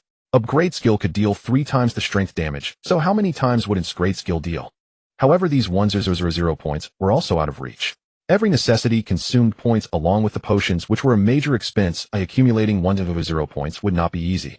Chen Ye closed the panel and looked up, saying, "Everyone, don't use your points yet. Well, exchange for food and water with Zhao Yang's points." Zhao Hai and the others who were about to exchange for food and water all paused and looked at Chen Ye. Points cannot be traded. 100 points can exchange for 2 chi or energy potions, and if even 1 point is spent, then only 1 can be exchanged. As soon as Chen Ye finished speaking, everyone understood instantly. "Xiaoyang, you should have 200 points, right?" Qin Xiaoyang nodded, saying, "Yes, the reward has just been settled at 200 points. Exchange a recovery potion for Brother Hai, and then get some food and water." After all, the difficulty of the Corpse City trial was only 1 star, equivalent to a beginner's dungeon. "There's someone over there." Zhou Yiting's voice came from the side as she pointed to her. "All right, Brother Yi." Qin Xiaoyang quickly exchanged for a recovery potion from the shop, holding a transparent tube about 10 centimeters long filled with orange-yellow liquid that glimmered faintly under the dim light of the train compartment. "Why does this feel a bit like urine?" Qin Xiaoyang held the tube up to his eyes, furrowing his brow as he examined it for 2 seconds, then opened the cap and sniffed, relaxing his brow slightly. "Fortunately, it doesn't have a foul smell." "Is this thing really that magical? Instant recovery from injuries?" "Stop talking nonsense, hurry up and give it to Brother Hai." Chen Ye shot him a glare. Qin Xiaoyang hurriedly ran across the aisle, handing the recovery potion to Zhao Hai. "Brother Hai, here." Zhao Hai took the potion without hesitation, opened the cap. The moment the orange-yellow liquid flowed down his throat, the scab wound on his right shoulder began to visibly heal at an astonishing speed. The scab fell away, revealing the pink new flesh beneath, which quickly darkened and blended seamlessly with the surrounding skin within seconds. Zhao Hai moved his right shoulder, then his entire right arm, his brow relaxing. "Is it done?" Wang Shuo leaned in, staring intently at Zhao Hai's right shoulder. "It's done. There's no feeling left, as if I was never injured." Zhao Hai clenched his fist, the silver-gray metallic sheen spreading from his knuckles to his forearm, then quickly fading. "Damn, this potion is too powerful." Wang Shuo turned to Qin Xiaoyang. "Xiaoyang, do you have any points left? Give me 1 as well, just in case." "Do you think this is cabbage? Go check the special items in the shop yourself. It's 150 points each. I only have 200 points in total, and after getting you 1, I'll only have 50 left, and I still have to take care of your food and drinks." Qin Xiaoyang retorted unhappily. Wang Shuo pouted, choosing not to respond. Chen Ye leaned back in his seat, gazing through the train window at the platform. The fog dissipated quickly, and the scene on the platform became exceptionally clear. The dried bloodstains, scattered pieces of clothing, and traces left behind by being dragged all lay exposed under the pale daylight, nowhere to hide. A figure dashed out from the ruins outside the platform, rushing onto the platform and sprinting toward the train. It was a boy in a gray sweatshirt, seemingly injured and his leg limping as he ran, but his speed was not slow. He gritted his teeth and reached the door of carriage number 3, less than 10 meters from the open door. He reached out his hand toward the door as if grasping at a lifeline. Then the door closed. Not slowly, but instantaneously. The black metal door slammed down like two giant guillotines, closing simultaneously from both sides. Bang! The sound of metal colliding echoed across the empty platform. The boy in the gray sweatshirt's hand stopped less than a meter from the door. He froze like a statue, hand still outstretched, eyes fixed on the already closed door, his expression filled with despair. He lunged at the window, pounding his fists against it. Bang! Bang! Bang! His fist struck the glass with a muffled sound, but the window remained unyielding. Open the door! Open the door! His voice came through the window, distorted by the barrier, yet the despair in his tone pierced through the glass, reaching every ear in the compartment. I beg you. Open the door. I don't want to die. I don't want to die. His voice grew higher and raspier, his fists pounding faster against the glass, but the window remained unyielding. The people in the compartment watched all of this in silence. No one spoke, and the door was not something they could open. Chen Ye looked out the window, his expression unchanged, his gaze as calm as still water. It wasn't cold-bloodedness, it was helplessness. If they missed the time, they wouldn't be able to board the train and would be left in the city of corpses, essentially facing certain. He glanced at the countdown. 00000. Time had run out, having expired the moment the door closed. The train started moving. The sound of wheels grinding against the tracks transitioned from low frequency to high, the train body vibrating slightly before accelerating. Outside the window, the boy was desperately running to catch up with the train. The compartment fell into an eerie silence. Some covered their mouths, some closed their eyes, some looked down and dared not glance outside, while others stared vacantly at the increasingly distant platform. He was left behind in the city of corpses. Qin Zhouyan's voice was very soft, almost inaudible. The train continued to accelerate. The silhouette of the platform grew smaller in their sight, the figure of the boy becoming increasingly blurred until it became a dot, and then vanished entirely. A gray-white mist reappeared outside the window, as if emanating from the train itself. The train accelerated further, the sound of wheels on the tracks shifting from deep to sharp, then to piercing, finally stabilizing at a high frequency. The broadcast in the compartment did not sound. No one spoke, no one knew where the next stop would be, and no one knew what awaited them. But at least while on the train they were safe. This thought circled in Chen Ye's mind before he suppressed it. Safety was only temporary. The death train wouldn't keep them safe forever. Chen Ye didn't want to think further. Having not closed his eyes for 24 hours, his body had reached its limit. He needed rest. He needed to restore both his body and mind to their best state. Because the next stop wouldn't be any easier than the city of corpses. Just as he was about to close his eyes, he saw the gray mist outside suddenly being sucked away, and then he saw another train identical to theirs whizzing by on the adjacent track. Completely black, styled like a vintage steam locomotive, with its chimney spewing thick smoke, leaving a long black trail in the gray-white sky. The black metal exterior, dull windows. Chen Ye's pupils contracted slightly. The distance between the two trains was about 10 meters, allowing him to see some details of the passing train. The train's compartments bore a number, G4864. It was another death train. Chen Ye's breath momentarily faltered. A thought flickered through his mind: those participating in this deadly game were far more than just them. Train G4864 whizzed past Chen Ye. As the two trains crossed, he could clearly see the silhouettes of people inside the opposite train's windows. Those people were also looking at them. Inside the opposite train's windows, faces pressed against the glass, each displaying a different expression. Some had wide eyes, some gaped with mouths open, others appeared bewildered, while some banged on the windows as if shouting something, but the sound could not reach them. After the two trains sped past each other, a grayish-white mist reappeared outside the window. Chen Ye withdrew his gaze and leaned back in his seat. The others in the carriage also saw that opposite train. Did you see that?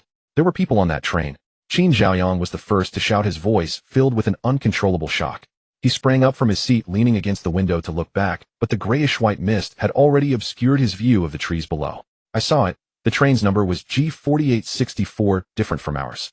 Wang Shua's voice came from behind, revealing that he had already taken a seat next to Chen Ye. There's not just one death train, G5002, G4864. How many more are there? How many more people? Li Zheng's voice grew somber, sounding like he was talking to himself, yet addressing everyone. Are those people like us? Were they also brought onto the train from somewhere? Do they have to participate in the survival trial?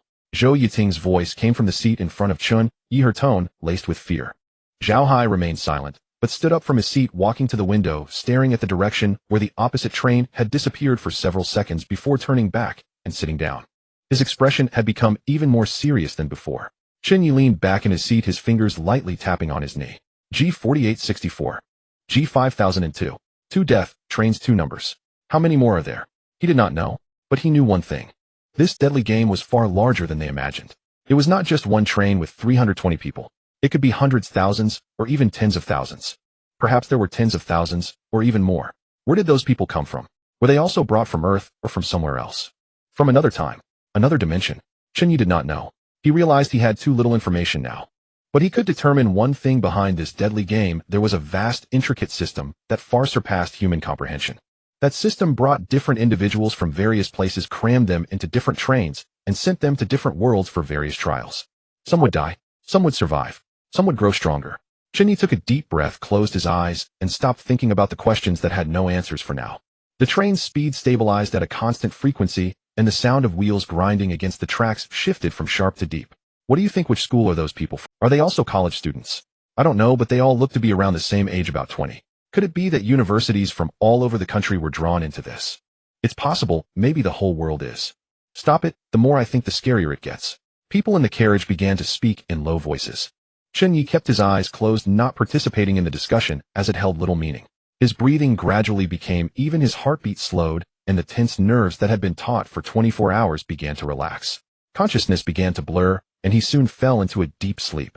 The other students in the carriage also slumped over and slept. No one spoke anymore. Only the monotonous white noise between the tracks remained, along with the even sounds of dozens of breaths. Time quietly slipped by in the darkness. After an indeterminate amount of time, Chen Ye opened his eyes. He first stared at the dim metallic ceiling for 2 seconds, his consciousness slowly surfacing from the sound of wheels grinding against the tracks still echoed in his ears. That rhythmic rumble had become background noise, oddly reassuring. He stretched, causing his joints to crack and pop. How long had he slept? Chen Ye tilted his head to glance at the clock at the front of the train. It was 7:12 p.m. From the time he boarded in the morning until now, he had slept for nearly 10 hours. Outside the window, the grayish-white mist remained identical to when he arrived. Thick fog slithered against the window, occasionally stirred by the wind, revealing the dim sky and the blurred horizon in the distance. But no specific details were visible. No cities, no buildings, no mountains or rivers, only a chaotic gray. It felt like traversing through emptiness. "Yiga, you're awake." Qin Zhaoyang's voice came from beside him. He was sitting in his seat, one leg curled up, the other dangling down, eyes fixed on the semi-transparent system panel before him, wearing an intense expression.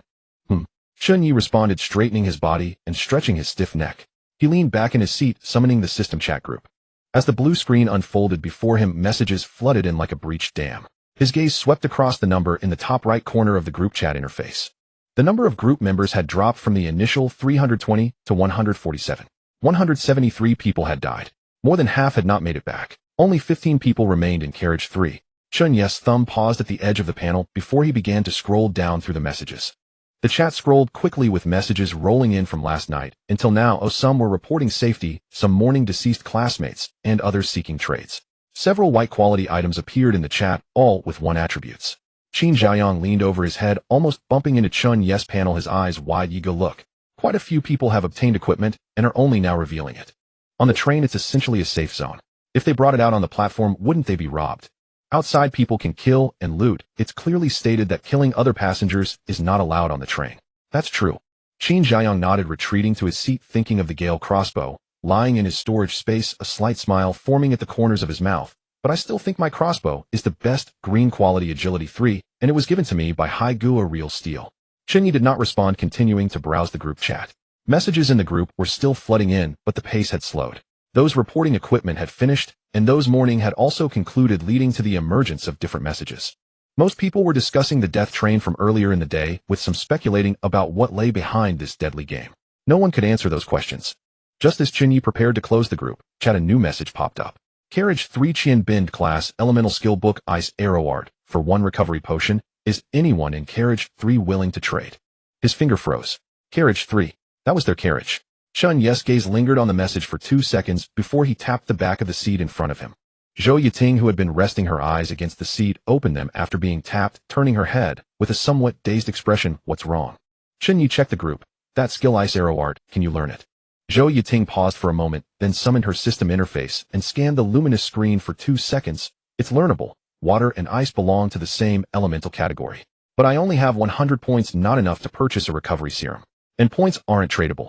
I can't pool them with others either. I have 150 points, just enough. Zhao Hai opened his eyes from across the aisle.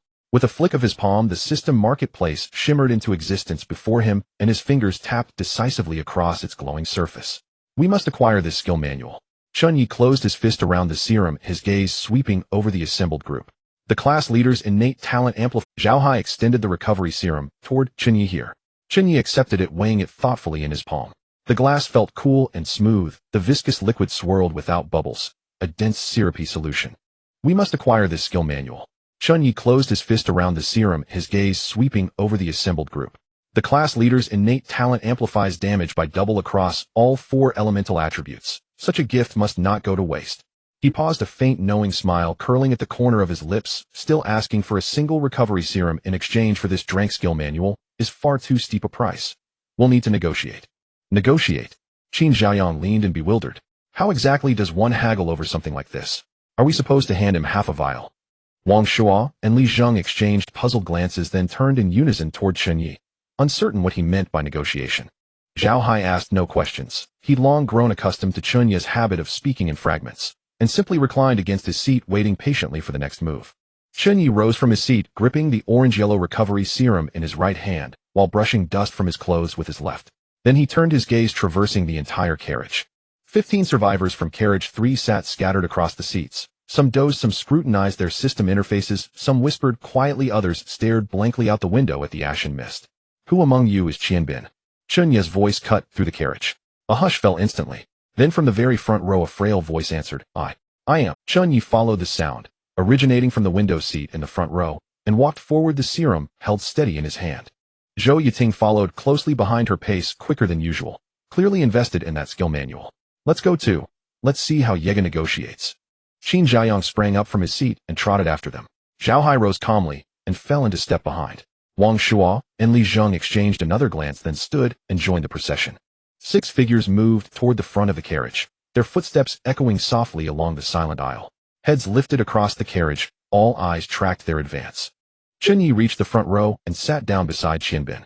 Qianbin wore a deep blue tactical jacket, its left side violently torn open, revealing an arm wrapped tightly in blood-soaked bandages now darkened to rust red and still oozing crimson. His face was deathly pale, lips cracked, and flaking eyes sunken deep into their sockets, as if he were a guttering candle on the verge of extinction. Chen Ye didn't speak immediately. Instead, he observed Qianbin's condition. Grave injuries, yes, but also rapid shallow breaths, each inhalation strained with suppressed agony. Qianbin, may I ask, how many points do you currently hold? Chen Ye asked, tone light and conversational. Qianbin lifted his eyelids, slightly, gaze unfocused, his lips parted, voice hoarse. 110. A recovery serum cost 150 points, far beyond his reach. He had brought forth the skill manual not for trade, but for survival. Your skill manual isn't worth a full recovery serum. Chen Ye's voice remained low, but every syllable landed with crystalline clarity. Qianbin's eyelid. If you wish to trade, you'll need to add 2 stamina serums. You said you have 110 points. 2 stamina serums cost 100, leaving you 10 points for food and water. That should suffice. Should those 10 points fall short, come to us. We'll exchange points for provisions on your behalf. Chen Ye had begun his negotiation, calm, ruthless, precise. A silence settled over the carriage. In earlier times someone might have shouted accusations, inhuman, heartless. But no such cries rose now. Every survivor who'd returned to the train had already internalized the iron laws of apocalyptic survival. Qianbin's face flushed crimson. His lips trembled twice before the words forced themselves out, gritted between clenched teeth. You're exploiting my weakness. By Chen Ye's calculation, his drank skill manual netted only 50 points. 150 for the serum minus 100 for the 2 stamina serums, effectively reducing its value to mere pocket change. 50 points for a drank skill manual. What distinguished that from outright robbery? White-tire weapons had already appeared 4 or 5 times in the chat group. Not a single skill manual had surfaced, proof enough of their rarity and worth. Chen Ye leaned back, hands tucked casually into his pockets, expression unchanged. Don't get agitated, classmate. Your wounds are severe. You likely won't survive the night without that serum.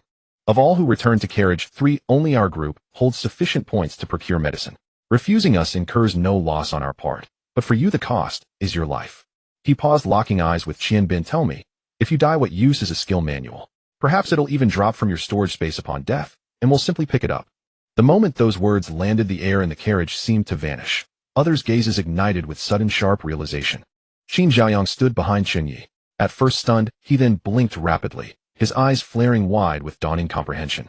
He stepped forward, peering out from behind Chen Ye's shoulder, face alight with innocent epiphany. So, why bother trading at all? Why not just wait here until he expires?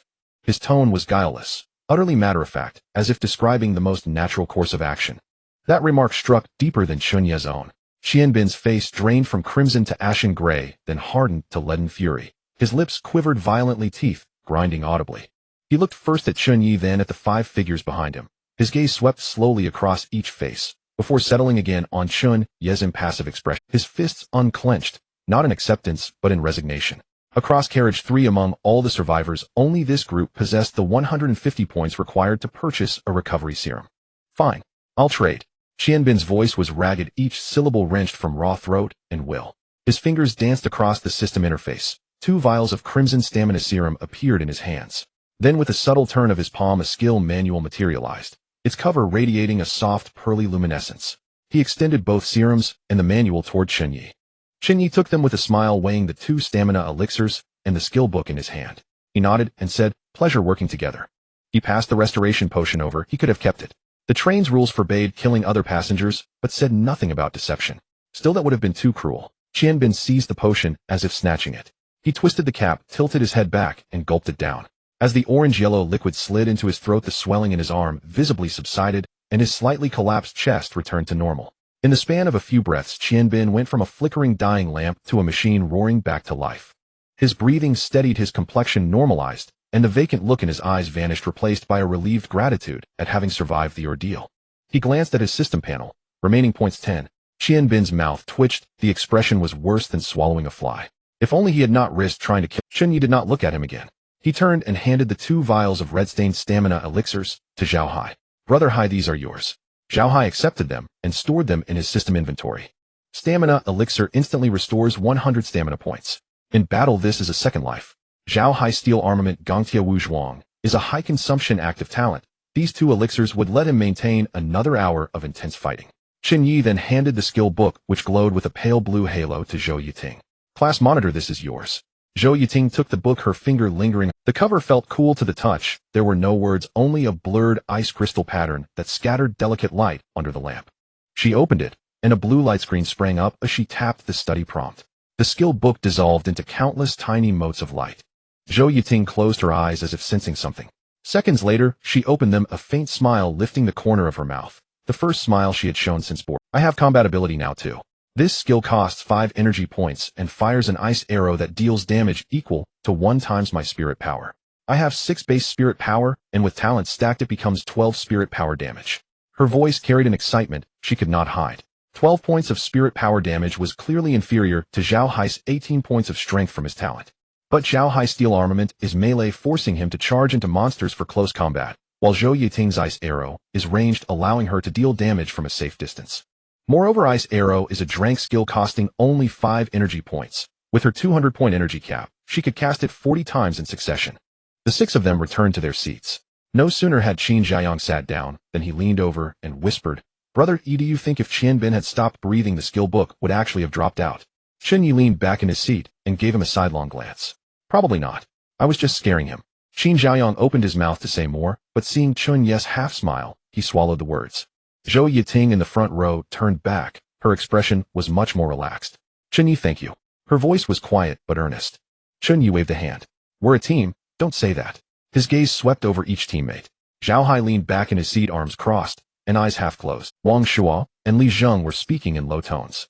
Qin Jiayang was scrolling through the system store, looking for something to his taste. Zhou Yiting sat in the front studying her new skill. A faint ice blue halo flickered at her fingertips and quickly faded. "Now we all have fighting capability. In the next survival trial, we don't need to keep hiding. Perhaps if we grow strong enough, we can figure out what this death train really is. Only by understanding it can we find a way home." Chen Ye leaned back and stared through the window at the gray-white mist outside. "Home." Qin Jiayang murmured the words, his eyes unfocused. "Home." The university dorm in Yunqing, the room piled with textbooks and take-out boxes, the place with parents, with friends, with a normal life. Could that place still be returned to? Qin Jiayang did not know. Carriage 5. Jiang Ning leaned back in his seat, arms crossed, eyes half closed. "Brother Ning." Zhu Prong walked up from the rear of the carriage and sat beside Jiang Ning. "Someone named Gao Li in carriage 3 sent me a message. She wants to join our team in the next trial. She also said that the Drank skill book was traded away by Chen Ye from Zhao Hai's team. Jiang Ning's fingers halted on the armrest. He opened his eyes, turned his head, and fixed his gaze on Zhu Peng. Chen Ye. The one who knocked you back with a single punch on the platform. He used a restoration potion to trade with a severely injured person in Carriage 3 for a Drank skill book plus 2 stamina elixirs. That kid has a dark heart. Zhu Peng added. That skill book was learned by the A-rank gifted girl in their team, and the Jifeng new Gale crossbow ended up in the hands of their range-talented boy. Their strength has improved a great deal. Jifeng knew. Jiang Ning repeated the name, a twitch at the corner of his mouth.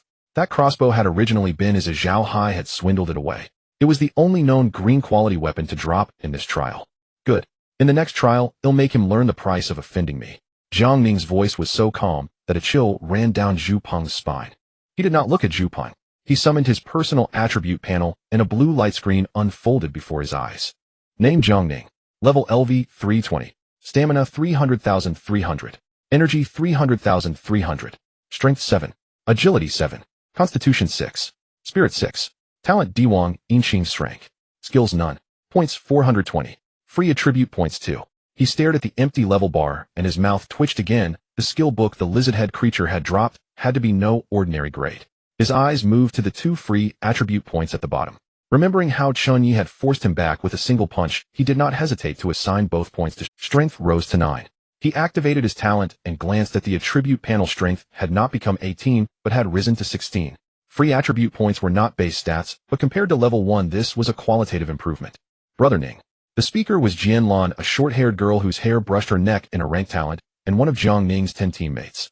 Someone in our carriage posted a white quality weapon in the group 1 agility. Want it? She did not finish the sentence, but her meaning was plain. Jiang Ning glanced at her, and then at Zhu Peng. Zhu Peng picked up the thread. There are rules on the train. No killing other passengers. If you want handed over, we can't just take it by force.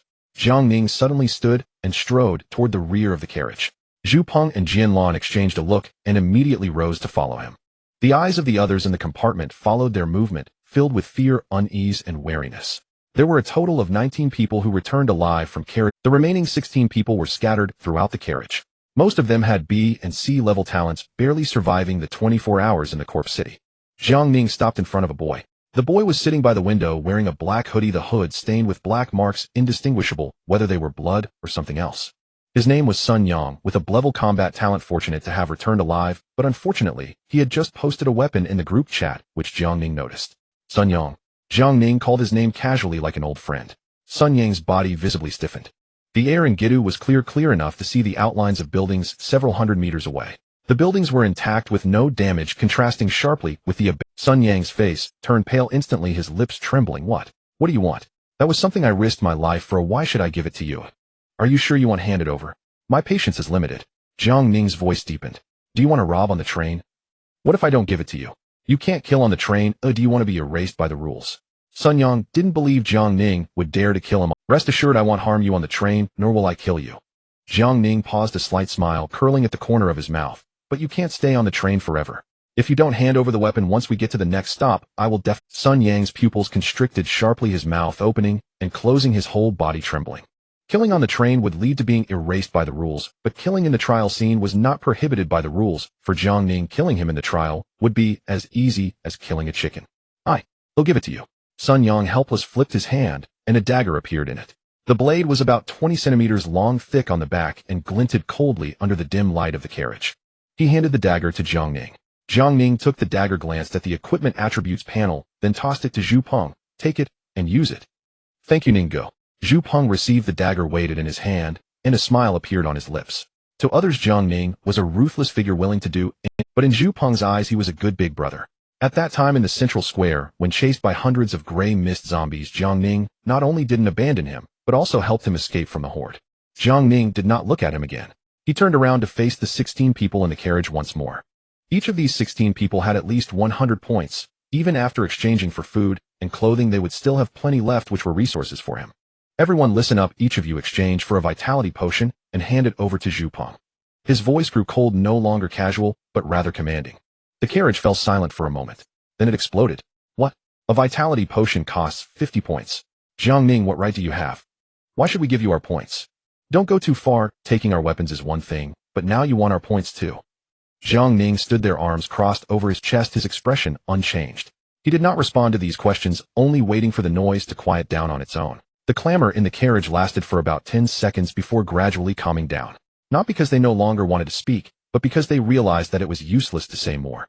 Jiang Ning stood in the aisle, his height of 1.8 meters, not particularly striking, but the aura he exuded of, "I am the strong one," weighed heavily on him. "If you don't hand it over once we arrive at the next stop, I will definitely kill you." The same phrasing, the same tone, the same threat. No one in the carriage, all the angry, unwilling, and rebellious voices were silenced by this one statement. Because they all knew Jiang Ning meant what he said. Sun Yang had already given up his weapon. If he didn't hand over the vitality potion, Jiang Ning would unhesitatingly kill them after they got off at the next stop. Silence in the carriage lasted for about 10 seconds. Then the first person moved. A boy with glasses stood up from his seat, his fingers tapping a few times on the system panel, and a transparent tube appeared in his hand. The liquid in the tube was red, glimmering dully under the light. He walked in front of Zhu Peng and handed over the vitality potion, not looking at Jiang Ning or anyone else, and after handing it over he turned back to his seat, sat down, and closed his eyes. Once the first one did it, the second followed. The third, the fourth. One after another stood up, walked to Zhu Peng, and handed over the vitality potion. Zhu Peng stood there like a landlord collecting rent, receiving one vitality potion after another. They all knew what Jiang Ning did in the central square, and with Jiang Ning having 10 level followers, if they wanted to block them, there would be nowhere to run. Zhu Peng stood there like a landlord collecting rent, receiving one vitality potion after another, his smile growing deeper. Jin Lan stood beside Zhu Peng, her gaze sweeping over those handing in the potions, as if counting a group of sheep driven into a pen. 15 people had given in. 15 vitality potions equivalent to 750 points. Jiang Ning's harvest, this time, was even more than the points he earned from killing monsters. Zhu Peng packed the 15 vitality potions into his storage space and sat down beside Jiang Ning, lowering his voice. "Ningge, how should we distribute these potions?" "Store them for now. We'll talk about it during the next survival trial." Jiang Ning leaned back against the seat, closing his eyes again. "All right." Zhu Peng leaned back in his seat, picked up the dagger, and tapped it with his fingers. Jin Lan also sat back down next to Jiang Ning, glancing at him as he meditated. This leader, aside from his irrational behavior in the central square for the skill book, had no issues with his decisions at other times. Carriage number 3. Qin Xiaoyang leaned against the seat, one leg curled up and the other dangling, his eyes fixed on the semi-transparent system panel in front of him, his expression shifting from casual to dumbfounded. "Damn, this protection fee amounts to over a dozen potions higher than the trial rewards." His voice erupted in the quiet carriage, drawing a glance from a few people in the front row. Chen Ye turned his head. "What's going on? Look at the group." Qin Xiaoyang leaned closer to Chen Ye, pointing at the screen. "Jiang Ning is collecting protection fees. In carriage 5, one vitality potion, and if you don't pay, he threatens to kill you after getting off the train." Everyone in carriage 5 paid up 15 vitality potions, and even a white quality weapon. "This is way more than what we earn from killing monsters." Chen Ye furrowed his brow, pulling up the group chat interface. The blue light screen unfolded before him, and messages surged forth like a flood. In the second carriage, Lu Dong, the bad influence brought by Jiang Ning, a single vial of stamina potion costs 50 points. People in our carriage have started collecting 2-4 teams, banding together, collecting protection fees, one by one, threatening to kill anyone who refuses to pay. In the first carriage, Sushan, luckily there are no class among us, and the strength of the teams is similar, maintaining peace. In the fourth carriage, Sun Jing, is there no one to manage this? Is there no law anymore? In the eighth carriage, Lu Chen, law. Wake up, this is the apocalypse game, where is the law? Strength is the law. In the third carriage, Qian Bin, are you worse off than me? My skill book is gone, and I only have 10 points left. In the second carriage, Hu Yang, I advise you all, if you have equipment and skill books, don't show them lest they attract the attention of those with ulterior motives. Qin Xiaoyang leaned closer, almost bumping his head against Chen Ye's panel. Brother, you should we also. He didn't finish, but the meaning was clear. The third carriage is collecting protection fees, it's not our turn to collect. Chen Ye glanced at him, then turned his gaze to the corner of the carriage where Gu Qinghuan was seated. Qin Xiaoyang followed his gaze, gulping as he shrank his neck. True. If we ask her for protection fees, we really won't be able to tell who's who. Wang Shuo leaned forward from the back row, sneering. You could only has this level of ambition. If you have ambition, go ahead. Qin Xiaoyang shot back. You go ask her for protection fees, let's see how long you can hold out. Wang Shuo opened his mouth, then swallowed his words, pouting. Forget it, my greatest virtue is self-awareness. Zhao Hai, sitting across the aisle, crossed his arms over his chest. Chen Ye is right. The third carriage has a complex mix. Besides Gu Qinghuan, there are Li Jiahao and his team, so don't even think about collecting fees. Chen Ye nodded, withdrew his gaze, and refocused on the group chat. The messages kept rolling and filled with complaints. 4 of the 8 carriages had already started collecting protection fees. The various expressions were laid bare on the screen. Leaning back in his seat, Chen Ye lightly tapped his fingers on his knee. At this moment, the gap in talent truly manifested. In the apocalyptic environment, the strong exploit the weak, and that is quite normal. Let's take a break. Don't worry about how others are doing, just manage ourselves. Chen Ye closed his eyes. Qin Xiaoyang nodded slightly. The carriage fell silent. Time slipped quietly by amidst the monotonous white noise of wheels and tracks. The lights in the carriage remained dim. Outside the window was still that gray-white mist, unchanging and without end. Chen Ye leaned back in his seat in a half-asleep state, his consciousness drifting between wakefulness and slumber. Qin Xiaoyang had completely fallen asleep, slumped in his seat, mouth slightly open, drooling onto his chin. In the front row, Zhou Yiting had her head down, her fingertips emitting a faint icy blue glow as she practiced a new skill. At midnight exactly. Ding! A crisp system prompt echoed through the carriage. Everyone's system panels popped up simultaneously. Chen Ye opened his eyes. The blue light screen unfolded before him without any warning.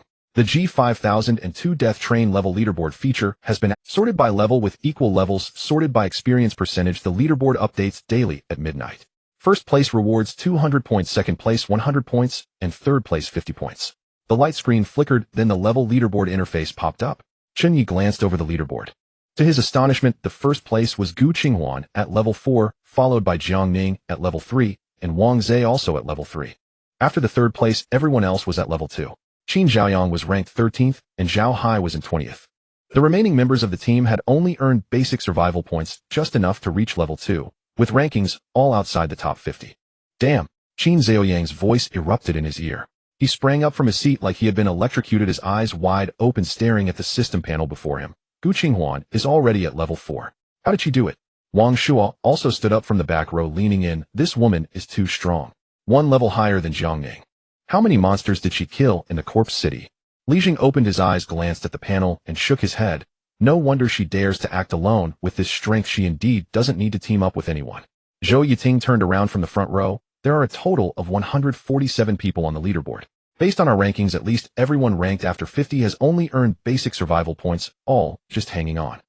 Zhao Hai leaned back in his seat, looking at his ranking, his mouth twitching. This ranking needs to be contested. First place rewards 200 points daily in 10 days. That's 2,000 points, enough to freely exchange for potions. Chen Ye nodded slightly. Indeed, an extra 200 points daily means you can redeem for that glass skill treasure chest in a day. His gaze returned to the leaderboard, landing on the name in first place. Gu Qinghuan, level LV4. This isn't something S-class can achieve. Her talent rating is likely at least S-class. Gu Qinghuan's talent has already manifested. Yet he still has to wait for the next stop, wait for more kills, wait for more experience. In the fifth carriage, Jiang Ning leaned back in his seat, arms crossed over his chest. The blue light screen unfolded before him, and his gaze paused on the first line. Gu Qinghuan, LV4. Jiang Ning's brow furrowed slightly. He had already killed enough monsters, yet Gu Qinghuan was surprisingly one level higher than. Zhu Peng leaned closer, lowering his voice. Brother Ning, this Gu Qinghuan. Isn't she the woman who threw flying knives at the central square before? It should be her. Jiang Ning's tone was calm. Then we. Don't provoke her, Jiang Ning interrupted Zhu Peng. Her strength is beyond mine. Jinlan sat beside Jiang Ning, her gaze also fixed on the leaderboard. Brother Ning, Gu Qinghuan is from the third carriage, and so is Zhao Hai's team. Do you think they will team up against us? Jiang Ning remained silent for 2 seconds, shaking his head no. If Gu Qinghuan was willing to team up, she wouldn't be acting alone. He currently has a talent of 16 points in basic strength, not much less than Zhao Hai, and his other attributes completely suppress Zhao Hai. Unknown, he was confident he could defeat Zhao Hai. As for Chen Ye being at level 2, with a maximum strength of 6 points, even with skills, he couldn't possibly be his. 4 o'clock in the morning. In the third carriage, the loudspeaker at the top of the carriage emitted a piercing electrical noise, pulling everyone from their light slumber. Dear passengers, the G5002 Death Train will arrive in the city of Gidu in 2 hours. The survival trial in Gidu lasts for 48 hours. Please note that the points exchange shop will be inaccessible during the survival trial. Passengers are advised to redeem necessary supplies in advance. We wish you a pleasant journey. The electronic synthesized female voice from the broadcast was exactly the same as before, devoid of any emotion. The carriage fell silent for 2 full seconds before it erupted into chaos. 48 hours. That's double what the corpse city requires. Has the difficulty doubled this time? The points exchange shop is inaccessible. We need to prepare our supplies in advance. Water, food, potions. Hurry up. In the third carriage, over a dozen people almost simultaneously opened the system shop, blue holographic screens flickering in the dimly lit carriage. Ye go. How much do we need to exchange for 48 hours? Qin Xiaoyang sprang up from his seat, his voice rising in pitch. Chen Ye had already opened the shop interface, his gaze swiftly scanning through the list of items. Xiaoyang, how many points do you have left? Chen Ye's voice was calm, contrasting sharply with the panic that pervaded the carriage. I only have 22 points left. Since boarding, all the food and drink for the group had been redeemed by Qin Xiaoyang. Chen Ye addressed Zhou Yiting in the front row. For 6 people over 2 days, 50 points should be sufficient. Squad leader, use your points to exchange for food and water for us 6 for 2 days. The remaining 50 points should be used to buy an energy potion for backup. Zhou Yiting nodded, operating the controls on the panel. Moments later, 24 bottles of mineral water and 12 packs of compressed biscuits appeared in his storage space. Xiaoyang, use your points to buy your arrows. Alright. Qin Zhouyang's fingers flew over the panel. Arrows were inexpensive, and his 22 points could buy. Chen Ye looked back at the shop, his pace quickening. Wang Shua, Li Zheng, use all 100 of your points to buy energy potions, 2 for each of you. Wang Shua and Li Zheng did not hesitate, their fingers tapping on the panel as 4 red liquid energy potions appeared in their hands. Chen Ye had 100 points, having exchanged for 2 energy potions. Zhao Hai leaned against his seat, arms crossed over his chest, observing Chen Ye assign tasks without interjecting. He had previously used his points for recovery potions and now had none left. The team's points were spent, yielding enough supplies to last through the 48 hours. Wang Shua, Li Zheng, give me and Hai Gu your energy potions. Chen Ye extended his hand. Wang Shua hesitated for a moment, glancing at the 2 red potions in his hand, then at Zhao Hai. You 2 have passive abilities that don't consume energy points. Hai Gu and I have an active ability and a skill which consume a lot of energy points. The potions need to be with us to maximize their effectiveness. Chen Ye's explanation was brief. Li Zheng did not hesitate and handed over the 2 energy potions. Chen Ye stored the 2 potions in his storage space. Wang Shua handed his 2 to Zhao Hai. Zhao Hai accepted and stored them away. Chen Ye now had 4 energy potions, enough to sustain a prolonged fight. Our strategist has foresight, we didn't waste any points. If everyone had exchanged their points for food and drink from the start, the number of potions we have now would have been halved. Wang Shua leaned back in his seat, watching Chen Ye store the potions. Chen Ye secured the energy potions, leaned back in his seat, and glanced at Wang Shua.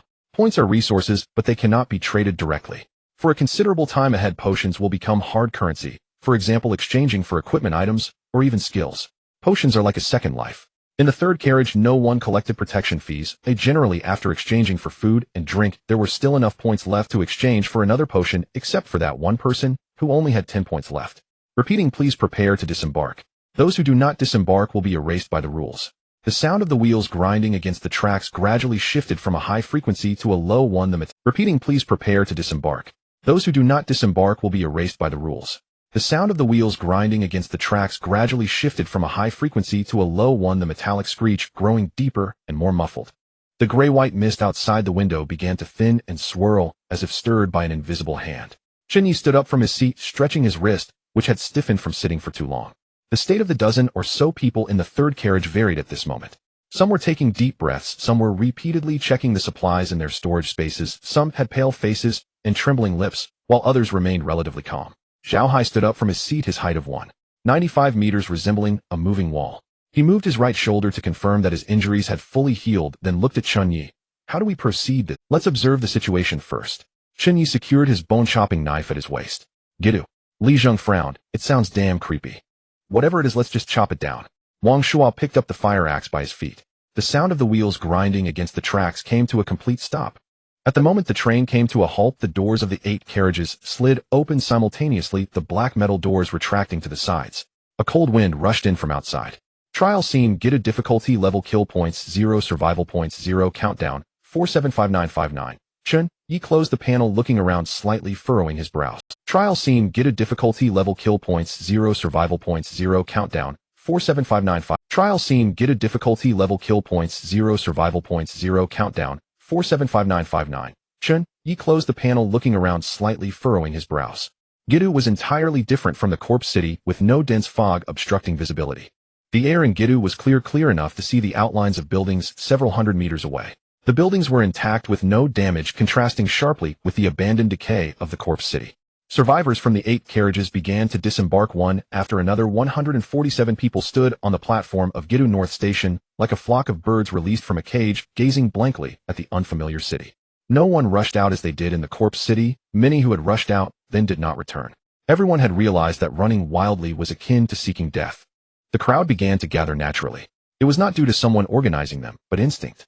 Those with combat ability and strong talents naturally formed a circle around themselves. Jiang Ning's group was the first to complete their assembly. When he stepped out of the fifth carriage, 10 people were already standing behind him. Zhu Peng stood to his right, while Jing Lan stood to his left. The remaining 8 formed a row behind them, all equipped with cold weapons. This team stood in the center of the platform, causing everyone to instinctively distance themselves. Gao Li stepped out from the crowd, holding a sharpened steel bar. She approached Jiang Ning. "Ninggu, I want to join your team." Jiang Ning glanced at her, without saying a word. Gao Li continued grade talent polearm mastery level 2, with a base strength of 7 points, dealing double damage with polearm weapons. Having killed 3 gray mist walkers in the corpse city, Jiang Ning fell silent for 2 seconds, then nodded slightly. He had no interest in the grade talent, but Gao Li had shared a lot of information regarding Carriage No. 3 and Zhao Hai's team. Gao Li stood at the back of the group, needing a support now that the 3 she had brought had all died in the corpse city. Jiang Ning's gaze lingered for a moment on Chen Ye and Zhao Hai not far away before shifting away. The crowd on the platform was gathering more densely. It seems quite normal here. What's normal about it? Such a large city, so quiet it's as if there isn't a single person around. It's absurd. Quiet is a good thing. It's better than being suddenly ambushed by monsters, much better than the corpse city. You're overthinking it. The difficulty of the corpse city is 1 star, while here it's 1.5 stars. In the corpse city, you could survive until the trial ended, but here, it probably won't be that easy. The crowd began to engage in animated discussions. Some analyzed the dangers of the ghost city, while others shared their experiences from the corpse city or inquired about the situation in other carriages. The noise grew louder and denser like a pot of boiling porridge. Everyone, the situation is unclear. I have a suggestion. Let's not disperse for now and stick together for mutual support and first assess the outside situation. The speaker was a tall, thin boy wearing black-framed glasses, followed by a girl with twin ponytails. The crowd fell silent for a moment, all eyes turning to him. It's Wang Zhe, ranked 3rd on the leaderboard. He seems to have great talent. Many in the crowd recognized the tall boy. I agree. Yes, although there's no thick fog or monsters, it feels unsettling. We shouldn't disperse. Wang Zhe is right. We should assess the situation first. The voices of agreement rose and fell mostly from those with lower talent ratings and weaker combat abilities. They needed to band together, require guidance, and even a nominal unified action to bolster their courage. Ninggu, what should we do? Zhu Peng asked quietly. Keep an eye on Zhao Hai's team.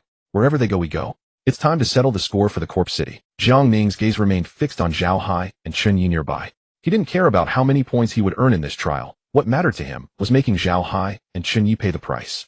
Zhao Hai stood beside Chen Ye, lowering his voice. "Chen Ye, should we follow the main group?" Chen Ye scanned the platform, noting 147 individuals split into countless small groups. He looked around and spotted a figure in black at the edge of the crowd.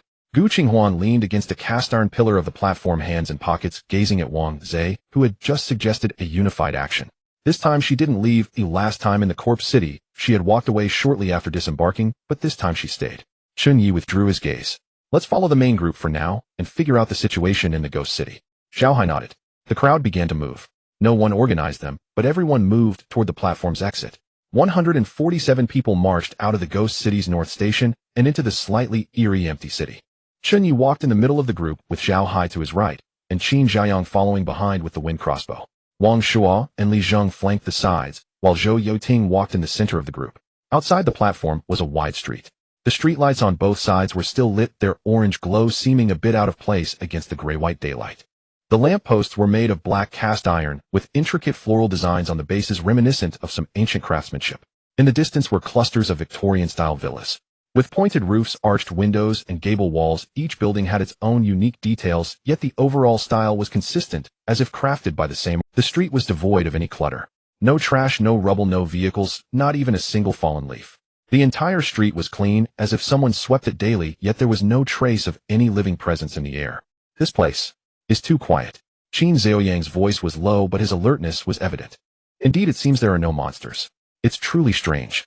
Zhou Yiting's gaze swept over the surrounding houses. "Since this is a survival trial, it can't be that simple. Everyone stay alert. There's definitely something in this city. We just haven't discovered it yet." Chen Ye's voice came from beside them. Qin Zhaoyang swallowed hard. The front of the crowd came to a halt, stopping at an intersection. Ahead was a small plaza. In the center stood a statue. The statue depicted a person in Victorian-era clothing with its head severed by some object, leaving only a... People gathered around the statue, discussing animatedly. Throughout their journey, this city seemed devoid of danger aside from its silence. Wang Zhe stood on the pedestal of the statue, gazing down at the crowd. "This place should be safe for now. I propose we split up to explore different areas of the city and regroup here before dark." Jiang Ning leaned against the edge of the statue's base, arms crossed over his chest. "Explore what?" Wang Zhe adjusted his glasses. Since this is a survival trial, this city surely won't remain so quiet for long. The danger is likely not present during the day, but will manifest at night. It wouldn't hurt to gather some information while we can. Chen Ye looked at the statue in front of him and slowly said, I agree with Wang Ze's suggestion. There's no harm in checking things out. We can't just sit here and do nothing until... Jiang Ning glanced at Chen Ye, a hint of a smile tugging at his lips. Then let's go find out. Share any discoveries directly in the group chat. Chen Ye looked at the statue in front of him and slowly said, I agree with Wang Ze's suggestion. There's no harm in checking things out. We can't just sit here. After Wang Ze finished speaking, he jumped off the statue's base and walked north, the girl with twin ponytails quickly following. The remaining groups started to scatter in different directions like a flock of dandelion seeds blown by the wind, drifting into various corners of this Victorian style, and some followed Wang Ze, others formed small pairs, and some like Gu Qinghuan left alone. Chen Ye noticed Jiang Ning's gaze following Gu Qinghuan until she completely vanished from sight, and the corners of his mouth lifted slightly. What's he so happy about? Zhao Hai also noticed the change in Jiang Ning's expression. Chen Ye withdrew his gaze, saying, Gu Qinghuan has left, and now Jiang Ning has fewer concerns. Since he hasn't left, it seems he intends to settle the score with us. Zhao Hai furrowed his brows slightly, asking, What should we do then? No need to rush, Chen Ye interrupted him. The number of people in the square was dwindling. Wang Ze led his loosely organized large group toward the north, a mass of bodies. Small scattered groups chose their directions, heading east, west, and south, with the distances between them growing. In less than 10 minutes, only 2 groups remained in the small square at the intersection: Jiang Ning's group and Chen Ye's group. The atmosphere grew tense. It felt like 2 strings pulled to their limits, ready to snap, with just a bit more tension. Jiang Ning took 2 steps forward, stopping about 5 meters in front of Chen Ye. And, are you looking to resolve our personal grievances? Chen Ye smiled slightly, his tone relaxed. Zhao Hai's silver-gray metallic sheen extended from his knuckles to his forearm, his entire hand now a metallic structure. His body leaned slightly forward like a taut bowstring ready to let loose at any moment. Wang Shuo gripped the fire axe tightly, the blade facing outward, positioned on Chen Ye's right side. Li Zhang had already drawn his cleaver from his waist, the blade pointed toward Jiang Ning. Qin Zhaoyang stepped back 2 paces as Chen Ye had instructed them to maintain a distance for range positioning. He raised his windblade crossbow, the faint green glow on the bowstring swirling as 3 short arrows were loaded, their tips aimed directly at Jiang Ning. Zhou Yiting stood at the back of the group, her right fingertips glowing with a faint icy blue aura, signaling the preparation of her ice arrow technique. All 6 individuals had entered a state of combat readiness. Jiang Ning looked at them, a smirk slowly forming on his lips. I told you, if you take my things, you must pay the price. I'm curious, with your clever talent, how do you have the audacity to be so arrogant after obtaining a skill book? Jiang Ning, are you really going to make a move here? Zhao Hai stepped forward, positioning himself in front of Chen Ye. What else? Jiang Ning tilted his head. Should I wait until you all have developed for 2 days in the strange city and become even harder to deal with? Zhao Hai, do you think I'm foolish? Zhao Hai's fists were fully metallicized, yet he did not move. Because Chen Ye had not spoken yet. Brother Hai, stepped back. Chen Ye's voice came from behind Zhao Hai, calm and unhurried. Zhao Hai's brows knitted together as he turned his head, saying, He's not someone. I know what I'm doing. Chen Ye stepped out from behind Zhao Hai, positioning himself about 3 meters in front of Jiang Ning. This distance was almost face-to-face for 2 power-type talents. Brother Hai, keep an eye on the others. If Jiang Ning's 10 lackeys dare to move, you just crush one of them, and they'll behave themselves. He paused, his gaze sweeping over the 10 individuals behind Jiang Ning before settling back on Jiang Ning's face. As for Jiang Ning, leave him to me. Zhao Hai gritted his teeth, his fists cracking with tension, but ultimately, he took 2 steps back, positioning himself about 2 meters to Chen Ye's right side. This distance allowed him to support Chen Ye at any moment. 6 against 11. They were at a significant numerical disadvantage. But Zhao Hai stood there, his height of 195 centimeters, like a wall, effectively suppressing the presence of those 10 individuals. Zhu Peng, don't move. Jiang Ning glanced back at the people behind him, then turned back to face Chen Ye. Let me have some fun with him. He took a step forward, the Emperor engine within him emitting a low rumbling sound. I will shatter your bones one by one. As Jiang Ning finished speaking, the roar of the Emperor engine intensified abruptly, and the faint red glow exploded. I will shatter your bones one by one. As Jiang Ning finished speaking, the roar of the Emperor engine intensified abruptly, and the faint red glow exploded. His body shot forward like an arrow released from a... I will shatter your bones one by one. As Jiang Ning finished speaking, the roar of the Emperor engine intensified abruptly, and the faint red glow exploded. His body shot forward like an arrow released from a bow. His right fist was charged with power, the 16 points of strength unleashed all at once, tearing through the air with a deep whoosh aimed directly at Chen Ye. This punch was faster, fiercer, and more lethal than the one on the corpse stand. Chen Ye did not dodge. He pulled back his right fist, rotating his waist, and hips, a low growl escaping his throat. Heavy artillery. 20 points of strength were instantly drained, a barely visible, faint golden aura appearing on his fist. The two fists collided in the center of the square. Boom! The shockwave exploded from the point of contact, kicking up dust from the ground and spreading outward in a visible ring. Dust flew into the faces of the surrounding people, blinding them momentarily. Chen Ye's body swayed his feet, sliding back half a step, the soles of his shoes screeching against the tiles. Jiang Ning's body was sent flying like a baseball struck by a bat. His body traced an arc through the air, his feet leaving the ground by over a meter, flying more than 10 meters away, his back crashing against the base of the headless statue in the center of the intersection. Bang! The dull sound of impact echoed through the empty street. Cracks appeared in the stone of the statue's base, debris tumbling down from the fissures. Jiang Ning slid down from the base, kneeling on one knee, one hand on the ground, the other hanging at his side. His right hand trembled violently, not from fear, but from the force of Chen Ye's punch was so great that his entire right arm felt numb from his fingertips to his shoulder, as if struck by high-voltage electricity, each muscle fiber spasming uncontrollably. Impossible. Absolutely impossible. Jiang Ning raised his head, his gaze fixed on Chen Ye, eyes filled with shock and disbelief. Your strength. How can it be so high? What kind of talent do you have? His voice trembled as he spoke, the disparity in power exceeding his understanding. The Emperor engine continued to roar within him, the faint red glow still flickering around him. But that once commanding aura had vanished, replaced by an unmasked horror. You really don't learn, still daring to throw punches with me. Chen Ye stood in place, slowly retracting his right fist. The faint golden aura on his fist dissipated, but the lingering heat remained on his skin. His base strength was 10 points. The heavy artillery delivered 3 times the base strength damage, totaling 30 points of strength damage. Jiang Ning, upon activating the Emperor engine, had 16 points of strength. A gap of nearly 1 point in power in a contest of strength was nearly an insurmountable chasm. The square was silent as a grave. Zhu Peng's mouth was agape, and Jian Lan's eyes were wide open. The 8 level subordinates, standing in the back row, were all— It was not a conscious retreat, it was instinctive, as their bodies made the judgment before their brains did. This person was stronger than their boss. Wah! What the hell? Wang Shua's fire axe nearly slipped from his hands. He gripped the axe handle tightly, his fingers cracking under the pressure. Li Zheng still held up his butcher knife, but the tip was trembling slightly. Qin Zhaoyang aimed his Gale crossbow, nearly dropping his jaw to the ground, his eyes wide as Zhou Yiting covered her mouth, the ice-blue halo at her fingertips flickering before extinguishing. Zhao Hai's metallic fists were still raised before his chest, but his expression was more vivid than anyone else's. He had seen Chen Ye exchange blows with Jiang Ning at the Corpse Capital platform, where Chen Ye had only forced Jiang Ning back 4 steps. But now, a single punch had sent Jiang Ning flying over 10 meters.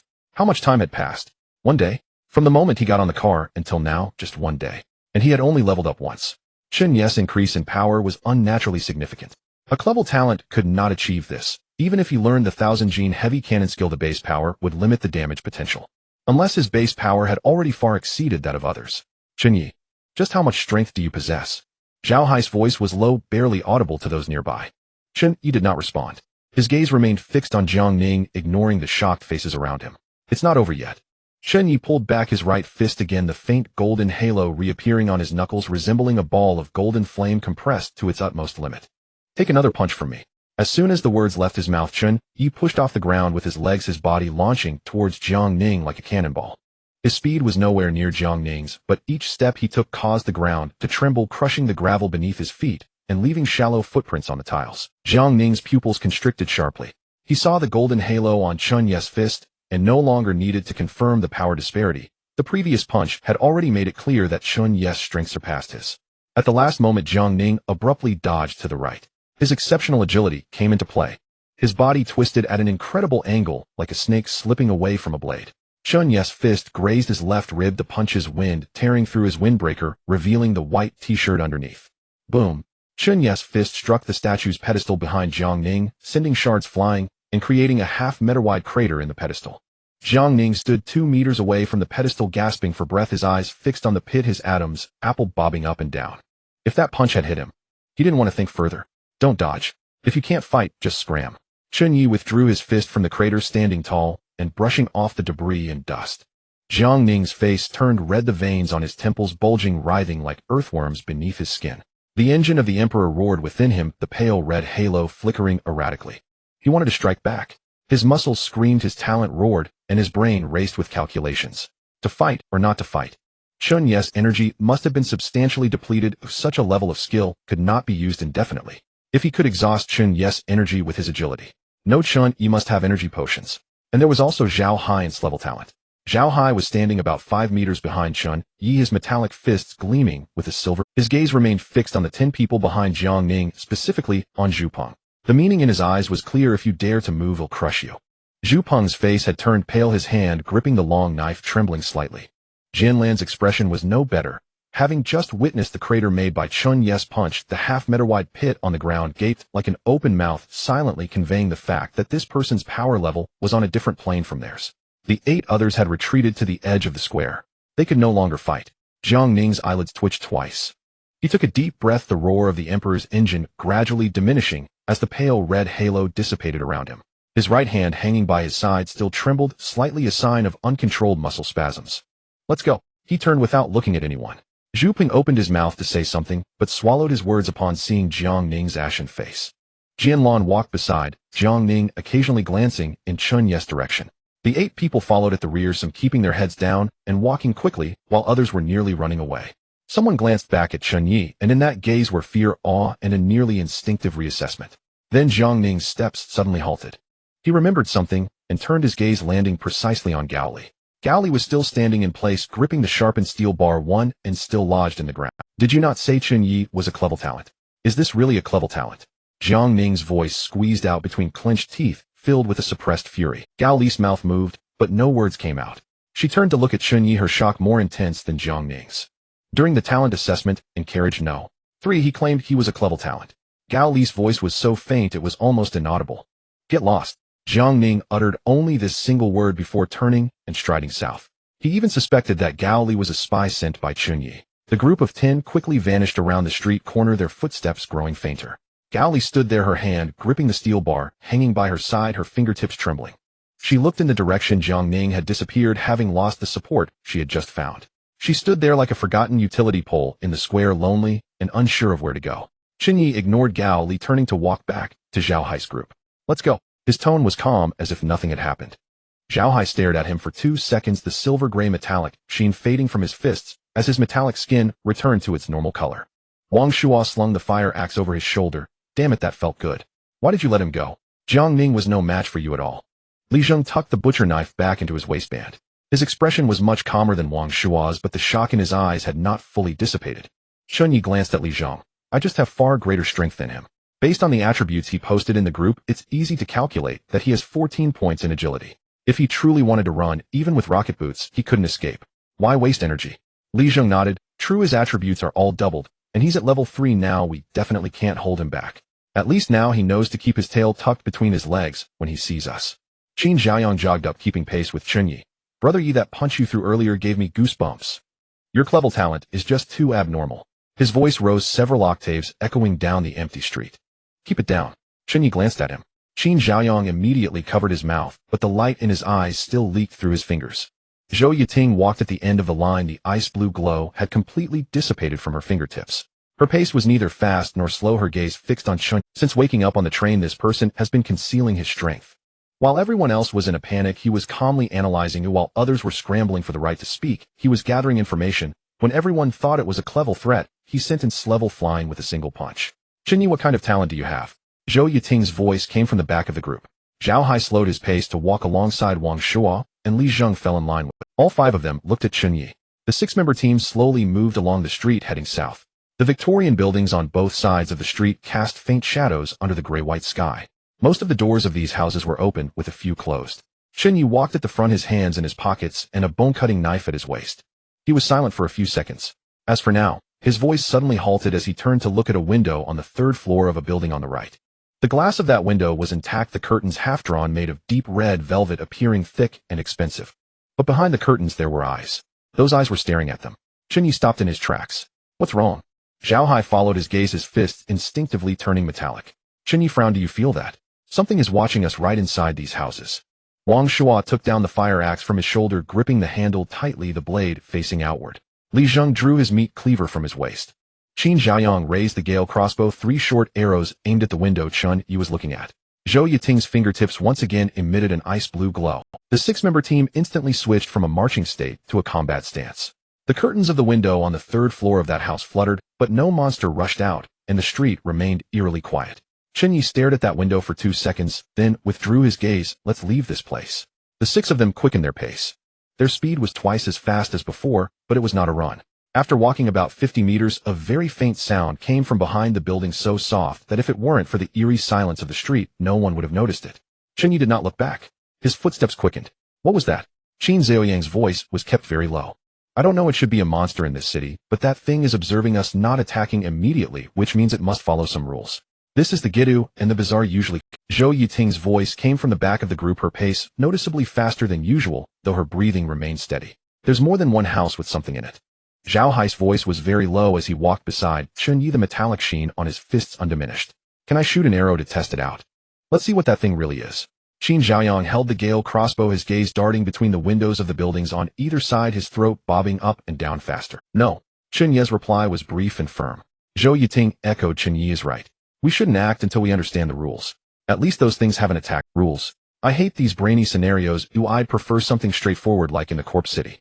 Qin Zhaoyang muttered, lowering the arms of the Gale crossbow even more, but his finger remained on the trigger, ready to fire at any moment. Straightforward. Wang Shuo, carrying the fire axe, turned to glance at Qin Zhaoyang, a twitch at the corner of his mouth, who was the one that got chased by the gray-skinned monster and lost their shoes in the Corpse City. That was because I had no weapon. Even with a weapon, you'd still have to run. Their bickering echoed loudly in the empty street, and Chen Ye turned back to look at them. Both fell silent simultaneously. Chen Ye quickened his pace while summoning the system chat panel, the blue glow flickering on the translucent interface. His fingers swiftly moved across the panel, editing and sending out a message. Carriage no. 3 Chen Ye, everyone do not rashly enter those houses. There is something inside watching us, and the specific situation is unclear. Less than 3 seconds after the message was sent, the group chat exploded. Carriage no. To Ludong, it's too late. One of our team members has gone in and hasn't come out yet.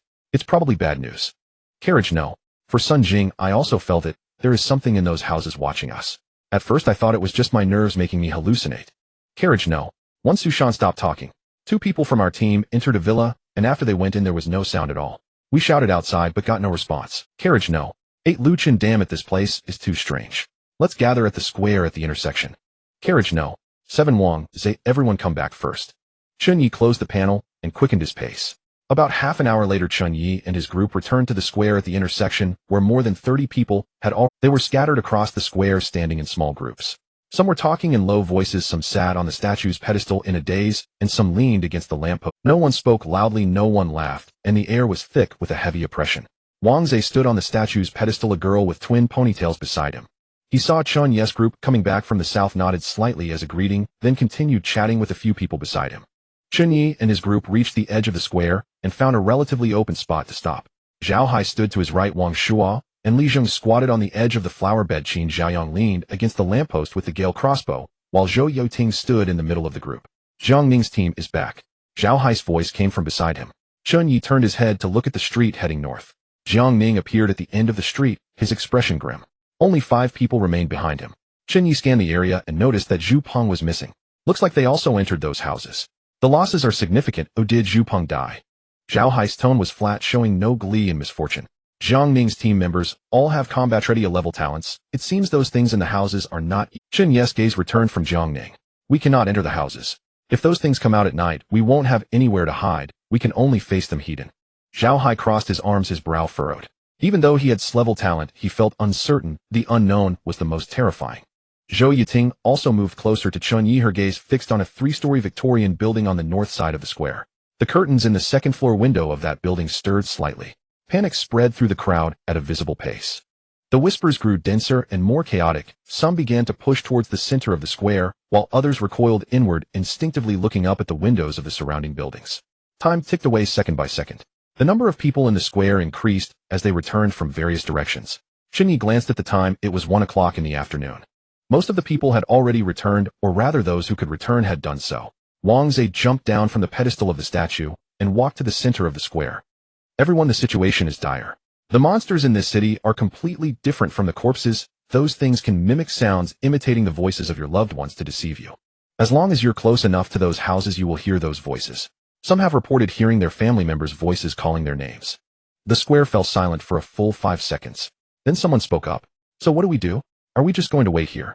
There's no other option now. Jiang Ning sent in 5 ranks, and the result was the same. None of them came back. I saw it with my own eyes. Then we can only wait to die. During the day, those ghostly things lure us in, and by night, they will likely come out on their own. We have nowhere to hide. Stop with the defeatist talk. The monsters from the corpses can be killed, and so can the things here. We are not without combat strength. Everyone was at a loss for what to do, as if waiting was the only viable option. Chen Ye leaned against a lamp post, lightly tapping his fingers on his knee. Chen Ye, do you have any thoughts? Zhao Hai's voice came from beside him. Chen Ye looked up, his gaze sweeping over the windows of the Victorian buildings surrounding the square. Behind the curtains, those gazes were still there. He could feel them. It wasn't an illusion or a psychological effect. There was something watching them from behind the windows. Chen Ye shook his head slightly. I have no thoughts. For now, the best strategy is to stick together and wait for those things to come out on their own. Clearly those houses are strange. It's not something that can be overcome with mere talent. Are you saying we just stay in the square? What about at night? Li Zheng squatted on the edge of the flower bed, looking up at Chen Ye. At night? Chen Ye glanced up at the grayish-white sky. We will face whatever comes. But you all need not worry too much. The difficulty of this trial is 1.5 stars, just half a star higher than the corpses. Once the creatures from the houses come out, they shouldn't be too difficult to handle, and with our team's strength, there is hope for survival. That's right, Wang Shua chimed in. If those ghostly things were that powerful, they would have already come out and eaten us. They wouldn't need to play tricks to lure us in. We are not. Chen Ye did not respond, his gaze falling on Wang Zhe. Wang Zhe had approached Jiang Ning's team with a girl who had twin ponytails engaged in conversation. He noticed Chen Ye's gaze as well. The two exchanged a look from about 20 meters apart before Wang Zhe and the girl walked toward him. Wang Zhe came to a stop in front of Chen Ye, adjusting his black-framed glasses. The girl behind him, not very tall, wore a light, gray hooded sweatshirt, the pom-poms on the hood bobbing slightly as she moved. Jiang Ning also approached. He stood to Wang Zhe's right, arms crossed over his chest, his expression not exactly friendly, yet lacking the previous hostility that hinted at a desire to devour Chen Ye alive. Jianlan followed closely behind him. The four of them formed an irregular quadrilateral, drawing the attention of the other people in the square. I understand there are conflicts between you, but now is not the time to settle personal grudges. You all can see the situation in this city. The things in those houses are troublesome. Wang Zhe glanced at the 3-story Victorian building to the north. The eyes behind the curtain were no longer there, but the feeling of being watched still loomed over everyone's head. Chen Ye leaned against the lamp post with his hands in his pockets, remaining silent. Zhao Hai stood to his right, his gaze fixed on Jiang Ning. Having almost been schemed against, he naturally harbored no good feelings toward Jiang Ning, yet Wang Zhe's words made sense. Jiang Ning's lips twitched. He seemed to want to say something, but swallowed it back. Wang Zhe glanced back and forth between the two of them. We are the strongest group on this train. Putting aside our grievances to overcome this immediate crisis is the choice of wise individuals. Agreed. Chen Ye smiled faintly. Jiang Ning shot him a glance, then looked at Wang Zhe, snorting softly in acknowledgement. Wang Zhe's expression relaxed a bit. He turned around, scanning the dark windows surrounding the square. That's good. By the way, where's Gu Tong from your compartment? Why hasn't she come back yet? She should be back sooner. We aren't very familiar with her, but with her strength, she should be fine. Chen Ye tilted his head to glance at the westward street, which was empty, the grayish-white pavement extending out of sight. Speak of the devil, and he shall appear. Gu Qinghuan has returned. Zhao Hai pointed towards the street to the west. Everyone's gaze turned towards the west simultaneously. Gu Qinghuan walked out from the end of the street, her high ponytail swaying gently. As she walked, her pace neither hurried nor slow. Xia Yan, please invite Gu Tong over. Wang Zhe said to the girl with twin ponytails beside him. Sure. Xia Yan responded and jogged towards Gu Qinghuan. Xia Yan reached Gu Qinghuan and said a few words. Gu Qinghuan paused, looked towards Wang Zhe, then retracted her gaze and followed Xia. She walked up to the group and stood still. Gu Tong, thank you for coming. The situation is not very optimistic right now, and we want to discuss how to respond to tonight's situation. You are the highest ranked among us. Your talent must be at least class or above. I would like to hear your opinion. Wang Zhe's tone was very polite, almost overly cautious. Gu Qinghuan glanced at him, but did not speak. Wang Zhe waited about 2 seconds, noticing she had no intention of speaking, and without any awkwardness continued. We currently have several issues. First, the things in those houses can mimic sounds to lure people inside. No one who entered came back out, including Jiang Ning's 5 rank team members. He glanced at Jiang Ning, whose face darkened for a moment, but did not refute. Second, those things are observing us, but have not attacked proactively. This indicates that they are either waiting for an opportunity or need to follow some kind of rules. Third, and most importantly, what do we do at night? After finishing, Wang Zhe looked over the few people present. When my people went in, I heard sounds of fighting and screaming. They fought back. They didn't die. Jiang Ning leaned against the lamp post with his arms crossed over his chest, his expression having returned to calm. Wang Zhe nodded. So they can be killed, but the problem is that those houses are peculiar. Jiang, did you receive any messages sent by those 5 team members? Chen Ye's brow twitched slightly. Indeed, there were no distress signals in the group chat. Those who entered the house seemed to have been completely erased from this world, leaving behind not a single word. Jiang Ning shook her head faintly. No, perhaps they didn't have time, or maybe the house prevented any messages from being sent. Based on the current information, we can only assume there is some rule inside the house that works against us. We must not enter under any circumstances. As for what those things are, we will only know once they come out of the house. Chen Ye looked up at the sky. The gray-white canopy bore no clouds, no sun, only a uniform pallor. That gray-white hue was visibly darkening. Dusk arrived swifter than anticipated. Looks like night is falling. Zhao Hai's voice came from beside him, laced with taut vigilance. Chen Ye glanced at the time. It was 5:40 p.m.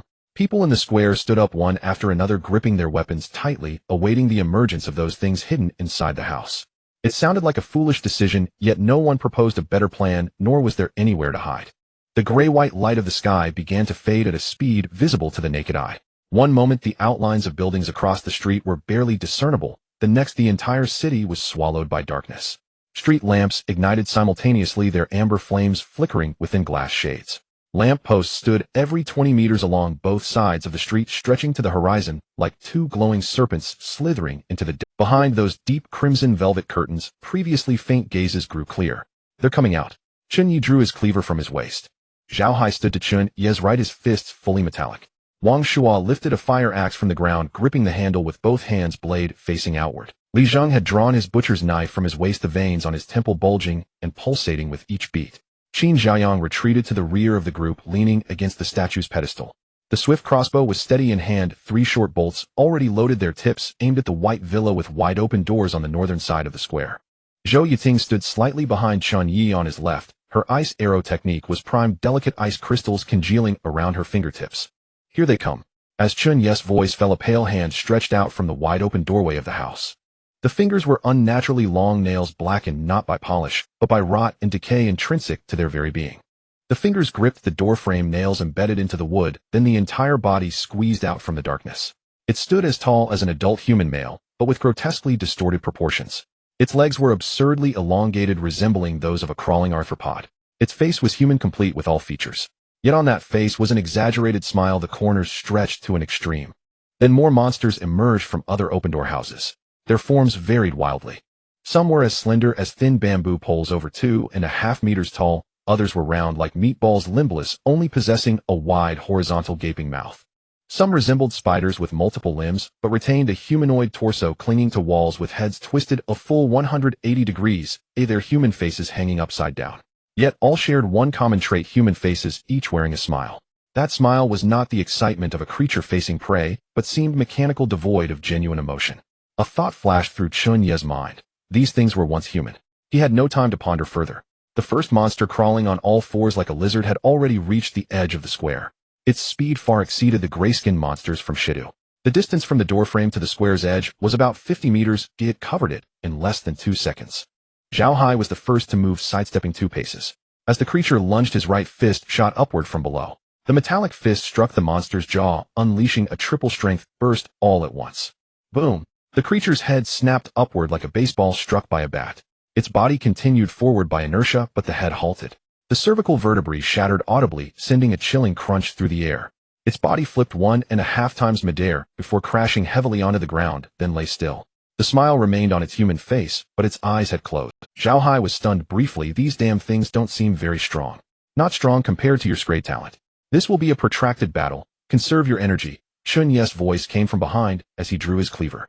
More monsters had arrived. Over a dozen surged in from different directions simultaneously. There was the meatball with the wide mouth, the slender bamboo-like figures, and the multi-limbed spider-like creatures clinging to walls. Wang Shuo stepped forward to confront the meatball. The meatball's movement was peculiar. It did not roll, but advanced by writhing its folded skin and flesh at its base. Its pace was slow but oppressive. That wide horizontal mouth opened and closed repeatedly, emitting a pa-pa-pa sound, like a hydraulic press testing biting force. Wang Shuo gripped the fire axe with both hands, his right foot planted firmly, twisting his waist and hips to channel all his strength into a single strike. The blade struck the meatball's top, sinking into what felt like a mass of rubber. The flesh indented under the blade, but did not break. Instead, it clamped down tightly, trapping the axe blade. Wang Shuo's pupils contracted. He tried to pull the axe free, but it was firmly wedged, immovable. The meatball's wide mouth suddenly snapped open, biting toward Wang Shuo's waist. Bang! A gunshot-like blast echoed across the square as an ice arrow shot precisely into the open mouth. The ice arrow exploded inside the oral cavity, sharp ice crystals tearing through the tough skin from within. The meatball's body stiffened abruptly, and the biting force lessened by more than half. Seizing the opportunity, Wang Shuo pulled the fire axe free. This time the blade brought out a large chunk of sticky tar-like substance. "Thanks," Wang Shuo shouted toward Zhou Yiting's direction. She did not respond. Her second ice arrow had already been released, aimed at a crawling monster lunging from the left. The ice arrow pierced the creature's side. Ice crystals burst at the wound, spraying black liquid. Its speed noticeably slowed. Li Zheng delivered a finishing blow from the side, stabbing the butcher's knife through its eye socket until only the handle remained outside. The creature twitched twice before falling still. Yet more monsters poured out from the houses, their numbers swelling and speed increasing. The square descended into a chaotic melee. Over 100 people spread across the square and its surrounding areas, fighting in small groups independently. Some coordinated well, while others had already begun to retreat. On the west side of the square, Wang Zhe also made his move. He drew a long knife approximately 80 centimeters in length from his waist, and at the moment the blade touched the ground, an invisible force field expanded outward from him.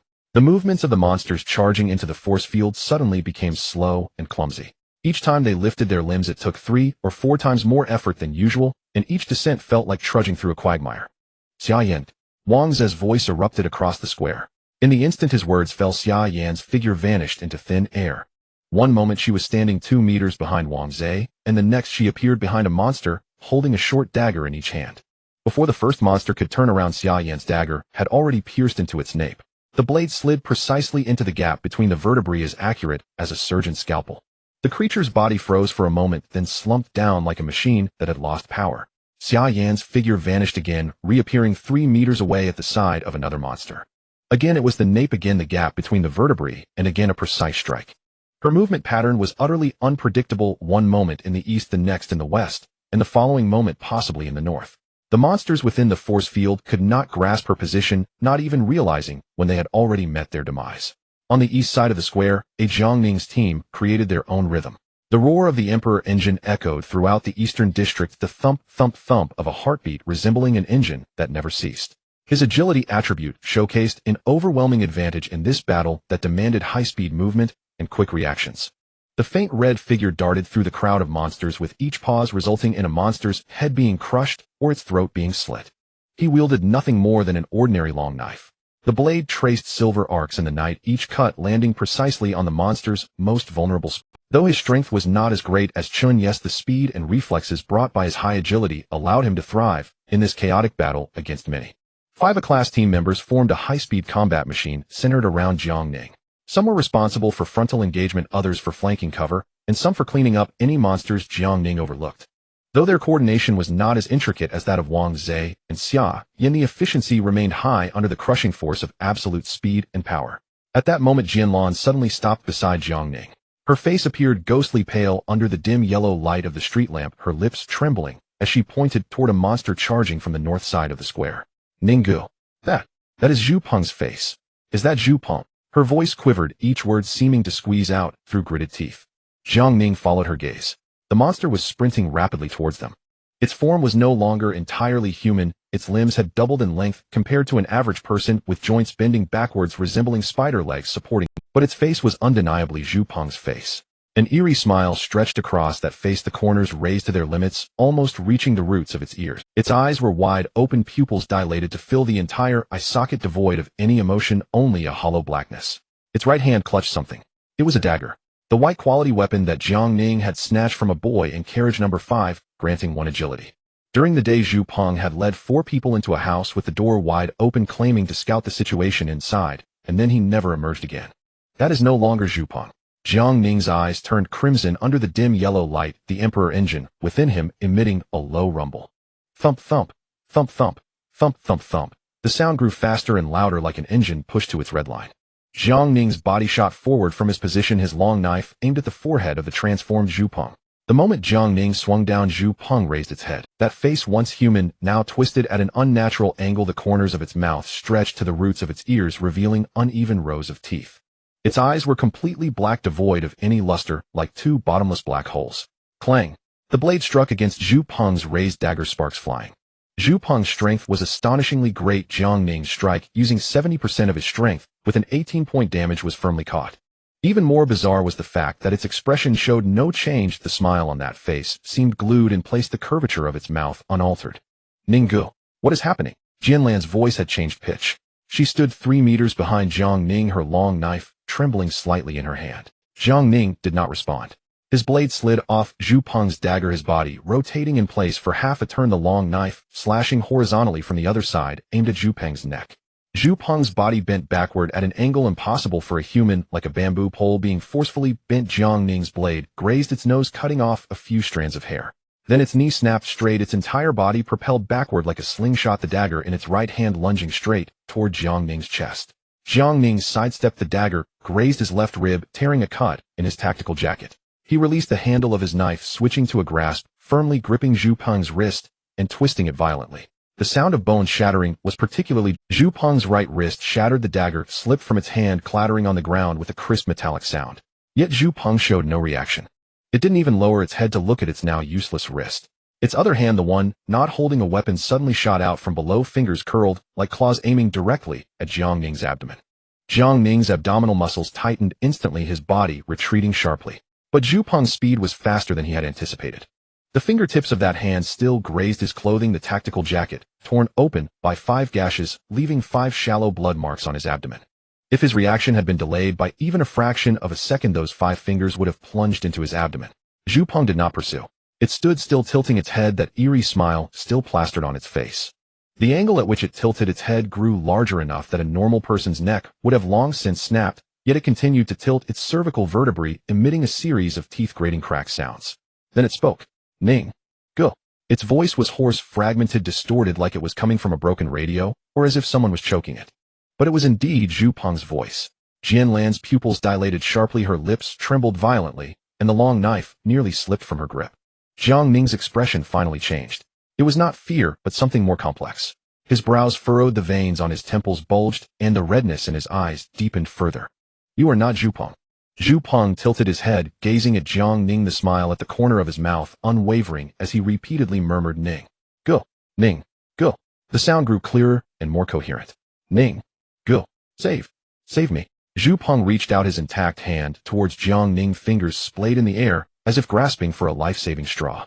The bizarre smile on his face finally vanished, replaced by a twisted expression of agony. Ninggu. It hurts so much. Please save me. His eyes were no longer completely black. A faint glimmer of light appeared in his pupils, like a flickering candle flame struggling to survive. Jianlan stood frozen in place. Jianlan stepped back. Jiang Ning's voice came from ahead. Jianlan bit her lip and took 2 steps back, raising her long knife, the tip aimed at Zhu Peng. Jiang Ning took a deep breath. The roar of the Emperor engine suddenly intensified within him. A faint red halo exploded from his body, more intense than any previous instance, enveloping him like a burning flame. Ninggu. Kill me. Please. Kill me. Zhu Peng's voice became suddenly clear, no longer the hoarse and distorted tone, but identical to how he spoke when he was alive. His eyes had returned to normal, the black pupils shimmering with light. The bizarre smile had completely disappeared, replaced by a face twist. Jiang Ning's eyes turned crimson. The roar of the Emperor engine reached a peak within him. The deep red figure vanished from its spot and appeared before Zhu Peng in the next moment. His right hand, fingers together, palm like a knife, pierced upward through Zhu Peng's jaw, emerging from the top of his head. Puff. Black liquid and gray brain matter splattered from the wound, splattering Jiang Ning's face. Zhu Peng's body became stiff. His eyes remained open, the light in his pupils rapidly fading, yet he looked at Jiang Ning, the corners of his mouth slowly curling up, this time not in a bizarre smile. Thank you. After Zhu Peng uttered those final 2 words, his body slumped to the ground lifeless. Jiang Ning stood beside Zhu Peng's corpse, his palms still stained with black liquid and gray brain matter, the liquid dripping from his fingers 1 drop at a time onto the ground beside the body. The roar of his Emperor engine continued. A deep red halo fluctuated around him. Ninggu. Jianlan's voice came from behind. Jiang Ning did not turn around. He slowly withdrew the hand that had pierced Zhu Peng's head, wiped it on his clothing to remove the liquid, then bent down to pick up the dagger from the ground. Jiang Ning stored the dagger in his storage space, straightened up, and took a deep breath. Zhu Peng is dead. If you want to live, pull yourself together. He turned around, no longer looking at Zhu Peng's corpse, and charged toward the monsters surging from the east side of the square. The deep red figure once again traced an arc in the night, the long knife slicing through the air, a bizarre head flying up, rolling on the ground, its smile still intact. Jianlan gritted her teeth and followed. In the center of the square, Chen Ye withdrew his bone-cutting knife from the neck of a crawling monster, black liquid splattering out. The creature twitched twice and fell still. He had no time to check the kill score on the system panel. Monsters continued to surge from the open doors of the houses, their numbers at least double what they had been 10 minutes ago. The square was filled with the sounds of battle. The clash of weapons, roars of monsters, shouts of humans, and cries of the wounded mixed together, resembling a hellish scene. Ye go. Look over there. Qin Zhouyang's voice came from the direction of the statue's base, trembling noticeably. Chen Ye followed the direction of his finger and saw his pupils contract slightly. To the north side of the square, a monster charging towards the crowd resembled a pile of rotting meat, yet the face on the meat was exceptionally clear. Chen Ye recognized it. It was Qian Bin from their compartment, the one who had exchanged a grade skill book and 2 strength potions for a healing potion to save his life. Now he had also transformed into a monster. Qian Bin's face was clearly discernible, his eyes twice the size of normal one's, pupils entirely black, his mouth stretched to the roots of his ears, wearing an exaggerated smile that sent chills down one's spine. Is that Qian Bin? Qin Zhouyang's voice changed pitch, his wind crossbow ready in hand, the tip of the arrow aimed at the rapidly crawling Qian Bin, yet he hesitated to pull the trigger. They had traded with Qian Bin just yesterday afternoon, although they took advantage of the situation, it was still a mutual agreement. Chen Ye's brows knitted as the transformed Qian Bin had already reached the edge of the square, less than 30 meters from Qin Zhouyang's position. Zhaoyang, what are you doing? Shoot it. Whoosh. Qin Zhaoyang gritted his teeth and pulled the trigger. The short arrow shot through the air, accurately embedding itself in Qian Bin's left eye socket. The arrow penetrated nearly 5 centimeters, leaving only the fletching visible. Qian Bin's body jerked violently, but he did not fall. His head turned towards Qin Zhaoyang, the one remaining eye fixated on him, the smile at the corner of his mouth unyielding. Then he changed direction, charging towards Qin Zhaoyang with incredible speed. Qin Zhouyang's pupils constricted sharply. He instinctively stepped back, but with his back against the statue's base there was no room to retreat. Hi, good. Chen Ye's voice exploded in the night sky. Zhao Hai had already charged from the side, using his own body as a weapon. At 195 centimeters tall and weighing 100 kilograms combined with his sprinting speed, he slammed into Qian Bin like an out-of-control truck. Qian Bin's body was sent flying, rolling twice in the air before crashing heavily onto the ground 10 meters away. Zhao Hai did not give him a chance to breathe. He charged forward, drawing back his right fist, twisting his waist, and with 3 times the strength behind his iron fist, he smashed it down onto Qian Bin's head. Boom! That head, which once belonged to a human, exploded like a watermelon. Gray brain matter and black liquid splattered everywhere. Qian Bin's headless corpse swayed a couple of times before collapsing. Zhao Hai stood beside the corpse, gasping for air, his metallic fist covered in black liquid and gray brain matter. Damn it, isn't that Qian Bin? He cursed, then turned around to face another incoming monster. Chen Ye's gaze shifted away from Qian Bin's corpse. He saw even more. On the east side of the square, a creature clad in a gray hoodie was entangled in a struggle with one of Jiang Ning's teammates. He recognized that gray hoodie. It had been worn by a boy wrapped in bandages on his leg, seen earlier this afternoon at the intersection square. The injuries he sustained in the corpse city had yet to heal, causing him to walk with a limp. Now he no longer limped. His limbs had grown over twice the length of an average person, crawling swiftly across the square at an astonishing speed. His face still retained the features of his former self, yet the smile upon it was exaggerated to the point of sending chills down one's spine.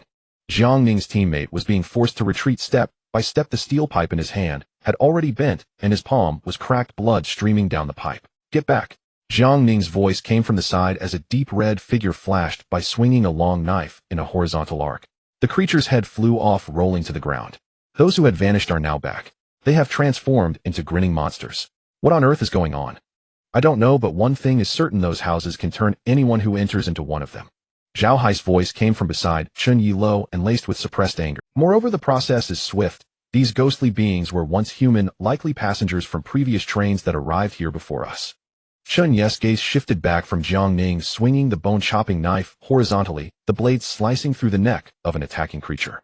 The blade cut through the pale skin, black liquid spraying out as the cervical vertebrae shattered. The creature's head tilted back. His strength was an impressive 10 points. Even without using the heavy artillery, his ordinary attacks far surpassed that of an average person. The bone-chopping knife felt as light as a toy in his hand, each strike leaving deep wounds on those monsters. However, the sheer number of them was overwhelming. From the houses surrounding the square, monsters continued to pour out. Not just 1 or 2, but dozens, even hundreds. They varied in form, some resembled humans, others did not, but all wore human faces that were grinning. That grin appeared particularly eerie under the dim yellow light of the street lamps. It was as if masks had been glued onto those twisted bodies, and no matter how the bodies moved, the expressions on their faces remained unchanged. Brother Yi, it seems these things are endless. Qin Zhouyang's voice came from the direction of the statue's base, tinged with an undeniable urgency. He had not paused in firing his Gale crossbow, shooting arrow after arrow, each one hitting the target with precision. However, his level talent ensured that while he never missed, it did not increase his damage. His arrows could only pierce those strange creatures' bodies by 2 or 3 centimeters, failing to inflict fatal wounds. With a limited supply of arrows, he would soon run out if he continued like this. Conserve arrows, aim for vital spots. Eyes, throats, napes. Chen Ye shouted while swinging his blade.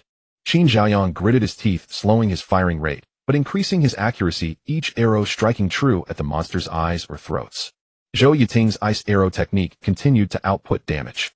Her energy levels were visibly depleting, but each ice arrow caused effective harm.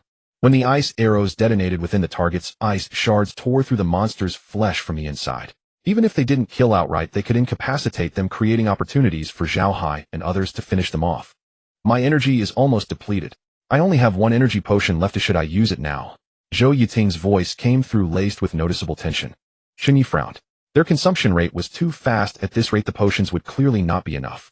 Zhao Hai's talent was continuously draining energy, and 1 potion had already been used. Wang Shuo and Li Zheng were managing fine, their passive talents not requiring energy consumption. Zhou Yiting's energy was nearly exhausted. Chen Ye's gaze scanned the battlefield rapidly. The orange glow of the streetlight flickered precariously in the night, resembling a candle flame that could extinguish at any moment. The ground was strewn with corpses, both of monsters and humans, piled together, black liquid and dark red blood flowing in small streams along the cracks of the pit. Gu Qinghuan's flying daggers carved silver arcs through the air. 3 daggers, like 3 living silver snakes, danced amidst the darkness. Each dagger had its own trajectory, rhythm, and target. The one on the left sliced through the throat of a crawling creature, black liquid spraying out as the creature's body slumped as if powered off. The one on the right embedded itself into the eye socket of a multi-limbed monster, the entire blade disappearing within it. Didn't even have time to scream before collapsing. The dagger in front made a turn in the air, bypassing a meatball monster's frontal defenses, stabbing into its nape, the tip emerging from its throat, releasing a spray. After completing the kills, the 3 flying daggers showed no signs of stopping, carving 3 arcs in the air as they returned to Gu Qinghuan like 3 swallows. She did not reach out to catch them. The daggers hovered momentarily around her body before shooting out again, faster and more cunning than before. Jiang Ning was engaged in battle, not far away, the roar of the Emperor engine echoing within him, a deep red halo enveloping his body. His fighting style was entirely different from Gu Qinghuan's. Gu Qinghuan was static, standing still to reap everything that came close with her flying daggers. Jiang Ning was in motion, his deep red figure darting through the horde of monsters, each pause resulting in a creature's fall. His long knife had broken, replaced by a dagger picked up from Zhu Peng's corpse. His agility attribute showcased a crushing advantage in this high-speed combat. Although those monsters were fast, they could not match Jiang Ning's speed. Before their claws could reach him, his dagger had already sliced through their throats. However, Jiang Ning's energy consumption was substantial. The Emperor engine was an active talent that required continuous energy expenditure to maintain its state of doubling all attributes. Wang Zhe and Xia Yan's coordination was equally seamless. Any monster that approached Wang Zhe was slowed down significantly by the gravitational field. Xia Yan's figure flickered within the gravitational field. Her teleportation ability combined with Wang Zhe's gravitational domain formed an almost unbreakable combination technique. In one moment, she was reaping a monster on the east side, and the next she appeared on the west side, slicing another's throat. Dual daggers danced in her hands, each flicker accompanied by the fall of a monster. The speed and efficiency were astonishing. The battle situation in the square was barely maintained in balance by the high-level combat strength, but this balance was quietly being disrupted by an unseen enemy.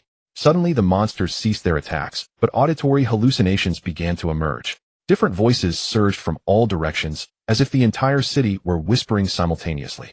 "Mom! Where are you, Mom? I don't want to die. Someone save me. Open the door. Please open the door." Chen Ye frowned. He had heard these voices from Wang Zhe earlier that afternoon, the voices of those who had disappeared, the voices that lured people into the houses. Now these voices were not emanating from those houses, but were directly resonating in the square. Do not be deceived by those voices. Chen Ye's voice exploded across the square, but it was already too late. Not far from Chen Ye, on the southern side of the square, a girl wearing a white t-shirt halted her actions. Her eyes suddenly turned hollow, pupils dilated, lips trembling as she murmured something indistinctly. Then she turned around and walked toward a house with her pace quickened, shifting from walking to running, then to sprinting. "Grab her," someone shouted. A young man rushed forward to seize her arm. but she fiercely shook him off. Her strength was unnaturally immense. The young man staggered backward, nearly falling. She dashed into the doorway of the house and vanished into the darkness. Then more people began turning around and walking toward those houses with open doors.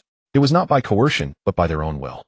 Their faces bore strange expressions as if sleepwalking or drawn by some irresistible force. Some wept, profusely calling out the names of their loved one. Some showed blank expressions, eyes vacant like soulless corpses. Others cried and laughed simultaneously, utterly losing their reason. Stop them. Don't let them in. Zhao Hai's voice echoed from the center of the square. Wang Shuo and Li Zheng rushed forward, grabbing two individuals heading toward the houses from. Wang Shuo seized a tall, slender young man.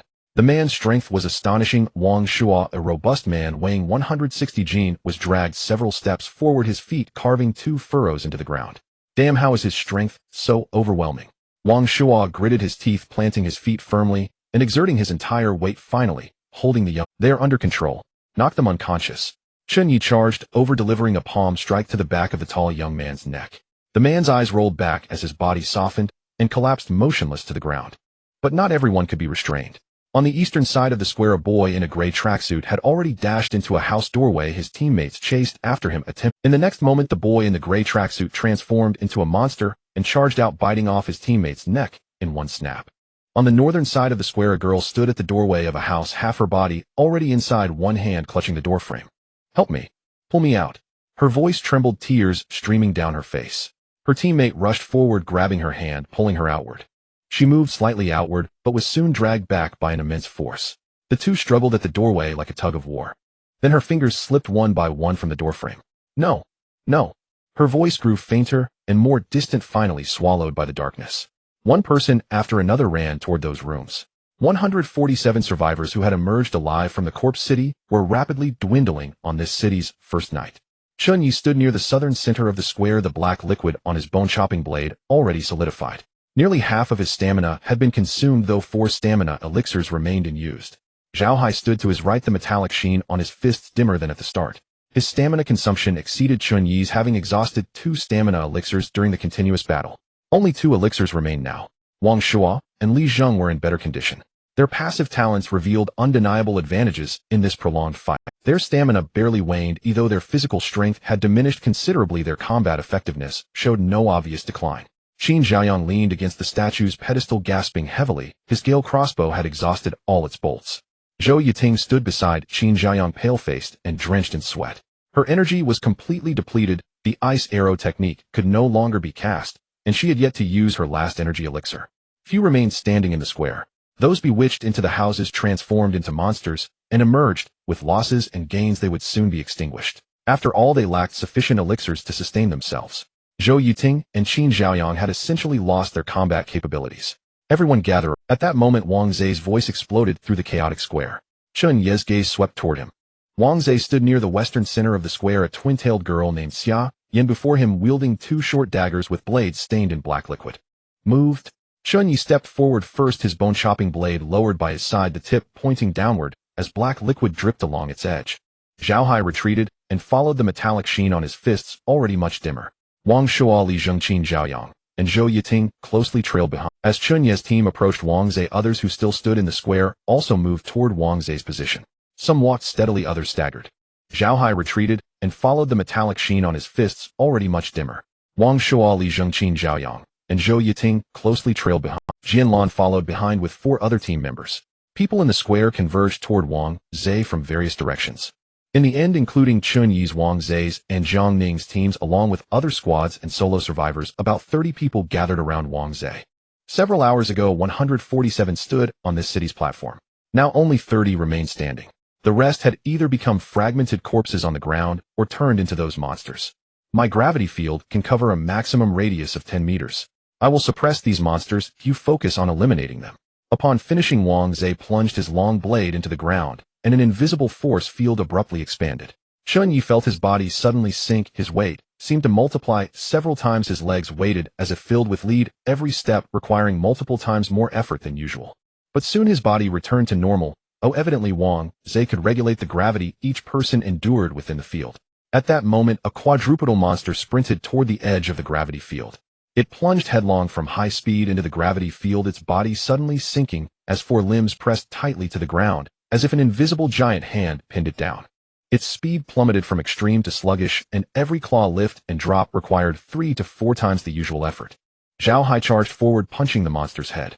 His fist embedded into the skull, black liquid splattering as the creature twitched twice before going still.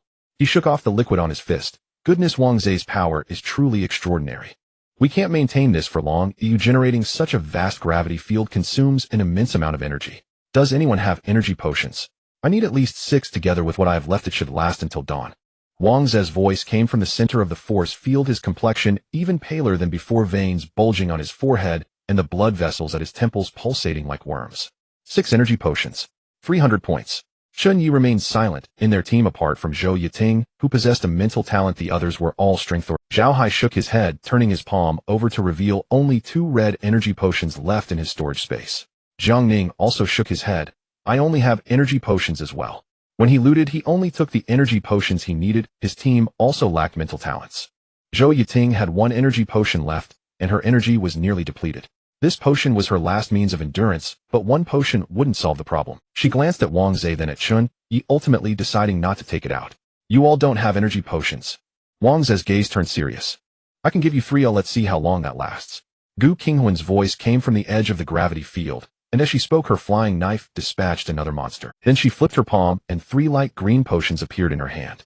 Wang Zhe's eyes brightened. Then there's no choice. Well, take it 1 step at a time. Gu Qinghuan's palm was outstretched, and the 3 potions floated through the air as if held by an invisible hand hovering steadily in front of Wang Zhe. Wang Zhe reached out to take them, without hesitation, uncapping one and drinking it down swiftly and decisively. Chen Ye's gaze lingered on Gu Qinghuan for a second. Gu Qinghuan had earned at least 1,000 points in the Corpse City, and with the rewards from being first on the leaderboard, her point reserves far surpassed everyone else's. 6 energy potions were not a large number for her, yet she only gave 3. The trial in the Eerie City was only the first night, as she needed to leave herself an escape route, and evidently her talent also consumed energy. Chen Ye retracted his gaze, no longer looking at Gu Qinghuan. I will exert all my strength to maintain the gravity field. The rest is up to you all. As soon as Wang Zhe finished speaking, the monsters lingering at the edge of the gravity field began to move. They no longer charged about haphazardly as before, but came to a halt in an orderly manner, forming a loose semicircle just outside the force field. Dozens of all-black eyes stared intently at the 30 individuals within the gravity field. No, wait. Chen Ye's gaze swept across the monsters. They were fixated on Wang Zhe. Why did these things suddenly stop? Zhou Yiting's voice came from the back of the group. Chen Ye did not respond. The standoff lasted about 3 minutes. The monsters at the edge of the gravity field began to stir, pushing and shoving against each other. Chen Ye's brow furrowed. These monsters were merging. 2 creatures began to draw closer, their bodies seeming to turn liquid upon contact, their boundaries blurring, merging, and overlapping. A crawling monster fused with a multi-limbed creature, a new body sprouting from the fusion point, as if 2 blobs of clay had been kneaded together. Then a third one joined, followed by a 4th, a 5th. More and more monsters entered this merging process. Their bodies appeared as some kind of solidifying fluid in the night, continuously changing, reorganizing, and distorting. Even the corpses on the ground began to move. The bodies of monsters that had been killed and fallen to the ground started to slowly move towards the massive mass that was merging like iron filings attracted to a magnet. As soon as the corpses touched the mass, they were absorbed into it, becoming part of it. The mass visibly expanded at a rapid pace. The street lamp's light illuminated it, revealing twisted human faces etched onto its grayish-white skin. These faces were not carved in, but bulged beneath the skin, as if living faces were embedded within its body. Eyes, noses, mouths. Each face was clearly distinguishable. The expressions on those faces were no longer unified smiles. Some faces were crying, tears seeping from tightly closed eyes running down the surface of the mass. Some faces were screaming, mouths wide open to the extreme. Others wore blank expressions, their eyes half closed, as if trapped in a dream from which they'd never awoke. Most of the faces were unfamiliar to Chen Ye, but he recognized a few. Zhu Peng's face was located slightly lower right on the massive mass, furrowed brows, and a frown. That face no longer bore the calm smile from before death, but instead displayed a twisted expression of agony. Qian Bin's face was not far from Zhu Peng, eyes wide and mouth agape, the terror frozen on his face like a wax figure. Then there was Su Shan, the leader of the team he met at the refuge in the Corpse City, who had died in the recent battle. His face was positioned toward the upper front of the mass, gazing down at everyone in the square with a numb expression. Wang Shua's fire axe nearly slipped from his grasp. Li Zheng held his cleaver in front of his chest, the blade tip trembling slightly. The gravity field was enveloped in dead silence. 30 individuals stood in silence, no one speaking, no one moving, all eyes fixated on the ever-expanding amalgamation. What? What the hell is that? Qin Ziyang's voice shattered the stillness of the open square, tinged with an almost desperate sharpness. No one answered his question. Qin Ziyang's voice shattered the stillness of the open square, tinged with an almost desperate sharpness. No one answered his question. Its immense form resembled a fleshy hill, like a gigantic slime crouched on the street at the north side of the square, completely blocking the entire street. The surface of its body was covered with twisted faces. Those faces were still moving, their eyes blinking, their lips moving as if trying to say something, but no sound emerged. The amalgamation's face possessed only two enormous hollow pitch-black eye sockets. Rather than eye sockets, they resembled two black holes slowly turning towards the center of the gravity field, towards Wang Zhe. The sensation of being watched was stronger than ever, like a mountain gazing down upon an ant. As if some existence far beyond comprehension was scrutinizing an insignificant prey. Wang Zhe's face turned as white as paper, his hands gripping the hilt of his knife, fingers trembling slightly, but he did not step back, the force field still stable around. The human faces on the surface of the amalgamation simultaneously opened their mouths, emitting a soundless scream. It was not a sound, but a sort of shockwave beyond the realm of hearing. The shockwave surged towards Wang Zhe like a stone shattering through a layer of glass. Wang Zhe grunted, stumbling back a couple of steps, a trickle of blood spilling from the corner of his mouth. The gravity field instantly dissipated, and he felt as if his head were about to split open. At that moment, the amalgamation moved. It had no legs, its massive body advanced by undulating flesh, yet it moved with astonishing speed. Like a moving hill, it pressed towards the ruins of the gravity field, its flesh-colored body dragging along the ground. With each undulation, it advanced several meters, the faces within the folds squeezed, stretched, and distorted, their expressions becoming even more grotesque. It was less than 50 meters from Wang Zhe, needing only 3 or 4 undulations to crush over. Scatter! Wang Zhe's voice exploded in the square. Ignoring the blood at the corner of his mouth, he grabbed Xia Yan's arm with his left hand and suddenly pulled her towards the west. The two of them darted away from the front of the fusion entity, narrowly avoiding the crushing path of that flesh-colored hill. The body of the fusion entity rolled over the spot where they had just stood, shattering the granite tiles and sending debris flying. A deep trail of blood and flesh was left on the ground, resembling the slime left by a giant slug. Spread out. Don't cluster together. Chen Ye's voice followed closely behind Wang Zhe's. Zhao Hai moved to the right with Wang Shuo and Li Zheng following him. Qin Zhaoyang went left with Zhou Yiting, pulling his arm towards the statue's base. Chen Ye did not join either side. He stepped back a dozen paces, retreating to a lamp post at the edge of the square, his cleaver held horizontally in front of him, his gaze fixed on the flesh-colored hill that was turning. The fusion entity came to a halt. Its massive body squatted in the northern part of the square, covering half of it. The orange light from the street lamp filtered through from behind it, casting a huge and distorted shadow on the ground. The faces embedded in its skin were still moving. Eyes blinked, lips moved, some faces cried, others laughed, while some remained expressionless. Then those faces simultaneously opened their mouths. It was not the silent screams from before. Chen Ye could clearly hear those voices. It was as if dozens of people were speaking in his mind at the same time, their voices overlapping, creating a cacophony reminiscent of a bustling market, yet terrifying. It hurts. It hurts so much. Help me. Someone help me. I don't want to die. I don't want to become like this.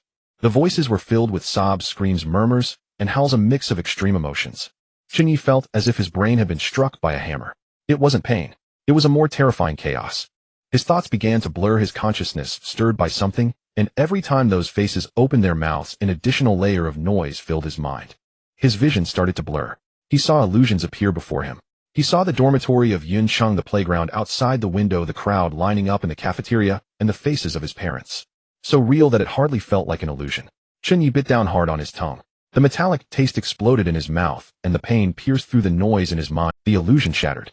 The dormitory of Yun Cheng disappeared, the cafeteria vanished, and the faces of his parents faded away. Before him was again the square, illuminated by the street lamp, the flesh-colored hill, and those faces. Hold on to your mind. Those are illusions. Chen Ye's voice was hoarse. In the square, some people had already collapsed.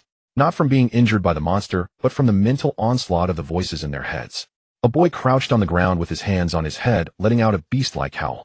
His eyes were bloodshot, pupils dilated, and foam seeped from the corners of his mouth. A girl knelt on the ground, her hands pressed against it, her forehead resting on the rubble, her shoulders heaving violently, as if enduring some intense pain. She repeatedly muttered the same phrase, "It's not real. It's not real. It's not real." More people were struggling. Some hugged their heads and crouched down, others knelt on the ground, gagging, while some began to spin in place. In a line of less than 30 people, at least half lost their combat abilities from this wave of mental shock.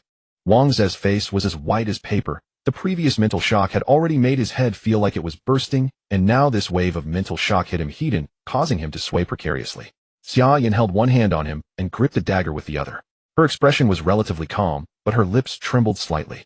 Jiang Ning's emperor engine continued to roar, a deep red halo enveloping his body. His brows were tightly furrowed, the veins on his temples bulging, yet he did not crouch down, kneel, or even take a step back.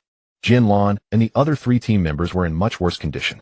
Jin Lan crouched on the ground with her hands on her head, her long knife thrown aside, producing suppressed whimpering sounds.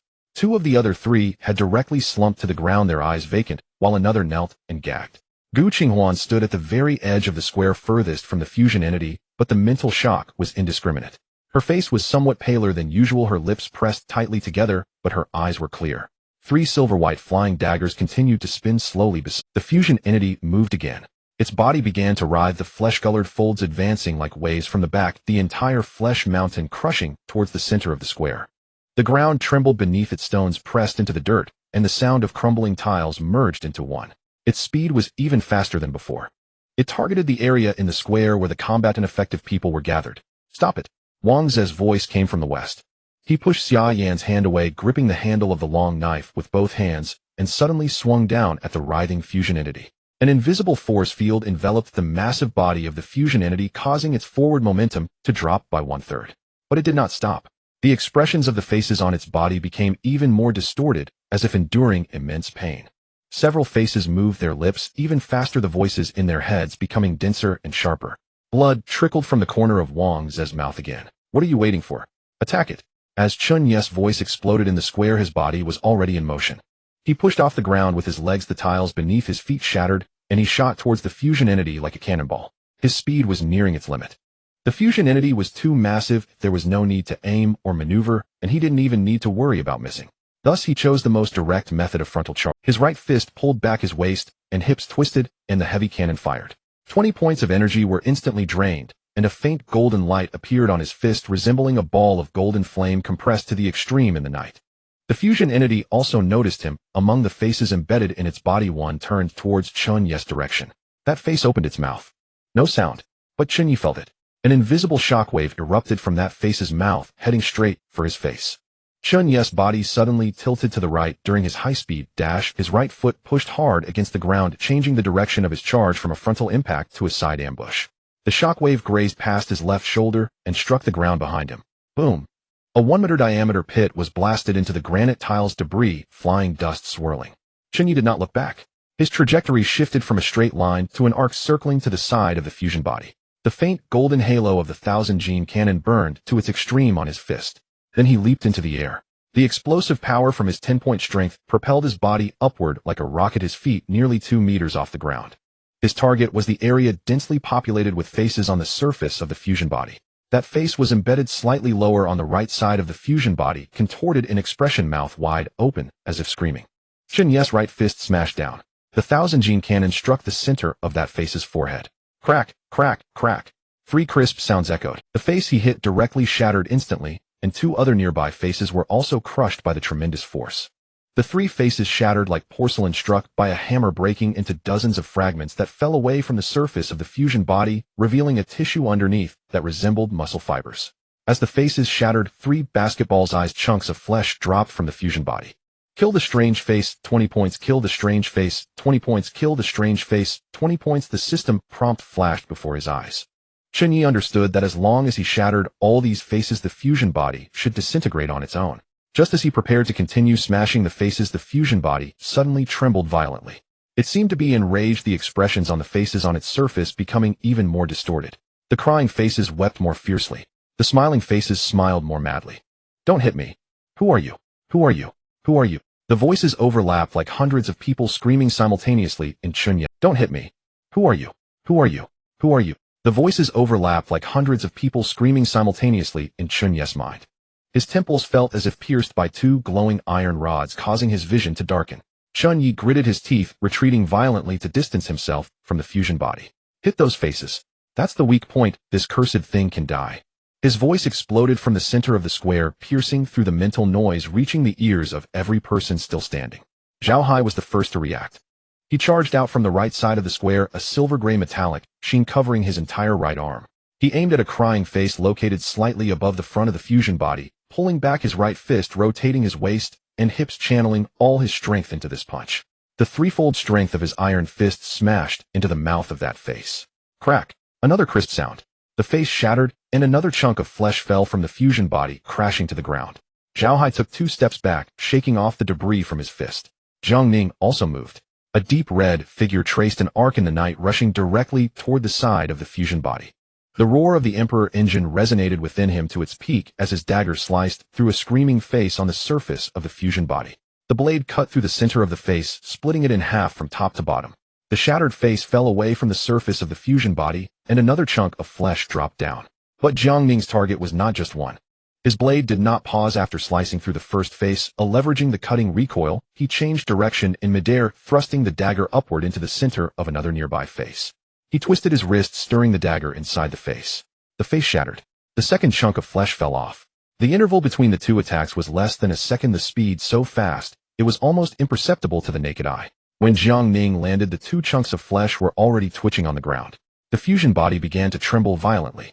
The faces on its surface almost simultaneously opened their mouths. The voices in their minds shifted from dozens to hundreds, from noisy to deafening, from chaotic to a unified shriek. An invisible shockwave spread outward in all directions from the fusion body. The sound was not loud, but it had a strong penetrative power, like an ultrasound or a kind of energy pulse beyond human auditory range. Chen Ye felt as if his head had exploded from the inside. His vision shook violently, the world spinning around him. His eardrums vibrated, but it wasn't from hearing a sound, it was a physical resonance, the entire skull vibrating along with that frequency. Zhao Hai also knelt. His metallic skin remained intact, but his fists pressed against the ground, his arms trembling. Wang Shuo and Li Zheng were in worse condition. Zhao Hai also knelt. His metallic skin remained intact, but his fists pressed against the ground, his arms trembling. Wang Shuo and Li Zheng were in worse condition. The 2 of them squatted on the ground, hands clutching their heads, making muffled sounds of distress. Qin Jiayang curled up beside the statue's base, his wind crossbow dropped to the ground, hands covering his ears, but the sound wasn't coming through his ears, so covering them was futile. His face was flushed red, the blood vessels on his temples bulging, his entire body curled up tightly. Zhou Yiting knelt beside Qin Jiayang, her face as white as paper, cold sweat covering her forehead, her lips bitten through, droplets of blood dripping down her chin. Xia Yin supported Wang Ze, both of them kneeling on one knee. Wang Ze's long knife was still embedded in the ground, but the blade was starting to wobble, the gravitational field controlling the fusion body teetering on the edge of collapse. Jin Lan and several others had completely collapsed on the ground. Some were curled up, some sprawled out, some still twitching, while others had already fallen still. A few of those who had been overwhelmed by the mental shock were bleeding from their 7 orifices. At that moment, Gu Qinghuan's 3 silver flying knives traced 3 arcs in the night sky, precisely piercing into 3 faces on the fusion body. The flying knives drilled into the faces and began to rotate at an extremely high frequency, in place like 3 small meat grinders, grinding those 3 faces into fragments. 3 more chunks of flesh fell down. The fusion body trembled violently. After the faces shattered, its size seemed to shrink by a circle, and the expressions on the remaining faces became even more distorted. Keep hitting. While it hasn't recovered yet. Chen Ye propped himself up to stand, drinking a stamina potion to fill his energy. He lifted his head, fixing his gaze on the faces on the surface of the fusion body that were still twisting. Zhao Hai stood to his right, his metallic fists clashing together. Jiang Ning stood to the left, the roar of the Emperor engine stabilizing once more. Wang Ze got back on his feet. His face remained as white as paper, hands gripping the handle of the long knife, slowly pressing it down. With each inch it descended, the gravitational field controlling the fusion body intensified. Until the fusion bodice form was pinned in place by the gravitational field, the entire mass of flesh collapsed nearly 10 centimeters downward, creating a massive pit in the ground. I can only hold for 3 minutes. Wang Ze's voice squeezed through his teeth. Blood began to seep from his 7 orifices, veins bulging on his forehead. Pulling back his right fist, the 1000 gene cannon activated once more. 20 points of energy expended, a faint golden halo burning on his fist.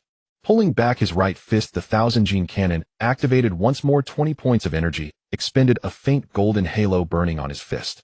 Zhao Hai flanked from the other side. Jiang Ning entered from the front. Gu Qinghuan's flying knives traced 3 silver arcs in the air. 4 attacks from 4 directions struck simultaneously at the twisted faces on the surface of the fusion body. A series of cracking sounds echoed. Faces on the amalgamation shattered one after another, pieces of flesh constantly falling off. The body of the amalgamation trembled violently, and an invisible mental shockwave spread outward again, but this time its intensity was much weaker than before. Chen Ye sensed the piercing cry, yet his consciousness did not convulse violently, as before it merely blurred for a moment before regaining clarity. Its mental attack has weakened. With every face shattered it grows weaker. Chen Ye's voice exploded across the square. Zhao Hai shouted, smashing both fists into a screaming face. The silver-gray metal fist embedded itself into the interior of the face. He yanked outward with both hands, tearing the face in half. Black liquid splattered all over him. Jiang Ning's dagger spun around him, forming a silver-white whirlwind.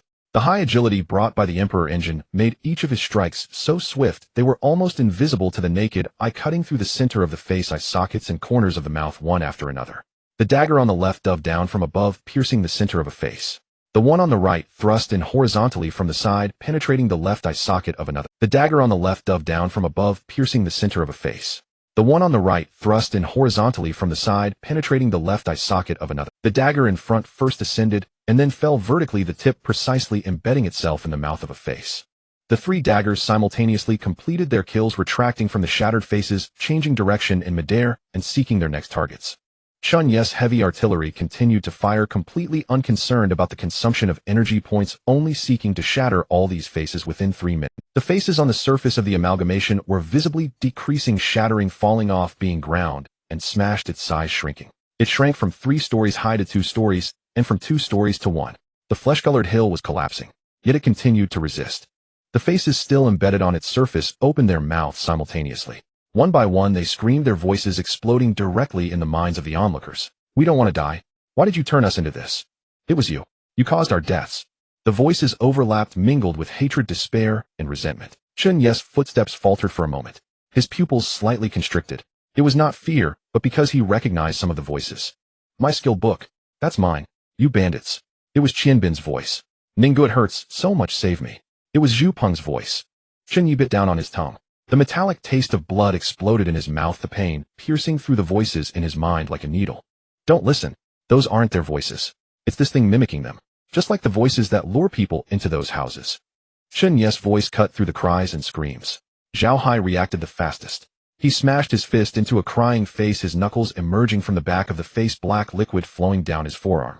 The voices of those faces were too annoying. Wang Shuo and Li Zheng charged forward. Their passive talents kicked in at this moment, disregarding energy point consumption, focusing solely on output.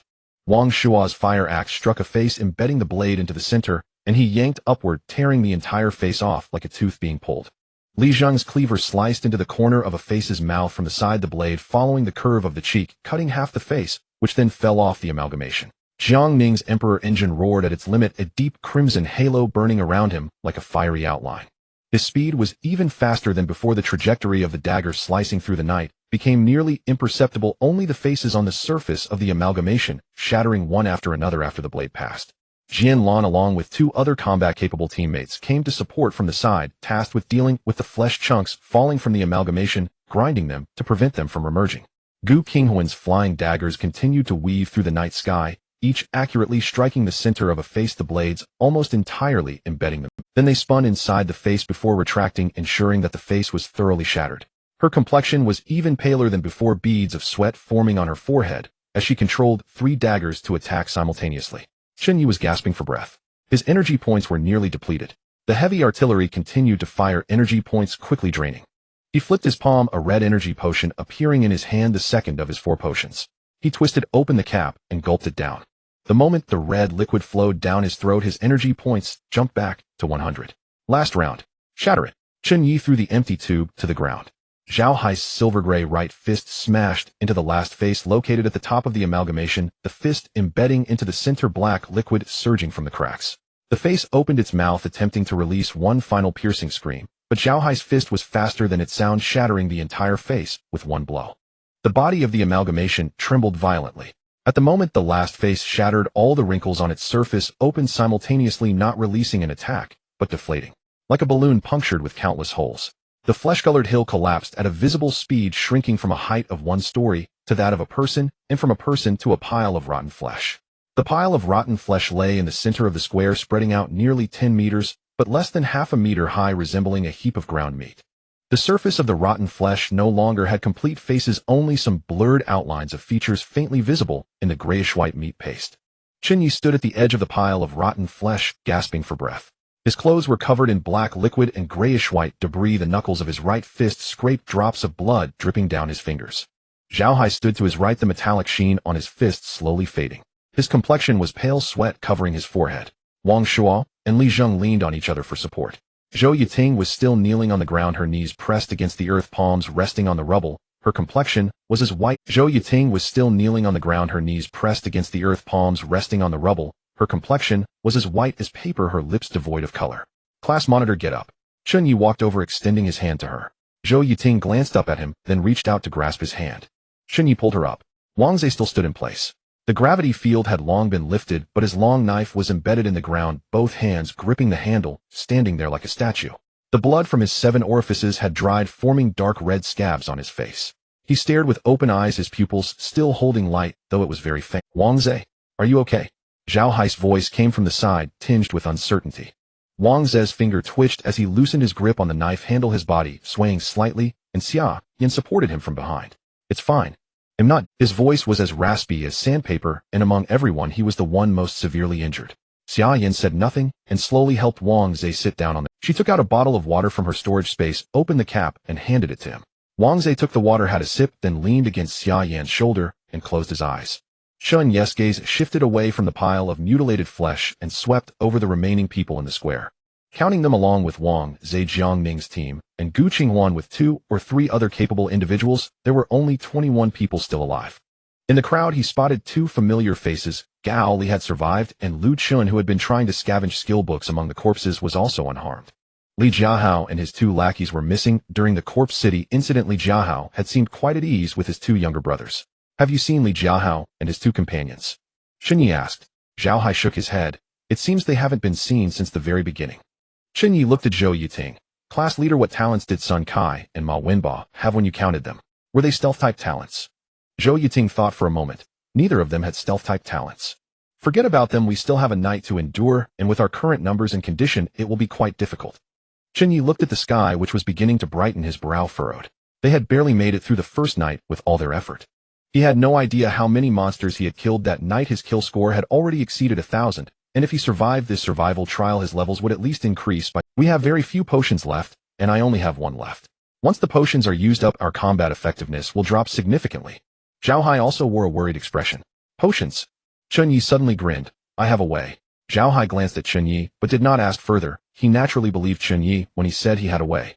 Yi go. Qin Zhaoyang approached Chen Ye. We've killed so many monsters, there must be some drops. Let's check these corpses up, perhaps there are weapons or items. Wang Shuo was the first to jump up. The wound on his left arm was still oozing blood, but he didn't care at all. Yeah, after killing so many monsters there should be something. He grabbed the fire axe and turned to walk toward the pile of monster corpses. Li Zheng also stood up from the ground, sheathed his slaughter knife, and said, I'm going too. The dropped items should be around the corpses. Zhou Yiting looked up, her gaze sweeping over the corpses, then he'll go take a look too. Let's go, everyone search. Zhao Hai waved his hand and led the way toward the densest area of monster corpses. The survivors in the square, hearing the word drops, all stood up. 21 people moved almost simultaneously. Some held weapons while others were empty-handed, going to rummage through the monster corpses. Chen Ye also walked over. He did not go to the densely packed area, but instead headed to the edge of the square, where some monster corpses that had been unnoticed after being killed lay scattered. He crouched down and turned over the body of a crawling monster. The creature's body was already stiff. Its grayish-white skin was covered in cracks, and black liquid seeped from the fissures, emitting a nauseating stench. There was nothing. Chen Ye stood up and walked to the next corpse. The second one was a multi-limbed monster, its 6 limbs curled up like spider legs with a vague human face embedded in its torso. He used the bone-cutting knife to push aside the limbs and rummaged underneath the body. Still there was nothing. The 3rd, 4th, 5th corpses. Chen Ye flipped through them one by one, finding nothing. His brow furrowed slightly, but he did not give up and continued to move toward the next corpse. Damn, I found a knife. Wang Shuo's voice came from the center of the square, filled with an uncontainable excitement. He threw the fire axe to the ground and held up a short knife about 40 centimeters long, the blade glimmering with a faint white aura that seemed like some kind of energy code. What quality? What attributes? Li Zheng leaned over his head, almost touching the blade. Wang Shuo summoned the attribute panel, and the light curtain unfolded before him. He stared for 2 seconds, then grinned. White quality, strength 1. Although it's not a great item, it's better than nothing.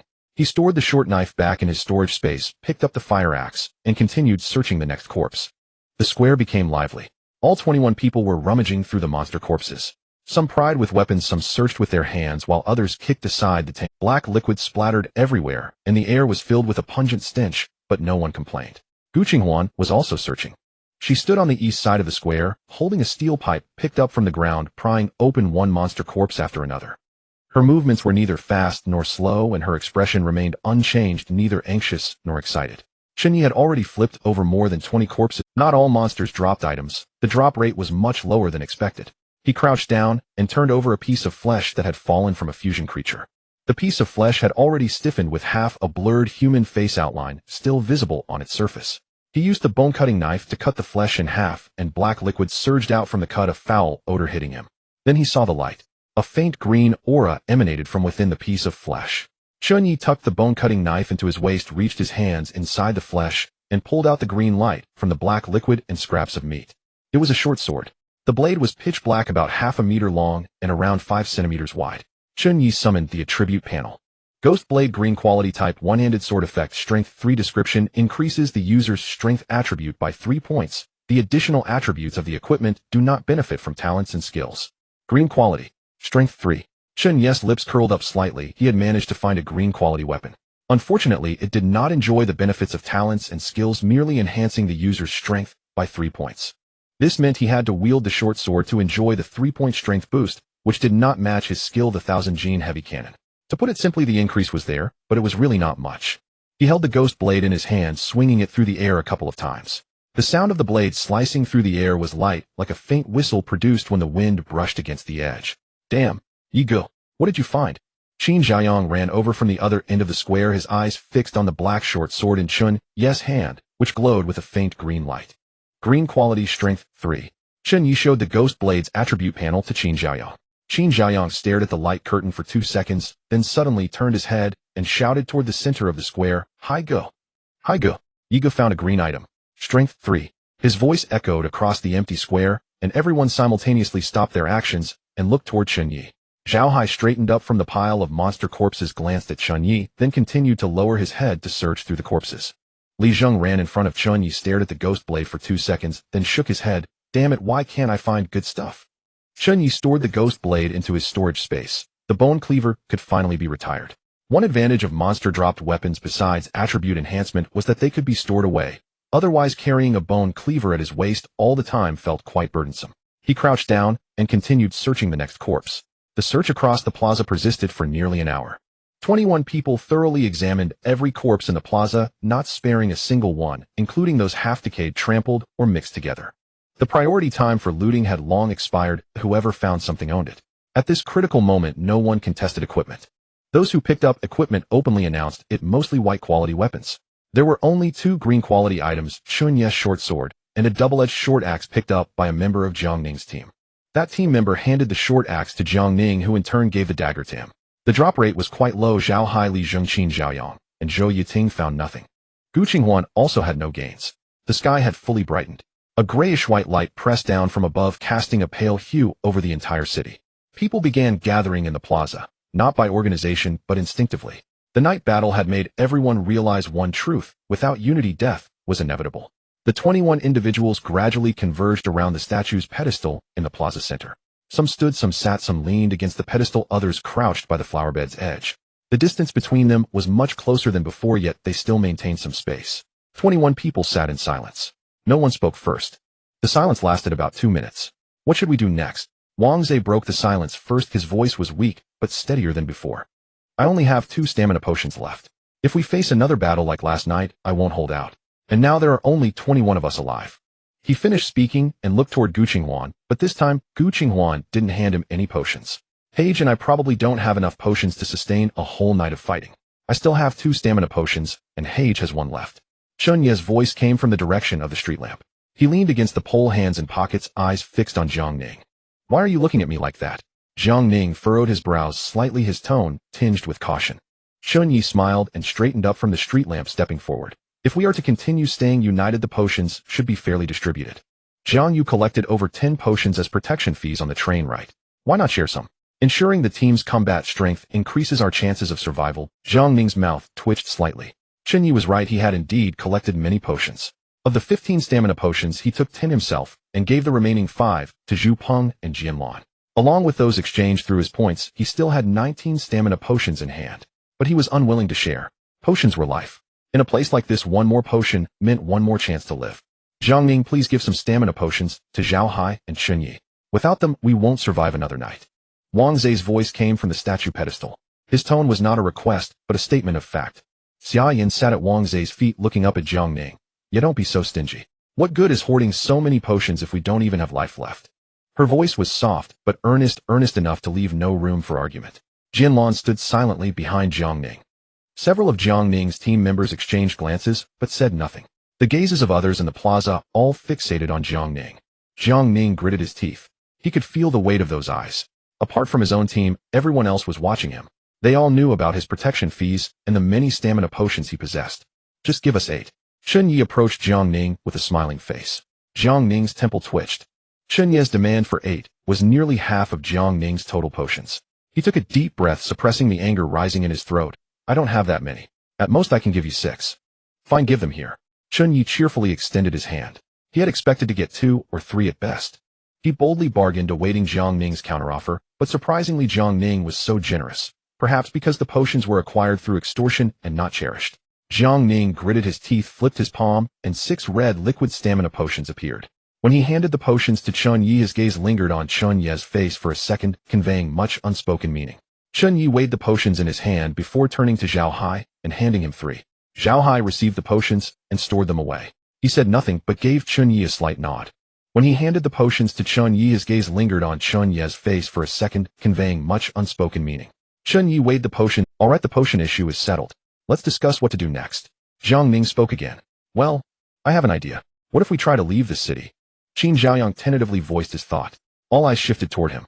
Under so many gazes, Qin Zhaoyang's Adam's apple bobbed. "The rules don't state that one will be erased if they don't return to the train after the trial. If we leave this city, perhaps. It's useless. We can't get out. I checked the city's edge during the day. There's a protective barrier. If we don't return to the train after the trial, we're doomed to stay here forever." Gu Qinghuan interrupted Qin Zhaoyang without even turning his gaze from the distant buildings. Li Zheng nodded. "That makes sense. If escape were that easy, it wouldn't be a death game." Wang Shuo suggested, "How about retreating to the station? The station is no different from here." Wang Zai shook his head, adjusting his sitting posture against the statue pedestal. "There are houses outside the station too. At night, those creatures still emerge from the houses. Besides, the station is enclosed. If surrounded, escaping would be even harder." Wang Shuo opened his mouth, but closed it again. "Then what? Just wait here." Jianlan's impatient voice came from behind Jiangning. Silence fell again over the plaza. Chen Ye did not join the discussion. He leaned against the street lamp, his gaze sweeping over the surrounding buildings. He noticed something that had existed since last night, but he hadn't pondered deeply. Suddenly he spoke. "Have you noticed that monsters don't come out from every house? Throughout the night, only those houses with open doors had creatures emerging." Zhao Hai followed his gaze. To the north of the square, a row of Victorian-style townhouses stood, some doors wide open, their dark doorways resembling gaping. Some doors were closed, the dark wooden doors appearing particularly heavy under the grayish-white daylight. Those houses with closed doors had not allowed anything to emerge since last night, the doors remaining shut. Zhao Hai frowned. "It seems so those houses with closed doors have indeed never opened." Chen Ye straightened up from the lamppost and took a couple of steps forward. His gaze returned from the closed doors to Gu Qinghuan. Gu Qinghuan had noticed those houses with closed doors earlier and had been watching them. What had she noticed? Chen Ye directly asked, "Gu Qinghuan, have you discovered something?" Gu Qinghuan withdrew her gaze, tilted her head, and glanced at Chen Ye. "You are right, those closed houses indeed did not open last night." Zhou Yiting stood up from beside the statue's pedestal and walked over to Chen Ye, following his gaze toward the closed house. "Do you mean those closed houses are safe?" Chen Ye shook his head, uncertain. "During the day, did you only hear those sounds near the houses with open doors? And did your companions only enter houses that were open?" Jianlan stepped out from behind Jiangning, her gaze lingering on the closed house for 2 seconds. The house that Zhu Peng took people into was indeed one with an open door. "People in our team also avoided the closed houses. We dared not open those doors. It seems that only the houses with open doors can induce auditory hallucinations. Could it be that those closed houses are safe houses?" The group began to discuss animatedly. Chen Ye mentally reviewed this information. There was a clear correlation between the state of the doors and the appearance of monsters. Closed houses did not emit tempting sounds, and no one had entered the closed houses. While these pieces of information might seem insignificant separately, together they made it hard not to consider the closed houses as safe havens. Yet this was a city of the uncanny, a place teeming with strange occurrences. Wang Zhe straightened up from the statue's pedestal, and Xia Yan stood beside him, reaching out to steady him only to be gently pushed away. He stood tall, scanning the closed houses surrounding the square, and after a few seconds of silence he asked, "Are you suggesting we go inside those closed houses?" Chen Ye shook his head. "I am merely expressing my view. Those closed houses could be safe havens or larger traps. However, if we have no retreat, we may have to venture inside." Wang Zhe's brow furrowed tightly. He felt unwell, and if another battle of such intensity occurred at night, he likely wouldn't survive. Perhaps those closed houses were his last hope. What good is saying so much? It's better to send a few people in to scout the path. Suddenly Jiang Ning, who had been silent for a long time, spoke, altering the atmosphere. Scouting. To put it bluntly, it meant serving as cannon fodder. If the house was safe, the scouts would return alive, and the remaining individuals could then enter. If the house was a trap, the scouts would likely meet a grim fate. Everyone understood this logic. But who would volunteer to be the guinea pig? Wang Zhe's gaze shifted to Jiang Ning. Who else would it be? Obviously, it should be the one among us with the lowest talent and the weakest strength. Their demise wouldn't significantly impact the team's overall power. Jiang Ning spoke this line without any change in expression, as if stating a self-evident option.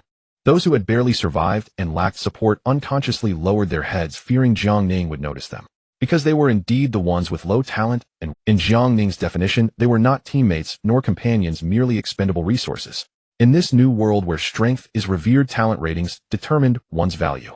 Those with S and A ratings were core combat powers, while everyone else were pawns that could be sacrificed. This is the rule of the apocalypse. If there are no objections, I will select 3 people to go in and scout the path. Jiang Ning's voice echoed across the square. Wang Zhe remained silent, his gaze lowered, tacitly accepting Jiang Ning's arrangement. Gu Qinghuan said nothing, her eyes still on the closed houses. Chen Ye also said nothing. He leaned back against the lamppost, hands in his pockets, his expression calm.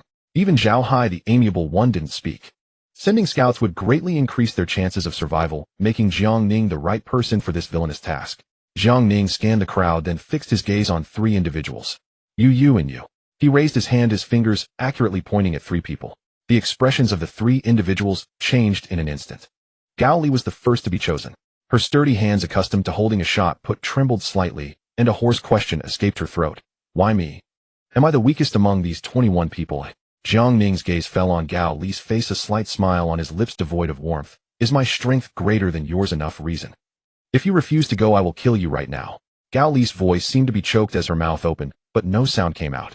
She turned to Zhao Hai, seeking her last glimmer of hope. On the platform of the southern station in the Corp City, she had slapped Zhang Xiaojia, which was a form of retribution for Zhao Hai. But now Zhao Hai's expression was Gao Li's lips trembled, her teeth chattering. She hated Jiang Ning, hated Chen Ye, hated everyone with strength. But most of all, she hated herself for drawing up great talent.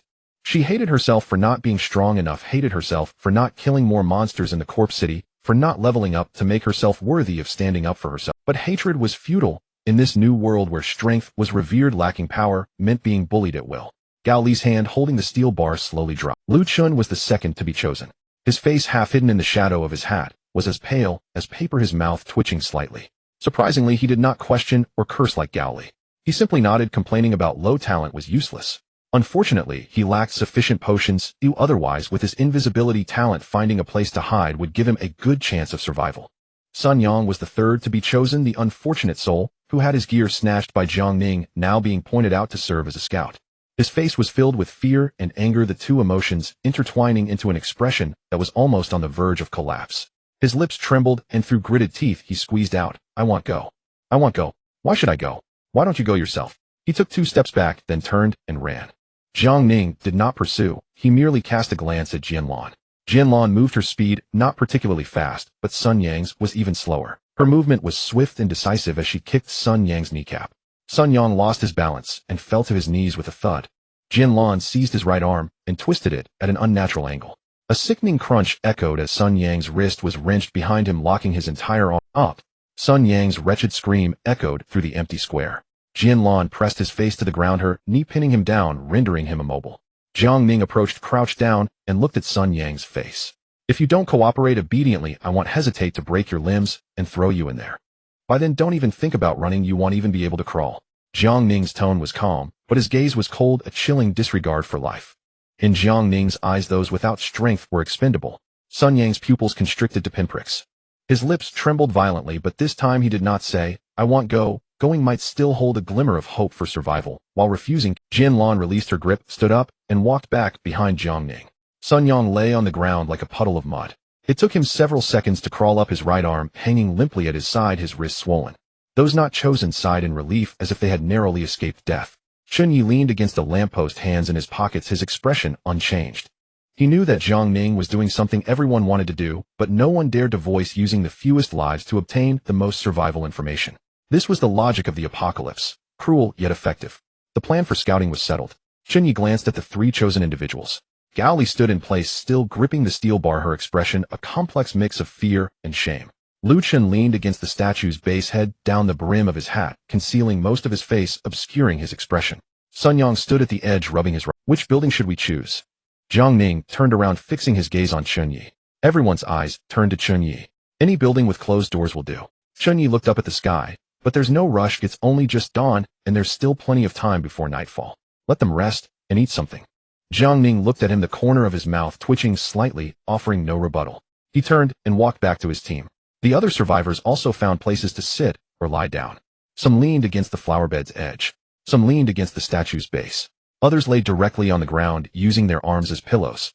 After a night of battle, everyone had reached their limit, both body and mind feeling like a wrung-out sponge. Time slipped away silently, second by second. The gray-white sky slowly changed in brightness, transitioning from the pale gray of dawn to the bright white of morning, then to the scorching white of noon. The sun never appeared. The sky was filled with an endless gray-white, like a giant white sheet covering the entire city. At noon, someone took food and water from the storage space.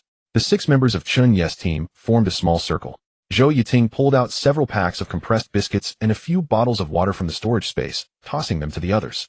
Compressed biscuits, mineral water, a luxurious survival package for the apocalypse.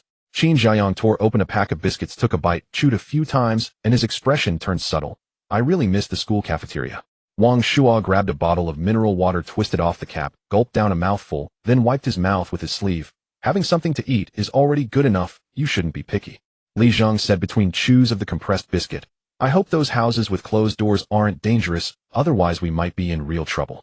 This is just a Oni-and-a-half-star difficulty survival trial. We can't even imagine the dangers ahead. Wang Shuo chuckled bitterly. Who knows if we'll survive this time? Thinking about the future, the 6 of them sat by the flower bed eating biscuits and drinking water, occasionally joking with each other. Other survivors were also resting in their own ways. Some leaned against the statue's base, resting with their eyes closed. Some squatted by the flower bed, nibbling on rations. Some used torn clothes to wipe the grime off their weapons, and some stared blankly at the gray-white sky. On the other side of the square, Jiang Ning stood up and shouted toward Gao Li and the others. You 3 come over, it's time to get to work. Gao Li's body stiffened noticeably, her fingers tightening around the steel bar. Lu Chen stood up from the statue's base and walked toward Jiang Ning. Sun Yang remained still, crouching by the flower bed's edge like a tree rooted in place. Jianlan stepped out from behind Jiang Ning and glanced at Sun Yang, cursed softly, then stood up and walked towards Jiang Ning. Haigo, we're coming too. Chen Ye stood up from the flower bed's edge and walked towards Jiang Ning. Zhao Hai followed behind him. Others gradually followed suit. When Chen Ye stood before Jiang Ning, Wang Zixia Yin and Gu Qinghuan also approached. The 3 chosen individuals stood before Jiang Ning. Gao Li, Lu Chun, and Sun Yang stood in a line. Jiang Ning's gaze swept over their faces. Once inside, if you can send messages, put them in the system chat group. If you can't send messages, come out in 10 minutes. No tricks, report the situation inside truthfully. If you're not out in half an hour, I will send someone in again. These 3 were forced in by Jiang Ning. If there were no dangers inside, they might not speak up, so he needed to intimidate them. Gao Li tightened her grip on the steel bar, its pointed end digging into the ground, leaving a small dent on the stone tiles. Sun Yang's body trembled slightly. He was genuinely afraid. The only calm one, Lu Chen asked, are we going into the same building, or is each of us going into a different one? This question stunned everyone present. What do you all think? Jiang Ning looked at Chen Ye and Wang Zhe. Chen Ye pondered for a moment. Let's go into different buildings. If there is something dangerous in there, it makes no difference whether 3 people go in or just 1. If none of the 3 buildings are dangerous, we can basically conclude that all the houses with closed doors in this city are safe to enter. Jiang Ning glanced at Chen Ye, remaining silent, which was an implicit approval of the plan. If there was indeed something inside, their great talents would not be sufficient. Wang Zhe nodded, saying nothing further. Jiang Ning's gaze scanned the square. The Victorian-style buildings surrounding the square cast faint shadows in the gray-white light, the houses with closed doors standing silently. You that building? Jiang Ning raised his chin, pointing towards a gray-white townhouse on the north side of the square. Gao Li tightened her grip on the steel bar in her hand, but ultimately said nothing, turning to walk towards the house. You the one on the east side. Chen also remained silent, lowering his head as he walked towards the red brick villa on the east side. Sun Yang's face was filled with fear and reluctance. He opened his mouth to say something, but meeting Jiang Ning's emotionless gaze swallowed his words back. He turned and walked towards the white villa on the west side, each step feeling like a measurement of how far he was from death. All eyes in the square followed the three of them. Chen Ye's gaze followed Gao Li's figure. Her pace quickened as she reached the door of the gray-white villa, and without hesitation, she pushed open the dark wooden door and walked in. The door closed automatically behind her. There was no sound. Almost simultaneously, Lu Chun and Sun Yang also pushed open the doors of their chosen houses. The two doors also closed silently. The square fell into silence. Everyone was staring at the three tightly closed doors. Chen Ye opened the system chat group, and a blue light screen unfolded before him. The last message in the group chat was still the one Wang Zhe sent last night. Everyone come back first. 1 minute passed. No messages. 3 minutes passed.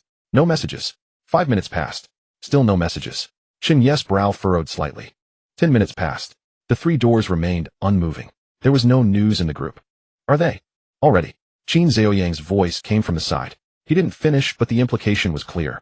Wait a little longer. Zhao Hai's voice was deep, his gaze fixed on the gray-white villa. Gao Li entered. 15 minutes. 20 minutes. Half an hour. Still no one came out, nor was there any news.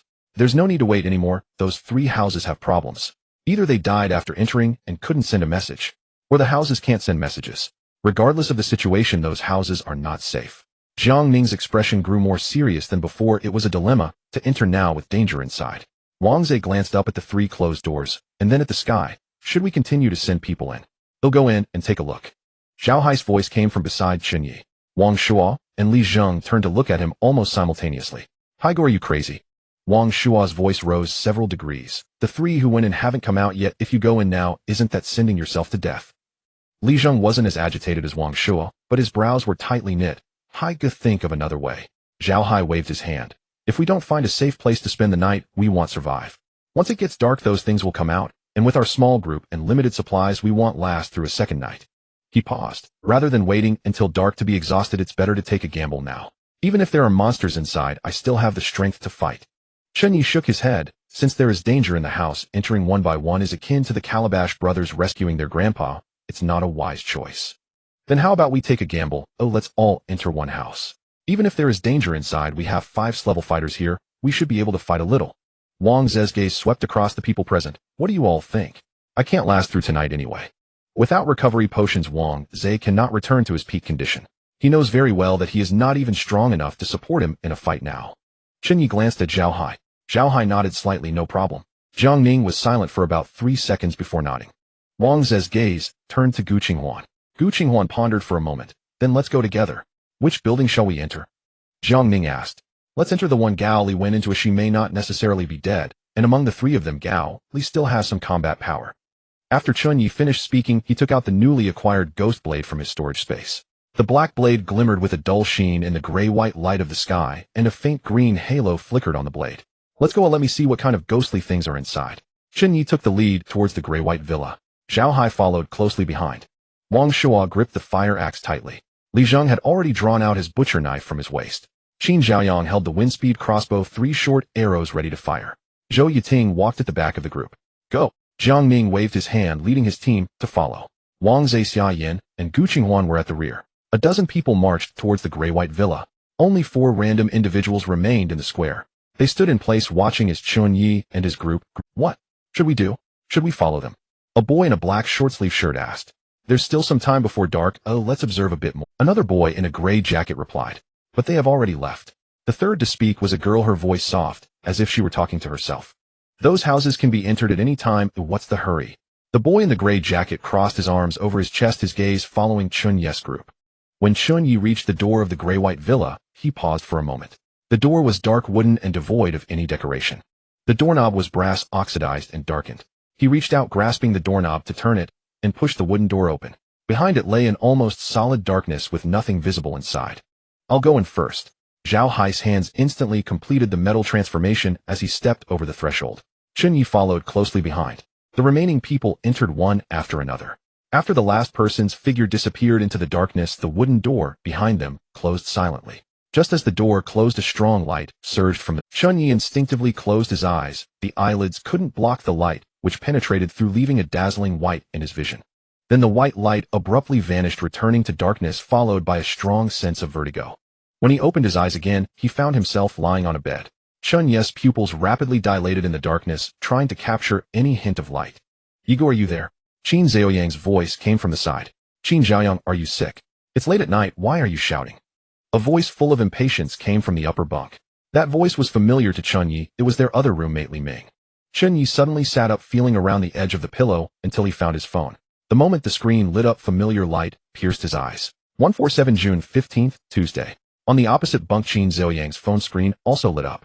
He sat on the bed feeling as if had just been pulled from water, his forehead drenched in cold sweat, eyes wide open, lips trembling. "Yigo, have we come back?"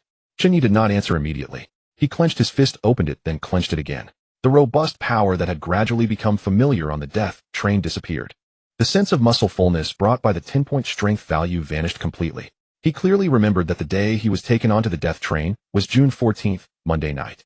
He had been sleeping in the dormitory. Before closing his eyes it was Monday, but now had less than 2 hours really passed since he woke up. Or was it that no time had passed at all? "Yigo, speak up." Qin Zhaoyang's voice grew more urgent, already sitting up in bed with one leg hanging over the edge, ready to jump down at any moment. "Let me sort this out first." Chen Ye leaned back against the headboard and placed his phone beside the pillow. The screen light automatically went out, and the dormitory fell back into darkness. Every detail of the experience on the death train was as clear as if etched in his mind. The gray mist of the corpse city, the bloodstains on the platform, the crimson vertical pupils of the lizard-head monster, the Victorian architecture of the eerie city, those laughing faces, the spiritual shock of the fusion body. It could not be a dream. Dreams are not this clear, nor do they have such a complete logical chain. Moreover, if this were a dream, how could Qin Zhaoyang have shared the same dream with him? Could it really be that he had crossed over? For a moment Chen Ye could not distinguish which world was real. Seeing Chen Ye remain silent, Qin Zhaoyang walked over to his bed and reached out his arm. "Yigo, pinch me." Chen Ye did not hold back, pinching the soft flesh on the inside of Qin Zhaoyang's arm and twisting it hard. "Ow, that hurts, that hurts, that hurts." Qin Zhaoyang withdrew his hand, desperately rubbing the pinched flesh. "You were too rough. It's all bruised. This isn't a dream. Oh, I really crossed over." Qin Zhaoyang's voice rose a few pitches, then quickly lowered again, fearing to wake up Li. Chen Ye picked up his phone and unlocked the screen. The WeChat icon lay quietly on the screen exactly as he remembered it. He opened WeChat and entered the class. The last message in the group was sent at 10 o'clock, a notice about the English level for exam forwarded by the study committee member, and no one had replied. There were casual chats about who found worms in the cafeteria, who was scolded for reserving a seat in the library, and someone who posted a cat photo claiming to have found it behind the teaching building. No one mentioned the death train. It was as if everything had never happened. Chen Ye found Zhou Yiting and Gu Qinghuan in the class group and added them as friends. Zhou Yiting almost instantly accepted the request. However, there was no response from Gu Qinghuan. Chen Ye first created a group chat and added Zhou Yiting and Qin Zhaoyang into it. Qin Zhaoyang looked down at his phone, the screen light reflecting on his face, his expression shifting from confusion to realization. Then he quickly tapped a few times on the screen. Qin Zhaoyang joined the group chat. The group chat interface remained quiet for 2 seconds before Zhou Yiting sent a message. "Zhou Yiting, did you all come back too?" Chen Ye typed a reply. Chen Ye, yes, in the dormitory.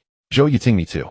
After the door of that eerie house closed, I lost consciousness and then woke up on my door. The time on my phone does not match the time on the train. We were there for at least 2 days and 2 nights, but here only less than 2 hours have passed. Qin Zhaoyang, so what exactly happened? Have we really come back? Is this real? Zhou Yiting, I don't know. But our memories are synchronized, that much can be confirmed. Chen Ye, let's meet in the school cafeteria tomorrow morning. Zhao Hai and the others should have come back as well. Zhou Yiting, okay. The group chat fell silent. There was also the sound of Qin Zhaoyang putting his phone beside his pillow, followed by the sounds of him turning over. But Chen Ye knew he wasn't asleep. Chen Ye was not feeling sleepy either. The two of them stayed up until 6:30 in the morning. People had already started moving around in the dormitory corridor. The sounds of footsteps washing up and running water from the faucet. These utterly ordinary daily noises struck Chen Ye with a strange sense of disharmony. Chen Ye sat up in bed and glanced at his phone. There were no new messages on WeChat, and Gu Qinghuan still had not accepted her friend request. He turned off the screen, stuffed the phone into his pocket, and got out of bed. Qin Zhaoyang had already finished washing up and was waiting for him at the dormitory door. "Let's go, Yiga, let's head to the cafeteria early while it's not crowded." Qin Zhaoyang's voice was low and he glanced towards Li Ming's bed. Li Ming was still asleep with the blanket covering his head, leaving only a small tuft of hair exposed. Chen Ye nodded, bent down to tie his shoelaces, picked up his phone, and walked out of the dormitory with Qin Zhaoyang. The morning breeze carried a slight chill. There were still not many students on campus. The two of them walked beneath the sycamore trees, and the fallen leaves crunched soft. In the distance on the playground, the student-athletes had already started their morning exercises, and faintly their running chants could be heard. The lights in the cafeteria were already fully on, with warm yellow lights spilling through the glass windows, appearing especially warm in the gray morning light. The aunt behind the food counter was chatting, saying that today's soybean milk was too thin, while the janitor was mopping the floor, leaving dark stains on the floor from the mop water. Chen Ye and Qin Xiaoyang bought a few buns and 2 cups of soybean milk and sat down in a corner by the window of the cafeteria. Shortly after, Zhou Yiting walked in through the cafeteria's main entrance. Seeing Chen Ye and Qin Xiaoyang's position, she walked straight over and sat down opposite Chen Ye. Last night, I posted about the death train on the school forum and contacted Jiangning Wang, Zhe Zhaohai, and the others. Gaoli is back too if she didn't die. There were a total of 320 teachers and students from Cloud City University on our train, but only Jiangning and Wang Zhe contacted me through the post. The other students who previewed the post seemed to have no memory of the death train at all. I arranged to meet them on the rooftop of Building 3 at school. Let's go to the rooftop of Building 3. Chen Ye no longer wanted breakfast, stood up and walked toward the cafeteria exit. Qin Xiaoyang and Zhou Yiting followed. As the 3 of them stepped out of the cafeteria door, Chen Ye's steps faltered for a moment as his gaze fell upon a woman bending down to tie her shoelaces by the flower. It was their homeroom teacher Zhao Ruoxi, who must have been out for a morning run. Wearing a white short-sleeve shirt and dark athletic pants with her hair tied in a high ponytail. She finished tying her shoelaces and straightened up, coincidentally making eye contact with Chen Ye. There was no unusual emotion in her eyes. She merely paused slightly, then nodded, as if meeting a normal student. Chen Ye watched her images from the platform of the corpse city, flashing rapidly in his mind. When he left, Zhao Ruoxi was still standing on the platform. After that, there had been no news of her, and everyone assumed she had died that night in the corpse city. Good morning, Teacher Zhao. Chen Ye greeted politely. Morning. Zhao Ruoxi replied, and walked toward the teacher's dormitory with a light step, her ponytail swaying behind her. Qin Xiaoyang stared at her back, waiting until her figure completely disappeared behind the sycamore trees, before abruptly turning to Chen Ye. Good Teacher Zhao. She wasn't already dead. How did she come back? I don't know. Chen Ye withdrew his gaze and continued walking towards Building 3. Qin Xiaoyang and Zhou Yiting quickly followed behind. When Chen Ye and the others arrived at the rooftop of Building No. 3, the iron door at the top had not yet been pushed open, and they could hear someone speaking above. I woke up in bed. My talent is gone, and my physical fitness has returned to its original state. What about you guys? The same. The system panel is also gone. It's like we just had a dream. Chen Ye pushed open the iron door. There were already 5 people on the rooftop. Zhao Hai, Wang Shuo, and Li Zheng were crouched on the ground, forming a circle. Wang Zhe and Xia Yan stood beside them, with Xia Yan leaning against the low wall at the edge of the rooftop, while Wang Zhe leaned on the railing, gazing towards the distant outline of the campus. The 5 of them turned their heads simultaneously to look towards the iron door. Chen Ye, Qin Xiaoyang, and Zhou Yiting walked over and stood beside Zhao Hai. Zhao Hai stood up from the ground. What do you think? Are we really back from the other side, or something else? Chen Ye slightly shook his head. I can't be sure either. When we came to find you, we ran into Teacher Zhao. Zhao Ruoxi. Zhao Hai's eyes narrowed slightly. Yes. We met her at the cafeteria entrance. She greeted us and seemed to have no memory of the death train incident. Her tone and the way she looked at us were exactly the same as before. Chen Ye paused, but Teacher Zhao was already dead in the corpse city. Is there a possibility that those who died in the death game didn't truly die, but were sent back losing only their memories of the death train? It's unlikely. Zhou Yiting took over the conversation. If dying means coming back, then if the consequence of erasure is just amnesia followed by a return to the original world, the existence of this death game would be too tedious. She paused, glancing over everyone present. We witnessed those whose heads exploded. That kind of death doesn't seem like a return scenario. Qin Zhaoyang's Adam's apple bobbed. So, are we trapped in an infinite Tsukuyami? No one responded to him. Not because they didn't understand the reference, but because they had no interest in discussing anime. If this is indeed an illusion, and we are trapped when the death train departs, if we don't return in time, we will be left in the eerie city forever. Zhou Yiting brought the topic back. Chen Ye glanced at her, feeling a bit more respect for this class monitor. While everyone was still entangled in whether this is real or not, she had already skipped that stage and directly began to deduce the consequences. I added Gu Qinghuan on WeChat, and she didn't respond. If she really came back with us, she would at least acknowledge the friend request. Chen Ye took out his phone. The screen lit up, and his friend request on WeChat had not been accepted. Zhao Hai frowned. Are you suspecting she didn't come back, or that she wasn't dragged into the illusion? Chen Ye put his phone back in his pocket, his gaze falling on Zhao Hai's face. I'm not sure, but she has a spiritual talent, and it should be very high rated. If this is an illusion, perhaps she could resist it. Wang Zhe nodded. Chen Ye makes sense. How could it be so easy to return from a death game? I suspect we are under some sort of illusion attack, and that building is meant to keep us in the eerie city. Li Zheng frowned, but this illusion is too realistic, right? Even the taste of breakfast is exactly like what the cafeteria makes. Chen Ye walked to the edge of the rooftop, resting his hand on the railing, his gaze falling on the distant city skyline. The outline of Yin City was clearly distinguishable in the morning light, with the glass curtain walls of distant office buildings reflecting golden sunlight. On the balconies of nearby residential buildings, colorful sheets were hanging out to dry. Downstairs, an elderly person was walking a dog, and an office worker rode an electric bike rushing out from the community entrance. Just then, the iron door of the rooftop was pushed open again. Jiang Ning walked in, followed only by Jianlan. Seeing that there was someone following Jiang Ning, Zhao Hai asked, "Jiang Ning, where are the others in your team?" Jiang Ning glanced at Zhao Hai. "I don't know. I didn't know them before getting on the train. Maybe they haven't seen the post that Zhou Yating posted on the campus forum yet. Once they see it, they will naturally contact Zhou Yating." Zhao Hai nodded slightly and didn't ask further. Wang Shuo muttered, "That's true. After all, they aren't from the same department. If it weren't for this incident, they might never have interacted in their lives." Chen Ye's gaze returned from Jiang Ning. Jiang Ning's arrival meant that on the rooftop, there were already Zhao Hai, Wang Shuo, Li Zheng, Wang Zexia, Yin Jiang Ning, and Jianlan, totaling 10 people, including the 3 of them. The only one who hasn't contacted me is Gao Li. Just as Zhou Yating's words fell, the iron door of the rooftop was pushed open again. Chen Ye's gaze lingered on her for a moment. She also had dark circles under her eyes, clearly having not slept all night. Gao Li scanned the rooftop and then fixed her gaze. She saw Jiang Ning. Then she sprinted towards Jiang Ning at full speed. Jiang Ning's reaction was not slow. When he saw Gao Li charging towards him, he instinctively stepped back, but Gao Li did not give him a chance to retreat. Jianlan reached out to block her, but Gao Li pushed her aside. Jianlan stumbled back a few steps, her back hitting the iron railing of the rooftop with a dull thud. Then Gao Li's fist, as large as a sandbag, landed solidly on Jiang Ning's nose. Bang! The dull impact sound exploded on the roof. Jiang Ning's body fell backward, the back of his head hitting the support of the water tank with a dull thud. He fell onto the ground, blood gushing from his nose like a Turnitin faucet flowing down his cheek.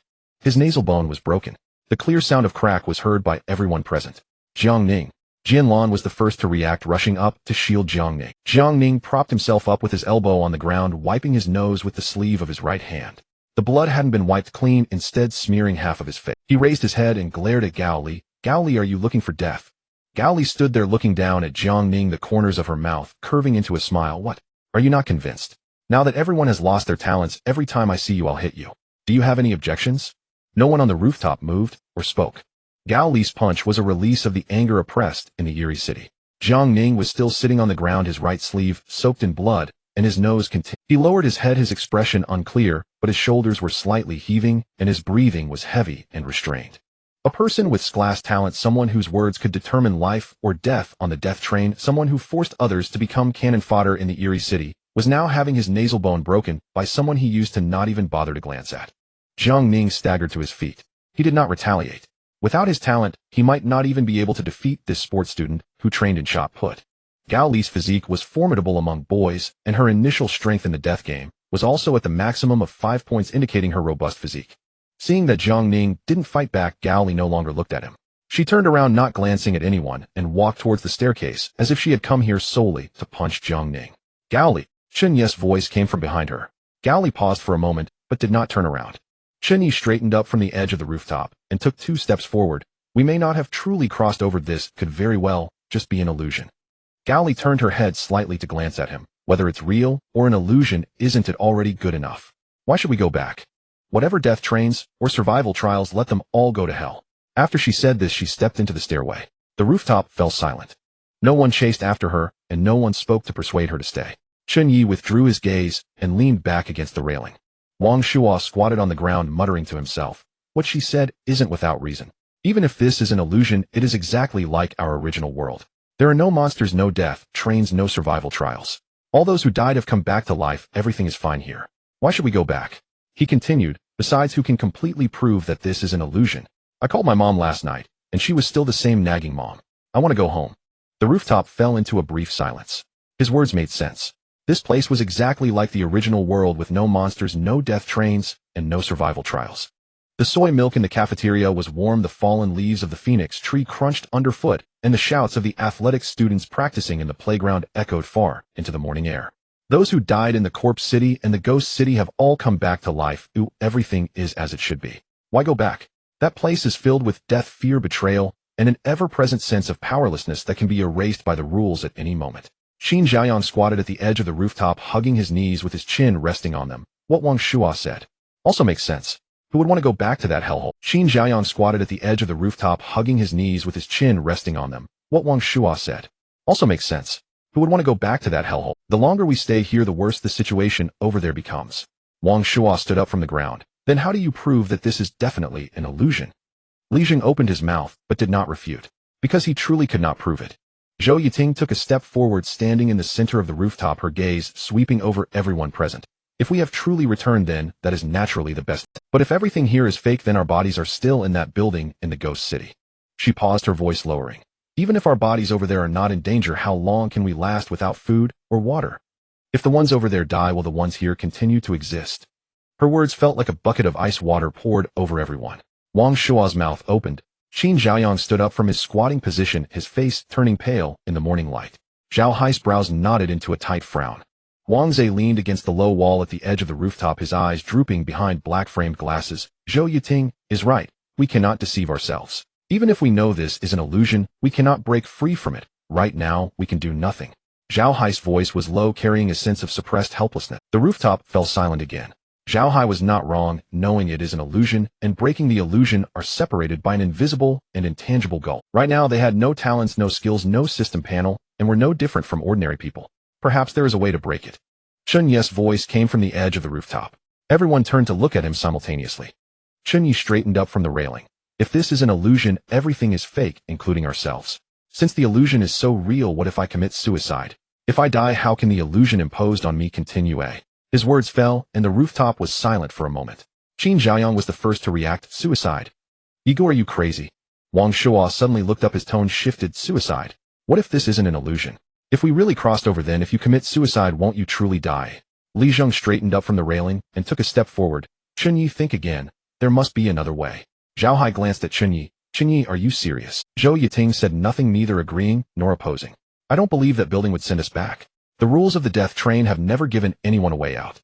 Once you get on the train, it's either live or die with no third option. So I firmly believe this is an illusion. Chen Ye's tone was calm, carrying an undeniable. Wang Zhe adjusted his glasses, his gaze landing on Chen Ye's face. That is betting your life. Chen Ye turned to glance at him. From the moment we decided to enter that building, we were already betting, weren't we? Qin Xiaoyang wanted to rush up and grab Chen Ye, but was stopped by Zhao Hai's hand. Zhao Hai's hand pressed on Qin Xiaoyang's shoulder, his fingers tightening, nails digging into Qin Xiaoyang's shoulder. Qin Xiaoyang winced in pain, but did not struggle. Are you sure? Zhao Hai asked one last time. Chen Ye looked into Zhao Hai's eyes and nodded. All right. Zhao Hai released his grip on Qin Xiaoyang's shoulder and took a step back. Qin Xiaoyang turned to look at Zhao Hai, his voice nearly a shout. Hai, go. Are you really letting him jump? Zhao Hai did not answer Qin Xiaoyang. His gaze remained fixed on Chen Ye. Chen Ye walked to the edge of the rooftop, stepping over the low. He stood outside the railing, his feet on the narrow concrete ledge at the rooftop's edge, his toes dangling in the air. The morning wind blew, fluttering his clothes and hair. Looking down from here, the ground appeared distant. The stone path in the small garden shimmered with a grayish-white light in the morning glow, and the boxwood trees along the path were neatly trimmed. Students downstairs had already begun to move. Some walked towards the teaching building, eating while looking at their phones. Others rode bikes, speeding past beneath building. No one looked up. No one knew that someone was preparing to jump from the rooftop of building 3. Zhou Yiting's voice came from behind, trembling with a suppressed emotion. Chen Ye, have you thought this through? Chen Ye did not turn around. He looked at the people coming and going below, at the ordinary scenes of daily life, then took a deep breath and leaped from the 12th floor rooftop. The wind howled past his ears. The ground rapidly enlarged in his vision. The stone path, boxwood trees, and the edges of the flower beds approached quickly. Chen Ye could hear the sound of his own heartbeat, which was particularly clear amidst the wind. Just as he was about to hit the ground, a blinding white light flashed before him. That light penetrated his eyelids, leaving a dazzling white in his vision, bright enough to almost swallow his consciousness. Then he heard a voice. Chen Ye. Zhao Hai. Wake up. Damn it. It was a girl's voice, cold, urgent, filled with a tense intensity. It was the voice of Gu Qinghuan. Chen Ye suddenly opened his eyes. What met his gaze was a dimly lit space. Above him was a grayish-white ceiling, cobwebs hanging from the exposed wooden beams. In the corner of the wall stood a wall lamp, its lampshade made of dark red glass with flames flickering softly inside, casting a warm yellow light. This was not the rooftop of Yunqing University. This was the Victorian-style villa in the city of Guai. The hall on the first floor of the villa was much larger than he had expected, with a high ceiling, dark wooden wall panels, and a floor covered in dark red patterned wooden boards. Those who had entered the house were still present, but at this moment they all had their eyes closed, resembling wax figures. In the center of the hall stood a bizarre creature. That thing was embedded in the floor with only its upper body visible. Below the waist, it seemed to have fused with the wooden floor, with pale skin seamlessly merging with the dark wood as if it had grown out of the floor. Its torso was disproportionately slender with ribs protruding, yet its head was exceedingly large. The size of that head was so disproportionate that it caused discomfort at least 3 times larger than that of a normal person, resembling a balloon inflated excessively placed atop that frail body. The pale skin was covered with fine wrinkles, and the facial features were crammed onto the front of that massive head, with the eyes occupying nearly half of the surface area. Those eyes were entirely black with no whites or pupils, just an unfathomable depth of darkness.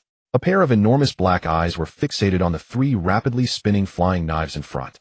The speed of the spinning blades was so fast that they were almost indistinguishable to the naked eye. The sound of the wind created by their high-speed rotation echoed in the hall, yet they could not move any closer. Gu Qinghuan stood about 5 meters behind the flying knives, her right hand open palm, facing the direction of the 3 knives. Her fingertips trembled. Her complexion was as pale as paper, beads of sweat covering her forehead, as if they were caught in a tug-of-war. Chen Ye attacked this monster. Gu Qinghuan's voice was tinged with evident strain. Hearing this, Chen Ye pulled back his right fist, the faint golden halo of the heavy artillery burning on. He charged toward the monster embedded in the floor from the side, the fist of the heavy artillery tearing through the air with a low rumble, aiming directly at the temple of that enormous head. His fist stopped about half a meter away from the monster's head. It was not that he had deliberately retracted his punch. An invisible barrier blocked his fist.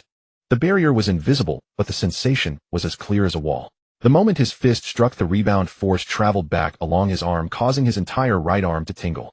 The barrier remained unmoved. Gu Qinghuan's voice came from behind. Keep hitting. Break the barrier. Chen Ye did not waste words.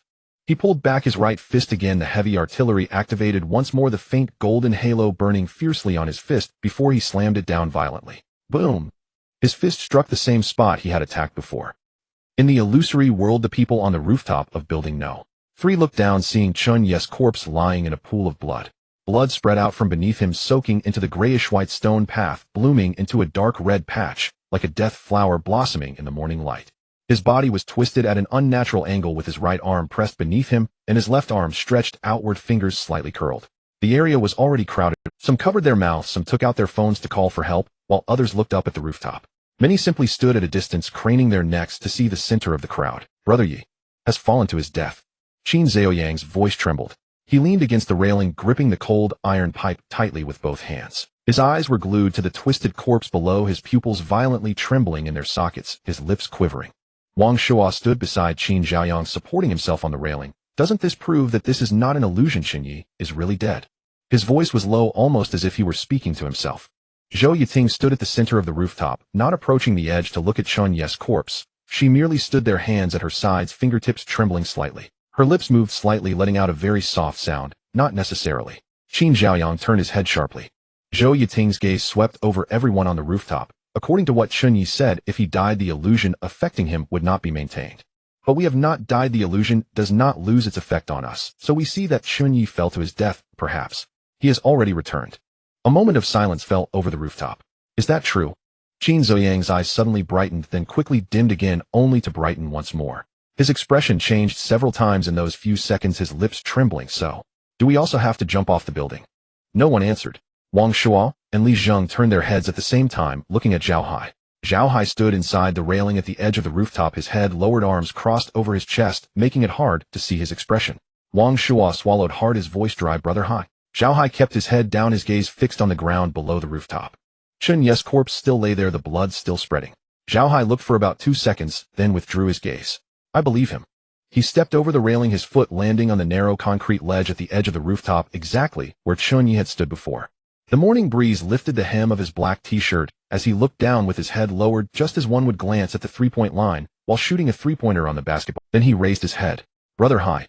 Wang Shuo's voice came from behind, filled with a repressed tone. His hand had reached out, but stopped in midair, not pulling Zhao. Li Zheng also took a step forward, similarly stopping. Zhao Hai did not turn back. The corners of his mouth lifted slightly, and then he leaned forward, leaping off the 12th. The wind howled past his ears. The ground rapidly magnified in his field of vision. The stone path, flower beds, and the dark red blood spreading beside Chen Ye's corpse, along with the splattered brain matter, all rushed towards him. Then everything turned into blinding white light. Inside the Gui Villa, Chen Ye was frantically pounding the barrier. Boom! The faint golden halo of the heavy artillery exploded on his fist, the rebound force traveling back along his arm, causing his entire right arm to tingle. The barrier remained unmoved. He gritted his teeth, pulling back his right fist again. His energy was rapidly depleting, but he couldn't afford to think about that anymore. Gu Qinghuan's 3 flying knives whirled like electric drills, spinning rapidly against the invisible barrier. Her face grew paler, and the trembling of her fingertips became more pronounced. Chen Ye. Zhao Hai's voice sounded from behind him. Chen Ye turned around to find Zhao Hai had awakened, his fists already metallicized. Brother Hai, come and smash this barrier. Coming. Zhao Hai strode forward, standing beside Chen Ye. He then pulled back his right fist, twisting his waist and hips, and struck the spot where Chen Ye had previously attacked with 3 times the force. Boom! The barrier trembled slightly. A hairline crack extended from the point where Zhao Hai's fist landed, winding along the transparent barrier for less than 10 centimeters before stopping. It can shatter. Zhao Hai's eyes gleamed with sudden intensity. Keep going. Without hesitation, Chen Ye unleashed the 1,000 heavy cannon once. Pale golden and silvery gray light alternately detonated across the barrier. Cracks multiplied from 1 to 3, then exploded into dozens, spreading like a spiderweb across its translucent surface. Behind him, Zhou Yiting opened her eyes. The instant she regained consciousness, she downed the last remaining vitality potion, restoring her energy to its peak. Ice arrow technique. Fine ice crystals coalesced at Zhou Yiting's fingertips, forming a translucent arrow that pierced the air with lethal precision, embedding itself directly into the densest cluster of fissures on the barrier. Crack! The ice arrow detonated upon impact, sharp, crystalline shards driving deep into the fractures, acting like wedges, prying them wider. The barrier trembled more violently than before, the cracks expanded outward at visible speed. Almost simultaneously, Li Zheng and Wang Shuo opened their eyes, the moment Zhou Yiting awoke. The two exchanged a single glance. No words passed between them. Wang Shuo seized a fire axe. Li Zheng drew the short blade head retrieved earlier while sweeping the floor. From opposite sides they charged the barrier as one. Zhao Hai's iron fists never paused. Chen Ye's 1,000 heavy cannon struck every few seconds. Zhou Yiting's ice arrow technique bloomed again and again across the barrier. Each impact a burst of frozen radiance. When Wang Zhe opened his eyes, this was the scene that met his gaze. The moment consciousness flooded back, exhaustion crashed over him anew. He staggered twice, then braced himself against the wall to steady his footing. Xia Yan nearby also stirred awake, and immediately moved to support Wang Zhe. He waved her off. I'm fine. Go help them. Xia Yan vanished from where she stood, reappearing an instant later at the barrier's flank. Twin daggers slashed downward with brutal force. Crack! Crack! Crack! Crack! Under the crushing weight of converging assaults, the fissures raced across the barrier's surface. Final strike! Chen Ye's voice thundered through the hall. Golden light from the 1,000 heavy cannon blazed with incandescent intensity around his right fist. His entire right arm engulfed in molten radiance. Zhao Hai's right fist retracted in perfect synchrony. Silvery metallic luster surging from fingertip to shoulder joint, transforming his entire right arm into seamless gleaming metal. At the apex of Gu Qinghuan's spiritual power, her throwing knives spun with sudden exponential acceleration. The wind generated by their rotation shifted from a low resonant hum to a piercing, shrieking whine, like 3 turbine engines pushed beyond their limits. All 3 knives surged forward half a meter, just half a meter, tearing through the monster's final psychic defense. The creature's pitch-black eyes bulged wide open, its obsidian irises fractured from within, fine web-like cracks spidering across their surfaces. Now, Chen Ye and Zhao Hai struck as one, fists crashing downward. Boom! The barrier shattered. Countless transparent fragments scattered outward, dissolving midair into shimmering motes of light. The instant the barrier disintegrated, Chen Ye, Zhao Hai, and Gu Qinghuan pressed their assault without pause, aiming straight for the monster's forehead. The pale golden fist of the 1,000 heavy cannon slammed into the monster's left temple. Zhao Hai's silvery metallic fist struck its right temple. Gu Qinghuan's 3 throwing knives drove inward, piercing the monster's brow, left eye, and right eye, fully embedded, leaving only their hilts protruding. The creature's body locked rigid. Its massive skull, first compressed inward from both sides, then swelled outward from within. Pop! Exploded. Grayish brain matter and translucent fluid sprayed across the floor, some splattered on Chen Ye's and Zhao Hai's clothing. Viscous, icy cold, reeking of copper and decay. Its head, 3 times larger than a human's, was now reduced to little more than a lower jaw still attached to the neck. The upper cranium had vanished entirely. The creature convulsed once, then collapsed motionless. Elite Dreamweaver slain. 200 points.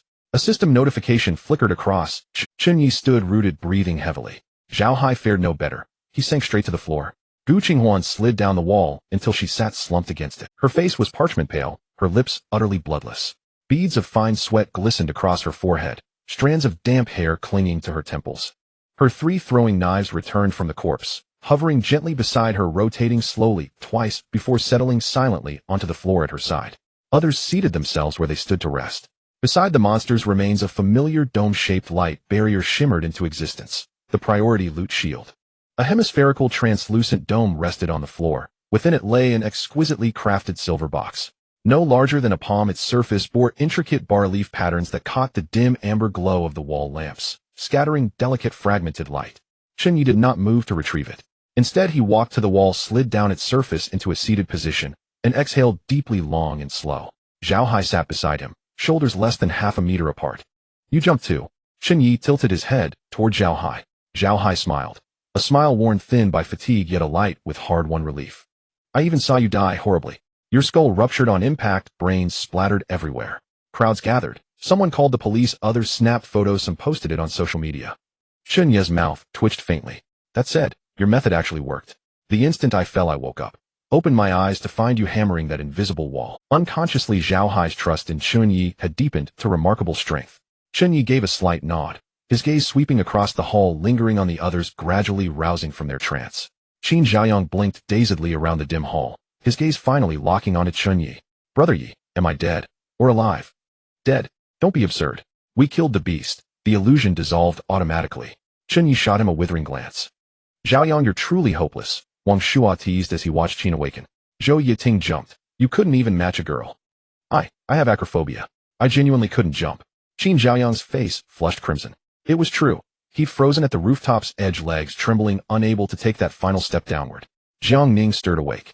His consciousness detached from the illusion faster than any other. His eyes snapped open almost the instant the Dreamweaver perished. His gaze swept the dim hall, sharp, precise, locking onto Chen Ye for exactly 1 second before shifting away. Jianlan followed closely behind him.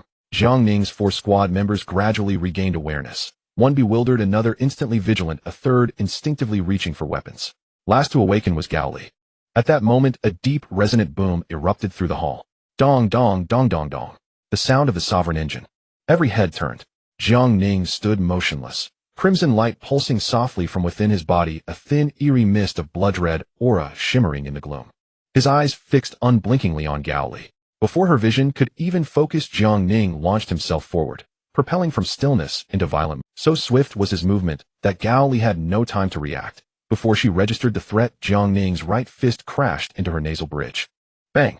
A muffled impact exploded through the hall, accompanied by the sickening crunch of breaking bone, so sharp it set teeth on edge. Gao Li's body flew backward like a severed marionette, slamming into the wall on the opposite side of the chamber. Thud! Another heavy hollow sound reverberated through the air. Gao Li slid down the wall and crumpled onto the floor. Her nose had been crushed flat by Jiang Ning's fist. Blood gushed from her nasal passages, smearing half her face in crimson before dripping steadily from her chin, pooling into a dark viscous stain upon the wooden floor. Jiang Ning had struck with only 1/3 of his strength, clearly intending not to grant Gao Li so swift or merciful an end. He advanced toward her, his gaze shadowed and cold. Enough. Few remain alive. Must you kill again? Keep her. She may yet prove useful in the next trial. Zhao Hai's voice cut across the hall from its Jiang Ning froze mid-step, turning slowly to face Zhao Hai, while the deep, resonant roar of the Emperor engine still thrummed within his veins.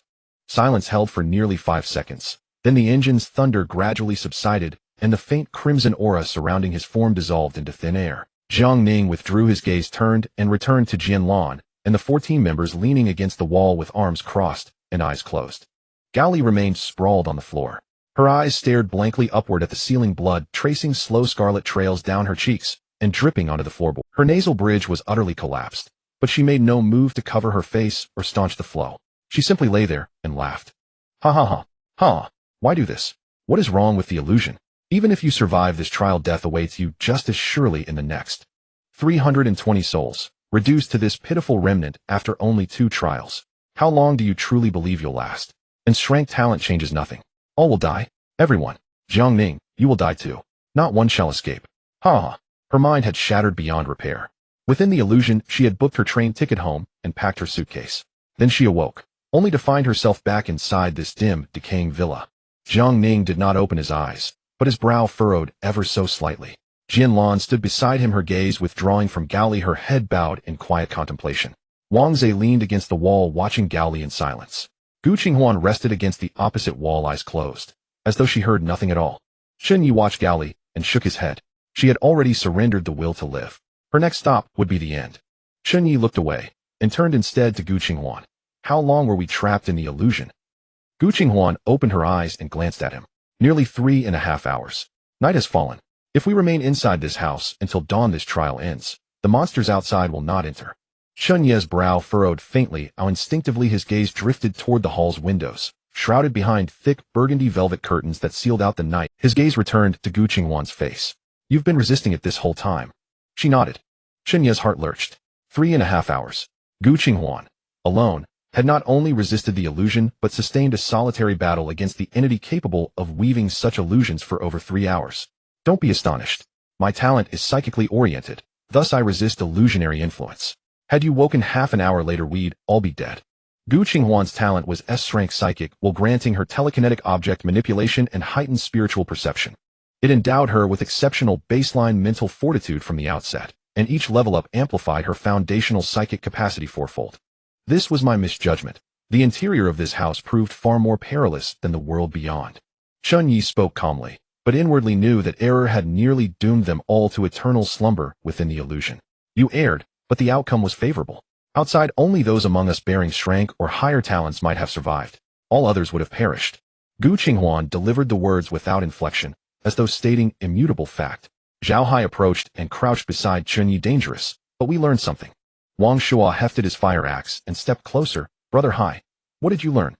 Zhao Hai tilted his head toward Wang Shuo. First, the death game will never kindly send us home. Second, next time, cut yourself loose the moment it begins. Li Zheng crouched beside Wang Shuo and burst into laughter. Brother Hai grows ever sharper. The three exchanged glances, then laughed together. Their laughter echoed through the hall, shattering the suffocating silence that had weighed upon them moments before.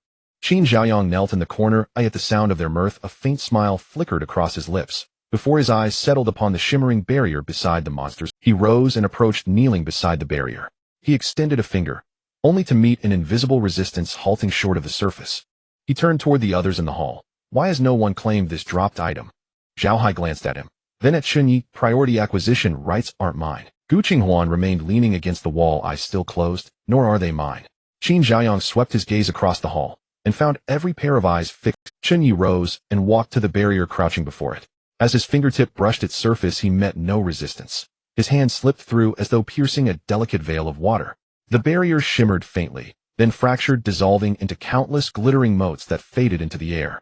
A silver box rested cool and metallic. Its surface bore intricate embossed patterns, resembling either ancient totems or indecipherable glyphs. Chen Ye summoned its item log. A cerulean interface unfolded before his eyes. Silver treasure chest opening yields 1 random special artifact. Requires 1 silver key to activate. Chen Ye's brow tightened slightly. No key, just the chest. What kind of mockery is this? What's wrong? Zhao Hai moved beside him and crouched down. Chen Ye handed him the silver box. Zhao Hai weighed it in his palm, then summoned its log, and his lips twitched. Artifact chest. The 4 words hung in the air, and every gaze in the room snapped toward them. To date, the sole artifact they'd witnessed was Jiang Ning's disposable spatial key. Though envy flared, none dared act. Their survival owed entirely to Chen Ye, and his team now stood as the strongest force present. Jiang Ning opened his eyes, scanned the box, and paused for a second on Chen Ye, before closing them once more. Members of Chen Ye's team gathered close. Zhao Hai turned the chest over twice in his hands, then asked, no key. Chen Ye spread his hands in silent reply. Wang Shuo edged forward, raising his fire axe, blade leveled at the silver box. Shall I split it open with 1 swing? Zhao Hai shot him a withering look, and thrust the box back into Chen Ye's hands. This is a treasure chest, not a walnut. If it could be hacked open, what purpose would keys serve? Wang Shuo pursed his lips and put down the fire axe, saying, what if it splits open? Li Zheng squatted nearby, glancing at him sideways. What if it doesn't split open? Can't you use that walnut-sized brain of yours to think? Who are you calling walnut-sized? You? Say that again to your father. I'm calling you walnut-sized. Wang Shuo swung the fire axe at Li Zheng, who leaned back and dodged. Zhao Hai looked at the 2 lively characters and shook his head. Since there's a treasure chest dropping, there must be a key dropping as well. No need to rush. Chen Ye retrieved the silver treasure chest into his storage space. With a flip of his palm, the silver box disappeared into thin air. You guys come over and take a look. Qin Zhaoyang had somehow made his way to the window, pulling the curtain open, a small crack peering outside. Chen Ye walked to the window, with Zhao Hai following closely behind, and the others gradually gathered as well. Qin Zhaoyang opened the curtain just enough to reveal a palm-sized piece of glass. The street view outside slipped through that tiny gap, with streetlights still glowing, their orange halos swaying in the night. On the street, the monsters that had crazily attacked them last night were now moving in an almost eerie manner. One crawling monster dragged a corpse with its 2 forelimbs. The body was only half intact, the lower half missing, with intestines trailing from the severed end, leaving a dark red bloodstain on the ground. Another monster with pale skin held a broom, standing like a trained cleaner, back straight, holding the broom, with both hands sweeping from the inner side of the street to the outside. Blood and chunks of flesh were swept out from the cracks in the pavement, gathering into a small puddle, which was then pushed toward the sewer with the next sweep. Another smaller monkey-like monster squatted on a lamppost, holding a cloth, wiping the glass lampshade of the streetlight. The cloth flew around in its hands, first wiping the top of the lampshade, then the sides, and finally the bottom. Zhao Hai stood to the right of Chen Ye, his gaze shifting from the broom-wielding monster to sweep across the entire street. The halo of the streetlight swayed in the night. It really is just like Brother Yi said, the sanitation workers come out at night. Qin Zhaoyang's voice was extremely low. No wonder the city was cleaner than a dog's lick when we arrived. Zhao Hai stood to the right of Chen Ye, his gaze shifting from the broom-wielding monster to sweep across the entire street. The halo of the streetlight swayed in the night wind, elongating and distorting the shadows of those monsters. Wang Shuo leaned in, squeezing between Qin Zhaoyang and the window frame, his eyes peering through the crack for a few seconds, then retracting his head, muttering under his breath, "These damn things are preparing to trick the next batch of passengers." Chen Ye withdrew his gaze, saying, "No need to care. They won't come into this house. Well, wait until dawn, and this trial will be over." Qin Zhaoyang released his fingers, completely closing the curtain. Zhao Hai stepped away from the window, finding a relatively empty corner in the hall, and sitting against the wall. He patted the spot next to him, signaling Chen Ye to come over. Chen Ye walked over and sat down beside him. Wang Shuo and Li Zheng sat against the wall opposite, less than half a meter apart. Qin Zhaoyang sat down next to Chen Ye. Zhou Yiting settled beside Qin Zhaoyang, leaning against the wall, her legs together and her hands resting on her knees. Her breathing gradually became even. Wang Zhe and Xia Yan rested near the fireplace. Jiang Ning's team occupied the eastern area of the hall. Gu Qinghuan leaned against the farthest wall of the hall, at least 10 meters away from everyone. 3 silver flying knives lay quietly on the floor. She took out a piece of cloth and meticulously wiped the black bloodstains off the 3 flying knives. The hall fell silent. A night passed without incident. The next day, 6 o'clock in the morning, everyone's system panels automatically popped up, simultaneously, blue light screens flickering in the dim hall. Chen Ye opened his eyes. The light screen unfolded before him. This survival trial has ended. Name Chen Ye, survival rating B level, kill points 17, 20 survival points 200. The death train will depart in 2 hours. Please return to the train in time for reward settlement.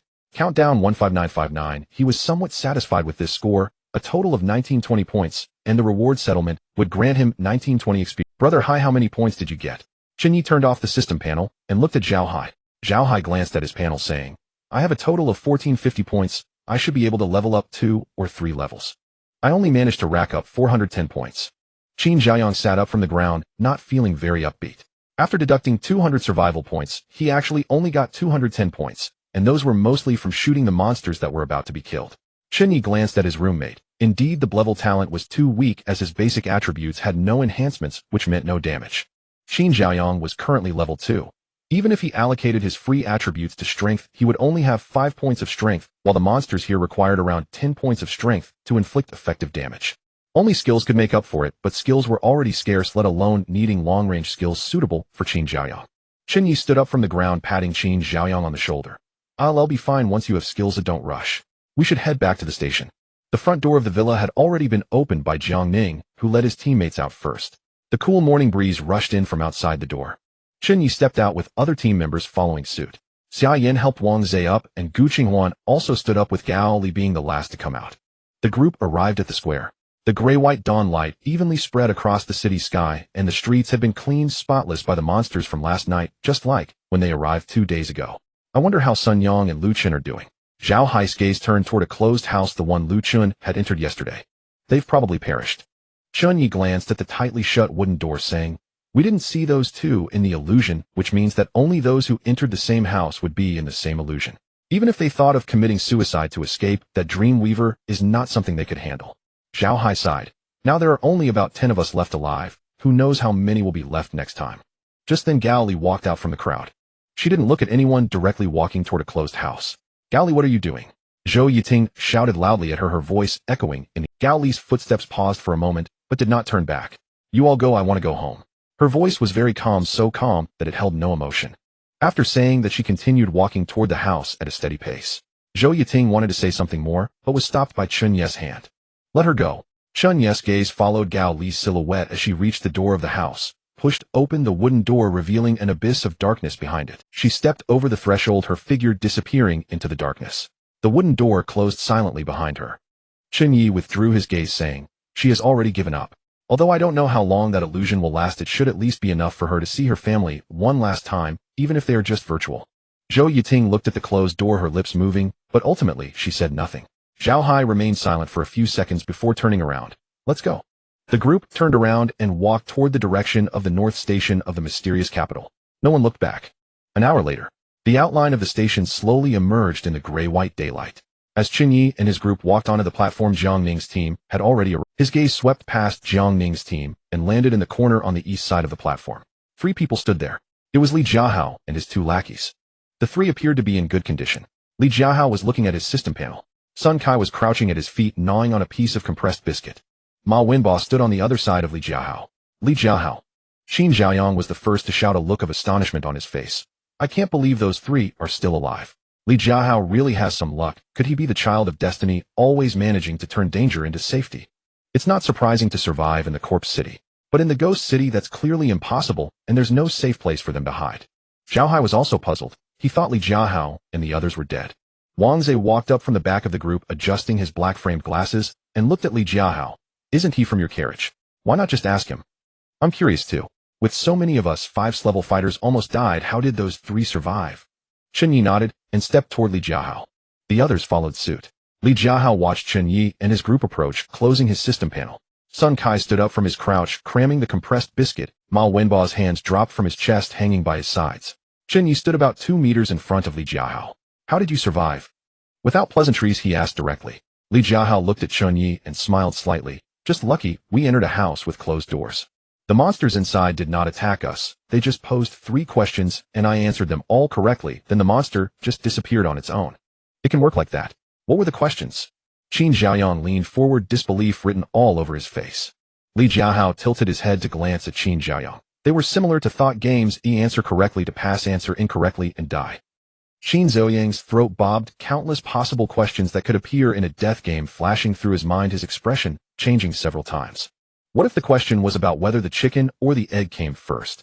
Wouldn't you explode? He tentatively asked. Li Jiahao laughed slightly. No, since the rule is to answer questions, they must have answers. If there were no answer, they would just erase us once we went in. Why waste time asking questions? Qin Zhaoyang paused, his mouth opening and closing. He had no rebuttal because Li Jiahao's reasoning was indeed sound. The rules of a death game never leave room for negotiation. If they say erase, they erase. If they say close the door, they close it without room for discussion. If those houses really wanted to kill, they could have done it directly without resorting to some no-answer questions as a superfluous measure. Qin Zhaoyang nodded. That makes sense. The house you entered was much simpler than ours. Li Jiahao's gaze shifted from Qin Zhaoyang to Chen Ye. Did you also enter? I thought you 2 had to fight it out for 2 nights. We entered an illusionary house. It seems those houses with closed doors are boss houses, and the rules of each house. Chen Ye did not hide this. There was no need to hide it since there were few survivors left, and information exchange was vital. Li Jiahao's eyes brightened slightly. Illusion? What kind of illusion? Chen Ye lifted his eyelids and glanced at him. Cloud City University. Li Jiahao seemed to ponder, not pressing for more questions. Zhou Yiting, standing behind Chen Ye, suddenly remembered something. That means Gao Li's last wish might not be fulfilled. Zhao Hai glanced at her. Zhou Yiting continued. She must have thought that as long as she entered those houses with closed doors, she could return to the illusion, not realizing that each house is different. No one responded. Gao Li indeed had a bit of a tragic fate, but it was her own choice. By the way, in that house I obtained something. Li Jiahao flipped his palm, revealing a palm-sized treasure chest. The chest was bronze-colored and resembled the silver treasure chest that Chen Ye had obtained. A bronze treasure chest which can yield random items. Li Jiahao weighed the bronze chest in his hand, and then looked up at Chen Ye. If you're interested, we can trade. The price is 2 recovery potions and 14 stamina potions. Qin Zhaoyang curled his lips. That's 1,000 points. We have that chest too, but without a key, it can't be opened. Li Jiahao glanced at him, but said nothing, merely smiling. Since Chen Ye also obtained a chest, this trade was unlikely to go through. Chen Ye did not reply. Their team indeed earned quite a few points in the Ghost City, But he also had a silver treasure chest which was of a higher grade than the bronze one, and it too couldn't be opened without a key. Before obtaining a key, even more treasure chests would not translate to combat power, and besides 1,000 points was no small amount. Li Jiahao's gaze shifted to Gu Qinghuan, who also showed no interest in trading. Just as he was about to store the bronze treasure chest away, a voice came from behind Chen Ye. "He'll take that treasure chest." Jiang Ning walked over with Jian Lan following behind him. He stopped in front of Li Jiahao. "Let's trade after the reward settlement." "Sure." Li Jiahao flipped his palm, and the bronze treasure chest disappeared from his hand, stored back in his spatial storage. Jiang Ning nodded, said nothing more, and turned back to his team with Jian Lan. Click. At that moment, a crisp mechanical sound came from behind everyone. The doors of the 8-carriage train slid open simultaneously. Everyone returned to their respective carriages. Chen Ye sat down in his original seat. Qin Zhaoyang sat next to him, looking as if he had been drained of energy. Zhao Hai sat in the seat opposite the aisle, while Wang Shuo and Li Zheng sat in front and behind him. Zhou Yiting leaned against the seat in front of Chen Ye. Just as Chen Ye sat down, the system panel automatically popped up. Ghost City Trial Reward Settlement. Survival rating B. Kill points 1720, survival points 200, experience gain 1920 points, gain 1920. The light screen flickered, and then new information appeared. Level up to LV3. Level up to LV4. Level up to LV5. Level up to LV6. Stamina 200. 600 energy 200. 600 strength 10. 30. Agility 5. 9 constitution 10. 30 spirit 4. 8 gained 4 free attribute points. Free attribute points do not benefit from talents and skill bonuses. 4 levels gained. His base strength had already reached 30 points. This meant his normal attacks now equaled the damage of the previous mighty cannon, while the current mighty cannon dealt 90 points of strength damage with a single punch. The constitution affected his endurance. 30 points was extremely terrifying at this stage. At this growth rate, while he couldn't claim to be invincible, he could at least be immune to blades and bullets. The quintuple strength growth value from the SS level talent Monstrous Strength truly showed its power at this moment. He summoned his attribute panel.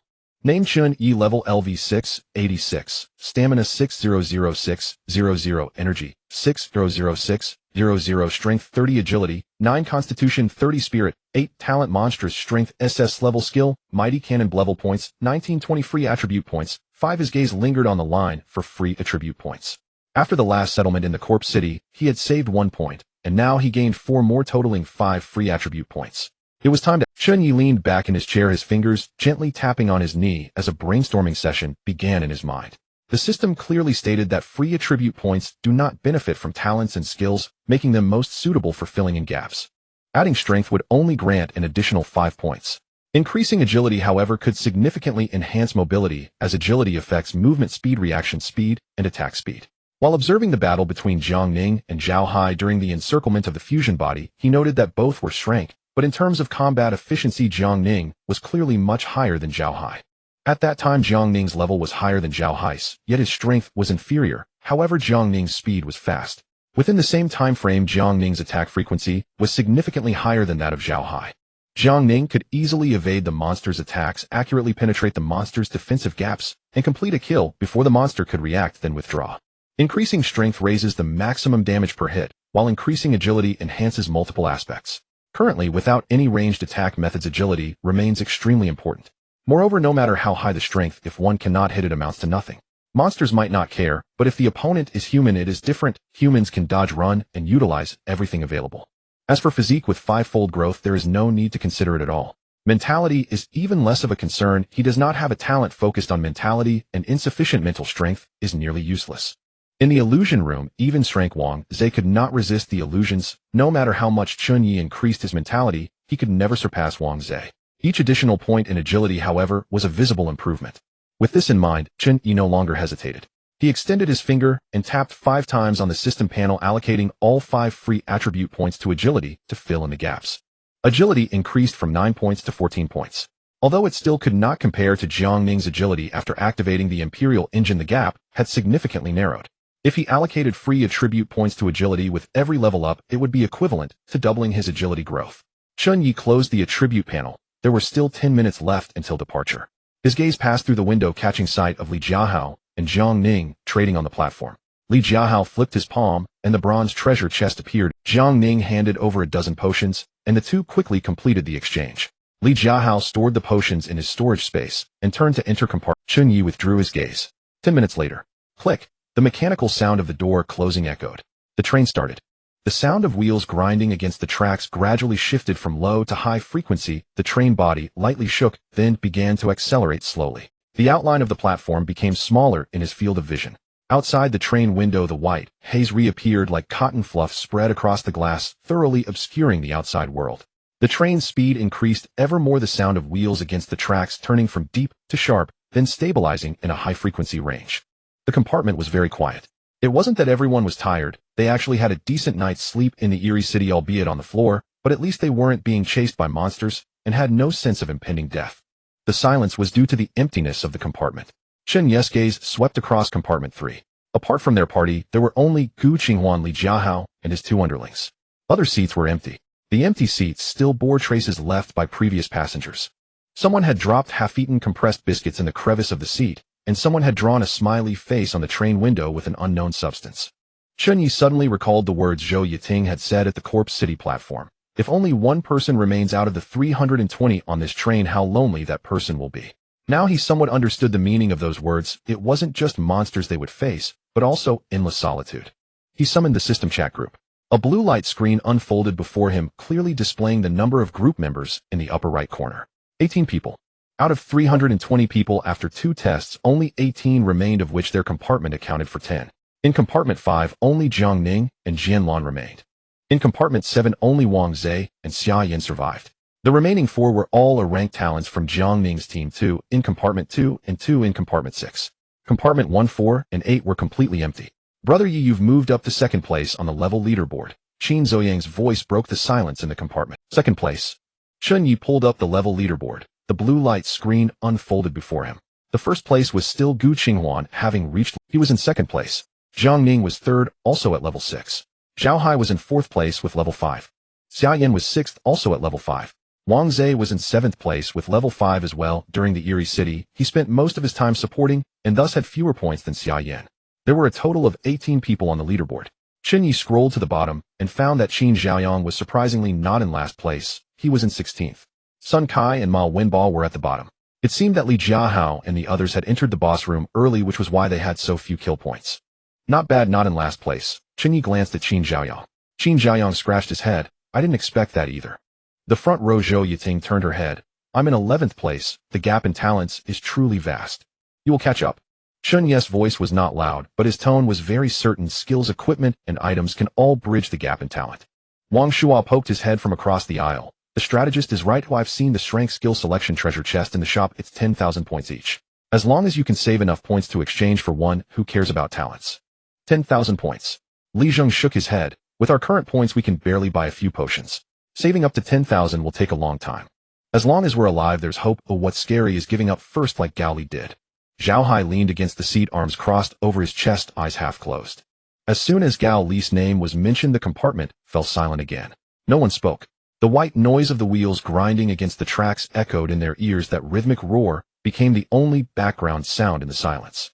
Outside, the gray-white mist remained unchanged, thick and chaotic like a wall with no end, isolating the train from the outside world. Occasionally a gust of wind blew through, causing the mist to surge, revealing the gray sky and the faint horizon outside, but still obscuring any specific details. There were no cities, no mountains, only a void. Chen Ye leaned back in his seat and summoned the system shop. The interface still looked as simple as an unfinished shopping website.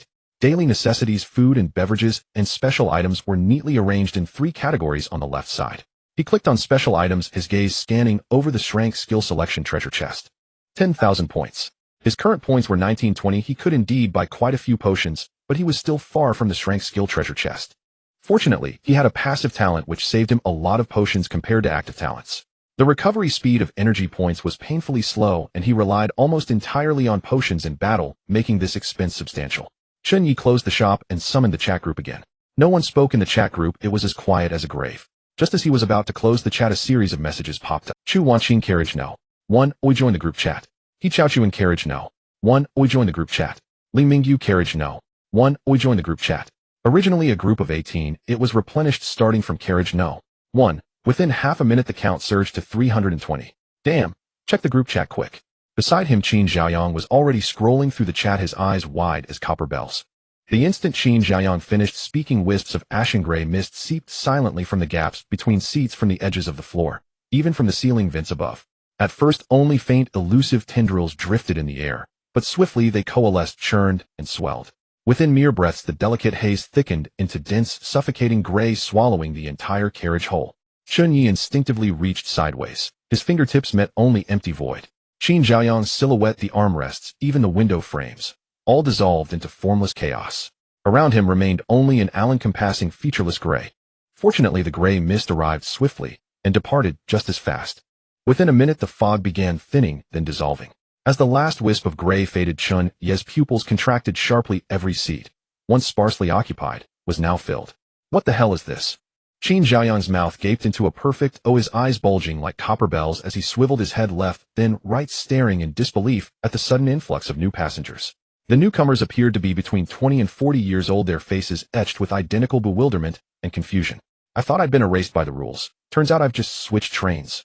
A man in a navy blue short-sleeve shirt spoke. His skin sun-darkened, his head closely cropped, his frame solid and muscular. He rubbed his temples, absently scanning the carriage with restless eyes, his expression shifting from disorientation to dawning comprehension. Turns out you can switch trains. I was the sole survivor on mine. A voice echoed from the rear of the carriage, a man clad in a black leather jacket. Which train were you on? The navy-shirted man turned toward the black-jacketed man. G4986. I'm from G4999. How many survivors remained on your train? 7 across 8 carriages. Ours had 9. The carriage erupted into lively chatter. Some newcomers glanced around in dazed silence. Others exchanged nervous whispers. Still others opened their system interfaces, scrutinizing stats and status bars. Voices surged from every corner, like a rising tide flooding the previously tomb-silent carriage. Chen Ye did not join the conversation. His fingers tapped twice softly against the armrest.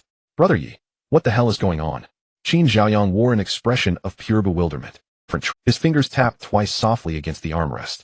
Brother Ye, what the hell is going on? Qin Zhaoyang wore an expression of pure bewilderment. Looks like a server merge. That was the first thought that flashed through Chen Ye's mind. What does that mean? Qin Zhaoyang remained baffled.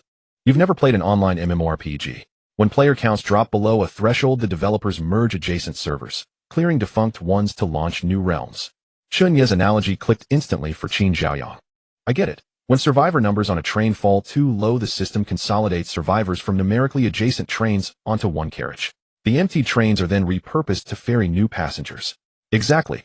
G4986, G4999, G5002. Judging by the numbering, over 5,000 trains have already run before ours, and countless more await behind us. This death game will never cease recruiting fresh passengers. Chen Ye shifted his gaze across the aisle to Zhao Hai, who was likewise observing the newcomers. His brow slightly furrowed, his eyes moving slowly analytically across each unfamiliar face. Zhao Hai noticed Chen Ye's stare, turned his head, and for a silent moment their eyes met. Chen Ye gave the faintest nod. Stay calm. Wait. Zhao Hai understood. He looked away and resumed his quiet assessment. Chen Ye summoned the rank list. As the Azure interface shimmered into view before him, his brows lifted, just slightly. The rankings had shifted. He dropped from 2nd place to 6th. Gu Qinghuan fell to 3rd, Jiang Ning slid to 8th, Zhao Hai plummeted to 11th. The new top-ranked player was Tang Jingxin, level 9. 2nd place belonged to Su Jin, level 8. Chen Ye dismissed the list, leaned back, and his fingers tapped the armrest. Faster now, rhythm sharpened by calculation. The leader stood 3 full levels above him. Before this merger, the strongest among them, Gu Qinghuan himself, Jiang Ning, Zhao Hai, were familiar rivals bound by shared trials and mutual understanding. Now 30 strangers had flooded in, including 1 level 9. None were green novices. Each had survived at least 2 lethal trials, true elites, battle-hardened and untested by him. Brother Ye, the rank list top player, is level 9, 2 tiers above Gu Qinghuan. That guy must have SS tier talent, right? Qin Zhaoyang's voice came from beside him. He'd clearly checked the rank list too and knew his own position had tumbled drastically. Not necessarily. Zhou Yiting turned from her seat. Level progression depends on reward experience from trial completions. High rank may simply reflect greater trial participation, not superior innate talent. Gu Qinghuan and Chen Ye would reach level 9 after just 1 more trial. Even if not SS tier, he's likely at least class, certainly no lower. As long as these newcomers don't provoke us, we'll ignore them entirely. Qin Zhaoyang shrank back silent. The carriage remained abuzz. Some newcomers exchanged names, others traded survival strategies. An unexpected warmth permeated the atmosphere. Chen Ye reclined, then opened the system group chat. The moment the Azure interface unfolded, messages cascaded like a breached dam. The group had ballooned from 18 to 320 members. Newcomers flooded the feed, but not a single person disclosed their talent tier or attribute stats. Chen Ye tilted his head toward Qin Xiaoyang and murmured, "Xiaoyang, ask the passengers behind us which train were they on. How many trials have they completed?" After the last settlement in the corpse city, he had saved 1 point, and now he gained 4 more, totaling 5 free attributes. The other had dyed yellow hair, appeared to be around 24 or 25, dressed in a black leather jacket with one leg crossed over the other, chewing on something. The other had dyed yellow hair, appeared to be around 24 or 25, dressed in a black leather jacket with one leg crossed over the other, chewing on something. "Gentlemen, my name is Qin Xiaoyang, a native of train G5002. Which train did you come from? How many survival trials have you participated in?" Qin Xiaoyang's tone was very polite, and he wore a standard, toothy smile on his face. The man in the white shirt glanced at him, adjusted his gold-rimmed glasses, and replied gently, "My name is Jiang Shan. I am from train G4988, and I have participated in 3 trials." Qin Xiaoyang nodded slightly. "You are quite impressive to have survived 3 survival trials." Jiang Shan smiled faintly. "It was just luck, merely good fortune." "Oh, I see." Qin Xiaoyang nodded again and turned his gaze towards the man with yellow hair. "How about you, buddy?" The yellow-haired man lifted his eyelids to glance at Qin Xiaoyang, but said nothing. "Oh, I see." Qin Xiaoyang nodded again and turned his gaze towards the man with yellow hair. "How about you, buddy?" The yellow-haired man lifted his eyelids to glance at. He turned around and returned to his seat. As expected, Chen Ye thought. Just now Zhou Yiting's guess could be basically confirmed. Those with earlier numbers had participated in more survival trials. Their train G5002 was the one with the lowest number, and the number of trials they participated in was also the least. In this regard, he was still quite strong among these people. If he had participated in 2 more survival trials, his level would not be lower than level 9. Unfortunately, the daily reward points for the level ranking had already been lost. Originally, the second place could have received a reward of 100. Attention passengers, train G5002 will arrive at Infinite City in 2 hours. The train will stay in Infinite City for 3 days. We wish you a pleasant journey. The carriage suddenly fell silent, and the passengers looked at each other. Chen Ye frowned slightly. The next stop came a bit too quickly. They had just boarded the train. Infinite City. What good luck? A female voice came from the front of the carriage, filled with an uncontrollable excitement. Chen Ye looked over in the direction of the voice. The speaker was a woman sitting next to Zhou Yiting, appearing to be around 27 or 28, with shoulder-length dark brown curly hair, wearing a beige knitted cardigan over a black base shirt. Many people in the carriage stood up, their gazes fixed on her. "What trial is Infinite City? What is its difficulty? Tell us everything you know." Voices rose and fell. Some were inquiring while others spoke in a questioning tone. The young woman faced these voices without any panic. She stood up. "Infinite City is not a survival trial. You can think of it as a safe zone, where you can see passengers from other trains, even high-level passengers." "A safe zone? Is there such a place? Our train has had 3 stops that were all survival trials. We've never been to this Infinite City." Jiang Shan in the back row adjusted his gold-rimmed glasses, his tone filled with a hint of doubt. The young woman tilted her head to glance at him. "From what I learned during my last visit to Infinite City, it is not a fixed stop. Those with good luck might encounter it after 2 or 3 trials, while those with bad luck might need to go through 8 or 9 trials to find it. My last stop was Infinite City." "Then you are quite lucky to have Infinite City for 2 consecutive stops. Does this mean we can have 3 peaceful days?" a voice in the carriage asked. "Not peaceful days." The young woman's tone became more serious. "It is an absolutely safe resting area. In Infinite City, any act of aggression will be directly nullified by the rules, regardless of who you are or your level of talent, with no exceptions." The carriage fell silent for a moment. Then someone let out a long sigh and leaned back in their seat. "You scared me. I thought we were going to have another trials. 3 days. Finally, I can sleep soundly. 3 days without fighting monsters, no need to be on edge." Some even laughed out loud, their laughter tinged with the relief of surviving a calamity. Chen Ye's gaze remained on the young woman, as she must have gone through quite a few trials. The young woman sat down. Zhou Yiting beside her looked at her and whispered, "Hello, my name is Zhou Yiting. Can you tell me more about Infinite City? Is there anything we need to be aware of?" The young woman looked at Zhou Yiting, paused for a second on her face, and then nodded. "My name is Wen Ning.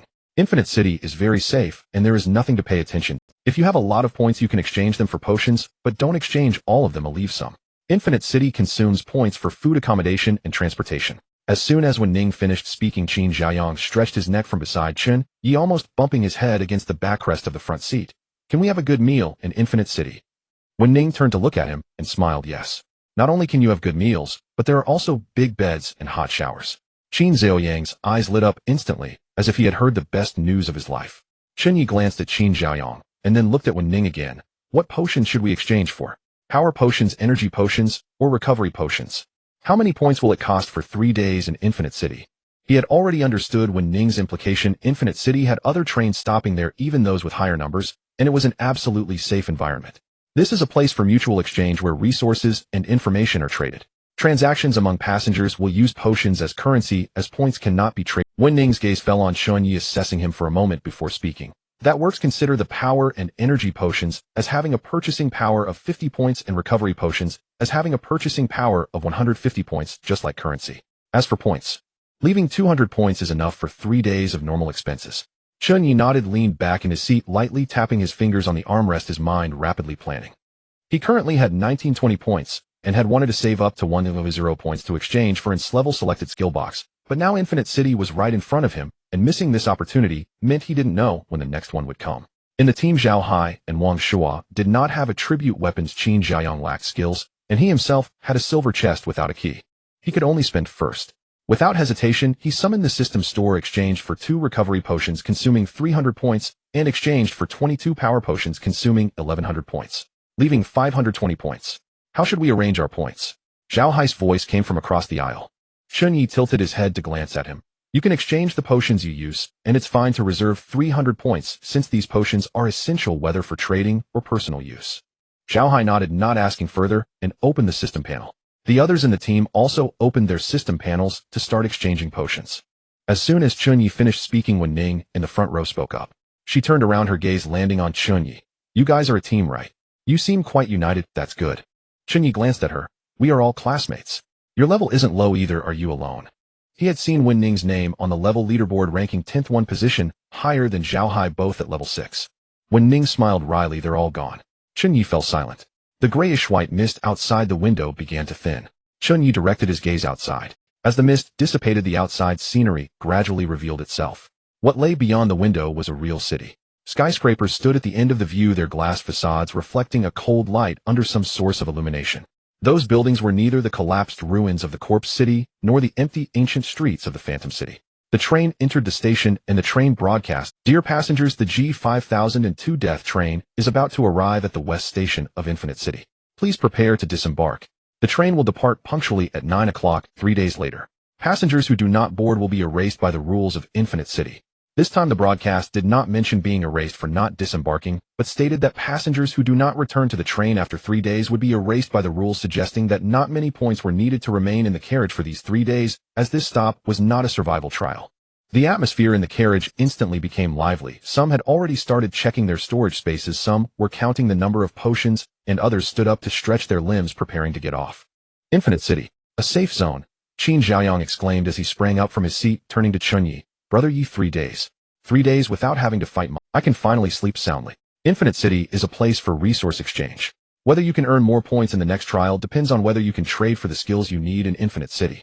Chen Ye looked out the window. He noticed that 2 trains had already stopped on either side of their train.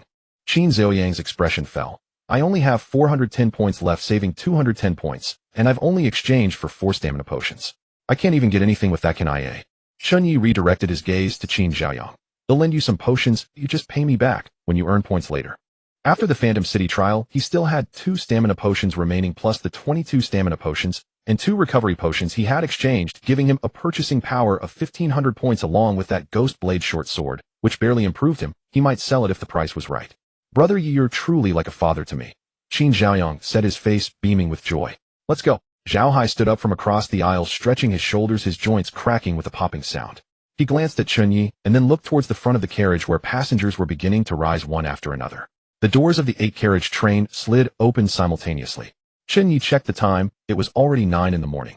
He stood up and walked towards the train door, followed closely by Zhao Hai and Qin Xiaoyang.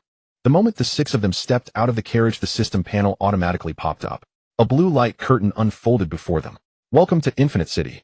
Attacking other passengers is prohibited within the city, or you will be erased by the rules. You can stay in Infinite City for 3 days. Countdown 715959. Chen Ye closed the panel and looked around. The scale of the Infinite City station far exceeded that of the Corpse City and Phantom City stations. He saw that the train on the right, number G4769, was much earlier than theirs.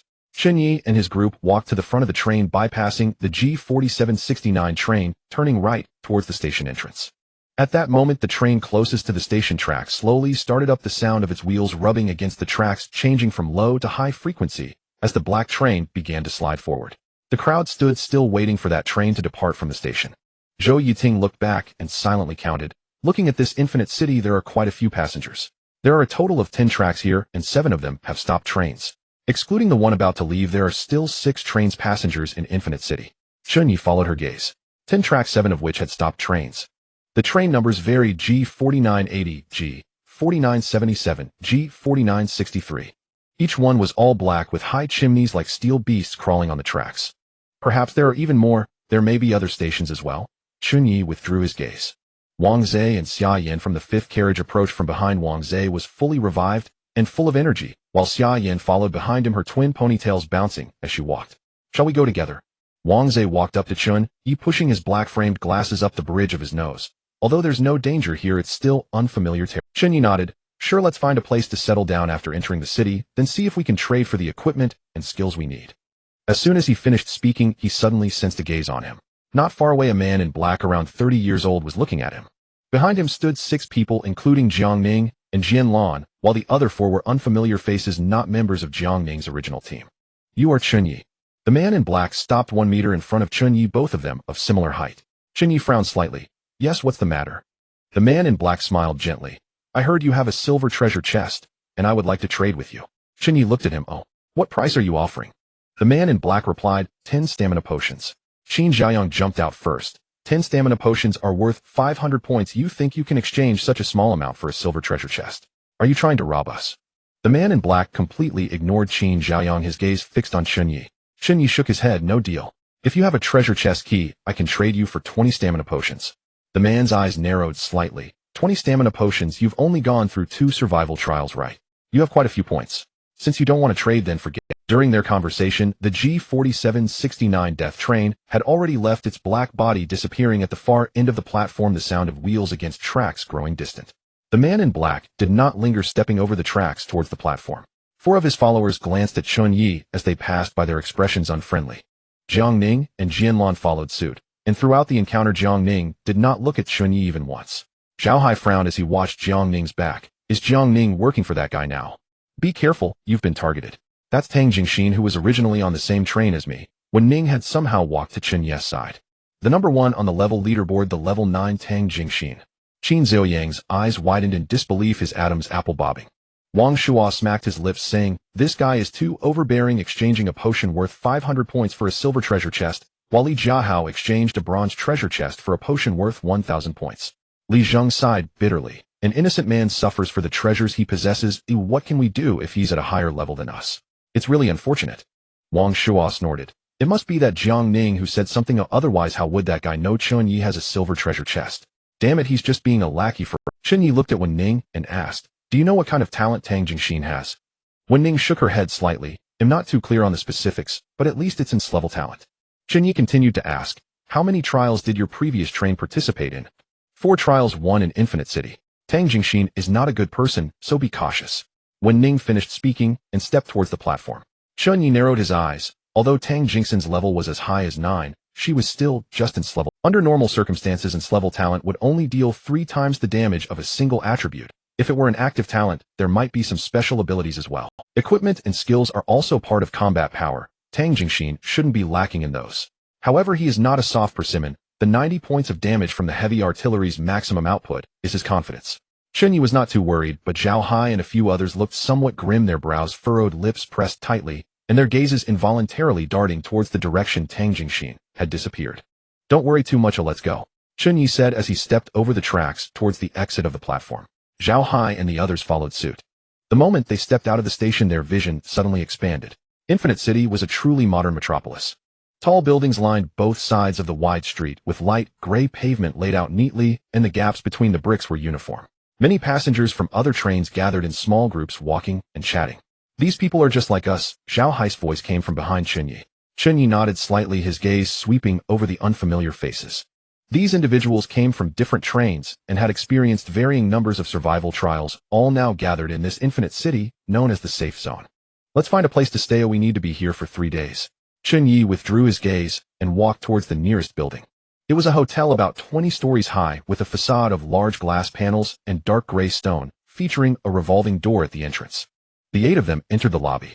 The floor was paved with dark marble, and the front desk was a single slab of light gray rock behind which stood a young woman in a dark. Her hair was styled in a neat bun. Her face wore a standard smile revealing 8 teeth.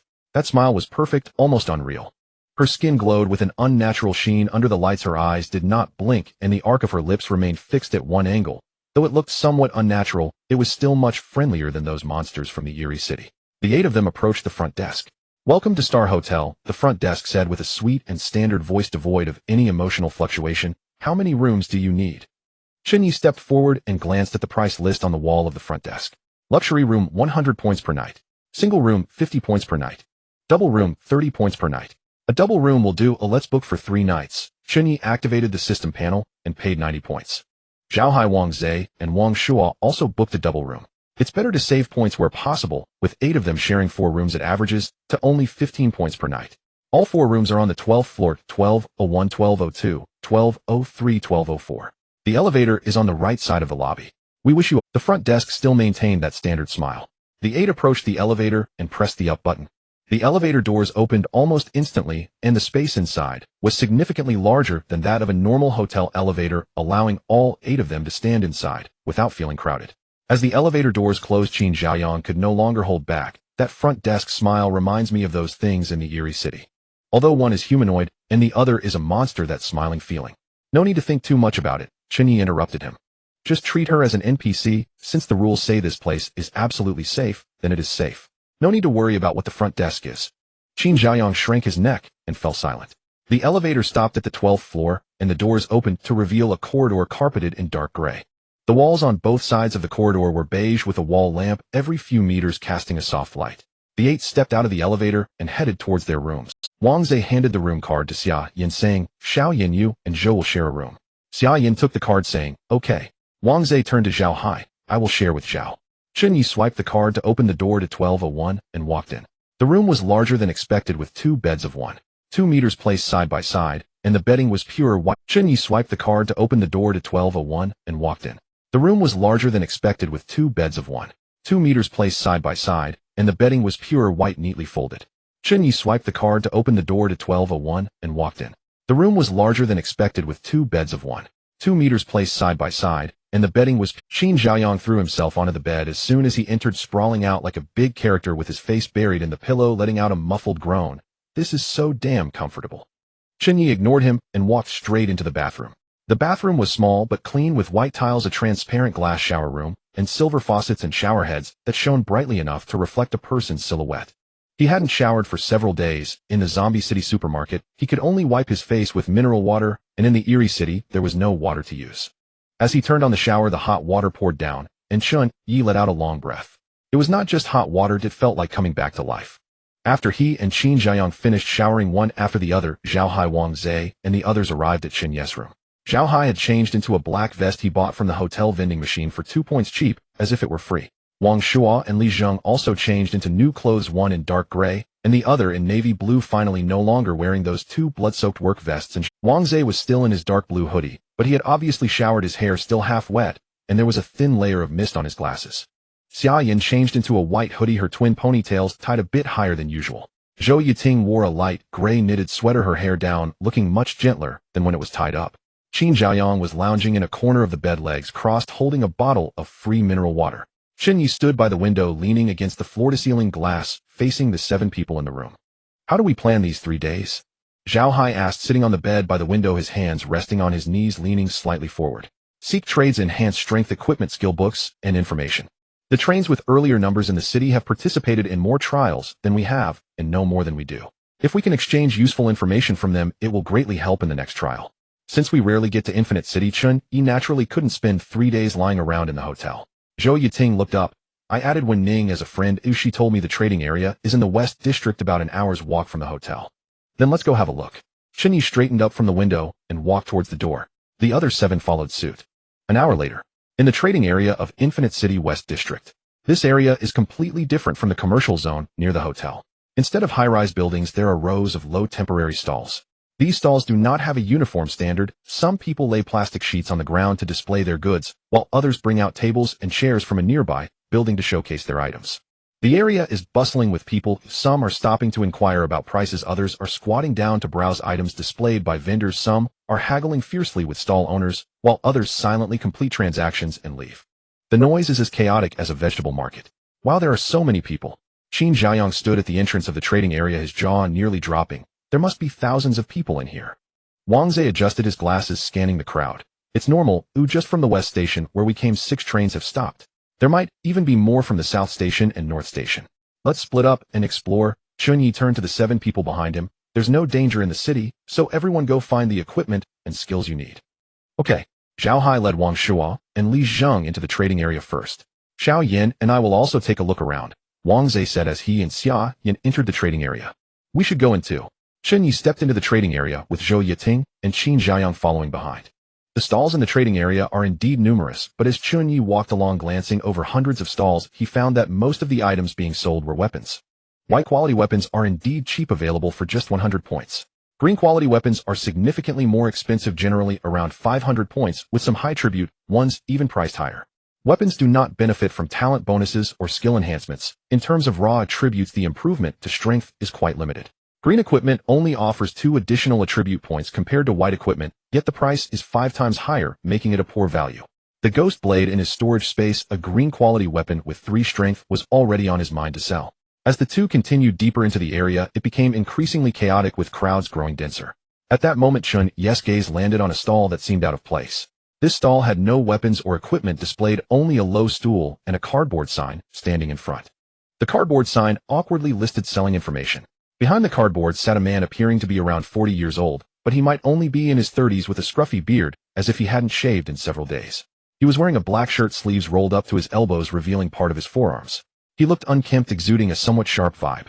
Qin Xiaoyang leaned in closer, lowering his voice. Wow, this guy must be a swindler, right? Chen Ye didn't respond and walked over. Qin Xiaoyang and Zhou Yiting quickly followed. How much for the information? Chen Ye stood in front of the stall without squatting down. The man lifted his head, sizing him up, then replied in a leisurely tone. 1 energy potion or strength potion for 3 questions. If there's a question, I don't know, it won't count against your limit. How do we know if what you say is true or false? Isn't this just a way to swindle us? Qin Xiaoyang poked his head out from behind Chen Ye's tone clearly skeptical. The man did not answer Qin Xiaoyang, instead showcasing his panel. A blue light curtain unfolded in front of him, and the information displayed was quite simple. Name Luo Zheng, level LV 25, other information, talent, attributes, and skills are all hidden. My goodness. Level 25. Qin Xiaoyang gasped, his eyes widening. I've undergone at least 20 survival trials, and this level speaks volumes. You must be newcomers. Luo Zheng's voice remained calm and unhurried. Chen Ye pondered for a moment. Luo Zheng had survived over 20 survival trials and had raised his level to 25. Clearly not an ordinary individual. All right. He flipped his palm, and a red strength potion appeared in his hand. He placed the potion on the cardboard and pushed it toward the man. Luo Zheng reached out to take the potion, weighed it in his hand, and stored it in his inventory. Ask away. What methods are there to return to the original world? Chen Ye did not hesitate and directly asked the first question. Luo Zheng glanced at him and chuckled softly. Every person who comes to ask me has this as their first question. Do you think I would know? If I knew how to go back, would I be here selling information? Chen Ye also smiled. He knew this question would have no answer, at least not now. Luo Zheng wiped the faint smile from his face, his tone returning to calm. I can't answer that question, or it doesn't count against your limit. Next. Chen Ye nodded slightly and continued to ask, how can I obtain a key to a treasure chest? Luo Zheng raised an eyebrow slightly. Treasure chest. Is it a bronze, silver, or gold one? Silver treasure chest, Chen Ye replied honestly, as he genuinely wanted to know the answer. You can obtain one by defeating elite monsters in 2-star difficulty survival trials. Keys are much rarer than treasure chests. Once your train has passengers reaching level 10, it will unlock 2-star survival trials. Luo Zheng's tone was very certain, as if stating a fact he had verified countless times. 2-star difficulty survival trials. Chen Ye murmured, then continued to ask, what is the highest difficulty of survival trials? Or rather, what was the highest difficulty of survival trials you have participated in?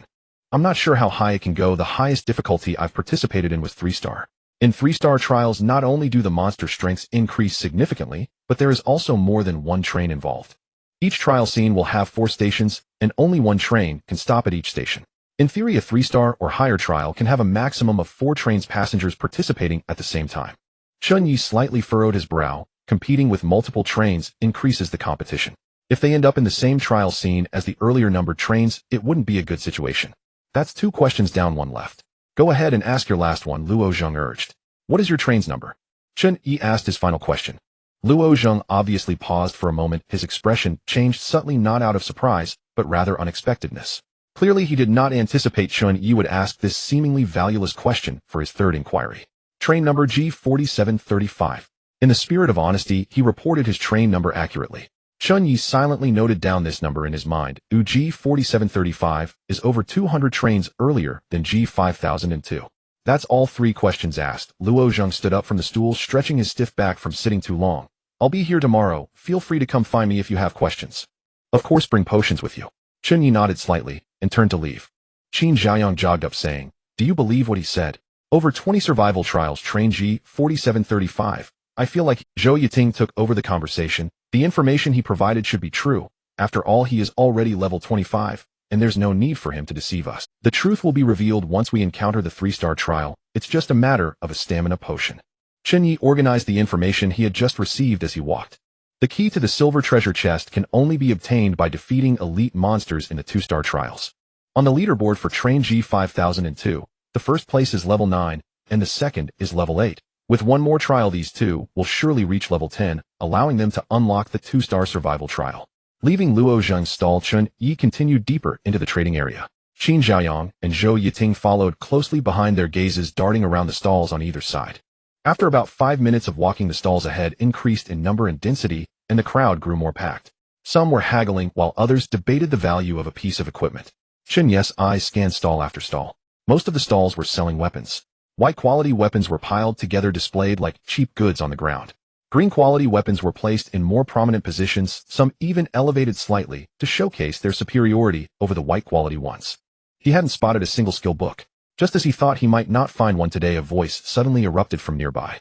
Clevel ranged archer skill, explosive arrow. Is anyone interested? The voice was loud and clear, as if afraid the surrounding crowd wouldn't hear. Chen Ye's pace faltered for a moment. Then he noticed the changes happening around that stall. The crowd, which had been busy, almost simultaneously turned towards the direction. Some people put away the items they were haggling over, some stood up from a crouched position, and others interrupted their conversations with those beside them. In less than 10 seconds, the area in front of that stall was packed with people.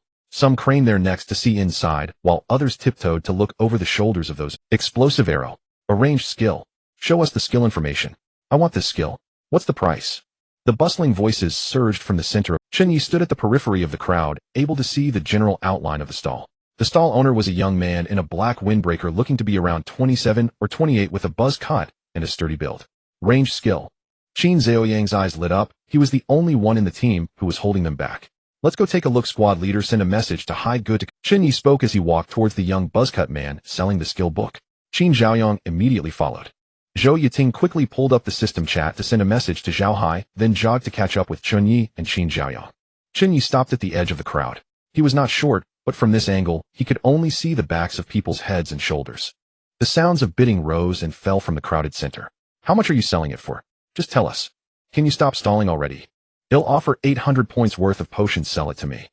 Chen Ye frowned, pushed aside the shoulder of a person in front of him, and with his 30 points of base strength easily parted the crowd, bringing Qin Xiaoyang and Zhou Yiting with him. Qin Xiaoyang followed closely behind, slipping through the gaps between people like an eel. When the 3 of them reached the front row, they finally saw the stall clearly. The buzzcut man was sitting cross-legged on the ground with a deep blue waterproof cloth spread before him. On the cloth lay a few scattered items, including a white-quality long knife, but those were not the main focus. The main focus was the open skill book he was holding. The book's cover was dark red with no text, only a silver pattern shaped like a bow and arrow. Above the book hovered a translucent blue light screen displaying the skill information. Chen Ye's gaze swept over the skill introduction. Clevel skill, explosive arrow skill description, a ranged skill that consumes 10 stamina points to cause the arrow shot from a bow or crossbow to explode, dealing double base strength damage, can be stacked with talents. Qin Xiaoyang peered out from behind Chen Ye's shoulder, his eyes widened at the sight of the blue light screen. His talent offered no damage bonus. He was only level 3 with a base strength of 5. Even if he allocated all his free attribute points to strength, that would only make it 7. Using the Gale crossbow to shoot arrows was already difficult against ordinary monsters, let alone those elite ones. But if he had this skill book, 14 points of damage would be more than enough to deal with those monsters.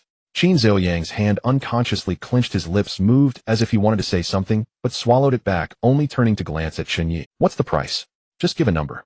A man in a gray jacket squatted opposite the buzzcut man, gripping 3 or 4 red stamina potions, his tone urgent. The buzzcut man lifted his gaze to glance at him, then scanned the crowd around him, a smile slowly forming at the corner of his mouth. This skill book is selling for 1,500 points worth of potions. As soon as the number 1,500 was mentioned, the area around the stall fell silent for at least 2 seconds.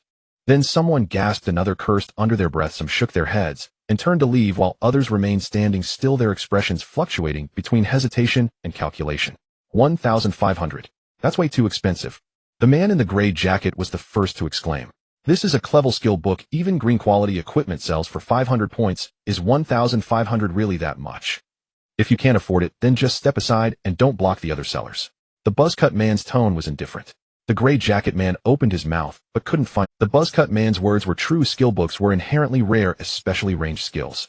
In this deadly game where survival was the top priority, having ranged capabilities that could output from a safe distance was far more valuable than equivalent melee abilities.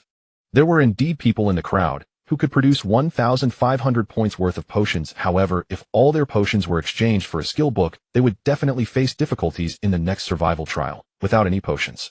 The buzzcut man seemed to have anticipated this situation long ago. He remained calm, placing the skill book on his knee and leaning against a post with his eyes closed, as if waiting for a real big fish to bite. Brother Yi, this is too expensive. Let's forget it. Chen Zhaoyang's tone was very calm, almost deliberately so. But Chen Ye sensed the underlying tension in that calmness. It wasn't that he didn't want it, but he didn't want to empty his pockets. Chen Zhaoyang was well aware of how many potions Chen Ye had: 24 stamina potions, and he had just used one to ask a question, leaving 23 now, plus 2 recovery potions, totaling only 1,450 points of purchasing power. No matter how expensive it is, we have to buy it. With this skill you can deal damage and points can be earned back later. Chen Ye secretly hoped nothing would happen to Chen Zhaoyang.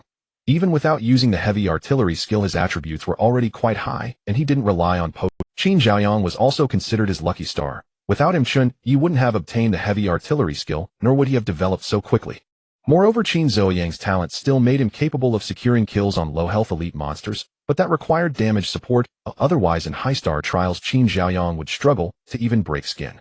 For both emotional and logical reasons, he had to help Chen Zhaoyang acquire this skill book. Zhou Yiting took out her potion and handed it to Chen Ye, saying, "I still have some potions left. Although it's not much, let's help Zhaoyang buy this skill book first." Chen Ye shook his head. "Class monitor, keep your potions for yourself." He then walked up to the bald man. "I will offer 1,000 points worth of potions plus a green quality weapon in exchange for that skill book." The bald man opened his eyes and looked Chen Ye up and down. "Green gear, what type, what attributes?" "Short sword, strength 3. Chen Ye took out the ghost blade short sword from his storage space and summoned its attribute panel. The bald man looked at it, nodded. "A green gear short sword with strength 3 is not hard to trade. Deal." He reached out to hand the skill book to Chen Ye. Just as Chen Ye reached out to take it, a voice from the back of the crowd interrupted. "I will offer 1,800 points worth of potions for the skill book in your hand." As the voice fell, the crowd automatically parted to make way. Tang Jingxin emerged from the parted crowd, walking at a steady pace, the hem of his black tactical jacket swaying gently as he moved. A faint smile adorned his face. Behind him followed 6 people, including Jiang Ning and Jian Lan.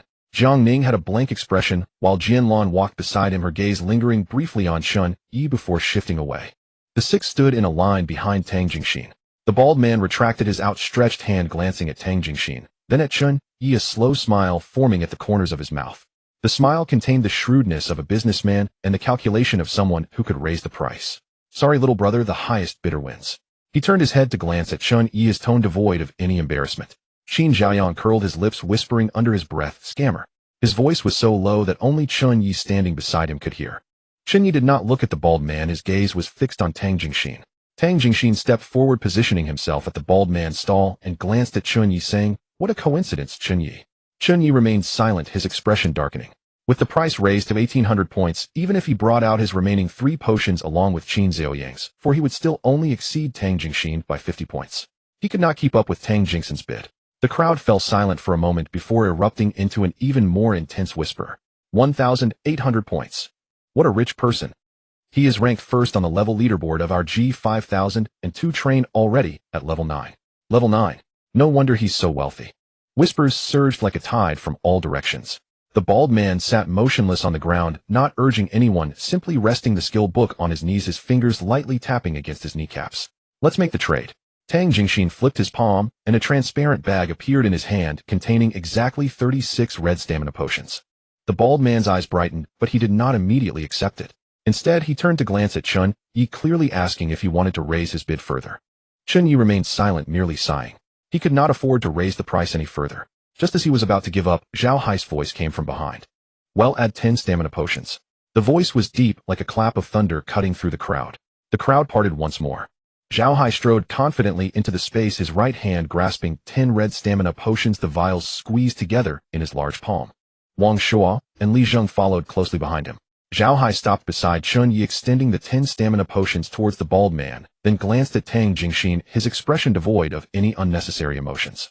Qin Xiaoyang noticed the 10 red potions in Zhao Hai's hand, his throat tightening. Hai Ge, maybe we should forget it. I could never repay this many potions. His voice was very low, barely audible, meant for only a few people nearby. Zhao Hai ignored him. The bald man squatted on the ground, his gaze flicking back and forth between the potions in Zhao Hai's hand and the short sword in Chen Ye's, then looked up at Tang Jingxin. A deeper smile appeared on his face. The price from this brother is a green quality weapon plus 30 stamina potions totaling around 2,000 points. He paused, turning his gaze to Tang Jingxin. Are you going to raise your bid? Tang Jingxin's lips quirked slightly, his gaze shifting from Chen Ye to Zhao Hai and back to Chen Ye. Then he flipped his palm, and a palm-sized bronze treasure box appeared in his hand. The box was entirely bronze in texture, adorned with intricate relief patterns identical to the bronze box that Li Jiahao sold to Jiang Ning at the station. The crowd buzzed again. Bronze treasure box. A prop treasure box. That thing is useless but can't be opened without a key. Better to have it than not. What if we find a key later? What if? How many people do you know have treasure box keys? Moreover, what it yields is completely random. The bald man looked at the bronze treasure box in Tang Jingxin's hand, paused for 2 seconds, then shook his head. Treasure boxes are easy to come by, keys are hard to obtain. Besides, this is just a bronze treasure box. If it were a silver one, I might consider it. If you don't add any potions, I will trade with them instead. He said this calmly, leaving no room for negotiation. Tang Jingxin's smile gradually faded. He said nothing, simply returned the transparent bag containing the 36 stamina potions and the bronze treasure box to his storage space. He then turned and left with his 4 followers closely behind. Jiang Ning glanced at Chen Ye, then signaled Jianlan beside him. Jianlan understood and hurried after Tang Jingxin, saying, Brother Tang, I'll wander around on my own. Just have Jiang Ning send me a message when you leave. Tang Jingxin did not look back, merely nodding slightly in acknowledgement.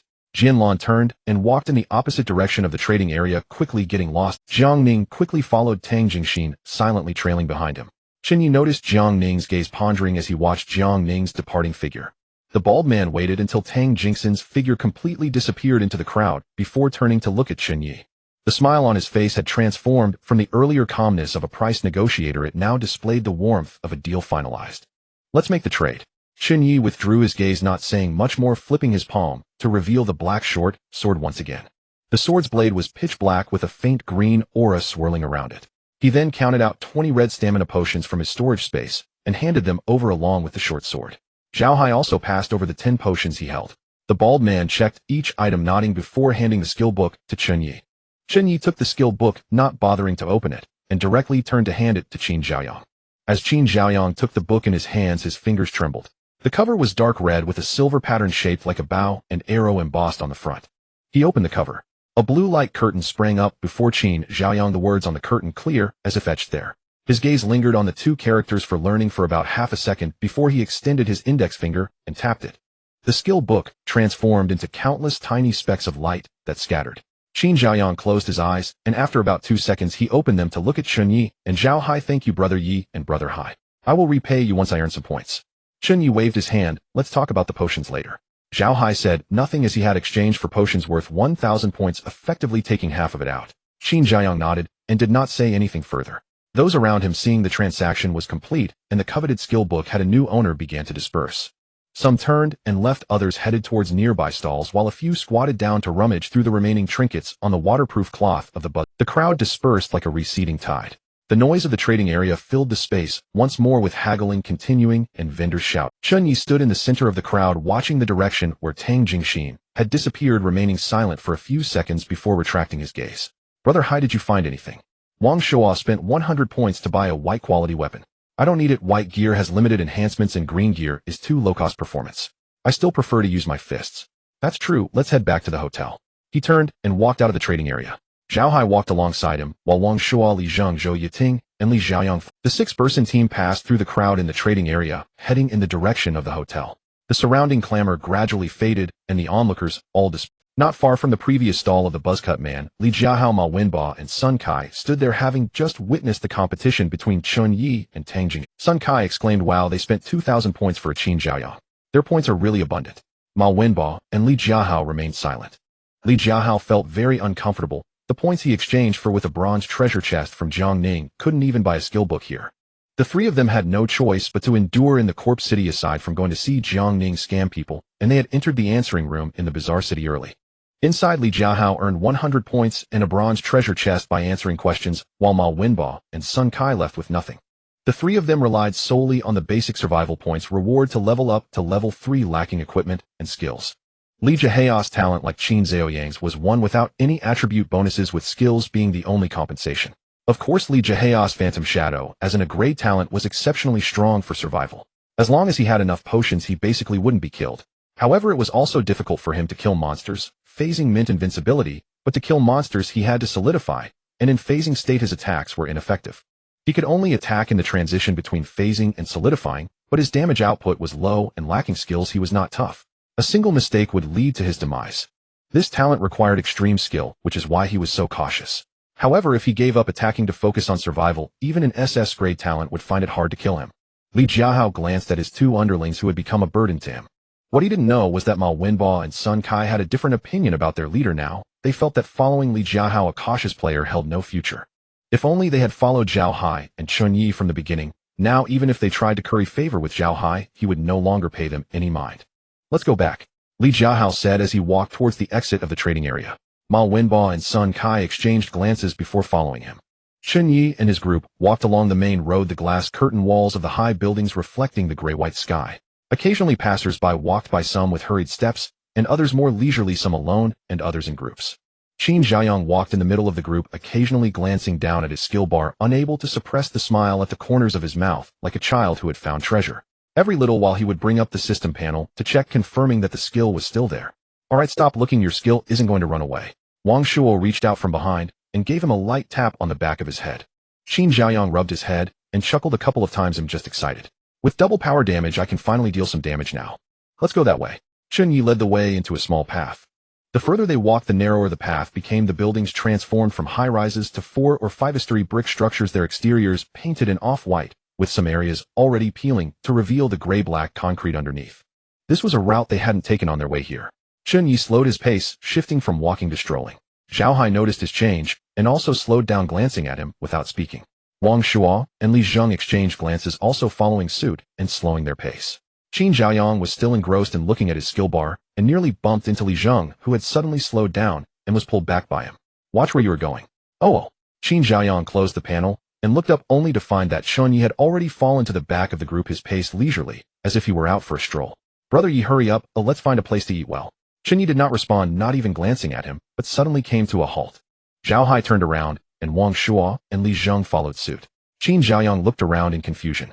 Chen Ye looked at the corner of a building. "You've been following us for so long. If you have something to say, just say it." "Huh?" Qin Jiaoyang paused for a moment, his neck stiffening for an instant, his gaze shifting from Chen Ye to the corner.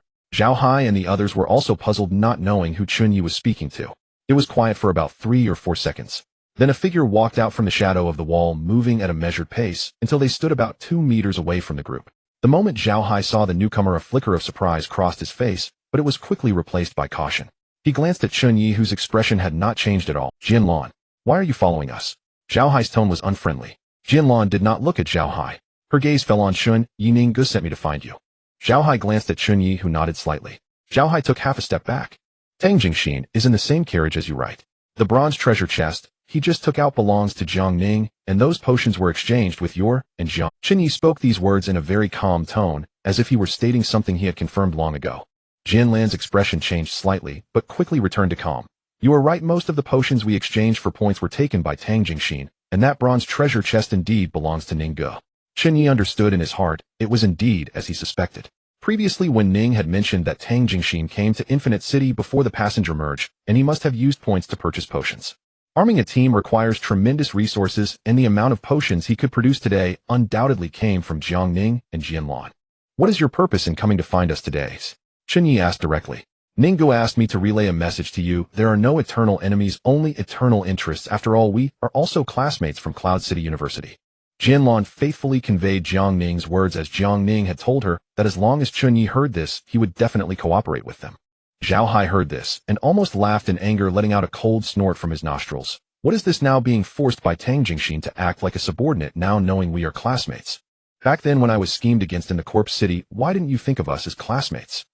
Wang Shuo and Li Zheng standing behind Zhao Hai also had displeased expressions. Jianlan did not refute, nor did she look at Zhao Hai, as she kept her gaze on Chen Ye, because Jiang Ning had told her that the one truly in charge of Zhao Hai's team was. Chen Ye's expression showed no change. He simply looked at Jianlan, remained silent for a few seconds, then spoke. Go ahead, how do we cooperate? Zhao Hai glanced at Chen Ye, raised his eyebrows slightly, but ultimately said nothing and withdrew his gaze. We are actively joining Tang Jingxin's team. Ningguo's intention is to find opportunities during the next trial to work together and eliminate Tang Jingxin.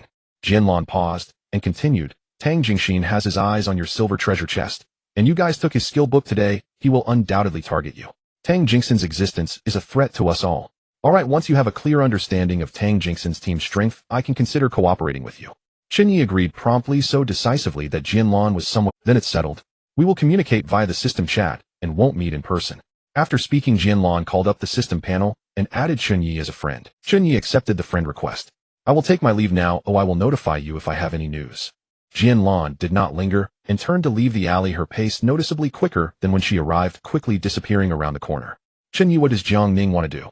He just acted as Tang Jingxin's lackey, and now he's sending Jianlan to find you to collaborate and deal with Tang Jingxin. Wang Shuo asked in confusion. Chen Ye withdrew his gaze, a slight smile forming at the corner of his mouth. Jiang Ning is trying to tie us together with him. Zhao Hai furrowed his brows. What do you mean? Chen Ye sneered. The fact that I possess a silver treasure chest was most likely revealed to Tang Jingxin by Jiang Ning with the purpose of inciting conflict between us. Someone like Jiang Ning would never willingly accept being someone else's lackey. However, Jiang Ning has a point. His current strength poses no threat to us, but we still do not have a clear understanding of Tang Jingxin, and we have already formed a feud with him. So let's have Jiang Ning help us probe Tang Jingxin's strength. But can Jiang Ning be trusted? What if he sells us out later? Zhao Hai glanced at Chen Ye. Chen Ye shook his head. Unreliable, but his interests align with ours for now. Whether Jiang Ning wants to develop power in the fifth carriage or collect protection fees, he can't avoid Tang Jingxin. In other words, Jiang Ning does not want someone as formidable as Tang Jingxin in the fifth carriage, as it would severely hinder his growth. However, he currently lacks the strength to confront Tang Jingxin, so he is seeking our cooperation. Of course, it is also possible that he is using Tang Jingxin to deal with us. It is still hard to say, so we can only wait and see. However, I am more inclined to believe that Jiang Ning wants to eliminate Tang Jingxin. In Chen Ye's view, their relationship with Jiang Ning is not one of life and death, while Tang Jingxin's presence genuinely affects his interests. As long as Tang Jingxin exists, it is uncertain whether Jiang Ning will be able to keep the good things he obtains during survival trials in the future. Chen Ye knew that Jiang Ning was intentionally dragging him into dealing with Tang Jingxin, but cooperating with Jiang Ning was indeed the best choice. This was a blatant strategy. Zhao Hai nodded, saying nothing further. Compared to Jiang Ning, Tang Jingxin was indeed much more dangerous. Zhou Yiting approached from behind and stood beside Chen Ye. Tang Jingxin is ranked first in the level rankings with top-tier talent, skills, and equipment, putting us at a complete disadvantage. Chen Ye nodded slightly. Their team's level is indeed higher than ours, and we still do not know Tang Jingxin's specific talent. If Jiang Ning genuinely wants to cooperate, he should provide us with useful information. This death game is like a vast breeding ground for sinister schemes, constantly eliminating the weak. Conflicts with other passengers are unavoidable, and he will not hesitate to eliminate any adversaries if given the chance. Qin Zhaoyang shrank back his neck and muttered in a low voice. Indeed, those who can survive are all extremely cunning. When we first boarded the train, the captain was still counting talents. It was so naive back then. Many were still posting their attribute panels in the group, and now it feels like a web of deception. Zhou Yiting glanced at Qin Zhaoyang and said, the attribute panel is like underwear. Oh, once it's stripped away, you can see how much you have. After all, based on talent and base attributes combined with the level ranking, it is easy to calculate the upper limit of combat power. Qin Zhaoyang was taken aback for half a second, then burst out laughing. Ha! Captain, that analogy is quite apt. Zhao Hai's mouth twitched. Wang Shuo and Li Zheng exchanged glances and laughed out loud together. Qin Zhaoyang looked at Chen Ye and Zhao Hai. We are the biggest here, Brother Yi and Brother Hai. Zhao Hai's smile was still on his face when he heard this and immediately darkened, slapping the back of Qin Zhaoyang's head. Shut up. The slap was neither too hard nor too soft, but it made Qin Zhaoyang stagger forward a step. Rubbing the back of his head, Qin Zhaoyang gave a silly laugh and did not dare to speak further. Alright, let's head back, we should go have a nice meal. After saying this, Chen Ye took the lead and walked out of the alley, returning to the main road. Zhao Hai walked alongside him, with the others following behind. The six of them exited the alley and headed toward the hotel. An hour later, at the exit of the trading market, Tang Jingxin walked out of the crowd with four of his subordinates, and Jiang Ning maintaining a steady pace. He slightly tilted his head, his gaze sweeping over the buildings on both sides of the street, as if confirming the direction. Jiang Ning walked half a step behind him on his right, his expression neutral. Let's head back to the hotel, Tang Jingxin said casually. Tang, go wait for me. Jianlan's voice came from behind. She hurried to catch up with the group, her bangs tousled by the wind, her breath slightly hurried. Without turning his head, Tang Jingxin continued walking forward. The seven of them crossed the street towards the hotel. Suddenly Tang Jingxin spoke up. Jiang Ning, did you say that Chen Ye has a clever talent? Yes, that's right. It's a clever talent that slightly enhances basic strength, Jiang Ning replied, glancing at him. Tang Jingxin furrowed his brow slightly. He ranks 6th on the leaderboard, just like you both at level 6. Can a clever talent achieve that? And the monsters that drop silver treasure chests are at least elite monsters. He was able to defeat such a strong monster in the second trial. How could he possibly be? Because he obtained a powerful skill in the first trial. That skill gives him combat power equivalent to S-level. As for the monster that dropped the silver treasure chest, it was killed by several S-level fighters together. He merely happened to reap the benefits. Jiang Ning's tone was calm, as if stating something he had confirmed many times. Tang Jingxin did not immediately respond. He shifted his gaze from Jiang Ning's face to the skyline of the distant city, understanding that one skill book was not enough for a clever talent to rival, and S-level 1, even in a level skill, wouldn't suffice. Seeing that he wasn't speaking, Jiang Ning continued. No matter what level his skill is, using a skill consumes energy points. The explosive arrow skill has practically drained their team's potion reserves, so even if his skill is powerful, without potions to support him, he cannot use it indefinitely. Tang Jingxin nodded slightly, the curve of his lips more pronounced than before. Jiang Ning's words held a grain of truth. The higher the skill level, the more energy points it consumed. At their current level, even if they had an SS level skill, whether they could use it was uncertain, as their level capped the energy point limit. Jiang Ning glanced at Tang Jingxin, a slight smile curling at the corner of his mouth. The two fell silent. Jianlan, walking at the back, kept her eyes on Jiang Ning's silhouette. She was now unsure of what Jiang Ning was thinking. While discussing with Tang Jingxin how to deal with Chen Ye, she secretly planned to contact Chen Ye to collaborate and take down Tang Jingxin. The message Jiang Ning had her deliver to Chen Ye was actually a mix of truth and lies. Tang Jingxin did not rob them. It was Jiang Ning who had voluntarily given Tang Jingxin the potions and bronze treasure chests and informed him that Chen Ye had a silver treasure chest. From Jiang Ning's earlier words to Tang Jingxin, it was clear he wanted Tang Jingxin to underestimate Chen Ye. Even she could see that Chen Ye could not possibly be clever. Could Jiang Ning not see that? Jianlan withdrew her gaze, lowering her head to look at the ground beneath her feet, ceasing to ponder these questions.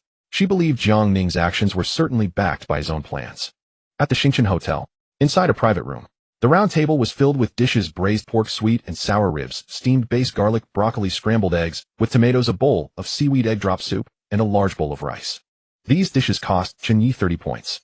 The presentation wasn't exquisite, but they were steaming hot, the aroma wafting through the room, a stark contrast to the taste of compressed biscuits. 6 people sat around the table, not one of them moved their chopsticks. Qin Zhaoyang's eyes darted back and forth over the dishes, several times his atoms apple bobbing. He had his chopsticks in hand, but since Chen Ye hadn't moved, he felt awkward to start first.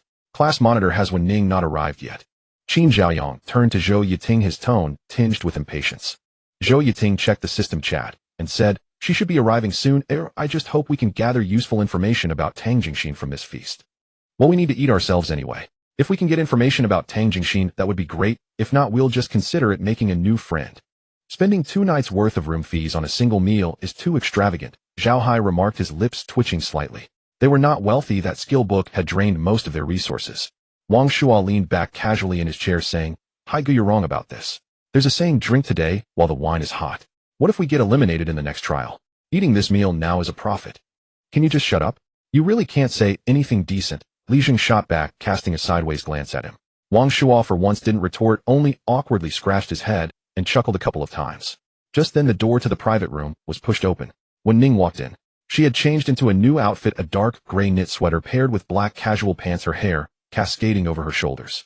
When Ning's gaze swept over the steaming dishes on the table. You all are so extravagant, eating so well. Aren't you worried? Chen Ye smiled slightly. After eating compressed biscuits for several days, we need to improve our meals. Take a seat, he said as Zhou Yiting stood up to pull out a chair for her. When Ning sat down, without hesitation picked up her chopsticks and grabbed a piece of sweet and sour rib. After taking a bite, her eyes narrowed slightly. Really, let's eat first, and we can chat after, Chen Ye said. With that, everyone began to feast. Chopsticks flew around the plates, the sauce from the braised pork mixed with the rice and the bones from the sweet and sour ribs piled up into small mountains on the dish. Qin Zhaoyang's eating style was especially fierce, his mouth stuffed with food, while he reached for more with his chopsticks, his cheeks bulging like a hamster. This meal is the most delicious I've ever had in my life. He mumbled something indistinct with a grain of rice stuck at the corner of his mouth. Wang Shuo glanced at him. Look at your pathetic state. You're not much better yourself, you alone polished off half a plate of braised pork. You're talking nonsense. I only had 3 pieces, how is that half a plate? Was that only 3 pieces? You haven't stopped eating since we sat down. Did you count? I didn't count, but I have eyes. When Ning watched the banter between Qin Zhaoyang and Wang Shuo, a small smile appearing at the corner of her mouth. She said nothing, quietly enjoying the food in her bowl. The clamor in the private room continued for a while, before gradually subsiding. Chen Ye put down his chopsticks, picked up a napkin from the table to wipe his hands, then looked up at Wen Ning. Wen Ning also set down her chopsticks, leaning back in her chair, her gaze meeting Chen Ye's. You invited me to dinner to inquire about information regarding Tang Jingxin. Wen Ning's tone was calm, with no hint of probing, directly addressing the purpose of this meal. Yes, after all, he has set his sights on me, so I must be prepared. Chen Ye's tone was equally calm. The noise in the room subsided. Qin Zhaoyang and Wang Shuo also put down their chopsticks. Everyone's attention was focused on Wen Ning. Wen Ning fell silent for 2 seconds before speaking. Although I was on the same train as Tang Jingxin, we were not in the same carriage. I tried to avoid his team during the trial, so I have never seen his battles, and he has never shared his attribute panel in the group. She paused and continued. Tang Jingxin reached level 9, so quickly his talent must be at least level. In his team, there is also arranged a level talent level 6, named Shan, who ranks 9th on the leaderboard. The other 3 members are also at level 5. Chen Ye nodded. Ranked 9th level 6, a 1 level higher than Zhao Hai. Zhao Hai frowned slightly, and a level talent makes it into the top 10 of the leaderboard. We are at a disadvantage for missing 2 survival trials. Wen Ning glanced at Zhao Hai. As long as you can survive the upcoming trials, your levels will quickly catch up. The higher the level, the more experience needed for upgrades. She paused and averted her gaze. I have limited knowledge and cannot provide any valuable information. If it doesn't work out, you can sell the silver treasure chest to him. Didn't he want to offer 10 stamina potions? Anyway, you don't have the key. Chen Ye leaned back in his chair, smiling helplessly. I'm afraid that won't work. Today we had a conflict in the trading market over a ranged skill book. He probably wants to buy it for his teammate Shan, who has the ranged talent. Then I can't help you. Wen Ning picked up a glass of water from the table and took a sip. Chen Ye smiled faintly. No worries. If Tang Jingxin truly wants to confront me, we shall see who is tougher. Wen Ning raised her eyebrows slightly. It seemed that Chen Ye was not very wary of Tang Jingxin. The gap between level 6 and level 9 is not merely a few base attributes enhanced by talent. However, she didn't say much more and merely nodded. The dishes on the table were disappearing at a visibly rapid pace until even the bowl of seaweed egg drop soup was poured into Qin Zhaoyang's bowl and consumed completely.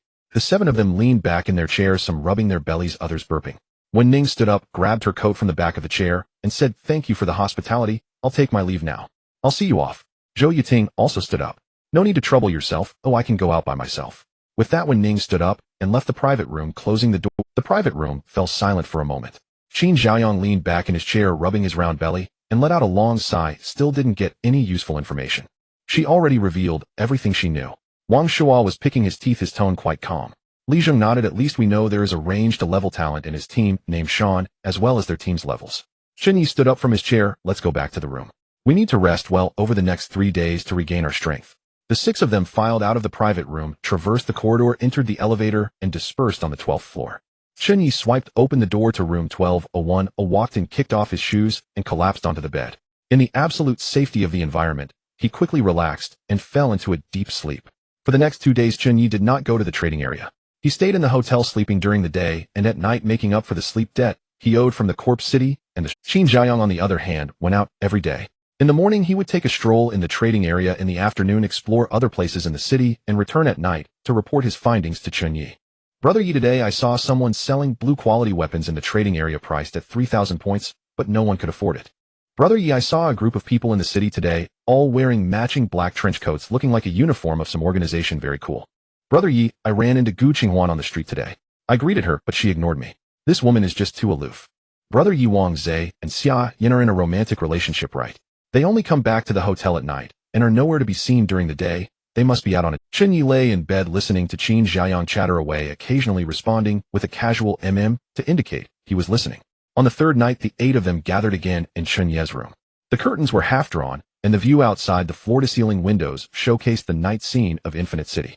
Chen Ye sat on the edge of the bed by the window, hands resting on his knees, leaning slightly forward, his gaze fixed on Wang. Says, "Face Wang, are you and your team joining us for the... I want to make it clear that we have a conflict with Tang Jingxin. His team is very strong, with the lowest member being level 5. Wang Ze's talent is level gravitational domain, considered a top-tier supporting talent, while Xia Yan's talent is a level teleportation. Based on their performance in the strange city battles, their talents also have base attribute multipliers. Both of them are level 5, considerably stronger than Wang Shuo, Li Zheng, Zhou Yaoting, and Qin Xiaoyao. If I can recruit them both, their team's strength will significantly improve, but it also depends on their willingness, especially since they have offended the top-ranked Tang." The room fell silent for a moment. Wang Ze sat on the chair next to Zhao Hai, his eyes behind the black-framed glasses narrowing slightly. Xia Yan stood beside him, her twin ponytails hanging down on either side of her shoulders, her fingers unconsciously fiddling with the hem of her clothes. Wang Ze turned to look at Xia Yan, contemplated for a moment, then turned back to Chen Ye. "Chen Ye, I'm sorry, but we can't join you." Zhao Hai's expression remained unchanged. He had anticipated this answer long ago. Wang Shuo squatted at the wall's edge, the corners of his mouth twitching slightly, but he said nothing. Qin Xiaoyang sat up straighter on the sofa, opened his mouth as if to say something, but then closed it again. "I just want to survive with Xia Yan. As for the conflict between you and Tang Jingxin, I don't want to get involved, nor do I have the capability to do so." Wang Ze's voice was steady, devoid of any guilt or hesitation. The moment this statement fell, a subtle sense of distance permeated the room. It was not hostility, but a boundary. Chen Ye looked at Wang Ze, gazed for about 2 seconds, then nodded slightly, understood. In such an environment, seeking benefits and avoiding harm is human nature, and Chen Ye naturally understood. Wang Ze stood up, and Xia Yan walked up beside him naturally. The two stood side by side, one wearing glasses, the other with twin ponytails, resembling a couple often seen on a college campus. Wang Ze adjusted his glasses. "Thank you for understanding. I wish you good luck." "You too." Chen Ye nodded. Wang Ze did not say anything further, taking Xia Yan and leaving the room. Since he had refused Chen Ye, he felt it inappropriate to continue listening to their team's discussions. The door gently closed behind them, the lock clicking softly. The room fell silent for a few seconds. Zhao Hai was the first to speak, his voice low and calm, carrying an expected tranquility. "It's not surprising. If it were me, I wouldn't wade into this muddy water either." Wang Shuo turned from the window, leaning against the windowsill. "While that's true, being rejected still doesn't feel great. After all we fought together, without us that night in Gue, would they have made it out alive?" Li Zheng tilted his head to glance at Wang Shuo. "What you're saying is incorrect. Without Wang Ze and Gue, we might not have been able to get past the fusion body stage ourselves." Wang Shuo opened his mouth, but didn't rebut, for Li Zheng spoke the truth. Qin Xiaoyang sat up from the sofa, hands resting on the armrests. "So what should we do? There are only 6 of us. That Tang Jingxin is level 9, and he has a level 6 Shan under him, with the remaining 3 all being level 5. If he is determined to target us." Chen Ye leaned against the headboard, hands clasped behind his head, speaking leisurely. "When soldiers come, we meet them. When water comes, we block it. Besides, we still have Jiang Ning as our ally. No matter how you look at it, we have 3 level strengths, while Tang Jingxin's team may be higher in average level, but only has him as its level. As long as Jiang Ning doesn't betray us, our strength won't be inferior to theirs." Qin Xiaoyang was taken aback for a moment, then responded with an "oh," leaning back into the sofa, his expression relaxing somewhat. Zhao Hai looked at Chen Ye, his brows slightly furrowing. He didn't speak, but he felt that Chen Ye was too relaxed. After all, Tang Jingxin was level 9, and the level difference was significant. Chen Ye sat up, stretched his neck. "All right, let's all go back and rest. We have to catch a ride early tomorrow morning." Zhao Hai stood up, looking at Chen Ye, wanting to say something, but ultimately just nodded. "Let's go." Wang Shuo and Li Zheng walked over from the window, following Zhao Hai towards the door. As Wang Shuo passed by Chen Ye, he patted his shoulder. "Counselor, sleep early." Zhou Yating stood up from the foot of the bed, glanced at Chen Ye, slightly nodded, and also left the room. Only Chen Ye and Qin Xiaoyang remained in the room. "Yigu, I'm going to sleep too. Good night," Qin Xiaoyang said before collapsing onto the bed, and within a few minutes even breaths could be heard. Chen Ye turned to glance at Qin Xiaoyang. Sometimes he really admired him. No matter the environment, he could just sleep. He withdrew his gaze and summoned his attribute panel. Name: Chen Ye. Level LV 6, 86. Chi power 600,600. Energy 600,600. Strength 30. Aggression 9.5. Vitality 30. Mentality 8. Talent: incredible strength SSS. Skill: 1000 gene heavy cannon B. Points: 280. Free attribute points 0. With 30 points in strength and vitality, the limit for the 1000 gene heavy cannon is a 90-point strength burst. He genuinely wanted to test how his attributes compared with the level 9 Tang Jingxin. He closed the panel, laid down, turned over, pulled the blanket to his shoulders, and closed his eyes. The next day, at 8 in the morning, when Chen Ye and his group arrived at the station, the gray-white light of dawn had already spread across the entire city. 10 iron tracks extended side by side in the station, disappearing into a faint mist at the horizon. At that moment, only train G5002 remained on the tracks, while the other 9 tracks were empty.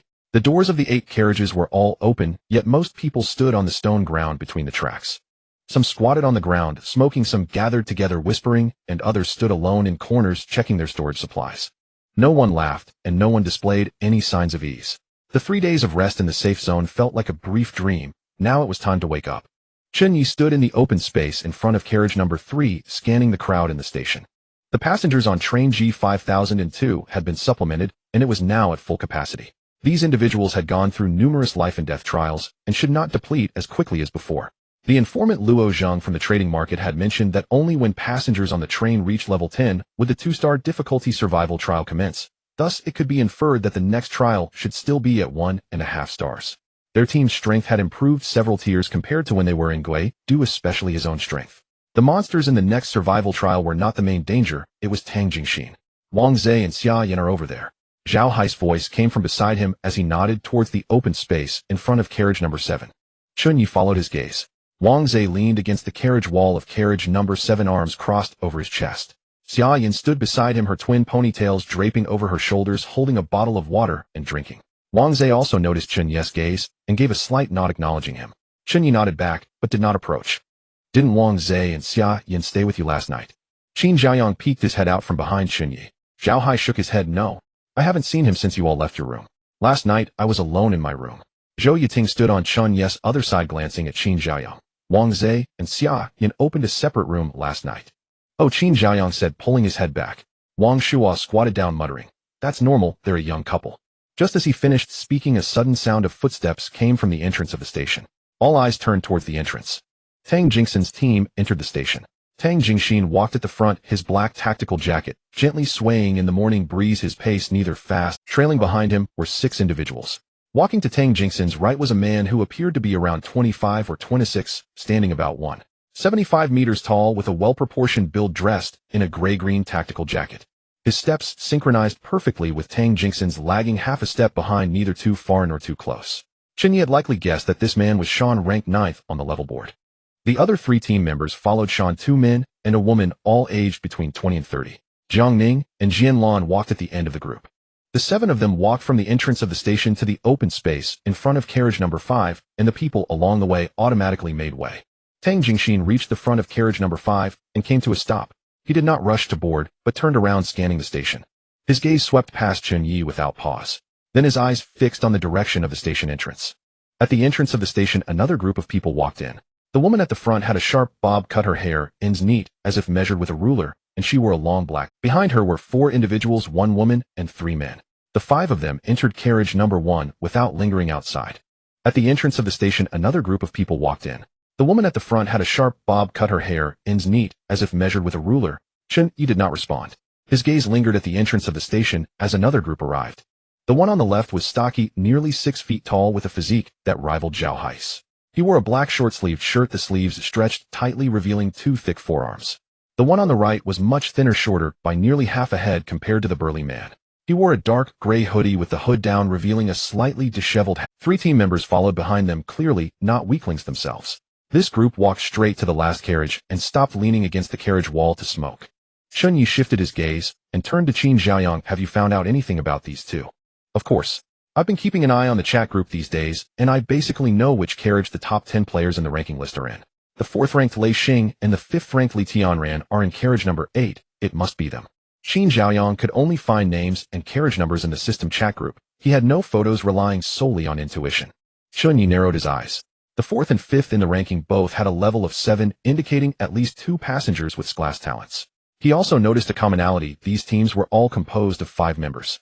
If Tang Jingxin's team were to lose Jiang Ning and Jian Lan, it would also be a 5-member group, likely to maintain a lean team of elites. Zhao Hai stood beside Chen Ye, his gaze also directed at the group smoking in carriage number 8. With this train merging, there are at least over 10 passengers with class talents. That's normal. If the train merges a few more times, there probably won't be any low-tier talents left. It's about time. Let's board the train.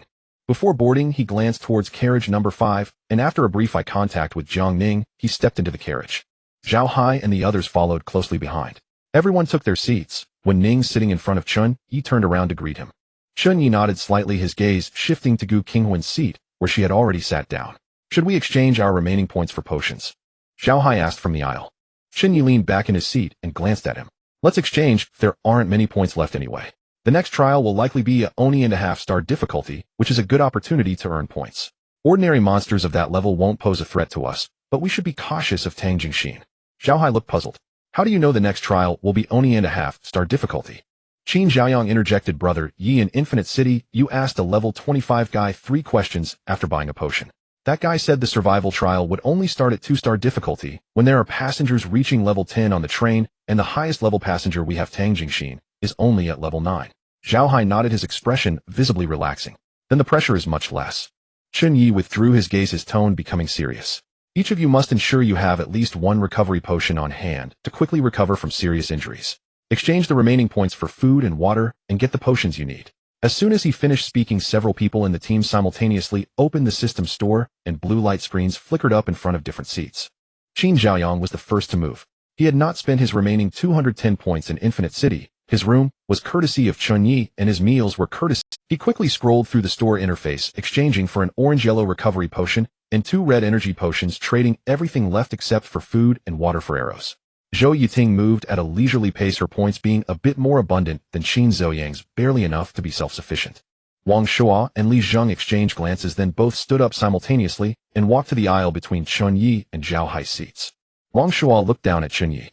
Advisor Li Zheng and I will give you our potions. We don't have skills and don't consume energy. We only need 2 recovery potions each to handle unexpected situations. Li Zheng followed Wang Shuo, pulling out 6 red energy potions from his pocket and handing them to Chen Ye. Take them. I exchanged for 8 energy potions. Chen Ye looked at the handful of red liquid tubes in Li Zheng's hand, but did not reach out immediately. Are you sure? You guys have passive talents and don't consume energy. The excess points can be saved. Absolutely. Wang Shuo flipped his palm, displaying 6 red energy potions. He handed them toward Chen Ye. We won't need them, advisor, you can distribute them. Chen Ye was silent for a second, then reached out to take the 8 potions from Wang Shuo's hand, while Li Zheng also pressed the 6 potions towards him. 14 red energy potions were clutched in his hand. Hi Gu. Chen Ye handed 7 potions to Zhao Hai. Zhao Hai waved his hand. I have enough. You helped Zhaoyang buy skill books and spent your points. Zhaoyang doesn't have many points left either. Now that he has skills, his energy consumption is high, you two can split them. Zhao Hai waved his hand. I have enough.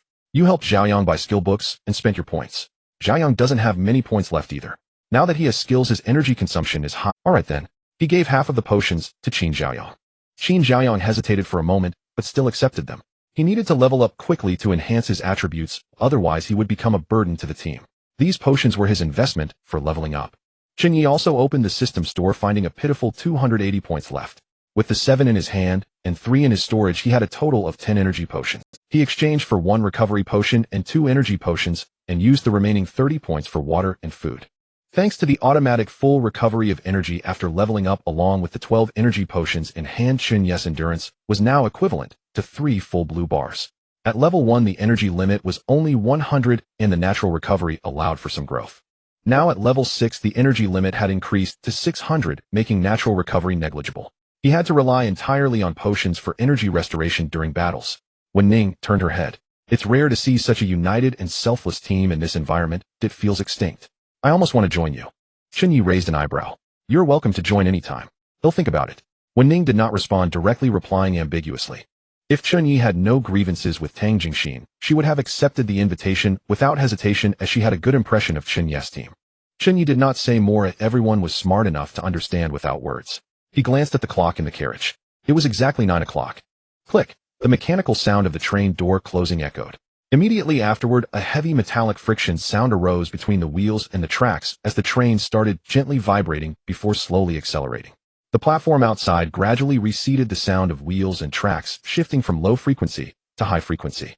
The gray-white mist that obscured the view outside the window reappeared.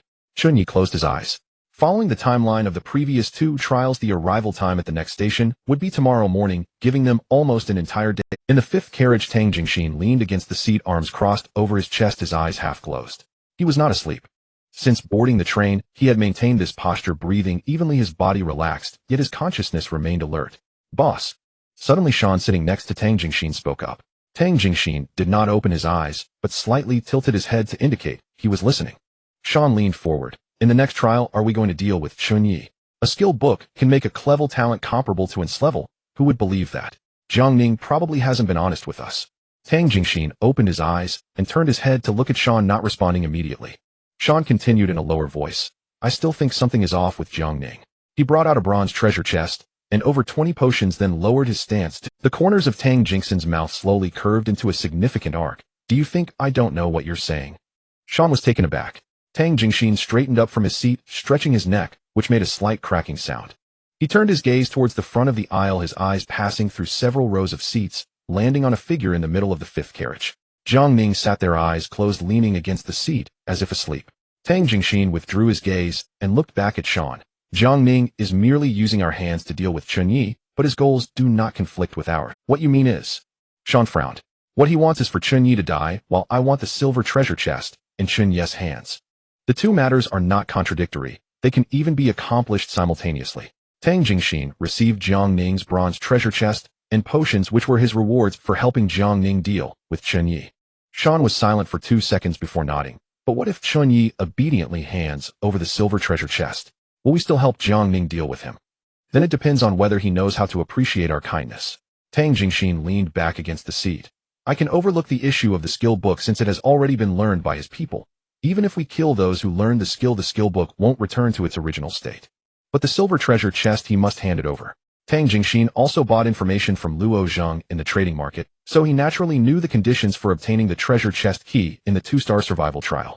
As long as he had one more trial, he could reach level 10, meaning he would have the chance to obtain the treasure chest key in the next trial. However, there's no need to rush. Tang Jingxin looked out of the train window at the gray-white mist. The honest 1.5 difficulty trial lasts for 48 hours. We have plenty of time. I still feel that Jiang Ning is not quite right. We should be cautious. Sean obviously still did not trust Jiang Ning. Tang Jingxin smiled slightly. Isn't it good to have 2 more laborers? They can handle the dangerous tasks, and if he has any ulterior motives, he can be dealt with. Sean was silent for a moment, then nodded slightly. Time flowed slowly amidst the rumbling of the train wheels. After nightfall, the lights in the carriage were dimmed to the lowest setting, and most passengers curled up in their seats, trying to grab the last bit of sleep before the trial. Occasionally, the sounds of someone turning over or the involuntary rapid breaths in sleep were soon swallowed by the dull metallic friction of the train moving. The next day at 4 in the morning. In the third carriage, attention passengers, the G5002 death train will arrive at the Insect Nest South Station in 2 hours, and the Insect Nest survival trial lasts for 48 hours.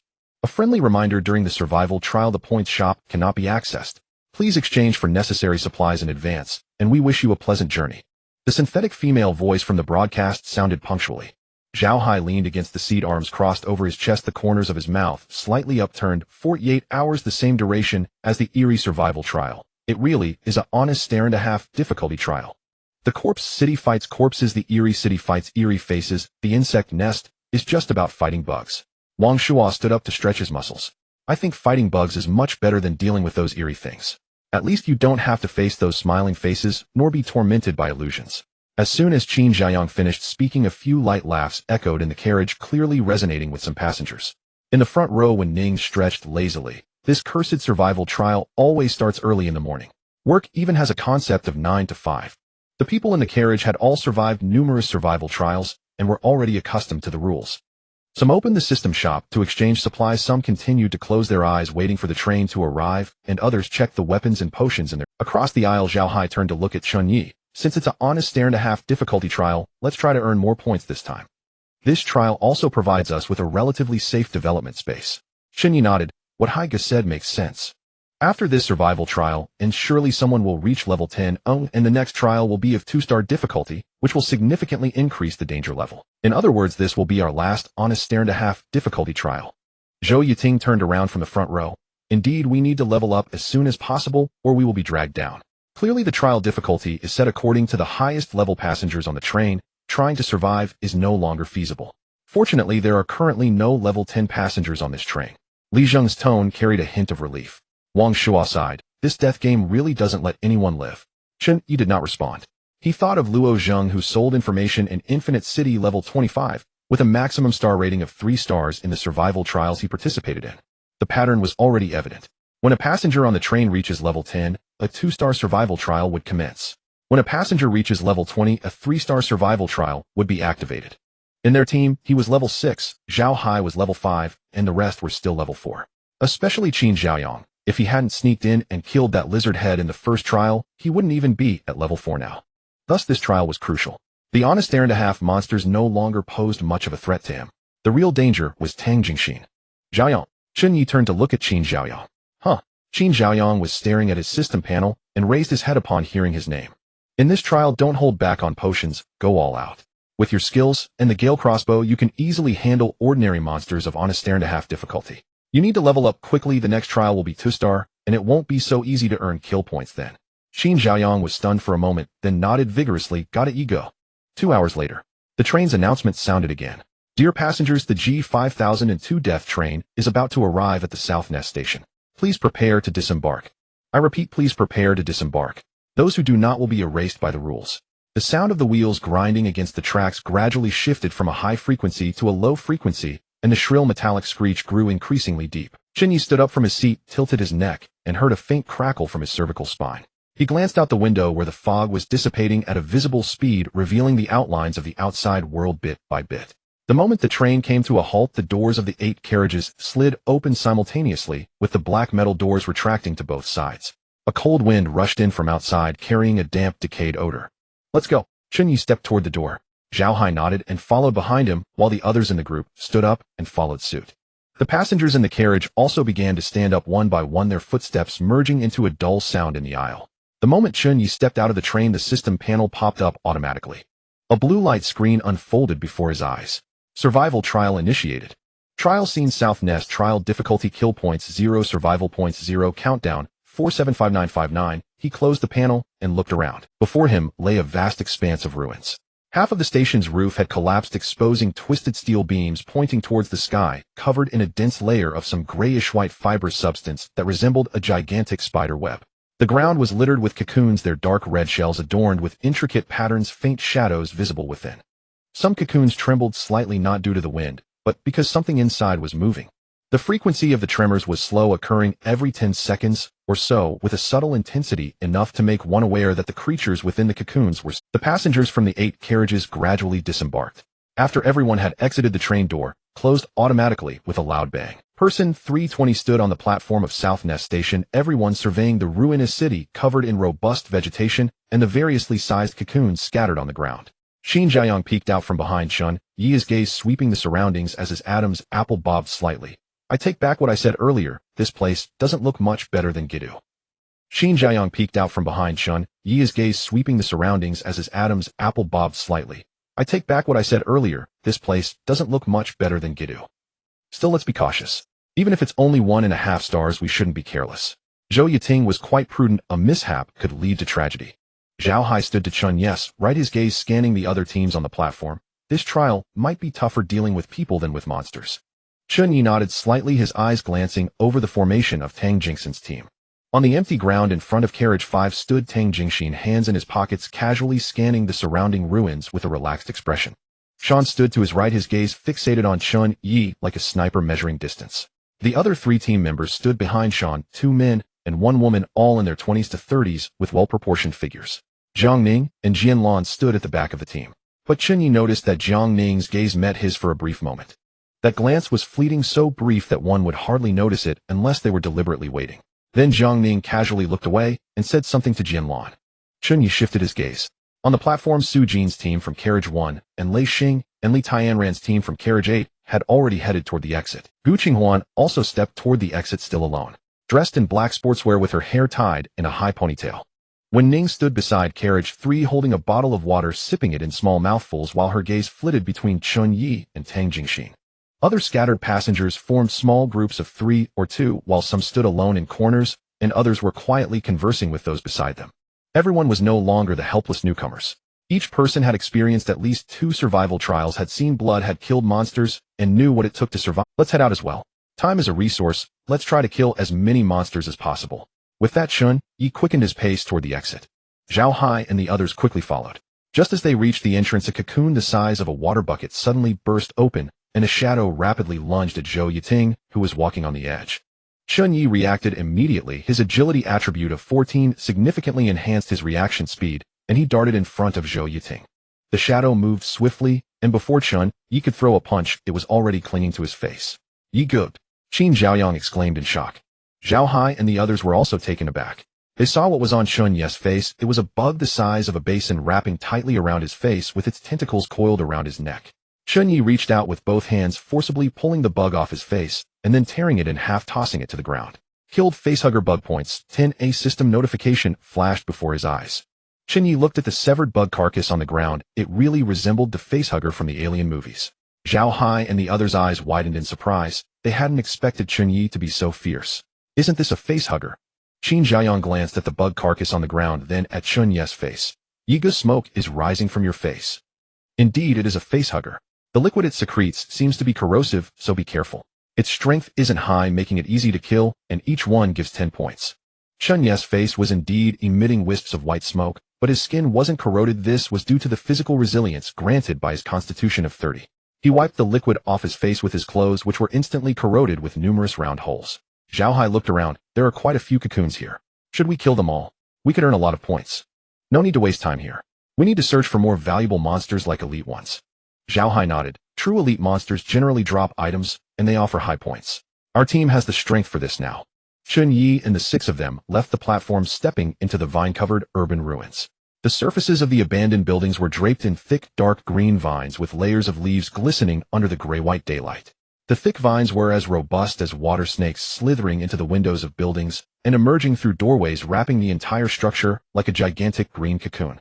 The dark red cocoons outside were denser than those inside the station, some hanging on the outer walls of buildings, some embedded in the cracks of the ground, and others piled. Qin Zhaoyang walked in the middle of the team with a Gale crossbow, his gaze constantly scanning between the cocoons on both sides. The faint blue sheen on the bow arm shimmered as 3 short arrows were already loaded, his finger resting on the trigger. "Do not approach those cocoons." Chen Ye walked at the front of the group, his gaze sweeping over the various sized cocoons on both sides, his high physical constitution rendering him fearless of the face-hugging worms. However, the others in the group did not possess a physique of 30 points. If they were caught by the face-hugging worms, even if they didn't die, they would need to use recovery potions to heal their injuries. If a chain reaction were to occur, causing a large number of face-hugging worms to break free from their cocoons, it would be a troublesome situation. Even for Qin Zhaoyang and the others who were at level 4, it would still be quite dangerous, even if it was only a Oni and a half difficulty. "Those face-hugging worms give me the creeps just looking at them." Wang Shuo shifted his axe from his right shoulder to his left, pulling his gaze back from a cocoon the size of a bucket. "Then you're in luck. Since this place is called the Worm Nest, it must be home to all sorts of bizarre insects." Li Zheng teased. The 6 of them walked slowly along the street amidst the ruins.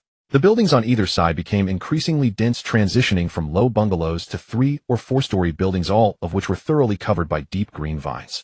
The cocoons on the ground were decreasing from scattered to almost invisible. There are no cocoons ahead. Zhao Hai looked towards a relatively open area in front. That area was a patch of land.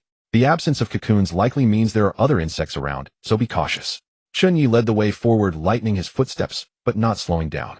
The others also remained vigilant, cautiously observing their surroundings. Suddenly, a mound of earth rose up from the ground behind the group, sending stones and dirt flying in all directions.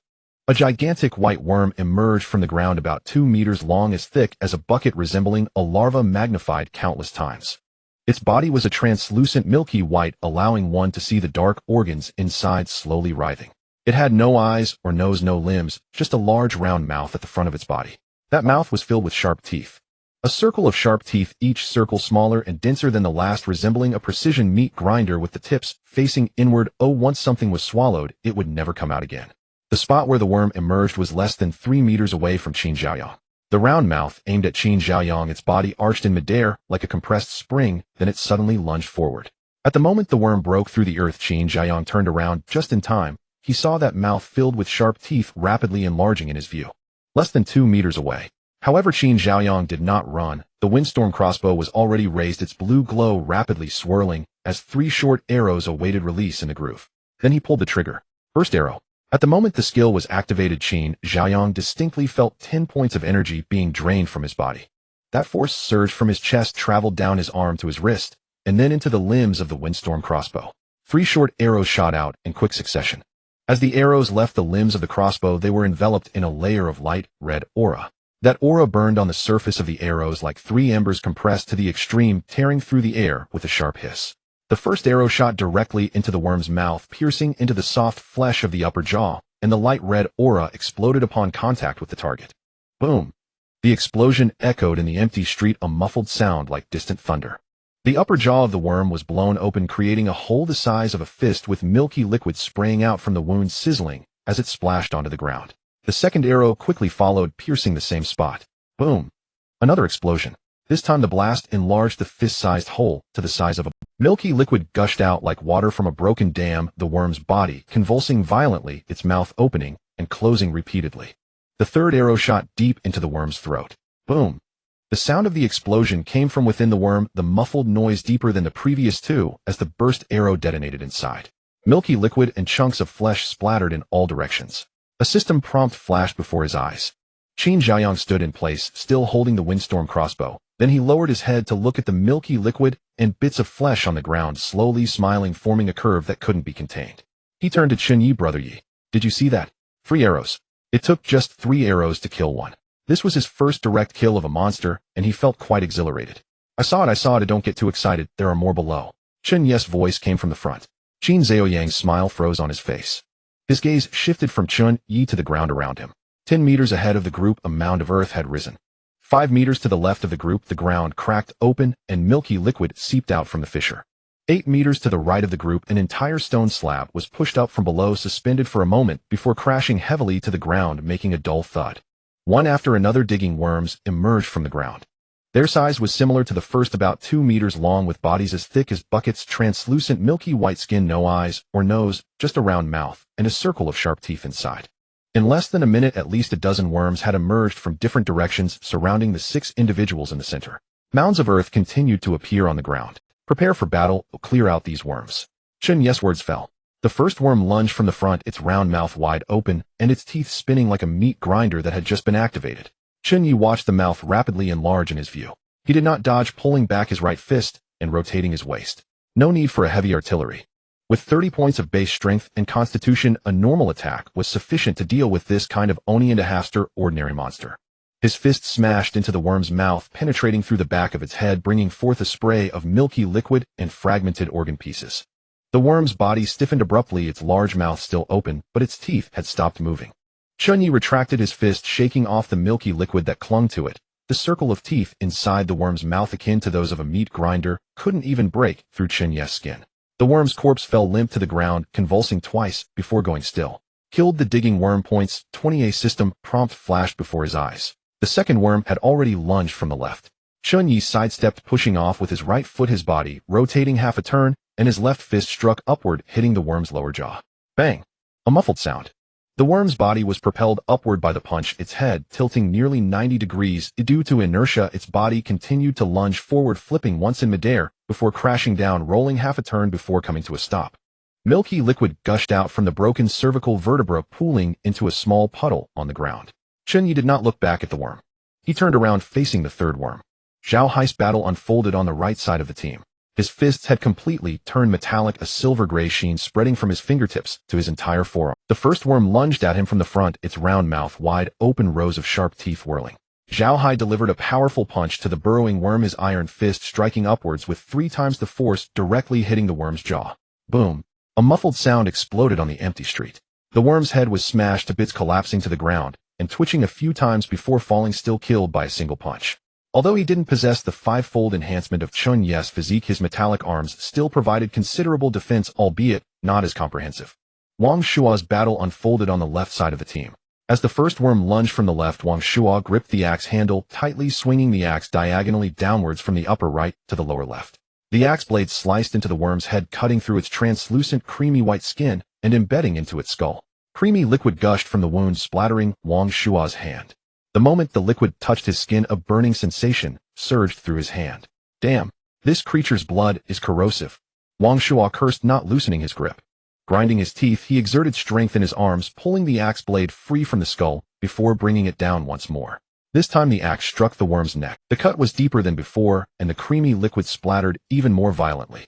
The worm's body convulsed violently for a moment before going limp. Wang Shua pulled the axe from the worm's corpse, shaking off the liquid from the blade, and glanced down at the back of his hand. The skin was reddened as if burned, but not severely. He let out a sigh of relief and turned to face the second worm. Li Zheng was harvesting from a position towards the back left of the team. Holding a short knife, he moved swiftly, evading the worm's frontal attacks by sidestepping and striking from the side or rear. When the first worm lunged at him from the right, he did not take it heed, but instead stepped left, turning his body to let the worm's attack skim past him.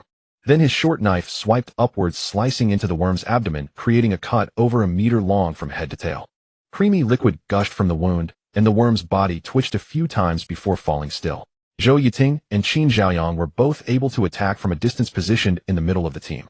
Qin Zhaoyang's explosive arrows consumed 10 stamina points per shot. He did not shoot 3 arrows in quick succession, but instead fired one by one. With his innate talent for precision, each arrow found its mark in the burrowing worm's throat before detonating. Zhou Yiting stood beside Qin Zhaoyang, her ice arrow technique, consuming only 5 stamina points. With her stamina full and plenty of stamina potions available, she continuously unleashed her attacks, each ice arrow dealing effective damage. The battle lasted about half an hour. When the last worm emerged from the ground only to be obliterated by Chen Ye's punch, he had already killed 32 burrowing worms, earning 640 points. He retracted his fist and shook his wrist. The surroundings fell silent. No new burrowing worms emerged from beneath the ground. The remaining worms that were still twitching, not entirely dead, gradually ceased their struggles in the final seconds. The ground was littered with worm carcasses, and the air was filled with a pungent odor. Wang Shuo planted the axe in the ground and wiped the sweat from his forehead. That was exhilarating.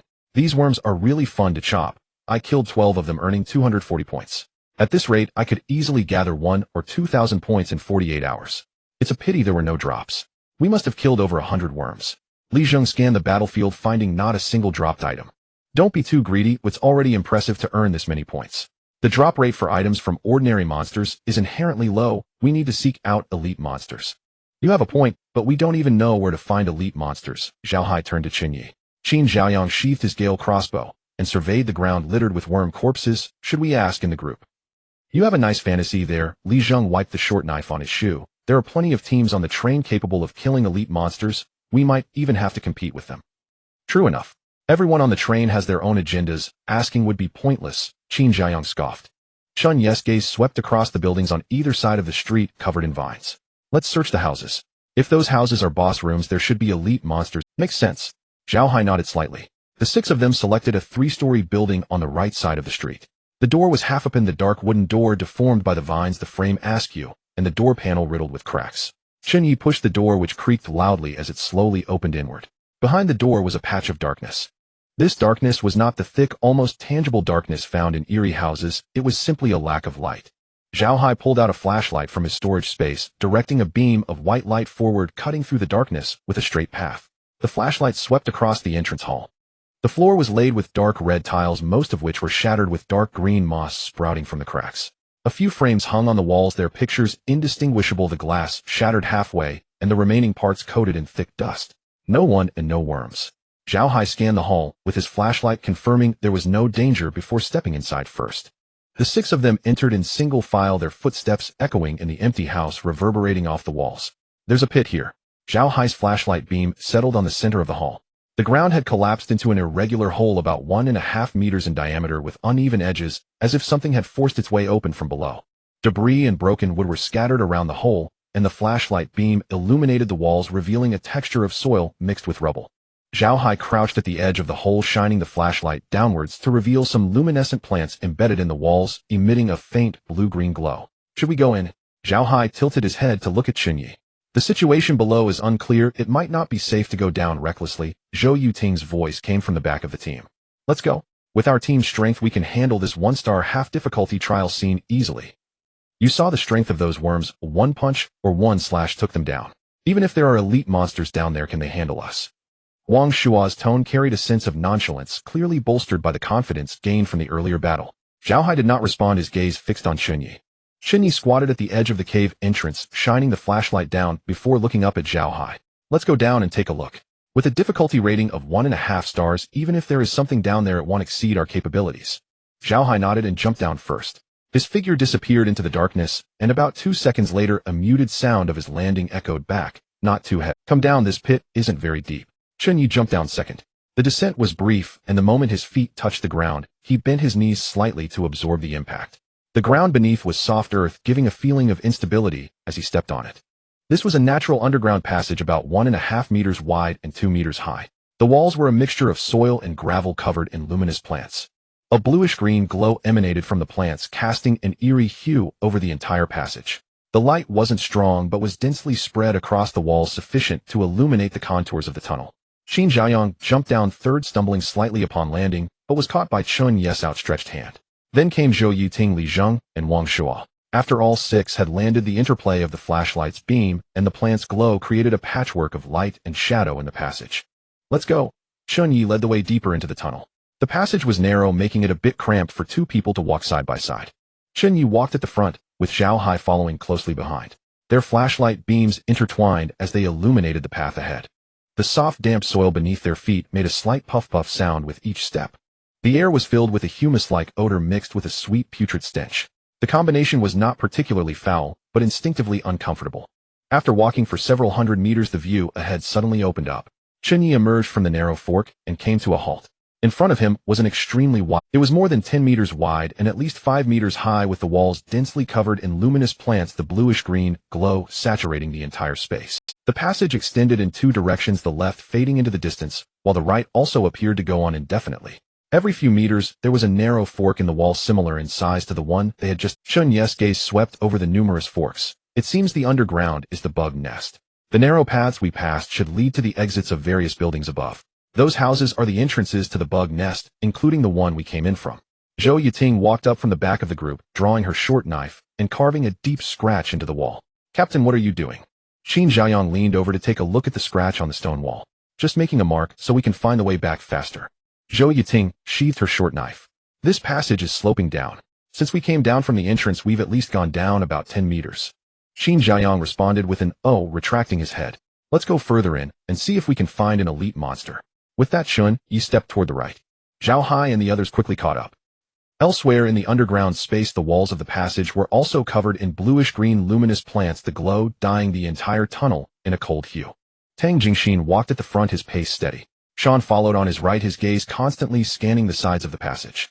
The three team members behind them spread out in a loose formation. Jiang Ning and Jianlan were at the back of the group. The passage ahead suddenly narrowed. Tang Jingxin stopped.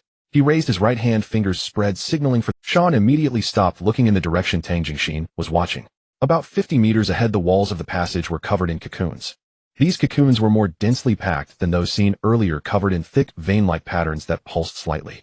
The cocoons spread from the walls down to the ground, stacked together, almost blocking the entire passage except for a narrow gap. There were at least over 100 cocoons, and "Boss, should we go past them?" Shan's voice was very low. "Of course we should go past," Tang Jingxin replied in a calm tone. He turned his head, his gaze passing over Shan to land on Jianlan, who was at the back of the group. "You go ahead and see if these cocoons will burst." Jianlan's face instantly turned pale, her lips quivering slightly, as she instinctively moved half a step closer to Jiang Ning. "We joined your team to cooperate against Chen Ye. My people are not your subordinates, and I have already paid for your help." Jiang Ning's voice came from the back of the group as he took 2 steps forward, standing in front of Jianlan. Shan turned and stepped forward, a slight smile tugging at the corner of his mouth. "Someone has to go first, right?" He glanced at Jianlan and then at Jiang Ning. "Only she is the lowest level in the team. If she doesn't go, are you going?" Jianlan's face turned even whiter. "Ninggu, stay back." "He'll go," Jiang Ning said calmly. He didn't look at Jianlan again and stepped forward.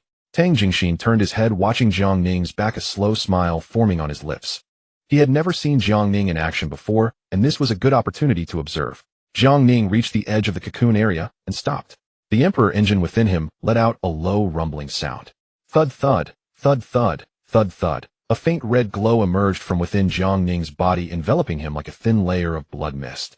In the next second, Jiang Ning moved. His speed was so fast that the naked eye could hardly keep up. The faint red figure traced an arc in the bluish-green glow, directly plunging into the cocoon area. The instant his toes touched the first cocoon, a crack appeared on its shell. Crack! The crack widened, dark red liquid gushing out from it. A pair of dark red pincers stretched out from the crack, the tips of the pincers ending in sharp black claws. A facehugger worm emerged from the cocoon. Then almost simultaneously, the surrounding cocoons began to crack open. The sound of cracking merged into one dark red liquid flowing from the shells, forming small streams on the ground of the passage. Facehugger worms surged out from the cocoons, their grayish-white bodies moving swiftly in the bluish-green glow. They were drawn to Jiang Ning and rushed toward him. Jiang Ning's speed was too fast. The faint red figure dashed through the cocoon area, and when the facehugger worms lunged at him, they only caught air. Behind him, the facehugger worms gathered into a dark red tide, dense and overwhelming. "Clear out these bugs." Tang Jingxin's voice came from behind. Sean drew a long bow from his storage space, the bow's body a deep brown with a faint green glow flowing over it. Arrows were knocked one after another. Draw the bow, shoot, draw the bow again, and shoot again. Each arrow accurately pierced into a facehugger worm's body, embedding itself and protruding from the other side, pinned against the cave wall. One arrow for one worm, clean and efficient. A female team member standing to the right of Tang Jingxin waved her hands continuously. Streams of azure wind blades shot out from her palms, spinning rapidly in the air, emitting a sharp, whistling sound. The wind blades sliced into the bodies of the face-hugging bugs, cutting the grayish-white bodies in half midair, with milky white liquid splattering everywhere. Two other male team members drew their weapons, one wielding a knife, and the other a sword, both charging forward. They were responsible for intercepting the face-hugging bugs that had turned to attack the team while pursuing Jiang Ning. However, there were too many face-hugging bugs. Most were killed by Sean and his companions, but 3 managed to break through the defenses of the 2 front team members and charged towards Tang Jingxin. The 3 face-hugging bugs squeezed through the gap between the 2 team members, their dark red bodies bouncing in the air, their pincers wide open, and their black claws aimed directly at Tang Jingxin's face. Tang Jingxin flipped his palm, and a long spear appeared in his hand. The spear was pitch black, approximately 2 meters long, with a faint blue glow swirling around. With his right hand gripping the spear, Tang Jingxin thrust the spear 3 times in the air. Each thrust accurately pierced the face-hugging bugs, impaling them together on the spear like a skewer of candied hawthorn. With his right hand gripping the spear, Tang Jingxin thrust the spear 3 times in the air. Each thrust accurately pierced the face-hugging bugs, impaling them together on the spear like a skewer of candied hawthorn. Everywhere. He retracted the spear, pointing it downwards as it rested on the ground. The battle ended quickly. In less than 10 minutes, over 100 face-hugging bugs had turned into points on their score panel. Jiang Ning walked back from the front of the passage. A faint red glow still lingered around his body, and the roar of the Emperor engine gradually subsided. Not a single drop of liquid stained his combat jacket, and only the corners of the garment were slightly disheveled. With his agility when activating his talent, these bugs couldn't even brush against the hem of his clothes. Tang Jingxin glanced at him, a slight smile at the corner of his mouth. Not bad. Jiang Ning looked at him without speaking and walked back to Jianlan's side. Continue forward. If we encounter any areas with cocoons, just pass through them. Tang Jingxin withdrew his gaze and stepped deeper into the passage. He had already figured out that these cocoons were no different from those on the ground, and the strength of the face-hugging bugs inside them was pitifully low. They might be a threat to other teams, but for his team, they were hardly even a warm-up. The group of 7 continued onward. Their thoughts were the same as Chen Ye's. They had come to hunt for elite-level monsters. Chen Ye's team arrived at a fork in the road. He scanned the 3 passages, his finger unconsciously tapping lightly on his knee.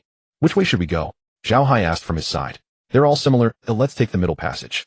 Chen Ye took the lead and walked down the middle passage, followed closely by Zhao Hai and the others.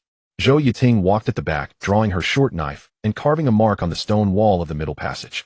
The inside of the passage was narrower than the outside, and the luminescent plants on the cave walls were sparse, with only a few clusters emitting a faint light that was almost. After about 10 minutes of walking, the passage began to widen, and the luminescent plants on the cave walls increased again, with blue. After about 10 minutes of walking, the passage began to widen, and the luminescent plants on the cave walls increased again, with blue-green fluorescence covering the entire passage. Chen Ye stopped, raising his right hand to signal the team to halt.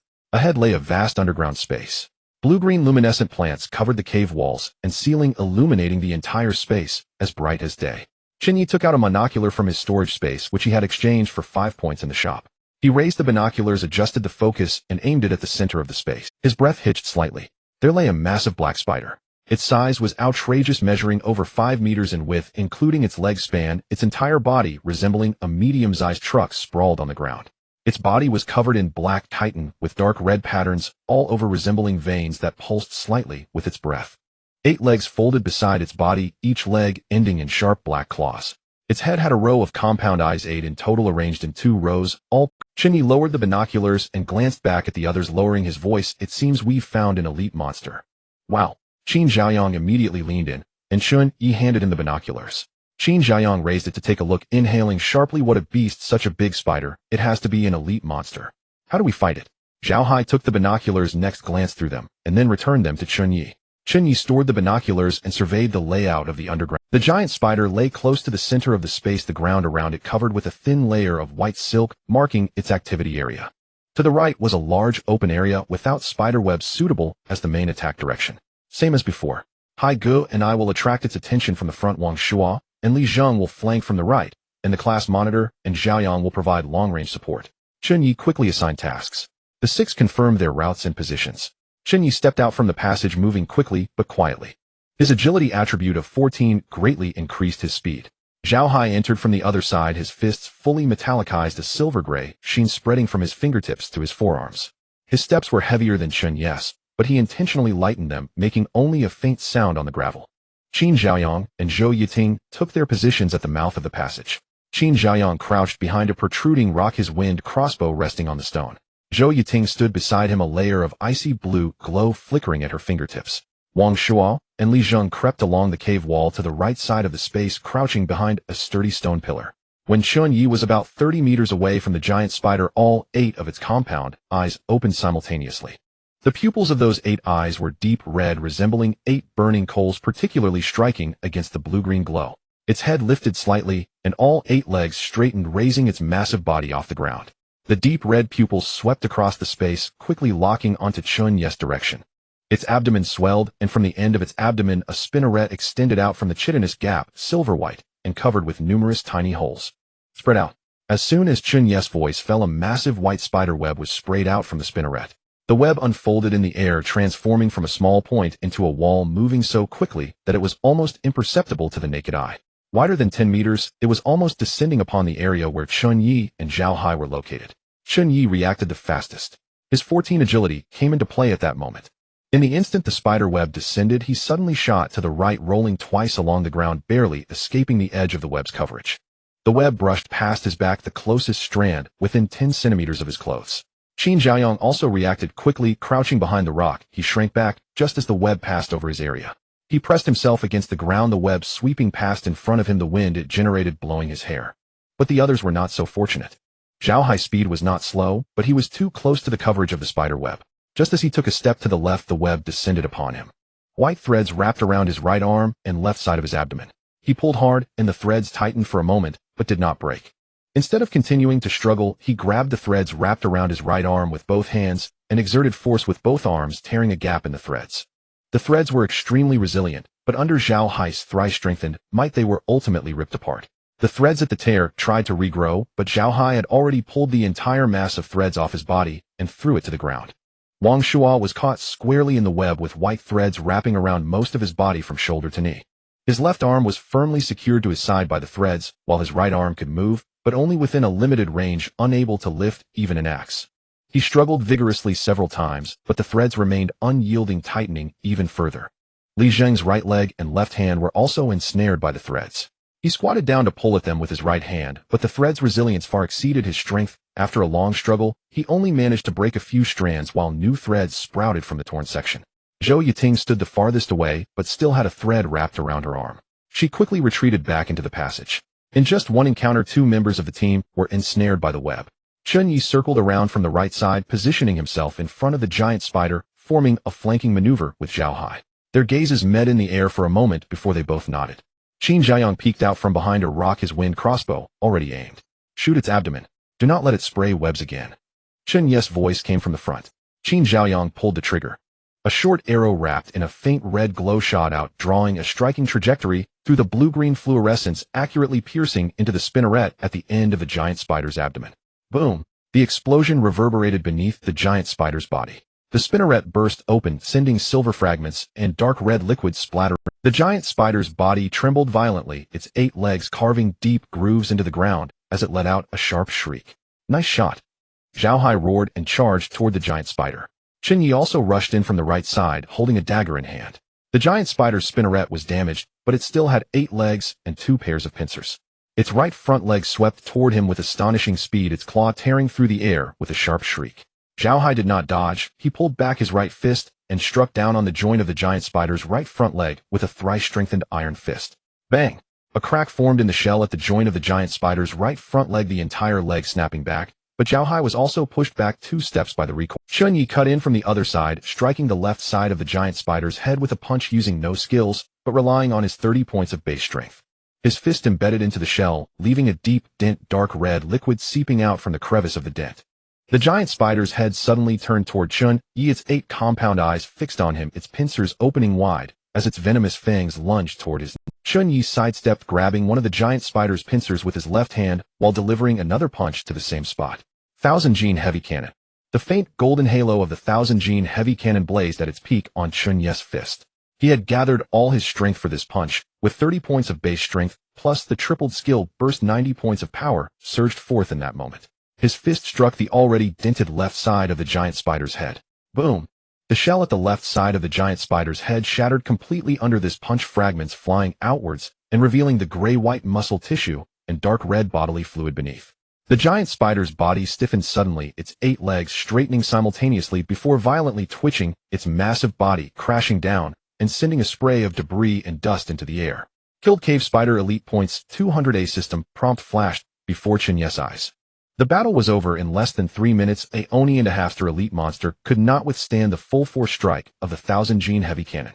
Chen Ye retracted his fist, shook off the dirt on it, and turned to walk toward his trapped teammates. Wang Shuo was still crouched on the ground, ensnared like a cocoon with most of his body tightly wrapped in white threads, leaving only half his face and 1 foot exposed. Seeing Chen Ye approach, his voice came muffled from beneath the threads. "Strategist, hurry and get me out of here. This thing is choking me to death." Chen Ye squatted down and forcefully tore open the web. With the cave spider dead, the threads had lost their ability to regenerate. Wang Shuo finally wriggled out of the mass of threads, gasping for breath, with several red marks imprinted on his face. He moved his numb arms, bent down to pick up the axe on the ground, and cursed, "This damn web. I thought it was just an ordinary spider web, but it's tougher than steel wire." Li Zheng's situation was slightly better than Wang Shuo's. Only his right leg and left hand were ensnared, and Zhao Hai was helping him pull at the threads. Zhou Yiting walked out from the passage. She had few threads on her hand, as she had cut them off with her dagger. "Is everyone all right?" Zhao Hai glanced at several people in the team. "I'm fine, just a bit sore from being choked." Wang Shuo moved his shoulder. Li Zheng and Zhou Yiting also indicated that they were unharmed. Qin Zhaoyang ran over from behind the rock, approached the giant spider's corpse, circled around it, scanning the ground around the corpse back and forth before stopping at once. "There's a drop. There's a drop." His voice was filled with barely contained excitement. Chen Ye walked over and followed Qin Zhaoyang's pointing finger. Next to the giant spider's corpse, a hemispherical transparent shield rested on the ground. Inside the shield lay a black hand ring, quietly exuding a finger. Chen Ye squatted down, his fingertip passing through the shield to pick up the hand ring, which felt cold to the touch with fine patterns on the inside. He summoned the item attribute panel, and a blue light curtain unfolded before his eyes. Black jade magic ring, green quality, type magic weapon effect, spirit 3 description, increases the user's spirit attribute by 3 points. The additional attributes from equipment do not benefit from talents and skills. A spirit type weapon. Chen Ye weighed the hand ring in his hand, then turned to Zhou Yiting at the back of the team. "Class leader, this is suitable for you." Zhou Yiting walked over and took the hand ring, examining it in her palm. The black ring stood out prominently against her fair palm, the faint green glow reflecting on her fingers like a layer of delicate fluorescence. Without hesitation, she put the ring on her left wrist. It fit perfectly, neither too big nor too small. "Thank you." Zhou Yiting moved her wrist, and the ring did not hinder any of her movements. Zhao Hai glanced at the black jade magic ring on Zhou Yiting's wrist, then at the giant spider's corpse on the ground. "Let's keep searching." With the trial now concluded, it shouldn't be hard for each person to obtain a green quality weapon. Chen Ye nodded, his gaze returning from the giant spider's corpse to scan the other directions of the underground space. This space was much larger than they had anticipated. Apart from the passage they came from, there were 3 more passages in the other 3 directions. The 3 passages were of similar size, approximately 5 meters wide and 3 meters high, with fluorescent plants densely covering the cave walls, providing ample light, making it impossible to tell which one was more likely the main route. Just as he was about to suggest moving forward, the system panel before him suddenly popped up automatically. "Su Jin, request to add you to the group chat." Chen Ye's gaze lingered on those 2 characters. Su Jin ranked second on the leaderboard in the first car, that woman with a bob haircut. Chen Ye had no connection with her, yet suddenly received a group chat invitation. Zhao Hai leaned over from the side, saw the content on the screen, and furrowed his brow slightly. "Su Jin. What does she want?"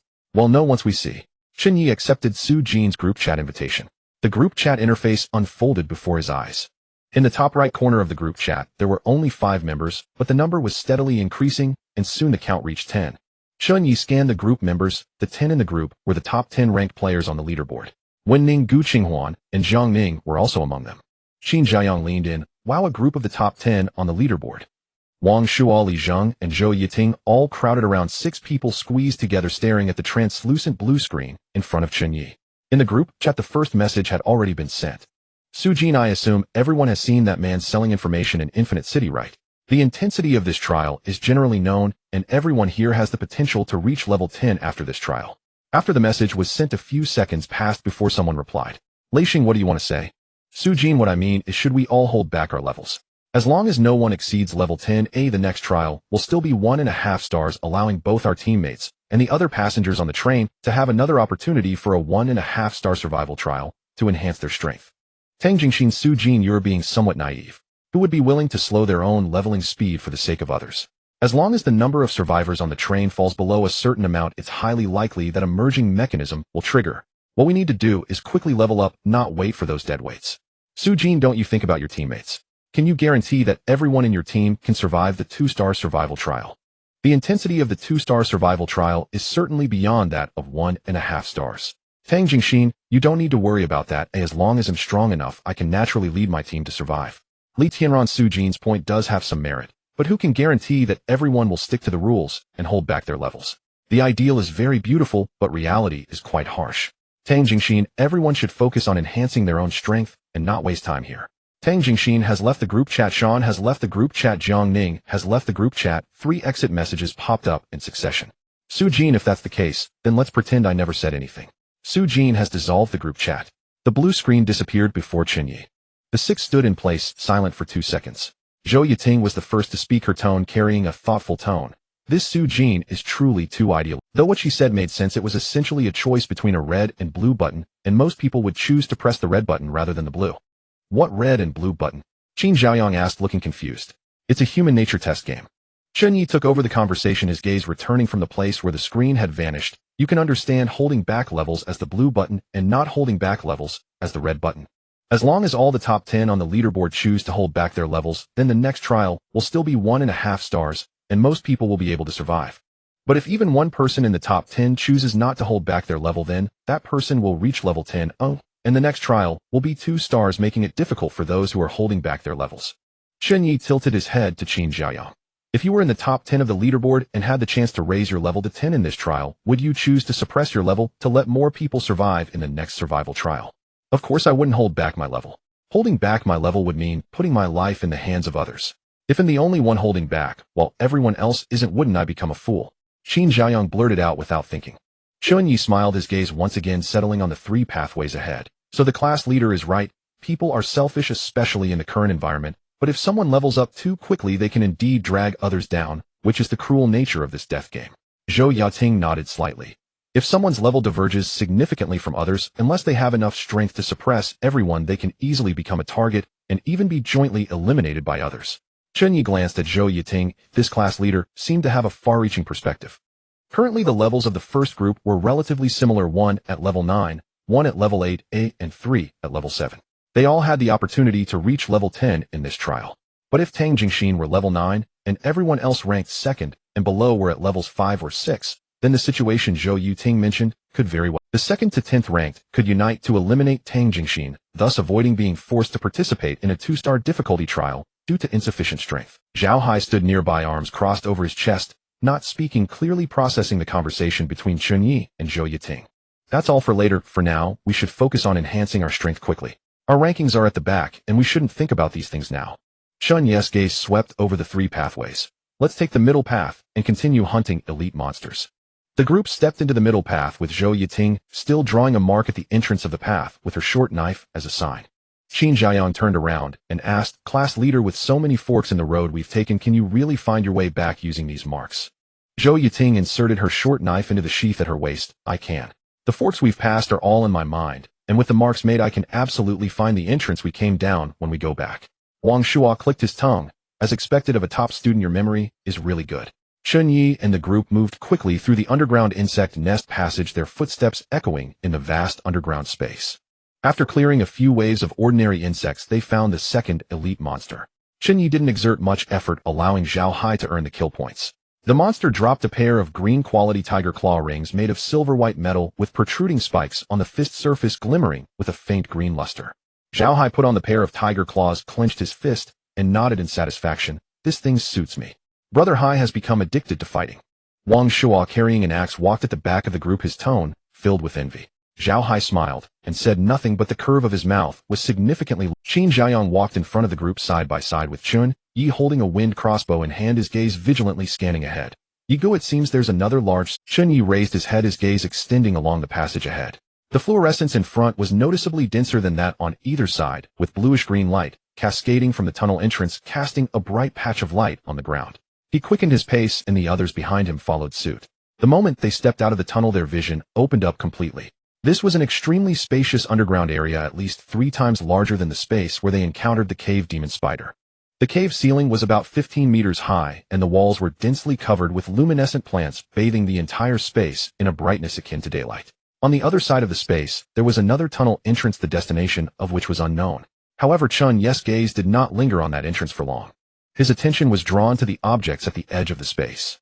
Scattered around the cave walls were large cocoons. These cocoons were completely different from those on the ground, each one being over a person's height, resembling upright coffins, with dark red patterns covering their surface. The patterns bulged like blood vessels, subtly pulsating under the fluorescence, as if some dormant creature was breathing within. The cocoon shells were translucent, revealing vague shadows inside.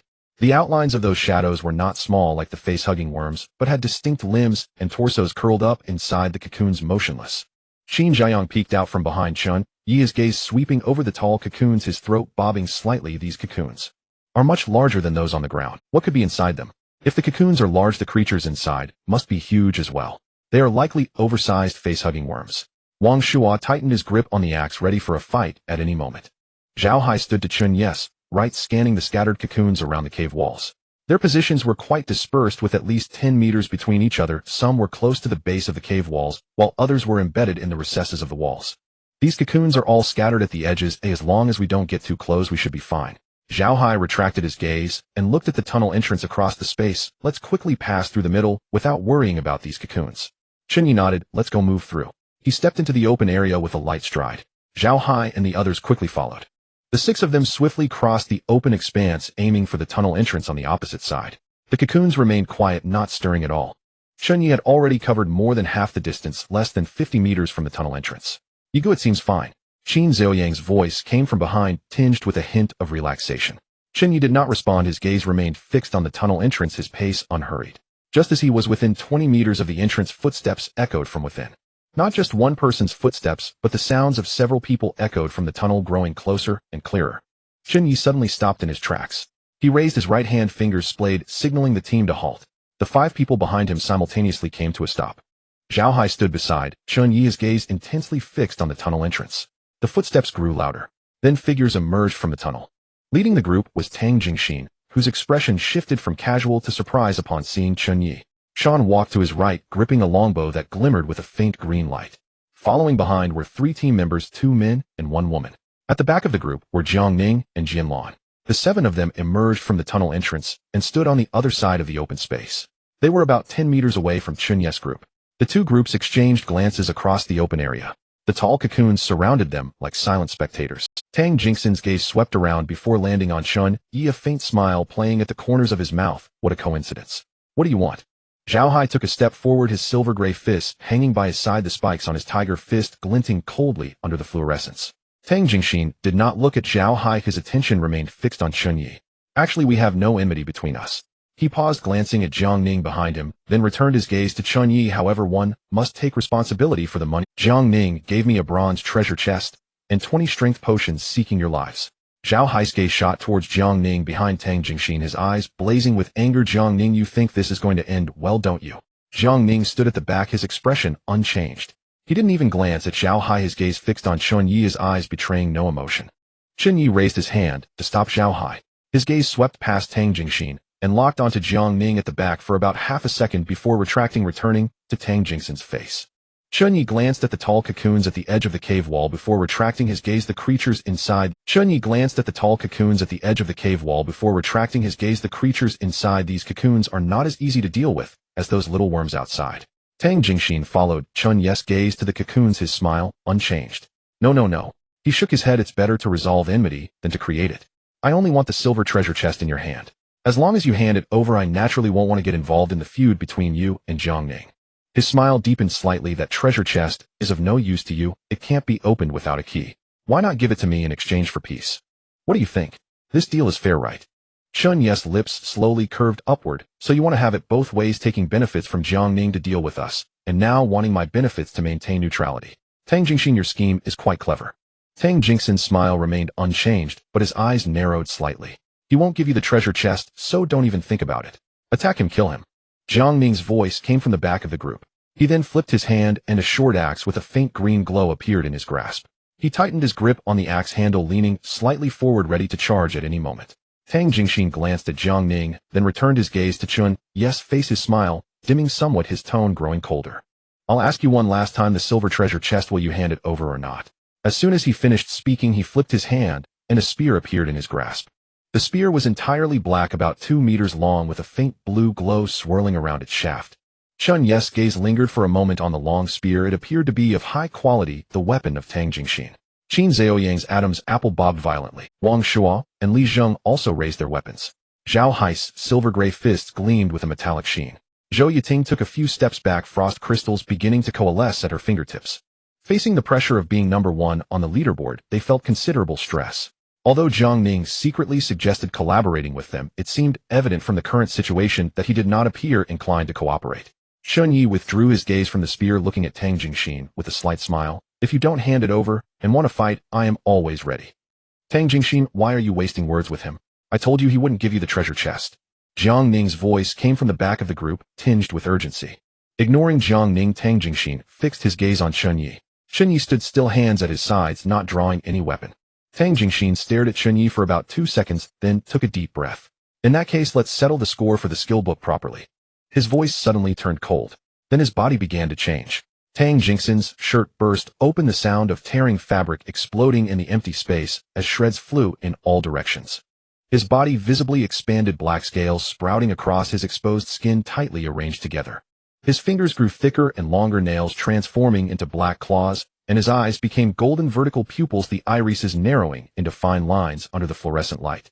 2 black horns sprouted from his head, growing diagonally backward from his temples, their tips sharp as needles.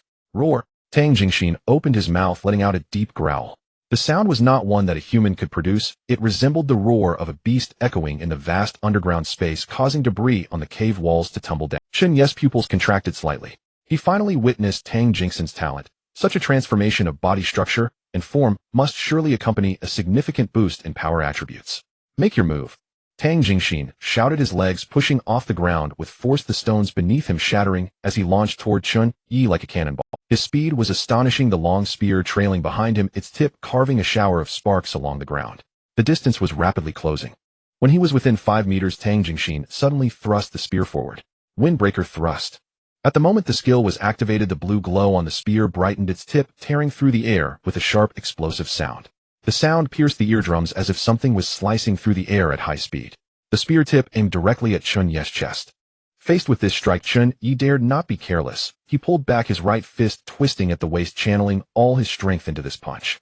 1000 Gene heavy cannon. With 30 points of base strength and a threefold burst, the 90 points of power released all at once. A faint golden aura appeared on the surface of his fist, glowing like a ball of flame compressed to its utmost in the bluish-green fluorescence. Chen Ye's right fist met the spear tip, heating. Boom! The moment their fists and spear collided, a tremendous sound exploded in the vast underground space. The shockwave radiated from the point of impact, lifting debris and dust from the ground, creating a visibly large circular ring on the surface. The fluorescent plants on the cave walls swayed violently from the shockwave. The large cocoon-like structures taller than a person trembled slightly, their vascular patterns pulsating faster than before. Chen Ye slid back 4 or 5 steps before steadying himself. On his right fist, a faint white mark showed where the spear tip had struck. Tang Jingxin also retreated 4 or 5 steps, his footfalls heavier than Chen Ye's, each step leaving a deep imprint on the ground with debris shattering and flying around. His spear tip trembled slightly. The force from Chen Ye's punch transmitted through the spear to his arm, causing a mild numbness in his entire right arm. Tang Jingxin's golden vertical pupils suddenly contracted, his inner shock greater than the expression on his face. He was at level 9, possessing class talent transform into dragon body, along with a blue quality spear and a corresponding class skill, resulting in a combined explosive power damage close to 90 points.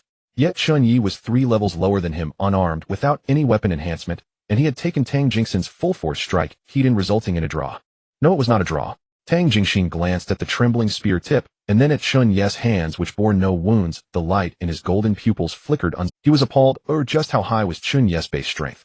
How robust was his physique? Was his skill in a class skill? Tang Jingxin's talent and skills had reached 6 times the base, while unbeknownst to him Chen Ye's talent and skills had reached 8 times the base, effectively negating the differences in levels and weapons. Chen Ye was equally astonished. 5 times the talent plus 3 times the skill had failed to repel Tang Jingxin. Just then a whooshing sound cut through the air from behind Tang Jingxin. An arrow shot from the direction of the tunnel aimed directly at Chen Ye's face. Zhao Hai had been on guard, immediately stepping in front of Chen Ye, his right fist launching upward, the silver-gray iron fist striking the arrow heat in. Bang! The arrow was knocked away by a punch spinning in the air several times before embedding itself into the cave wall, its tail still vibrating violently. Sean stood beside the tunnel entrance, his longbow still in hand, already knocking a second arrow. But he did not release it, as Zhao Hai had already locked onto him. Tension mounted between the two teams. Then Wang Shuo was the first to charge out, gripping the axe handle with both hands, swinging the axe down diagonally from upper right to lower left, targeting the man with the knife opposite him. The axe blade tore through the air with a sharp whoosh. The man with the knife did not block Wang Shuo's strike heat-in, but sidestepped his long knife, slashing upward, aiming straight for Wang Shuo's abdomen. Wang Shuo deflected with the axe, the blade colliding with the axe handle, sparks flying. The two became entwined in combat, the sound of clashing weapons echoing in the vast space. Li Zheng faced another man wielding a sword. The swordsman's long sword traced silver-white arcs through the air, each thrust aiming precisely at Li Zheng's visor. Li Zheng wielded a long knife, his talent for swordsmanship making his strikes precise and fierce, each cut steady and lethal. The two exchanged blows, unable to discern a victor in such a short time. Zhou Yiting engaged with the only female member of Tang Jingxin's team. Ice arrows and wind blades collided in the air, the sounds dense like firecrackers. The 3 opponents on the other side were a level higher than Zhou Yiting's team. Aside from Zhou Yiting, who had acquired a green-quality weapon, Wang Shuo and Li Zheng still wielded white-quality weapons destined to lose in prolonged combat.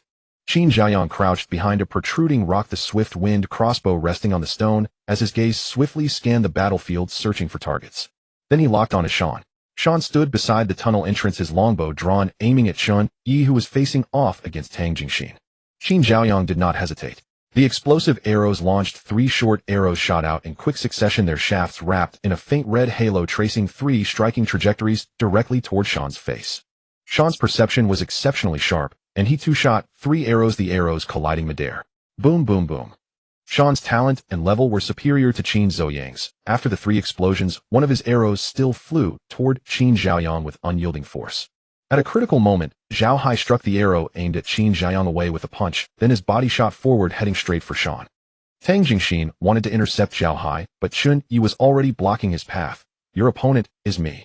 Tang Jingxin's golden vertical pupils contracted slightly, his gaze shifting from Chen Ye to Zhao Hai's back. Then, his teammates were entangled with the opponents, unable to determine a victor in the short term. However, there were still 2 people on his side who had yet to make a move. He tilted his head, his gaze landing on Jiang Ning at the back of the team.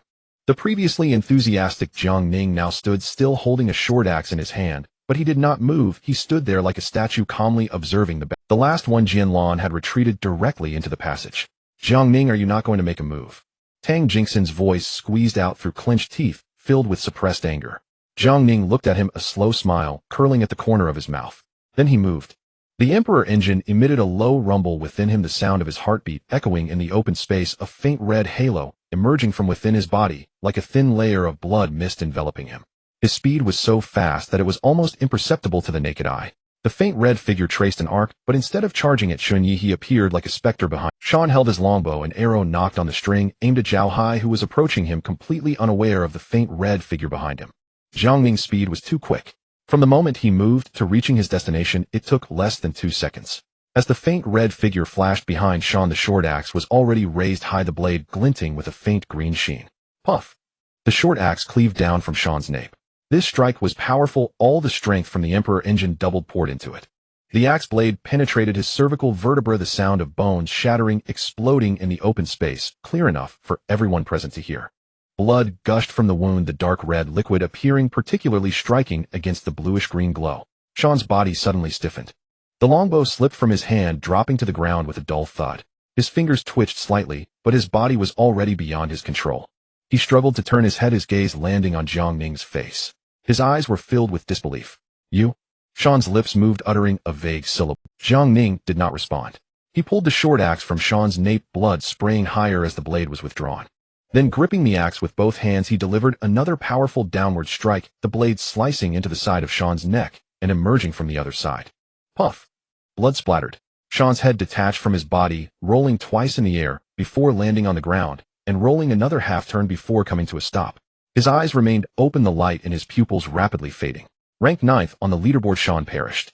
The corpse shook a couple of times before crashing to the ground. Blood surged from the severed neck, pooling into a small dark red puddle on the ground. The entire battlefield froze in that instant. Wang Shuo halted his axe, the knife-wielding man stopped, and Li Zheng and the sword-wielding man also ceased their struggle. Zhou Yiting's ice arrow hung at her fingertips, and the wind blade of the female teammate she was battling halted in her palm. Everyone's gaze converged in the same direction, focused on Jiang Ning, focused on the headless corpse at Jiang Ning's feet. Zhao Hai stood less than 10 meters from Sean's corpse, his fist still in a metallic state. He looked at Jiang Ning, his expression complex. Jiang Ning wiped the blood from the short axe on Sean's clothes before retracting it into his storage space, then picked up Sean's longbow from the ground. Jiang Ning. A roar erupted from the center of the space. Tang Jingxin's eyes were blood red, his golden vertical pupils covered in blood vessels resembling two burning coals, his body trembling violently. You dare to scheme against me? I will have your life. Tang Jingxin charged at Jiang Ning with his long spear, the stones beneath his feet cracking and flying, his vertical pupils locked firmly onto Jiang Ning. This time Chen Ye did not intervene. Tang Jingxin was clearly aiming for Jiang Ning, which he welcomed. He retreated near the passage entrance, crossing his arms over his chest, calmly watching the scene ahead. Zhao Hai fought on his right, his silver-gray fists hanging at his sides, his body still poised to strike at any moment. Wang Shuo, Li Zheng, Zhou Yiting, and Qin Zhaoyang had also retreated to the passage entrance, standing behind Chen Ye. Everyone's gaze was focused on Tang Jingxin ahead. Tang Jingxin's speed was incredibly fast, his body covered in black scales, tracing a dark trajectory in the glow, the long spear dragging behind him, the spear's tip sparking as it scraped against the ground. Jiang Ning stood in place, a slight smile playing on his lips. He had long since planned this. As soon as the two sides clashed, his first move was to swiftly take down the level 6 Sean, then acquire Sean's longbow. His storage space was already stocked with hundreds of arrows. The moment Tang Jingxin thrust his spear, Jiang Ning moved. The roar of the Emperor engine intensified, his body drifting to the right, like a leaf blown by the wind, shifting less than half a meter. That half meter allowed Tang Jingxin's spear tip to graze past his left ribs. The spear tip tore through the fabric of Jiang Ning's tactical jacket, but that was all. While dodging, Jiang Ning had already knocked an arrow on the bowstring. He drew the bow and released it. The entire process took less than 2 seconds. The arrow shot out, aimed directly at Tang Jingxin's face. Tang Jingxin tilted his head to evade the arrow, grazing his cheek as it flew by, leaving a sharp whistling sound in the air. He continued to charge forward, retracting the spear and transitioning to a sweeping attack. The spear swept toward Jiang Ning with a slicing sound. Jiang Ning bent his legs slightly and leaped upward, the spear sweeping past beneath him, the wind generated fluttering his clothing. In midair, he knocked another arrow, shooting once more. This time the distance was closer. Tang Jingxin had no time to dodge, raising his left arm to block. The arrow lodged itself against the black scales of his left forearm, the tip embedding less than half a centimeter before halting, the hardness of the scales far exceeding that of ordinary armor. Tang Jingxin flicked his left arm, the arrow fell from the scales and dropped to the ground. After landing, Jiang Ning immediately retreated, his body moving like a faint red lightning bolt across the open space. His trajectory was utterly unpredictable. One moment, he was to the east, the next to the west, and in the next moment, he might appear in the north. Each thrust of Tang Jingxin's spear came perilously close to hitting him. Chen Ye leaned against the rocky wall at the entrance, watching the chase unfold ahead, a slow smile curling at the corners of his mouth. He had witnessed such a scene before. In the central square of the corpse city, Jiang Ning had similarly evaded that lizard-head creature. At that time, Jiang Ning wielded a Gale crossbow, and the lizard-head creature couldn't catch up to him. His arrows inflicted minimal damage on it. The current situation was almost identical. Tang Jingxin could not catch up to Jiang Ning. Jiang Ning's arrows struck Tang Jingxin, yet the damage remained extreme. Jiang Ning has allocated all his free attribute points to agility. Zhao Hai remarked, his gaze following the faint red figure. His speed is vastly superior to when he was in the corpse city. Chen Ye nodded slightly. His perception of Jiang Ning's speed changes was sharper than Zhao Hai's. Back on the platform in the corpse city, although Jiang Ning was fast, he had not reached such an outrageous level. In the square of the corpse city, Jiang Ning could dodge his punches, but he appeared quite flustered. But now Jiang Ning's speed had escalated to the point where even his eyes struggled to keep up. The faint red figure left not a continuous trail in the glow, but rather a series of flickering afterimages. At least over 20 points in agility. His talent is balanced, but so is his flaw. His strength could never match that of his grade talent with a single attribute growth, hence he increased his agility. However, this has led to his current limited damage output, and he lacks long-range archery skills to compensate. Against someone like Tang Jingxin, who has tough skin, it would be difficult to break through his defenses. Chen Ye felt a sense of relief, inwardly grateful that Zhao Hai had tricked the Gale crossbow over back in the corpse city. Otherwise, he would have been toyed with by Jiang Ning in the square. At that time, his physical resilience was insufficient to withstand Jiang Ning's arrows. As for now, Jiang Ning attacking him would be no different than attacking Tang Jingxin. He could make 1,000 mistakes, but if Jiang Ning made even one mistake and got caught, that would end the battle. Moreover, his agility was now 14 points. Chen Ye withdrew his gaze and looked at the 3 team members in Tang Jingxin's squad not far away. 2 men and 1 woman, each displaying different expressions. The man with the knife kept his eyes fixed on the battlefield, gripping his long knife tightly, but making no move. The man with the sword held his blade at his side, its tip pointing to the ground, his gaze resting on Sean's decapitated corpse, his pupils slightly constricted. The female team member's palm glowed with a flickering cyan aura, as if hesitating whether to continue the fight. The 3 of them sensed Chen Ye's gaze and turned towards him simultaneously. If you want to leave, I won't stop you. But if you wish to assist Tang Jingxin, I can only send you to meet Sean. Chen Ye's voice was not cold, but his words caused the 3 to stiffen simultaneously. The one speaking now was someone who could knock their leader back with a single punch. The 3 of them together would not be enough for him to deal with using just one hand. We will leave right now. The female team member was the first to speak, her voice somewhat dry. She retracted the wind blades from her palm and stepped towards the entrance. The 2 male team members exchanged glances simultaneously, sheathing their weapons and following suit. Wait a moment. Zhao Hai's voice came from behind Chen Ye. The 3 of them halted simultaneously, their bodies tensing like 3 strings pulled to their limits. You just attacked us so fiercely, there should be some compensation, right? Zhao Hai stepped out from behind Chen Ye, standing in front of the 3, his imposing height of 195 meters exerting considerable pressure. The 3 exchanged glances, but no one spoke. 10 energy potions per person, is that too much to ask? Zhao Hai's tone was less of a negotiation and more of a notification. The female team member showed no hesitation, her palm flipping to reveal 10 light green energy potions. They were not the energy potions requested. She offered the potions to Zhao Hai. I am talent focused on the mind. I only have energy potions. Is that acceptable? Zhao Hai glanced at her, reached out to take the potions, weighing them in his hand before turning to Zhou Yiting. Zhou Yiting, this is for you. Zhou Yiting walked up from the back of the team, accepting the energy potions and placing them into her storage space. The 2 male team members exchanged glances, then both retrieved 10 red energy potions from their storage spaces and handed them to Zhao Hai. Zhao Hai accepted them, counting to 20, confirming their number. You may leave now. He waved his hand casually, his tone as if he were dismissing 2 classmates who had dropped by the dorm. The 3 offered not a word, turning to leave with such haste that they almost broke into a run, quickly disappearing around the corner of the passage. Zhao Hai divided the 20 energy potions into 2 portions, handing 10 to Chen Ye, while keeping 10 for himself. What about Jiang Ning? Should we lend him a hand? Qin Zhaoyang's gaze was fixed on Jiang Ning's figure. Let them fight. Zhao Hai glanced at the battlefield ahead. I'm rather curious to see if Tang Jingxin can take. He won't be killed, or Jiang Ning can easily escape. Chen Ye leaned against the rock wall, crossing his arms over his chest, his attention on the battlefield. Wang Shuo drove his axe into the ground, resting his hands on the axe handle's top. So they'll just keep dragging this out until the trial ends. This is nothing but a sheer waste of potions. Both of them have proactive talents. The battle on the battlefield continued. Jiang Ning's arrows flew one after another, each accurately striking Tang Jingxin's body, yet every arrow merely left a shallow wound on those black scales before falling away. 100 arrows had been fired, and Tang Jingxin bore not a single significant wound. His speed did not slow. The thrusts, sweeps, and flicks of his spear continued unabated, each strike accompanied by a whistling sound, each attack coming perilously close to hitting Jiang Ning. After a prolonged chase, without success, Tang Jingxin suddenly halted. He stood firmly in the center of the open area, his spear held diagonally, its tip embedded in the rubble, his golden vertical pupils fixed intently on Jiang Ning 20 meters away. You will regret what you have done today. His voice was hoarse, laced with an anger held to the brink, each word squeezed out through clenched teeth. Jiang Ning also came to a stop, his breath more rapid than Tang Jingxin's, yet a smile lingered at the corner of his mouth. Do you really think you have a chance for revenge? He paused, glancing towards Chen Ye leaning against the rock wall at the entrance before returning his gaze to Tang Jingxin. Chen Ye will not allow you to board the train again. Tang Jingxin's gaze passed over Jiang Ning and fell upon Chen Ye, who was watching the scene from the entrance of the passage. Chen Ye leaned against the rock wall, arms crossed over his chest, his expression unchanged. He showed no intention of intervening or leaving, merely watching like a bystander seated in the audience. Tang Jingxin stared at him for about 2 seconds before withdrawing his gaze.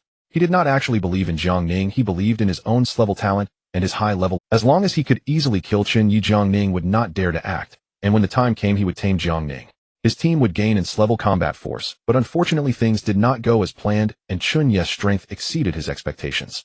I advise you to leave quickly. After the trial, just stay in the insect nest and spend the rest of your life with these bugs. At least it will preserve your life. There is no meaning in entangling with me now. How can you kill me? Jiang Ning's voice came from across, carrying a hint of mockery. Tang Jingxin's golden vertical pupils constricted slightly, his chest heaving violently twice. And then he took a deep breath. All right, consider it my misfortune for believing your nonsense. With that, he turned and walked toward the other passage, dragging his spear behind him. Jiang Ning stood still, watching Tang Jingxin's back. He released the bowstring, letting the longbow hang by his side, exhaling deeply. The heartbeat in his chest was gradually returning from a rapid state to normal, and the roar of the Emperor engine shifted from sharp to deep. He had won.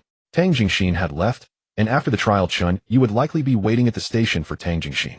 As long as Tang Jingxin dared to return to the station, Chen Ye would not let him go, and he would lend a hand. With Chen Ye, Zhao Hai, and himself, Tang Jingxin had no way to survive. He would no longer pose a threat to Chen Ye, but Tang Jingxin would. Once this trial was tallied, Tang Jingxin would surely break through to level 10, or even higher. He believed Chen Ye would not leave this potential threat unchecked. He had won this uneven game from the very beginning. He bet that Chen Ye had enough strength to counter Tang Jingxin, that he could rely on his high agility to avoid being killed by Tang Jingxin, without Chen Ye intervening, and that none of the variables would go wrong. As long as Tang Jingxin was gone from the know. 5 carriage he could develop in peace, even scavenging the resources of other passengers in the carriage to strengthen himself. He would rather die than become someone else's underling, not even the one at the top of the rankings. Just as Jiang Ning completely let his guard down, Tang Jingxin turned around. His body had already built up energy during the turn. His waist twisted, his right arm pulled back, shifting his center of gravity from the back foot to the front foot. Then he hurled the spear in his hand like a javelin. At the moment the spear left his hand, the blue light on the spear erupted to its peak, like a blue lightning bolt compressed to its limit, tearing through the air with a sharp, ear-piercing roar. The speed was so fast that it was almost impossible for the naked eye to track its trajectory. That blue light drew a straight line heading straight for Jiang Ning's. Jiang Ning's pupils suddenly contracted to pinpoints. The Emperor engine within him exploded, the roar rising abruptly from silence to a... Just before the spear arrived, his body suddenly tilted sharply to the right. The angle of the tilt exceeded what a normal human could achieve, twisting his upper and lower body to an exaggerated angle. The spear grazed past his right arm. The tip of the spear cut through the fabric of his tactical jacket, leaving a deep gash on his skin. Blood gushed from the wound, flowing down his arm and dripping onto the stony ground. The spear did not stop, continuing to fly forward with that piercing sound of wind. Jiang Ning regained his balance after stumbling a couple of steps. He pressed his left hand against the wound on his arm, blood flowing between his fingers quickly, soaking his entire sleeve. The spear traced a parabolic arc in the air, flying nearly 100 meters, its tip pointing downwards, embedding itself in the ground 20 meters ahead of the passage. Bang! The spear tip pierced the rubble, violently vibrating twice, emitting a buzzing metallic hum before falling silent. Tang Jingxin stood still, having released the spear, his hands hanging empty at his sides, his scaled fingers slightly curled. His golden vertical pupils fixed intensely on Jiang Ning, full of unwillingness. He had poured all his strength into that throw. The full force of his level 9's level talent was concentrated in that one act. Yet it was still evaded by Jiang Ning. The spear missed Jiang Ning, flying instead towards Chen Ye. Oh, is this a gift of equipment for me? Chen Ye's voice came from the direction of the passage, tinged with a hint of amusement. His body was already in motion. Pushing off with his right leg, the gravel beneath him crumbled, and he sped towards the spear's landing point like a cannonball fired from a barrel. His agility of 14 displayed its effect at this moment. The distance of over 20 meters was crossed in less than 2 or 3 seconds. Tang Jingxin's reaction was half a beat slower than Chen Ye's. Not because he was slow, but because his position was farther from Chen Ye. He only realized what was happening after Chen Ye had started moving, and he pushed off hard with his legs, propelling his body like a cannonball toward the spear's landing point. Both of them aimed for that spear. Chen Ye arrived first, and the moment his right hand grasped the spear, Tang Jingxin also reached the spot. A black fist came crashing in from the side, the black scales on the fist tightly arranged, rushing towards Chen Ye's head with a sound that sliced through the air. Chen Ye held the spear in his right hand and clenched his left fist, unleashing a mighty blow. The golden aura on the fist burned to its utmost. The black fist collided heat-in with the golden fist. Boom.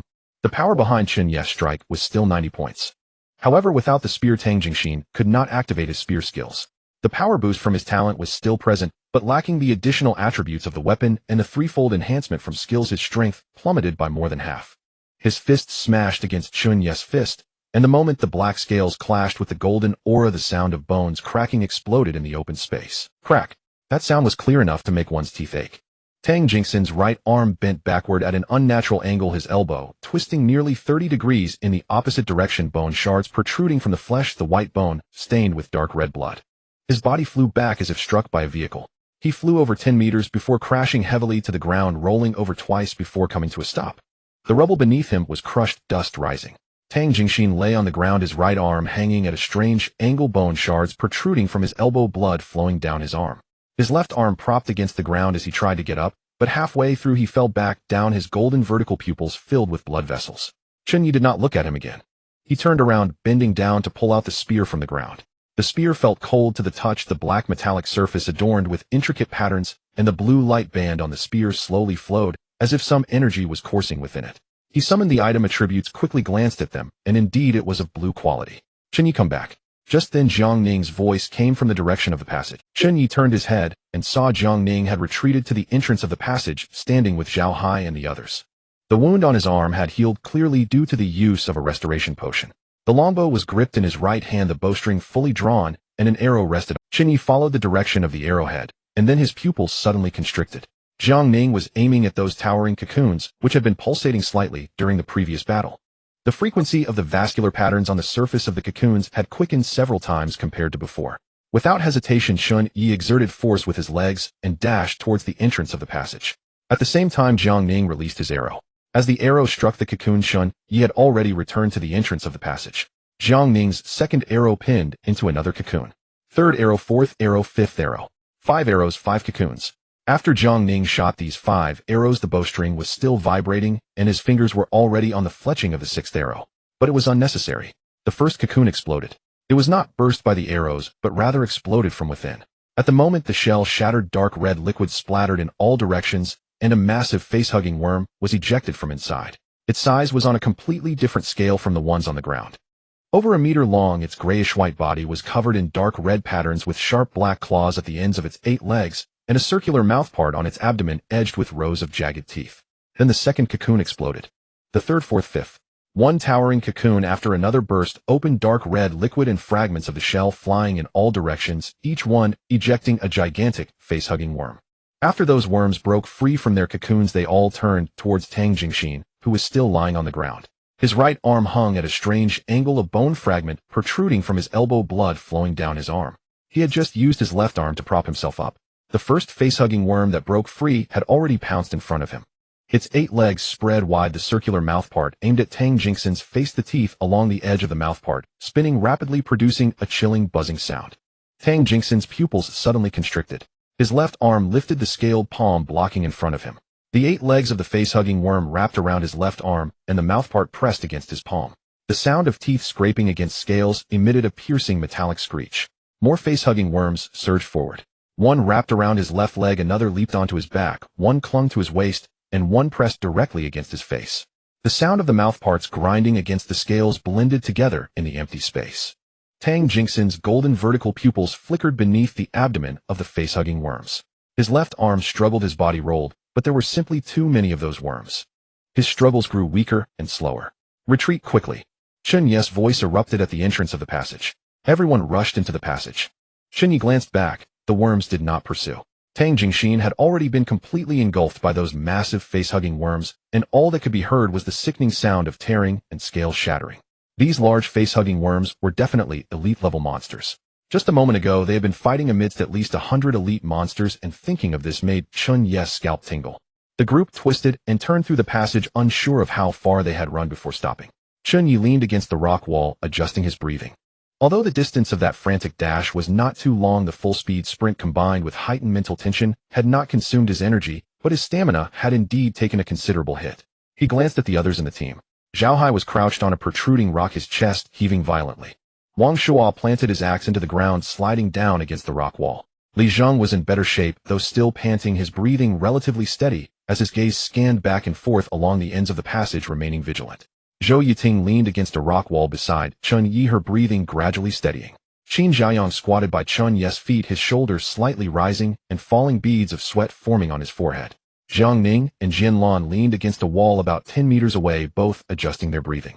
The wound on Jiang Ning's arm had completely healed. A tear had ripped through the sleeve of his tactical jacket, exposing the unblemished skin beneath. The efficacy of the restoration potion was more effective than any bandage. The blood groove caused by the gun's tip was now completely unknown. Jiang Ning's breathing gradually steadied. The imperial engine had completely quieted, and the faint red halo dissipated entirely. His gaze swept over Chen Ye's team, pausing momentarily on Zhao Hai before moving away and settling on Chen Ye. Zhao Hai jumped down from the rock, standing straight. He turned to Jiang Ning, his eyes filled with suppressed anger. "Jiang Ning, do you want to get us killed?" Zhao Hai's voice exploded in the passage, clearly filled with rage. Jiang Ning leaned against the opposite rock wall, his expression unchanged. Tang Jingxin was already injured by Chen Ye. This was the best time to eliminate him. We couldn't let him use a restoration potion. Isn't the result quite good? The worms didn't chase us, and Tang Jingxin is most likely dead. His death is good for all of us. His tone was calm, as though explaining the most ordinary matter. Zhao Hai stepped forward. "I think this is good for you. Don't think we don't know. If it weren't for your instigation, would Tang Jingxin have clashed with us? I admit that I told Tang Jingxin about Chen Ye having the silver treasure chest." Jiang Ning's gaze shifted from Chen Ye to Zhao Hai. "But that seller of skill books couldn't have been arranged by me, right? Without the silver treasure chest, you would still have conflicts over skill books." His tone remained calm, even carrying a hint of inevitability. Zhao Hai's fists tightened even further, his knuckles making soft cracking sounds. Silence enveloped the passage for a few seconds. Chen Ye straightened from the rock wall and took 2 steps forward. Jiang Ning's gaze immediately shifted from Zhao Hai to Chen Ye. As he saw Chen Ye move forward, he quickly stepped back 2 paces, instinctively tensing his body. Chen Ye noticed his movement and paused for a moment before smiling. That smile was neither scornful nor friendly. "With your speed, you could have left first. Why are you still here? Is there something you want to say?"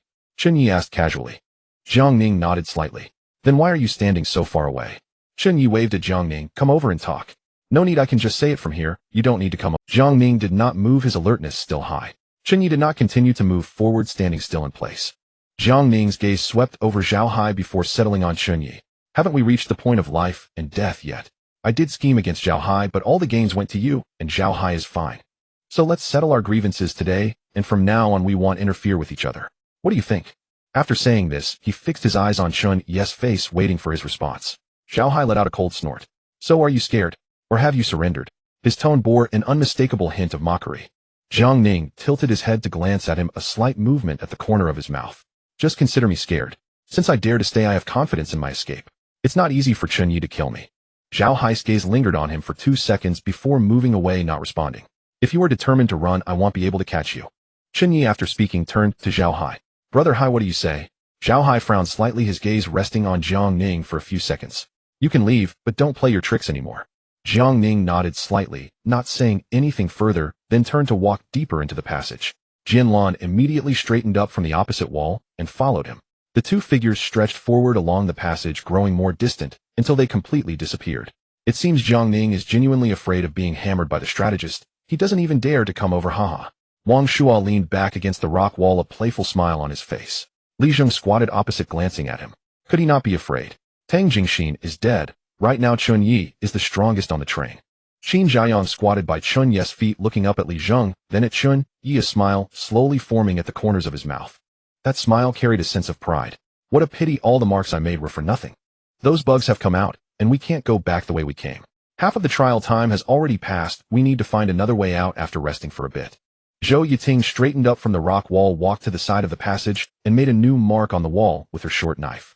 This mark was different from the previous ones. She drew an additional cross line beside the mark to indicate this path is blocked. Chen Ye glanced at her, then looked up and scanned both ends of the passage. This passage was wider than the ones they had previously walked through, and the density of the luminescent plants on both sides was moderate, providing enough light to see 100 meters ahead. Ahead lay the direction where Jiang Ning had vanished. The passage turned slightly to the right at the end of his line of sight, beyond which nothing could be seen. Don't worry, there are definitely many entrances to the bug nest below. This place is relatively safe, but we can rest here. After Chen Ye finished speaking, he leaned back against the rock wall, took out a bottle of water from his storage space, twisted off the cap, and took a sip. The 6 of them sat on the ground, taking out food and water to start eating and drinking. The passage fell into silence. Only the sounds of chewing and occasional distant echoes of some unknown noise from the depths of the cave could be heard. Chen Ye leaned against the rock wall, sweeping his gaze from one end of the passage to the other, then back again. His fingers gently tapped on his knee as he sorted through the information in his mind. Tang Jingxin is dead. Or rather, he is most likely dead. Those huge face-hugging bugs, each with elite-level strength, would overwhelm Tang Jingxin in no time, regardless of how tough his scales were. The number 1 on the leaderboard died in the underground space of the bug nest, falling victim to Jiang Ning's schemes. Jiang Ning had been plotting from the very start. He had proactively allied with Tang Jingxin after merging trains, offering a bronze treasure chest and potions to gain trust. After the battle broke out, he swiftly killed Shan to obtain the longbow, then used his high agility to stall Tang Jingxin. At the moment he injured Tang Jingxin, he used the bugs in the cocoon to deliver the final blow. Every step was calculated precisely. The only thing he may not have anticipated was the moment Tang Jingxin threw the long spear.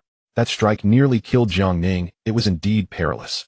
Chen Ye couldn't help but admire Jiang Ning.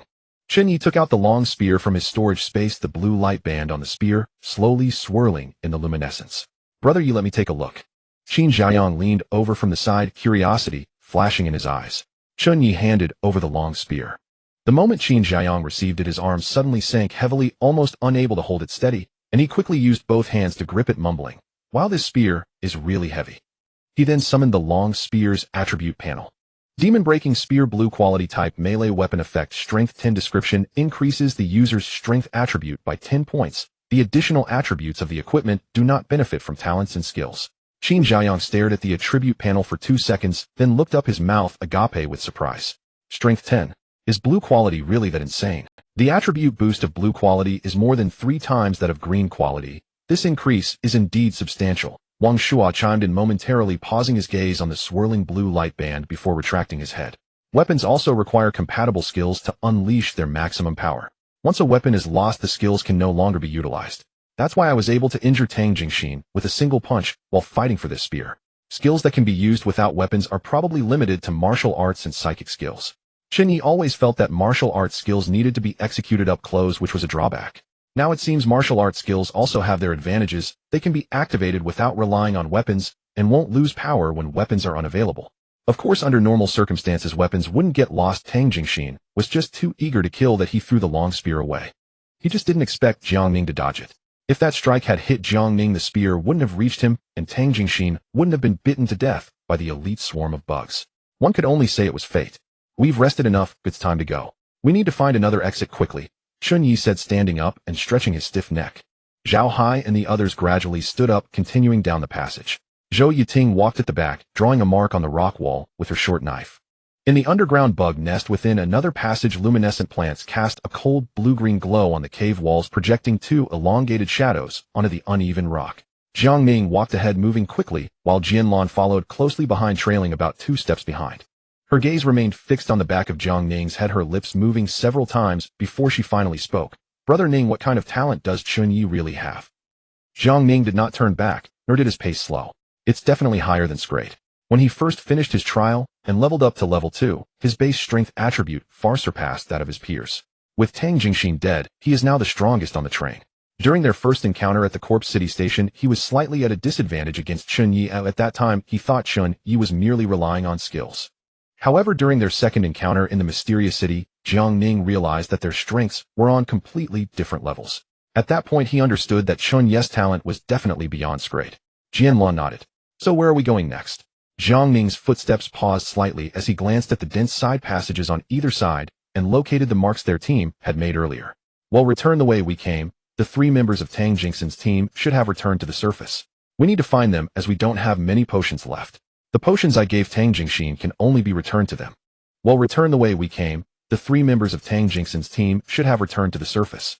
We need to find them, as we don't have many potions left. The potions I gave Tang Jingxin can only be returned." Jiang Ning turned his head to glance at her, a slow smile forming at the corner of his mouth. It doesn't matter anymore. Even if Tang Jingxin miraculously survived, he wouldn't dare return to the train station. Being unable to board the train is no different from being dead. Both of them quickened their pace, their figures soon disappearing around the corner of the passage. After parting ways with Jiang Ning, Chen Ye and his group had been traversing the underground passage for over 10 hours. They had killed quite a few insects and all had switched to green quality weapons, yet the exit still had not appeared. Now 3 passageways lay ahead of them. Chen Ye summoned the system trial panel. Trial scene: insect nest, trial difficulty, kill points 2870, survival points 0, countdown 43018. He closed the panel, his brow furrowing. There isn't much time left. Zhao Hai walked beside him, his gaze sweeping over the 3 passageways ahead. "It's just like a maze down here. Finding another exit relies entirely on luck." Zhou Yiting walked up from the back of the group. "If this doesn't work, we'll have to head back the way we came. I've marked the route. If we can't find another exit, we'll have to charge through the area with the elite face-hugging bugs to return." Chen Ye shook his head. "There are over 100 elite face-hugging bugs. Even I can't guarantee I can get through. It's too dangerous. If I had known, I would have followed Jiang Ning yesterday."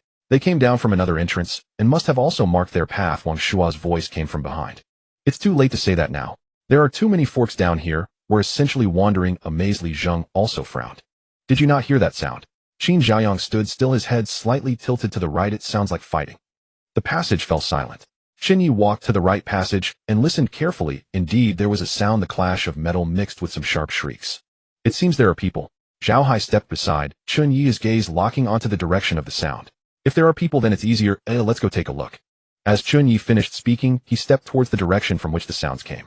The others followed closely behind. The 6 of them moved quickly along the edge of the cave wall, reaching a corner where the sounds of battle grew increasingly clear. Chen Ye pressed against the rock wall, slowly poking his head out to take a glance. Ahead was a wide space where a 6-person team was entangled with 2 massive scorpions, one of whom he recognized. Zhao Hai also peeked out. Isn't that Wen Ning? Chen Ye glanced at Zhao Hai. It's her. She is with Su Jin's team. Those 2 scorpions are quite large. They should both be elite monsters. Zhao Hai asked, shall we help? Su Jin suggested suppressing levels before. She doesn't seem like the unreasonable type. Wen Ning provided us with plenty of information about the Tang Jingxin team back in Infinite City. Of course we should help. Oh, I'm counting on them to lead us out. Chen Ye turned to Zhao Hai and the others, but we don't all need to go. You wait here, I'll go by myself. It's a good chance to test this long spear. Zhao Hai opened his mouth as if to say something, but seeing Chen Ye's relaxed expression, he swallowed the words and simply nodded. Qin Zhaoyang, who had initially stepped forward, also retracted his foot and obediently crouched behind the rock wall. Chen Ye moved quickly with the long spear in hand, aiming for Su Jin's position. The closer he got, the clearer the sounds of battle became. The sound of weapons clashing was dense, like raindrops hitting a tin roof. The scorpion's shrieks were sharp and piercing, carrying a sense of madness, as if it were on the brink of death. Chen Ye reached the edge of the battlefield and halted. The battlefield was divided into 2 areas. On the left, Wen Ning and Su Jin were dealing with a giant scorpion. This scorpion was over 5 meters long, its dark red shell adorned with black patterns. Its 2 forelimbs resembled massive sickles, creating sharp slicing sounds as they waved through the air. Its tail was raised high, the toxic stinger shimmering with an eerie green glow. However, its condition was quite poor. The shell was riddled with cracks, and dark red fluid seeped from the wounds pooling on the ground. Its movements were noticeably sluggish. The speed and frequency of its tail strikes were significantly lower than normal. Su Jin wielded a silver long knife, a faint green aura swirling around the blade. Her movements were agile, each dodge perfectly evading the scorpion's attacks, while leaving successive wounds on the scorpion's shell with the long knife. Wen Ning stood about 10 meters behind Su Jin, black energy swirling around her hands as she struck the ground. Several black spikes erupted from beneath the giant scorpion, impaling it and pinning it in place. This scorpion wouldn't last much longer, but the situation on the other side was not so optimistic. For members of Su Jin's team, 3 men and 1 woman were facing another scorpion. This scorpion was even larger than the one on the left, its shell a deeper color, nearly black, and its forelimbs whipped through the air with great force. The 4 of them coordinated reasonably well, but their talent levels and equipment were clearly inferior to Su Jin and Wen Ning. Their attacks on the scorpion's shell failed to deal effective damage, and 2 of the team members had already sustained injuries. Chen Ye did not hesitate and joined the battle. Chen Ye. Wen Ning was the first to notice him, her gaze lingering on him for a moment before quickly returning to attack the nearly defeated scorpion. Su Jin also noticed him, the silver long knife drawing an arc in the air to block a strike from the scorpion's tail before turning her head to glance at Chen Ye. Chen Ye wasted no time. He charged toward the larger scorpion with his long spear. The spear tip scraped the ground, creating sparks. The scorpion seemed to sense the new threat, temporarily abandoning its attack on the 4 team members. Its massive body turned towards Chen Ye, its forelimbs raised high, and the tail curved through the air, the green glow of its stinger intensifying. The gazes of the 4 members turned toward Chen Ye simultaneously. Chen Ye did not look at them. His gaze was fixed firmly on the scorpion. The distance was rapid: 20 meters, 10 meters, 5 meters. The scorpion's right forelimb suddenly slashed down with astonishing speed, its blade-like limb tearing through the air with a sharp shriek. Chen Ye held the spear in his right hand, the spear shaft positioned above his head, taking the scorpion's strike heat in. Clang! The sound of metal clashing erupted in the open space, sending sparks flying. The scorpion's forelimb struck the spear body with tremendous force, but Chen Ye's arm remained unmoved. With 30 points of base strength plus an additional 10 points from the demon breaking halberd, his strength had reached a staggering 40 points. Chen Ye abruptly pushed the long spear upward. The scorpion's right forelimb was forcefully pushed back, causing its body to tilt to the right as it lost balance. Chen Ye's right foot pushed off the ground, his waist twisting as the spear shifted from a horizontal position to a direct thrust. The spear tip tore through the air with a deep, resonating whoosh, piercing precisely into the gap beneath the scorpion's head shell. Puff! The spear tip sank nearly 30 centimeters deep, dark red liquid gushing from the wound and flowing down the spear shaft. Then Chen Ye twisted the spear, shattering the scorpion's head shell fragments, flying in all directions, exposing the grayish-white muscle tissue and dark red bodily fluid underneath. The scorpion's body suddenly stiffened, its 8 legs straightening simultaneously before it violently convulsed twice and collapsed with a crash. Kill Black Armored Demon Scorpion, Elite Points 200. Chen Ye's gaze fell beside the corpse. There a hemispherical transparent barrier was pressed against the ground, and within the barrier a palm-sized silver box lay quiet. It was yet another silver treasure chest. Chen Ye bent down to pick it up, weighed it in his hand, and then stored it in his space. Wen Ning and Su Jin had also finished their battle. Su Jin withdrew her long knife from the scorpion's head, took 2 steps back, and distanced herself from the scorpion's corpse to adjust her breathing. Wen Ning also stood up, her gaze directed towards Chen Ye. Chen Ye, she called out quickly, walking in his direction. Su Jin followed behind her, her pace a bit slower than Wen Ning's. Noticing Chen Ye's gaze, Wen Ning stepped aside, allowing Su Jin to move in front. Su Jin, it's the first carriage, you should know. I know. Chen Ye nodded slightly. Su Jin stood before Chen Ye, her height slightly shorter than his, with distinct facial features, high brow bones, and long narrow eyes. Her neck-length short hair accentuated her sharp facial structure. Thank you for your help, otherwise my teammates would have suffered casualties. Su Jin's voice was soft, but her tone was sincere. Chen Ye smiled slightly. It was a simple matter, as long as you don't mind me taking your elite monster. Su Jin chuckled softly. Of course not. Their strategy was for her and Wen Ning to quickly eliminate the smaller scorpion, then return to join their teammates to take down the larger one. However, it took them longer than expected to kill that scorpion. Su Jin tilted her head to glance at the corpse of the scorpion on the ground before returning her gaze to Chen Ye. Your weapon is of blue quality, isn't it? Was it obtained down here? Yes, it is blue quality, and it can be considered obtained down here. Su Jin slightly squinted her eyes, but did not pursue the specifics of its origin. Wen Ning also glanced at the spear in Chen Ye's hand, and then asked, why are you alone? What about Zhao Hai and the others? Not with me. Chen Ye glanced towards the cave wall. They are behind. Wen Ning followed Chen Ye's gaze, and Zhao Hai and the others were approaching them. The 6 of them regrouped and stood before Su Jin's team. Su Jin's gaze lingered momentarily on Zhao Hai before sweeping over Wang, Shua Li Zheng, Zhou Yiting, and Qin Zhaoyang, then returning. Chen Ye turned to Wen Ning. How did you end up with Su Jin's group? We met down here and decided to travel together for mutual benefit. It's a bit challenging for me to take down elite monsters alone. Wen Ning added, her gaze again falling on the spear in Chen Ye's hand.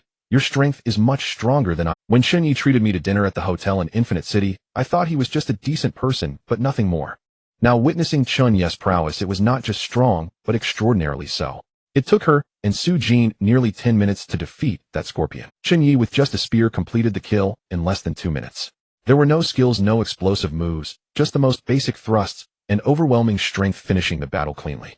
Chen Ye did not respond to this remark, but looked at Su Jin. Did you leave markers as you came down? We got lost and are looking for other exits. Su Jin nodded. We left markers all the way down, and it's about time for us to head back up. That's great, let's go out together then. Chen Ye felt relieved. Su Jin nodded slightly, sure. Wen Ning leaned in from the side. Did you not encounter Tang Jingxin? Chen Ye glanced at her and shook his head no. Zhao Hai, standing next to Chen Ye, admired how effortlessly Chen Ye told the lie, making it sound completely believable. Wen Ning shot Chen Ye a meaningful glance, but she did not press further. Soon the 2 teams, a total of 12 people, began their return journey under Su Jin's lead. At 5 a.m., Chen Ye and his group emerged from an abandoned house covered in thick vines. The grayish-white light of dawn pressed down from above, and the long-lost open view made everyone squint slightly. Having spent nearly 2 days in the underground insect nest, although the bluish-green glow was not dim, it was still far from natural light. That feeling of being sealed underground, unable to see the sky, could instinctively cause a sense of oppression over time. Finally, we are out. Qin Zhaoyang took a deep breath, and then exhaled slowly. Chen Ye lifted his eyes to survey the surrounding environment.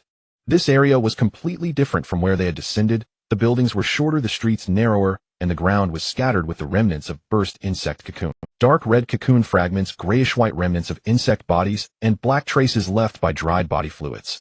Those fragments of insect cocoons covered the street from one end to the other, thickly laid, crunching underfoot. It seems things were quite lively up there as well. Zhao Hai walked up to Chen Ye, lowering his foot to nudge aside a piece of cocoon shell. Beneath it was a puddle of dried dark red blood with edges darkened, the origin unknown, whether human or insect. Su Jin surveyed the surroundings, and then withdrew her gaze. The trial will end in half an hour. We should return to the station. Chen Ye nodded. Su Jin walked at the forefront of the team, followed by her 4 teammates. Chen Ye's team and Wen Ning walked behind. The 12-person group traversed the streets of the ruins towards the direction of the station. The cocoons along the way had mostly burst and numerous corpses of face-hugging insects were visible on the ground. Occasionally, they could also see the bodies of other passengers, their faces corroded beyond recognition by the liquids secreted by the face-hugging insects. Zhao Hai's gaze returned from one of the corpses, his brows slightly furrowing. It seems quite a number of people died in this trial. In any trial, there will be deaths. Those with high talents and levels should have gone to the underground insect nest to farm points, while those remaining above can only earn points by killing these face-hugging insects. Each one gives 10 points, and as long as you kill enough, the earnings can still be considerable. Perhaps these cocoons were intentionally burst open by someone. True enough, Zhao Hai nodded, saying no more. Su Jin, leading the group, paused slightly at Chen Ye and Zhao Hai's words. The next trial will be the 2-star level. Who knows how many will die then? If everyone listens to me and slows down their levels, it will help raise the overall strength of the passengers on the train, reducing casualties in the 2-star trial. Wen Ning looked at Su Jin. That's useless. If levels increase slowly, it simply means lower talent. Even if their levels catch up, the gap and talent still exists. The rule of this death game is that the strong survive and the weak are eliminated. You cannot fight against the rules. Chen Ye turned to Wen Ning, his gaze resting on her face for a moment. You see things quite clearly. Wen Ning smiled lightly, her smile carrying a depth born from life's hardships, and then said leisurely, that's natural.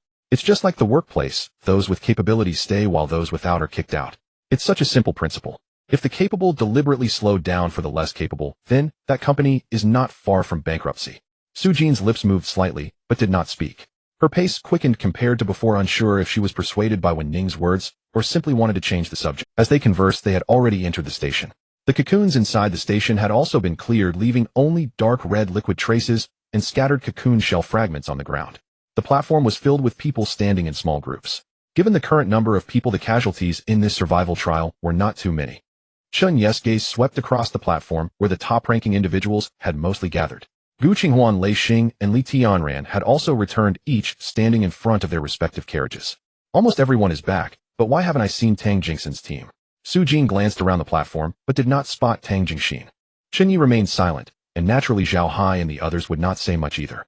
Wen Ning's gaze lingered on Chen Ye's face for a moment. Subsequently, Chen Ye and Su Jin led their respective teams towards their carriages.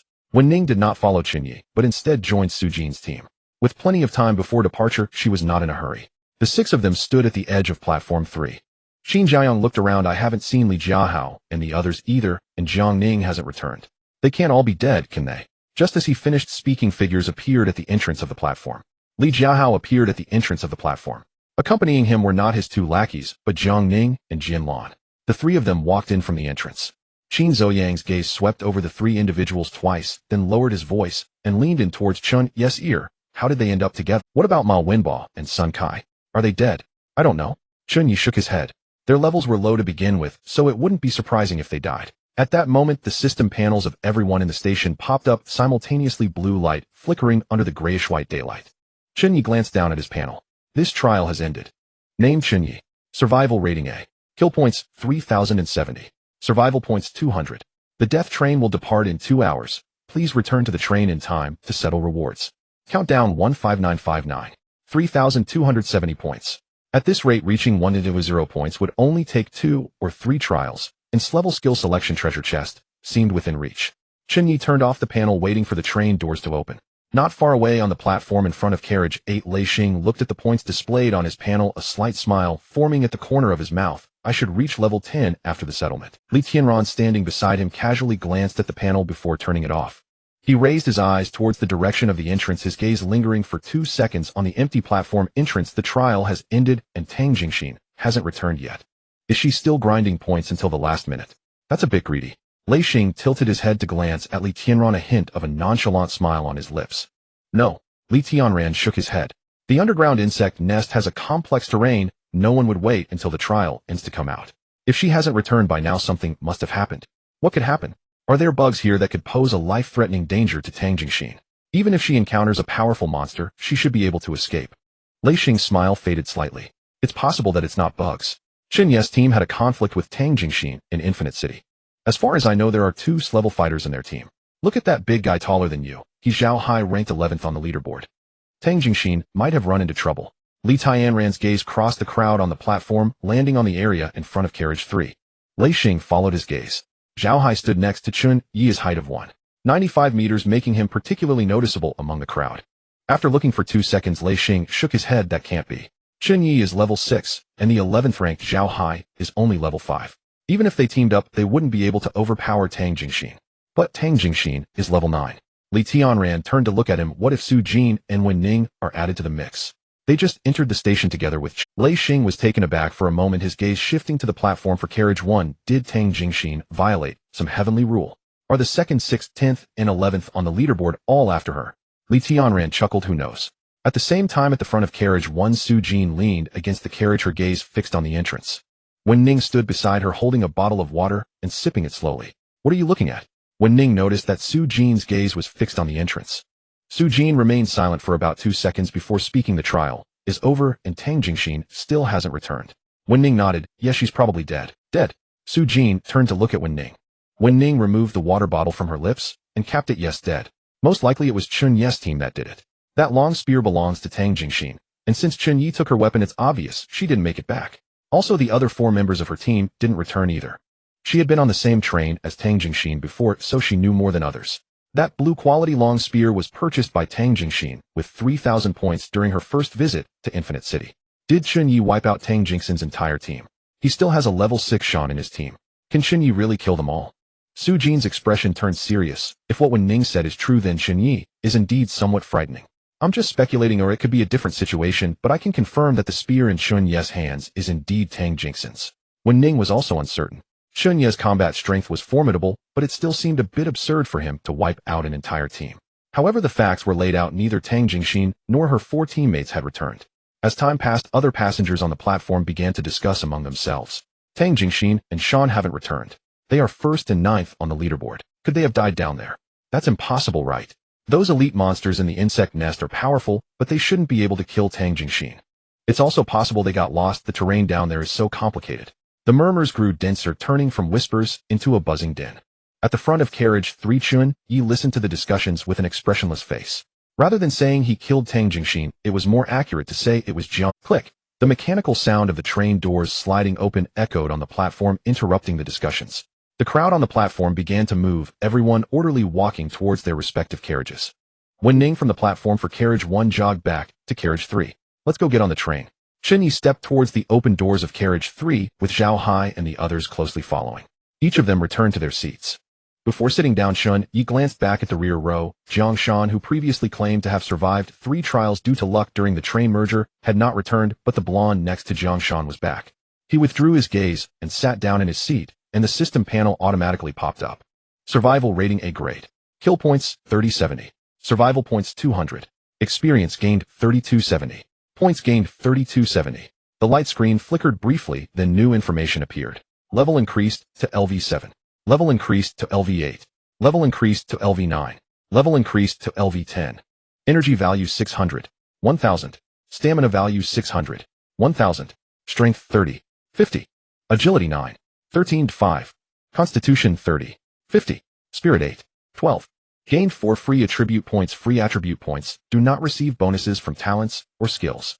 He had leveled up 4 times in a row. His basic strength and constitution had reached 50 points. He took a deep breath and switched to the attribute panel. Name Chen Ye. Level LV 1060. Energy value 10001000. Stamina value 10001000. Strength 50. Agility 13.5. Constitution 50. Spirit 12. Talent Extraordinary Strength SSS-Rank. Skill Heavy Artillery B rank. Points 3,270. Free attribute points 4. Without hesitation, he allocated all 4 free attribute points to agility. Agility was just too useful provided that strength was sufficient. The awarded points could be saved. During this survival trial, he hadn't used a single potion, and he still had 12 energy potions lying in his storage space.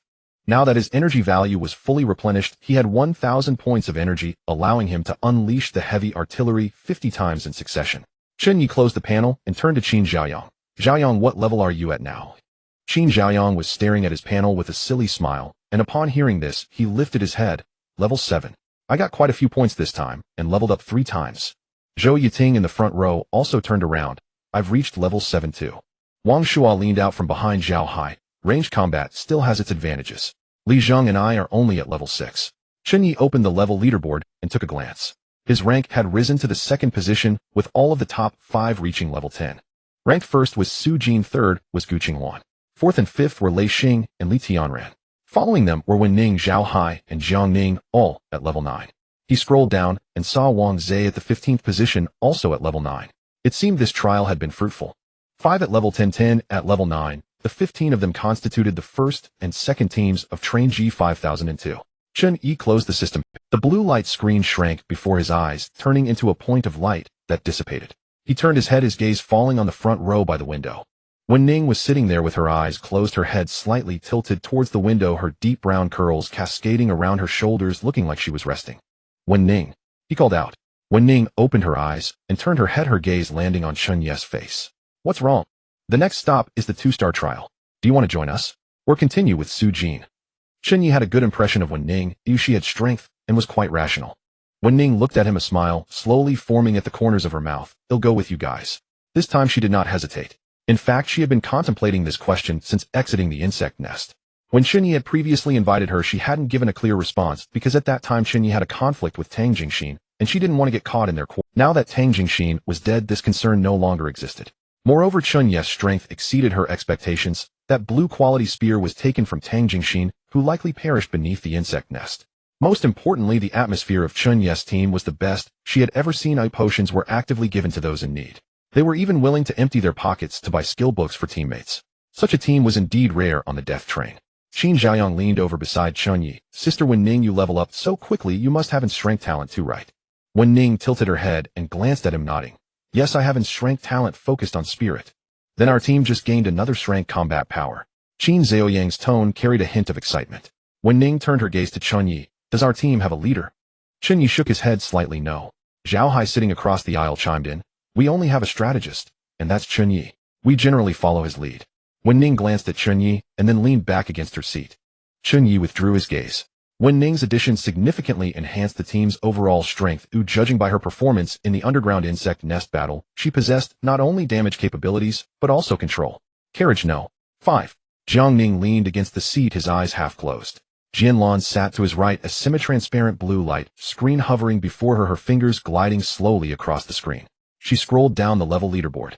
At the 145th position, she saw that name. Li Jiahao, LV5. Jianlan frowned slightly and turned to Jiang Ning. Brother Ning, I found him. His level is only at 5, that's quite low. Jiang Ning opened his eyes, turning to the light screen before Jianlan. His gaze paused for a second on Li Jiahao's ranking before retracting. True, it's low, but his talent is decent. He managed to survive in the Eerie City and even got a bronze treasure chest, which indicates he has value. Jianlan closed the leaderboard. The blue light screen shrank and vanished before her. She turned to face Jiang Ning. His talent for combat isn't very strong, it's merely a survival talent. Jiang Ning straightened up from the seat. There will always be a time when it comes in handy. He has the ability to face. As long as he has enough potions, he won't become a burden. Give him a chance to develop. He will become a help in the future. When Jiang Ning and Jianlan exited the underground insect nest, they happened to see Li Jiahao, Ma Wenbo, and Sun Kai surrounded by a swarm of insects. Jiang Ning also witnessed Li Jiahao's phasing ability and thus intervened to save him. As for Ma Wenbo and Sun Kai, he deemed them of no value and naturally wouldn't waste effort to save them. Leaning back against the chair, Jiang Ning summoned the system's level leaderboard, scanning through the names of the top 15. The next stop was the 2-star survival trial. He needed to prepare as well. In carriage no. 8. Lei Xing looked at the level leaderboard in front of him, his gaze scanning down from the first place. Chen Ye from carriage no. 3 levels up so quickly, his experience has surpassed ours. Li Tianran was leaning against his seat. Upon hearing this, he opened his eyes and glanced at the light screen in front of Lei Xing. It is quite fast, but I haven't found out what his talent is. Tang Jingxin probably got him to kill her. The entire team didn't return. Chen Ye's methods are impressive. Lei Xing closed the panel, leaned back in his seat, and turned to Li Tianran. This Chen Ye is young, but his heart is quite ruthless. Li Tianran withdrew his gaze, looking out the window at the gray-white mist. If your heart isn't ruthless, you won't survive. Besides, it was Tang Jingxin who provoked him first. He was merely retaliating. Just because someone has a high level doesn't mean they can bully others at will. They might kick a hard board and not get a chance to regret it. Lei Xing twitched his mouth. We're not the kind of people who bully the weak either. Li Tianran did not respond, closing his eyes again. In the first carriage, Su Jin leaned against her seat, perusing the messages in the system chat group. The notifications were sparse, with only occasional trivial messages appearing. She closed the group chat, slid her fingers across the holographic screen a few times, and opened the chat interface with Wen Ning to send a message. Su Jin, do you want to join me for the next survival trial? In the first carriage, Su Jin leaned against her seat, perusing the messages in the system chat group. The notifications were sparse, with only a Yang Qing was intently looking at her system panel. Noticing Su Jin's actions, she turned her head to glance at her, then looked at the holographic screen in front of her sister. Su, are you inviting Wen Ning to join our team? Su Jin nodded. Then just invite her directly to join the team. Why speak so indirectly? Yang Qing spoke casually. Su Jin remained silent for a second. I just don't know if she would be willing. Yang Qing leaned back in her seat, resting her hands behind her head, her gaze lingering on the ceiling for a moment. Sister, Su, you are currently ranked first on the leaderboard. She would definitely be willing to join if you invite her. The next trial would be of 2-star difficulty, and she would need a strong team.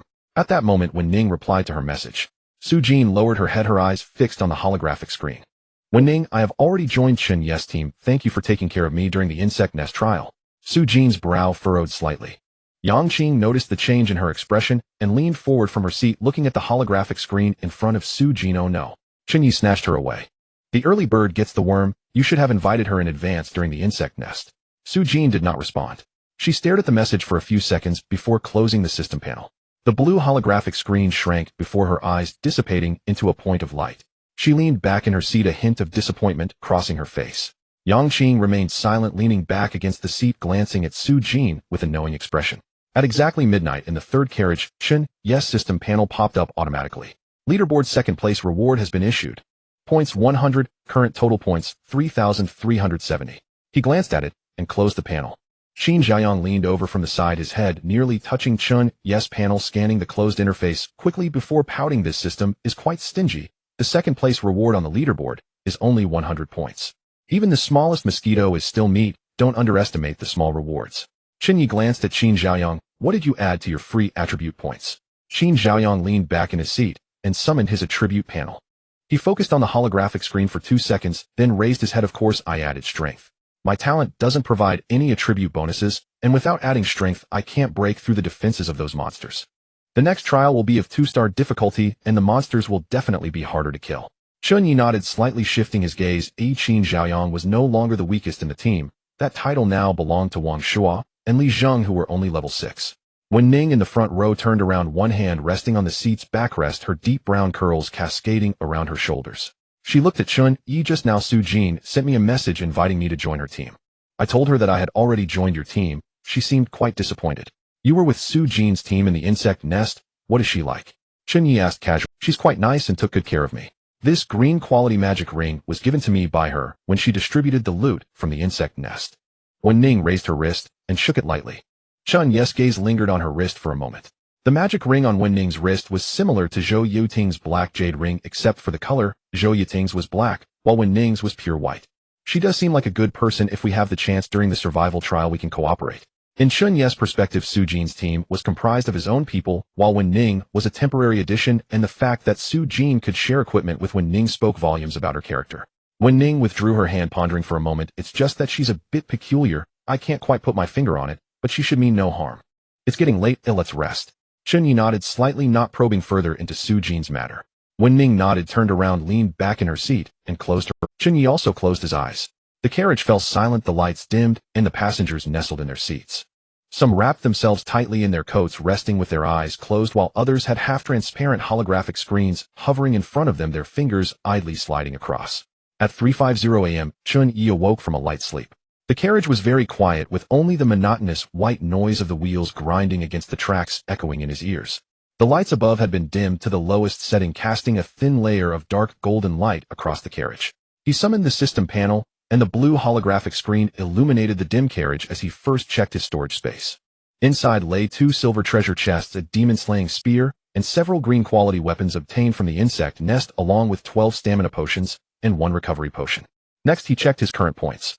The daily reward for being second on the leaderboard had granted him 100 points, bringing his total to 3,370. He intended to save these points to exchange for a strength skill selection treasure chest, which cost 100 points, and he had already accumulated a third of that amount. However, the next stop would be a 2-star trial, and 12 stamina potions would likely not be enough. After hesitating for a moment, he ultimately exchanged for 18 stamina potions from the shop, spending 900 points. He also spent 70 points to buy enough food and water. His remaining points were 2,400. After exchanging for supplies, he closed the system panel, and the blue holographic screen shrank and dissipated before him. Most others in the carriage were still asleep. Qin Xiaoyang slouched in the seat beside him, his mouth slightly open, drooling onto his chin. On the other side of the aisle, Zhao Hai sat with his arms crossed over his chest, eyes closed, breathing evenly. His sleep was much more composed than Qin Ziyang's, but his brow was slightly furrowed, carrying a sense of tense vigilance, even in slumber. Wang Shuo and Li Zheng occupied seats behind Zhao Hai, both leaning at odd angles in their seats. Zhou Yiting in the front row was still asleep. Wen Ning, however, was awake, leaning against her seat, with one hand propping up her chin. "Can't sleep?" Chen Ye asked in a low voice. Hearing this, Wen Ning turned to look at Chen Ye, a slight smile curving her lips. "I slept, just woke." "You woke up too?" "Yeah, waiting for the broadcast." Chen Ye leaned back in his seat, turning his head to look out the window. The grayish-white fog outside remained thick, resembling an endless wall. According to the pattern of the last few times, the train's broadcast should happen soon. Just as Wen Ning finished speaking, a harsh electrical noise erupted from the broadcast speaker on the carriage's ceiling. The sound was like a dull knife scraping against metal, startling many passengers awake at once. Qin Xiaoyang sprang up from his seat, his eyes not fully open, as the windstorm crossbow was already pulled out from his storage space. "What's going on? Are monsters coming?" His voice was muffled, laced with morning hoarseness. Chen Ye glanced at him sideways. "We're on the train. Where would monsters come from?" "It's the train's announcement." Qin Xiaoyang put away the windstorm crossbow back into the storage space and slumped back into his seat, though his drowsiness had vanished. "Dear passengers, the G5002 death train will arrive at Mirror City in 2 hours. The survival trial in Mirror City will last for 72 hours. A warm reminder: during the survival trial, the Points Mall cannot be opened. Passengers are advised to exchange for necessary supplies in advance. We wish you a pleasant journey." The electronic synthesized female voice from the announcement sounded on time, emotionless, as always, identical to every previous announcement. The cabin fell silent for a moment. Then the blue system light curtain flickered in the dim cabin. They had grown accustomed to it. After all, there was no escaping, only the endless participation in survival trials until death occurred in one of them. "So soon we have to participate in the trial again. Can't we rest for another day, eh?" After voicing his complaint, Qin Xiaoyang opened the System Points Mall to exchange for. The others in the team also opened the System Points Mall. Without needing Chen Ye's reminder, they all knew what to exchange for. Wen Ning also exchanged for supplies from the mall, then leaned back against her seat and closed her eyes. Chen Ye said nothing further, leaning back in his seat as he flipped his palm, revealing 2 palm-sized silver treasure chests in his hand. In Infinite City, Luo Zheng mentioned that elite monsters in the 2-star trial have a chance to drop treasure chest keys, and the drop rate of keys is much lower than that of treasure chests. He flipped his palm again, and the 2 silver treasure chests vanished from his hand, returned to the storage space.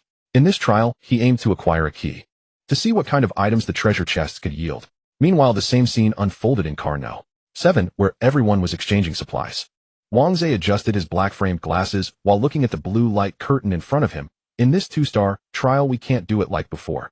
Xia Yin turned her head to look at the blue light curtain in front of Wang Zhe. Oh, it was not the Points Mall interface, but the chat interface showing a message sent by Jiang Ning.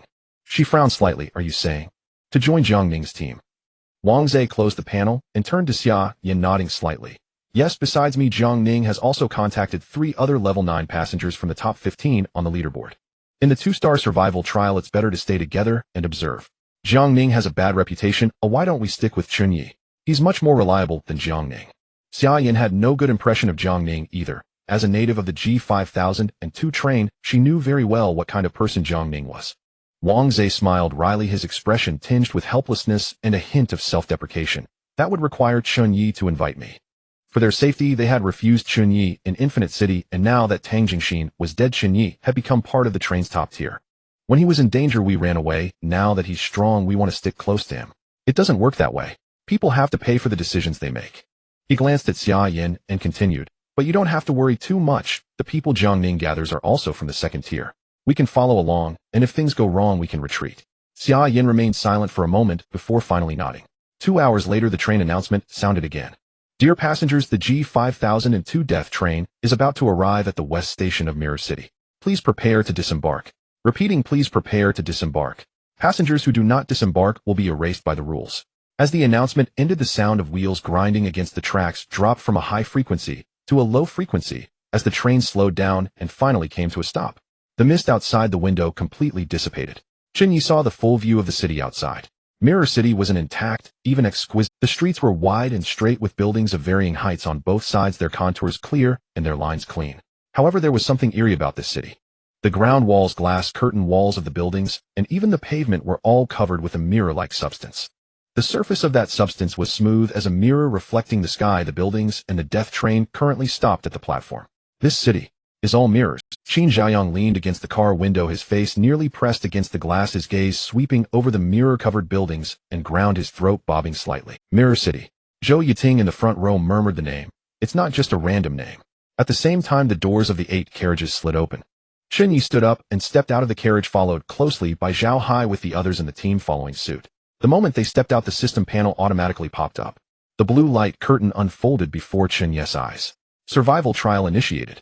Trial scene: Mirror City. Trial difficulty: kill points 0, survival points 0. Trial task: obtain survival imprint 01. Task: hint: killing monsters in Mirror City has a probability of obtaining an imprint. There are a total of 100 imprints, and each person can only obtain one. Killing passengers with existing imprints will inherit that passenger's imprint. Passengers who do not obtain an imprint by the end of the trial will be erased by the rules. Countdown 715959. Chen Ye frowned slightly as he looked at the trial task. The 2-star trial was already starting to breed trouble.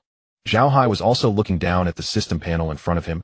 100 imprints, which means at least half the people will die in this trial, and the rules state that killing passengers with existing imprints will inherit the other's imprint. This clearly tells us that killing people is more efficient than killing monsters. Wen Ning shook her head, gently tapping her chin with her fingertip. Not necessarily. This is a 2-star trial, and whether 100 people can survive until the end of the trial is a question. If there are fewer people, naturally there will be enough imprints. Zhou Yiting added. The rules are very clear. Each person can only obtain one imprint, so one must kill monsters to get their own imprint. Chen Ye cannot help us obtain imprints. He can only protect our imprints once we have them from being taken by others. Wang Shuo and Li Zheng exchanged glances silently. Neither spoke, but they both read the same anxiety in each other's eyes. Currently, they were the two with the lowest levels in the team. In terms of combat power, even Qin Xiaoyang, who had skills and was at level 7, had already surpassed them significantly. Qin Xiaoyang hesitated for a moment, scratching the back of his head, and uncertainly looked at Chen Ye. Brother Ye, if you already have an imprint, and we don't, what happens if you kill a passenger with an imprint? All the eyes in the team turned to Chen Ye. The death game will not allow us to experience any bugs. Chen Ye closed the panel and looked around at the environment. The platform at the west station of Mirror City was also covered with that layer of mirror-like substance. The pillars of the platform roof, the tiles on the ground, and the exterior walls of the buildings were all enveloped in that reflective material. The ground was so smooth that it could reflect shadows, and stepping on it felt no different from an ordinary surface, yet the visual feedback was quite uncomfortable. The ground clearly reflected the gray-white sky, creating a sense of suspension, as if one might fall at any moment into the world within the mirror.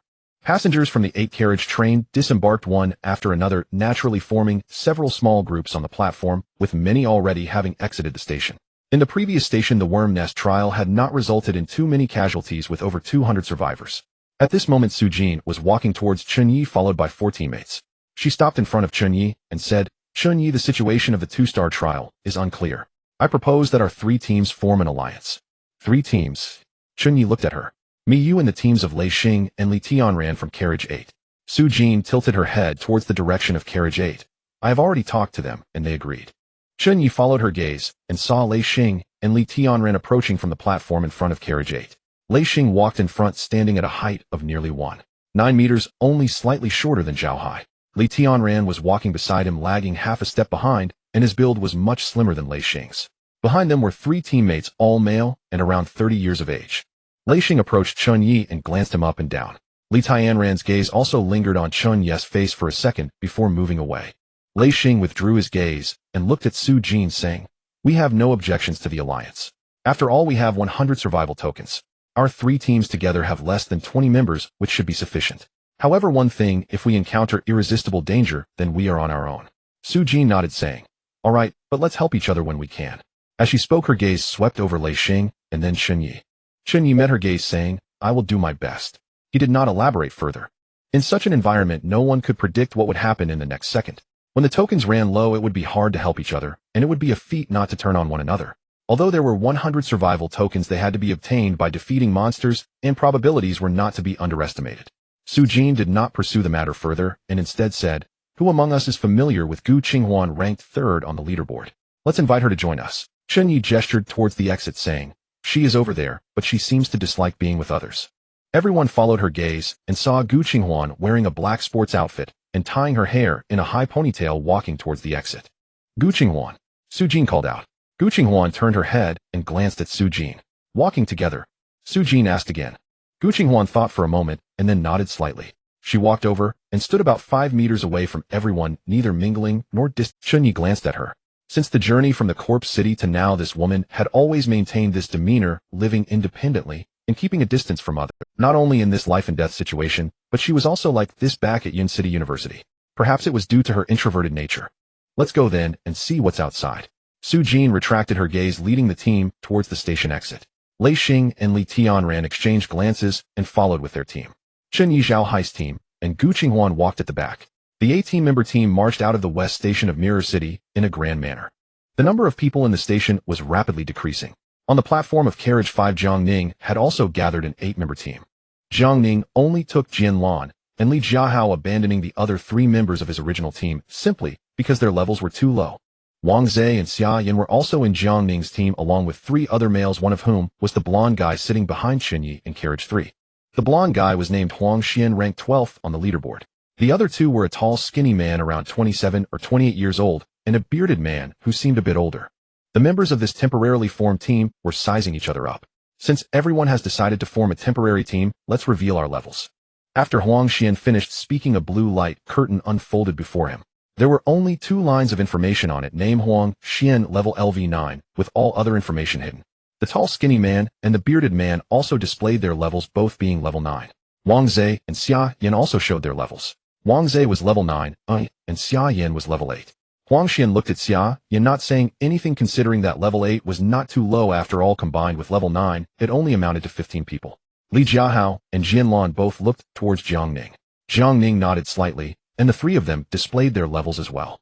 Jiang Ning was level 9, Jin Lan was level 7, and Li Jiahao was only level 5.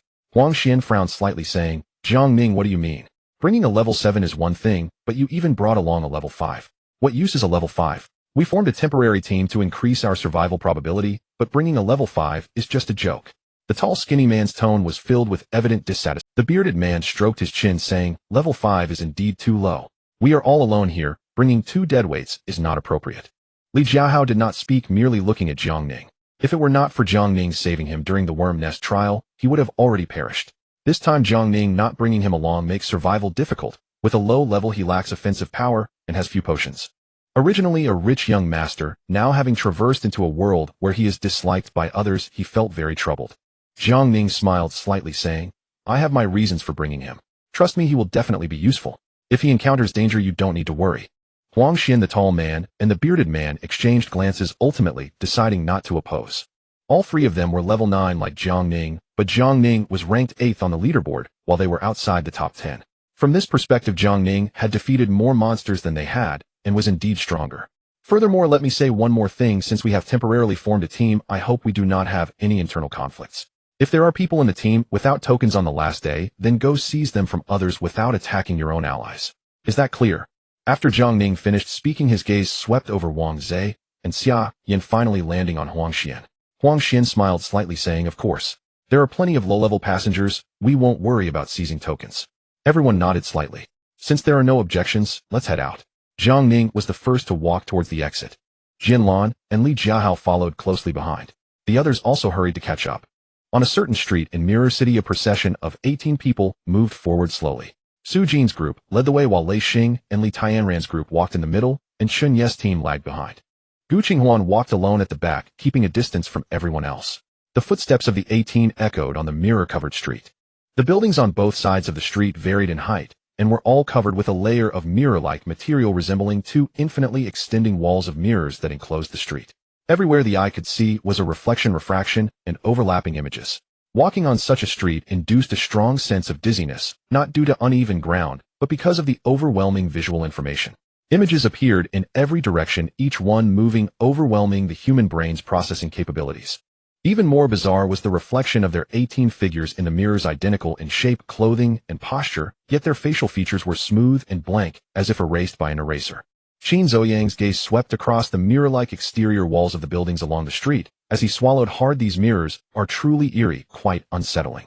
Chen Ye tilted his head towards the mirror-like exterior wall of a building on the right. There's no normal place in the survival trial. These are not ordinary mirrors, and the reflections are not us. As soon as he finished speaking, the faceless figures in the mirror began to move. They were not mimicking the 18 people outside the mirror, Rather, the figures within were moved. The faceless figures simultaneously turned to face the direction outside the mirror. Then they stepped out. The first hand reached out from the mirror, pressing against it, as if it were water, the fingertips piercing through the surface, creating visible ripples. Then came the entire arm, shoulder, torso, and leg. A faceless figure stepped out from the mirror, its body covered in a layer of wet liquid. It stood on the street, its shape identical to Chen Ye's. Even the creases of its clothing were exact, but its head was a blank, smooth surface devoid of facial features and hair. The second, third, fourth faceless figures emerged continuously from the mirrors on both sides of the street, each with a different physique. Some were as small as Qin Xiaoyang, some as tall as Zhao Hai, some as sturdy as Wang Shua, and some as slender as Zhou Yiting. Each faceless figure mimicked one of the 18 individuals.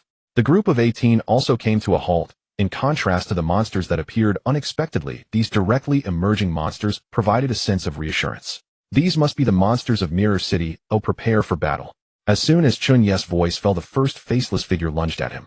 The faceless figure mimicked Zhao Hai's physique, standing at 195 centimeters with broad shoulders and clearly defined arm muscles, yet its head was a smooth, blank surface lacking eyes, nose, and mouth.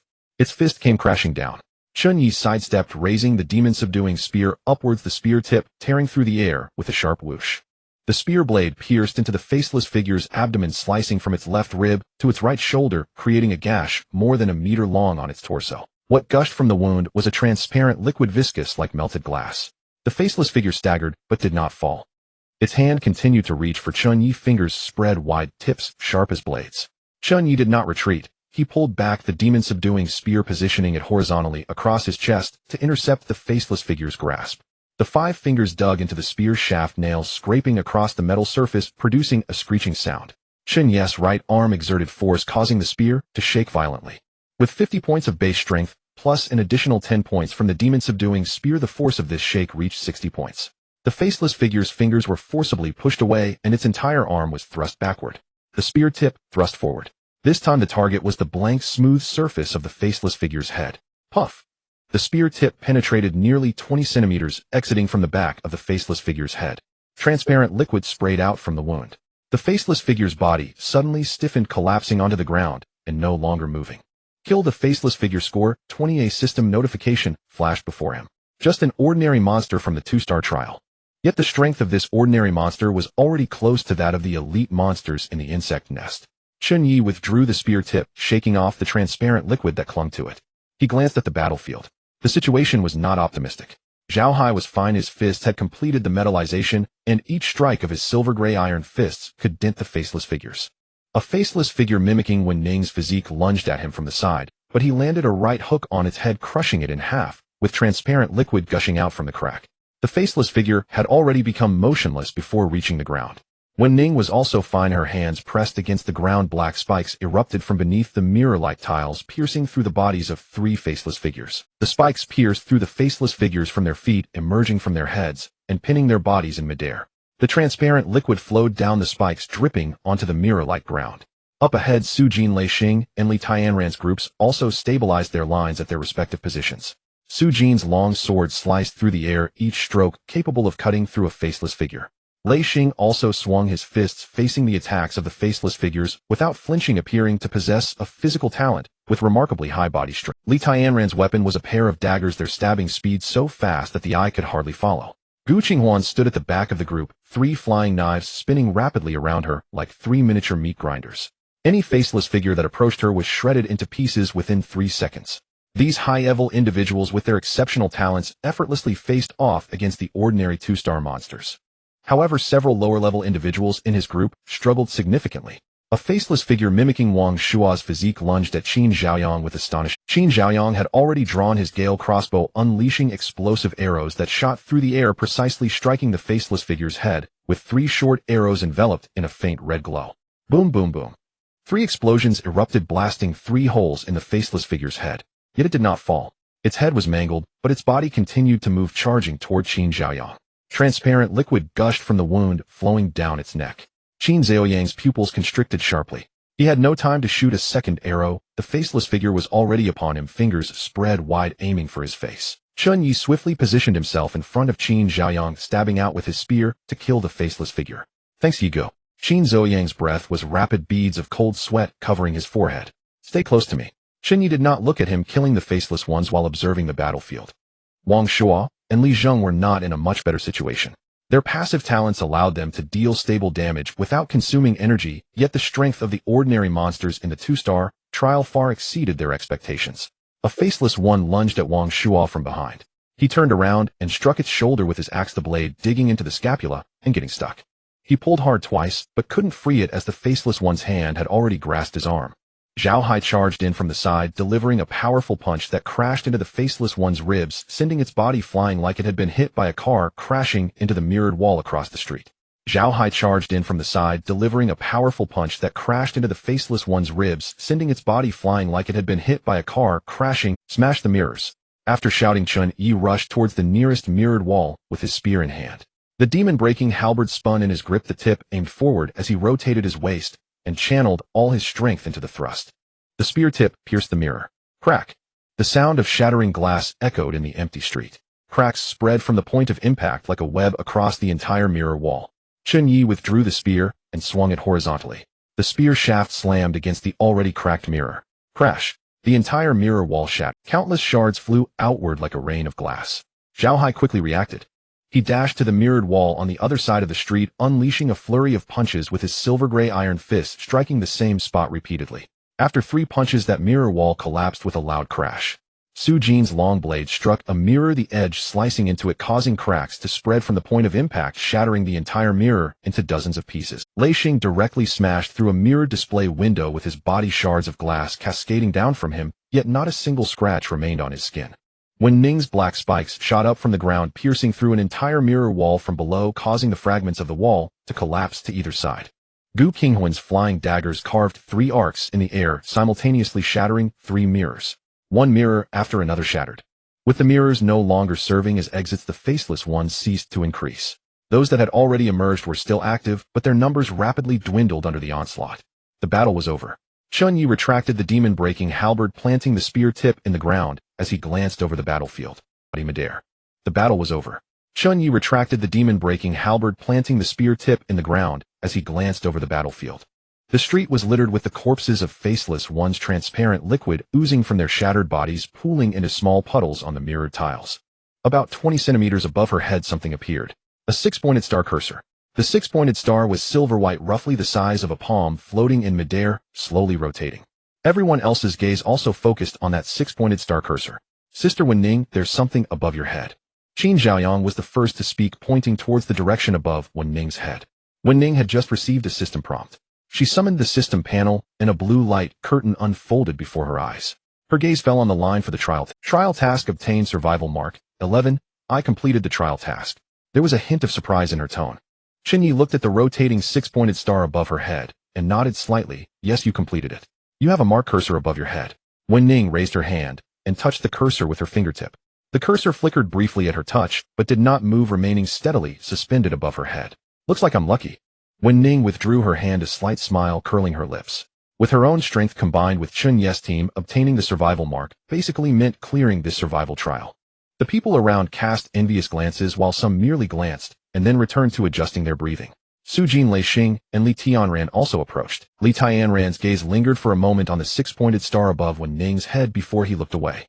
If I had known that killing these ordinary monsters could also yield marks, I shouldn't have shattered the mirrors. As long as the mirrors were intact, faceless ones would continuously emerge. Perhaps others could also obtain survival marks. Lei Xing glanced at the already shattered mirror walls, his tone tinged with a hint of regret. Su Jin looked at him and shook her head. It should be that Wen Ning was lucky. If it were that easy to obtain survival marks, we would have killed a lot of faceless ones, yet no one else has received a survival mark. She turned her head to glance at Qin Zhaoyang, Wang Shuo, and Li Zheng. These faceless ones aren't difficult to handle for level 10 or 9, but for lower levels, it can still be quite challenging. The trial has only just begun. Breaking the mirrors was the right choice. Qin Zhaoyang squatted on the ground, hearing Su Jin's words, and twitched the corner of his mouth. Lei Xing followed Su Jin's gaze and glanced at Qin Zhaoyang and the others, pouting without saying anything further. No rush, there's still plenty of time. Let's keep this rhythm. As long as we can handle the number of faceless ones, there's no need to rush breaking the mirrors. We can break them when the numbers exceed what we can manage. Li Tianran's voice came from the side, calm and unhurried. Lei Xing glanced at Li Tianran, a smile slowly forming on his lips. This plan is good. Chen Ye remained silent. Li Tianran's plan was indeed the most efficient and reasonable. First, utilize the mirrors to spawn monsters, then break them when the numbers become overwhelming. This maximizes the number of kills and increases the probability of obtaining marks while keeping the danger within manageable limits. Su Jin nodded, slightly shifting her gaze from Li Tianran to Chen Ye. What do you think? Chen Ye nodded. Sounds good. Su Jin withdrew her gaze, then it settled. Let's move forward and aim to have everyone obtain survival marks by the end of the first day. The team set off again. Su Jin led her 4 team members at the front while Lei Xing and Li Tianran's teams walked in the middle, and Chen Ye's team kept a slight distance from the 2 leading teams. Brother Ye, are we holding everyone back? Qin Zhaoyang's voice came from the middle of the team, very quiet. Chen Ye glanced at him. What did you say? I said, are we holding everyone back? Qin Zhaoyang repeated, his voice a bit louder than before. Wang Shuo glanced ahead at the Lei Xing team, then quickly averted his gaze. Su Jin, Lei Xing probably considers us dead weight. Li Zheng walked beside him and gave a wry smile. Who else but us has the lowest ranks? Whether we'll secure survival marks in this trial remains uncertain. Without Brother Hai's help, I couldn't even fell those faceless monsters. Zhao Hai walked to Chen Ye's right. He cast a brief silent glance back at Wang Shuo and Li Zheng. As the trial star rating steadily rose, he could no longer be certain how long he'd be able to protect these 2 younger brothers. Wen Ning walked near the center of the formation side by side with Zhou Yiting. Her gaze swept across Qin Zhaoyang, lingered momentarily on Wang Shuo and Li Zheng, then settled upon Chen Ye's broad back. In truth, among the 3 teams, ours is the strongest. Lei Xing's team boasts at most 2 steer combatants. Su Jin's team has only herself as steer. We possess 3 steer combatants. Chen Ye hasn't even broken a sweat yet. Chen Ye strode at the front, saying nothing. When Ning continued, her voice calm and measured. If we refrain from shattering the mirrors, it certainly won't be our team that buckles first. Qin Zhaoyang lifted his head, his gaze pausing for an instant on Wen Ning's face before shifting toward the back of Chen Ye's skull. Then next wave, we won't shatter the mirrors. Let's see how long the other 2 teams can endure. Indeed, his team was the strongest. Zhao Hai had allocated all his free attribute points into strength, bringing his strength nearly on par with Chen Ye's. Wen Ning too was formidable. Even if the other 4 members ranked lower, their collective combat prowess far surpassed that of either rival team. They had simply held back. This trial spanned 3 full days, and judicious use of reagents was vital. A faint smile crept across Zhao Hai's lips. Let's go, keep pace. Chen Ye quickened his stride. The gap between their 7-member formation and the 2 leading teams narrowed, from nearly 30 meters down to under 10. Gu Qinghuan, trailing last, also accelerated, maintaining a 5-meter distance behind Chen Ye's team. The group advanced along the mirror-clad street. The mirrored facades of buildings on both sides reflected countless distorted images beneath the ashen-white sky. Sky-ground architecture, human figures, all overlapping in dizzying, disorienting layers. They're coming again. Chen Ye's voice rang out from the front. His steps never faltered, yet his gaze locked onto the mirrored exterior wall of a building to the left of the street. A faceless figure emerged from the mirror's depths like a corpse rising from murky water. Then more followed, surging forth from both mirrored walls. Form ranks. Chen Ye's command thundered through the street. He halted. The demon-subduing halberd rose from his side, its spearhead leveled forward. Zhao Hai took position to his right. Silver-gray metallic luster spread from his fingertips up his forearms. Wen Ning stood to his left. Her hands withdrew from her pockets and hung motionless at her sides, thin veils of black mist coiling softly around her palms. The 3 formed a tight triangle. Qin Zhaoyang retreated inside it, cradling his Gale crossbow, 3 short arrows already chambered and ready. Zhou Yiting stood beside Qin Zhaoyang, a faint ice-blue aura shimmered at the tip of her right index finger.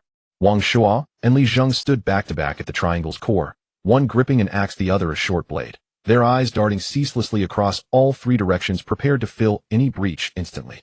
The first faceless creature lunged forward, mimicking Zhao Hai's build, its right fist smashing sideways through the air with a low guttural sonic crack. Zhao Hai met it with his own right fist. Silver-gray iron collided heat-in with featureless flesh. Boom!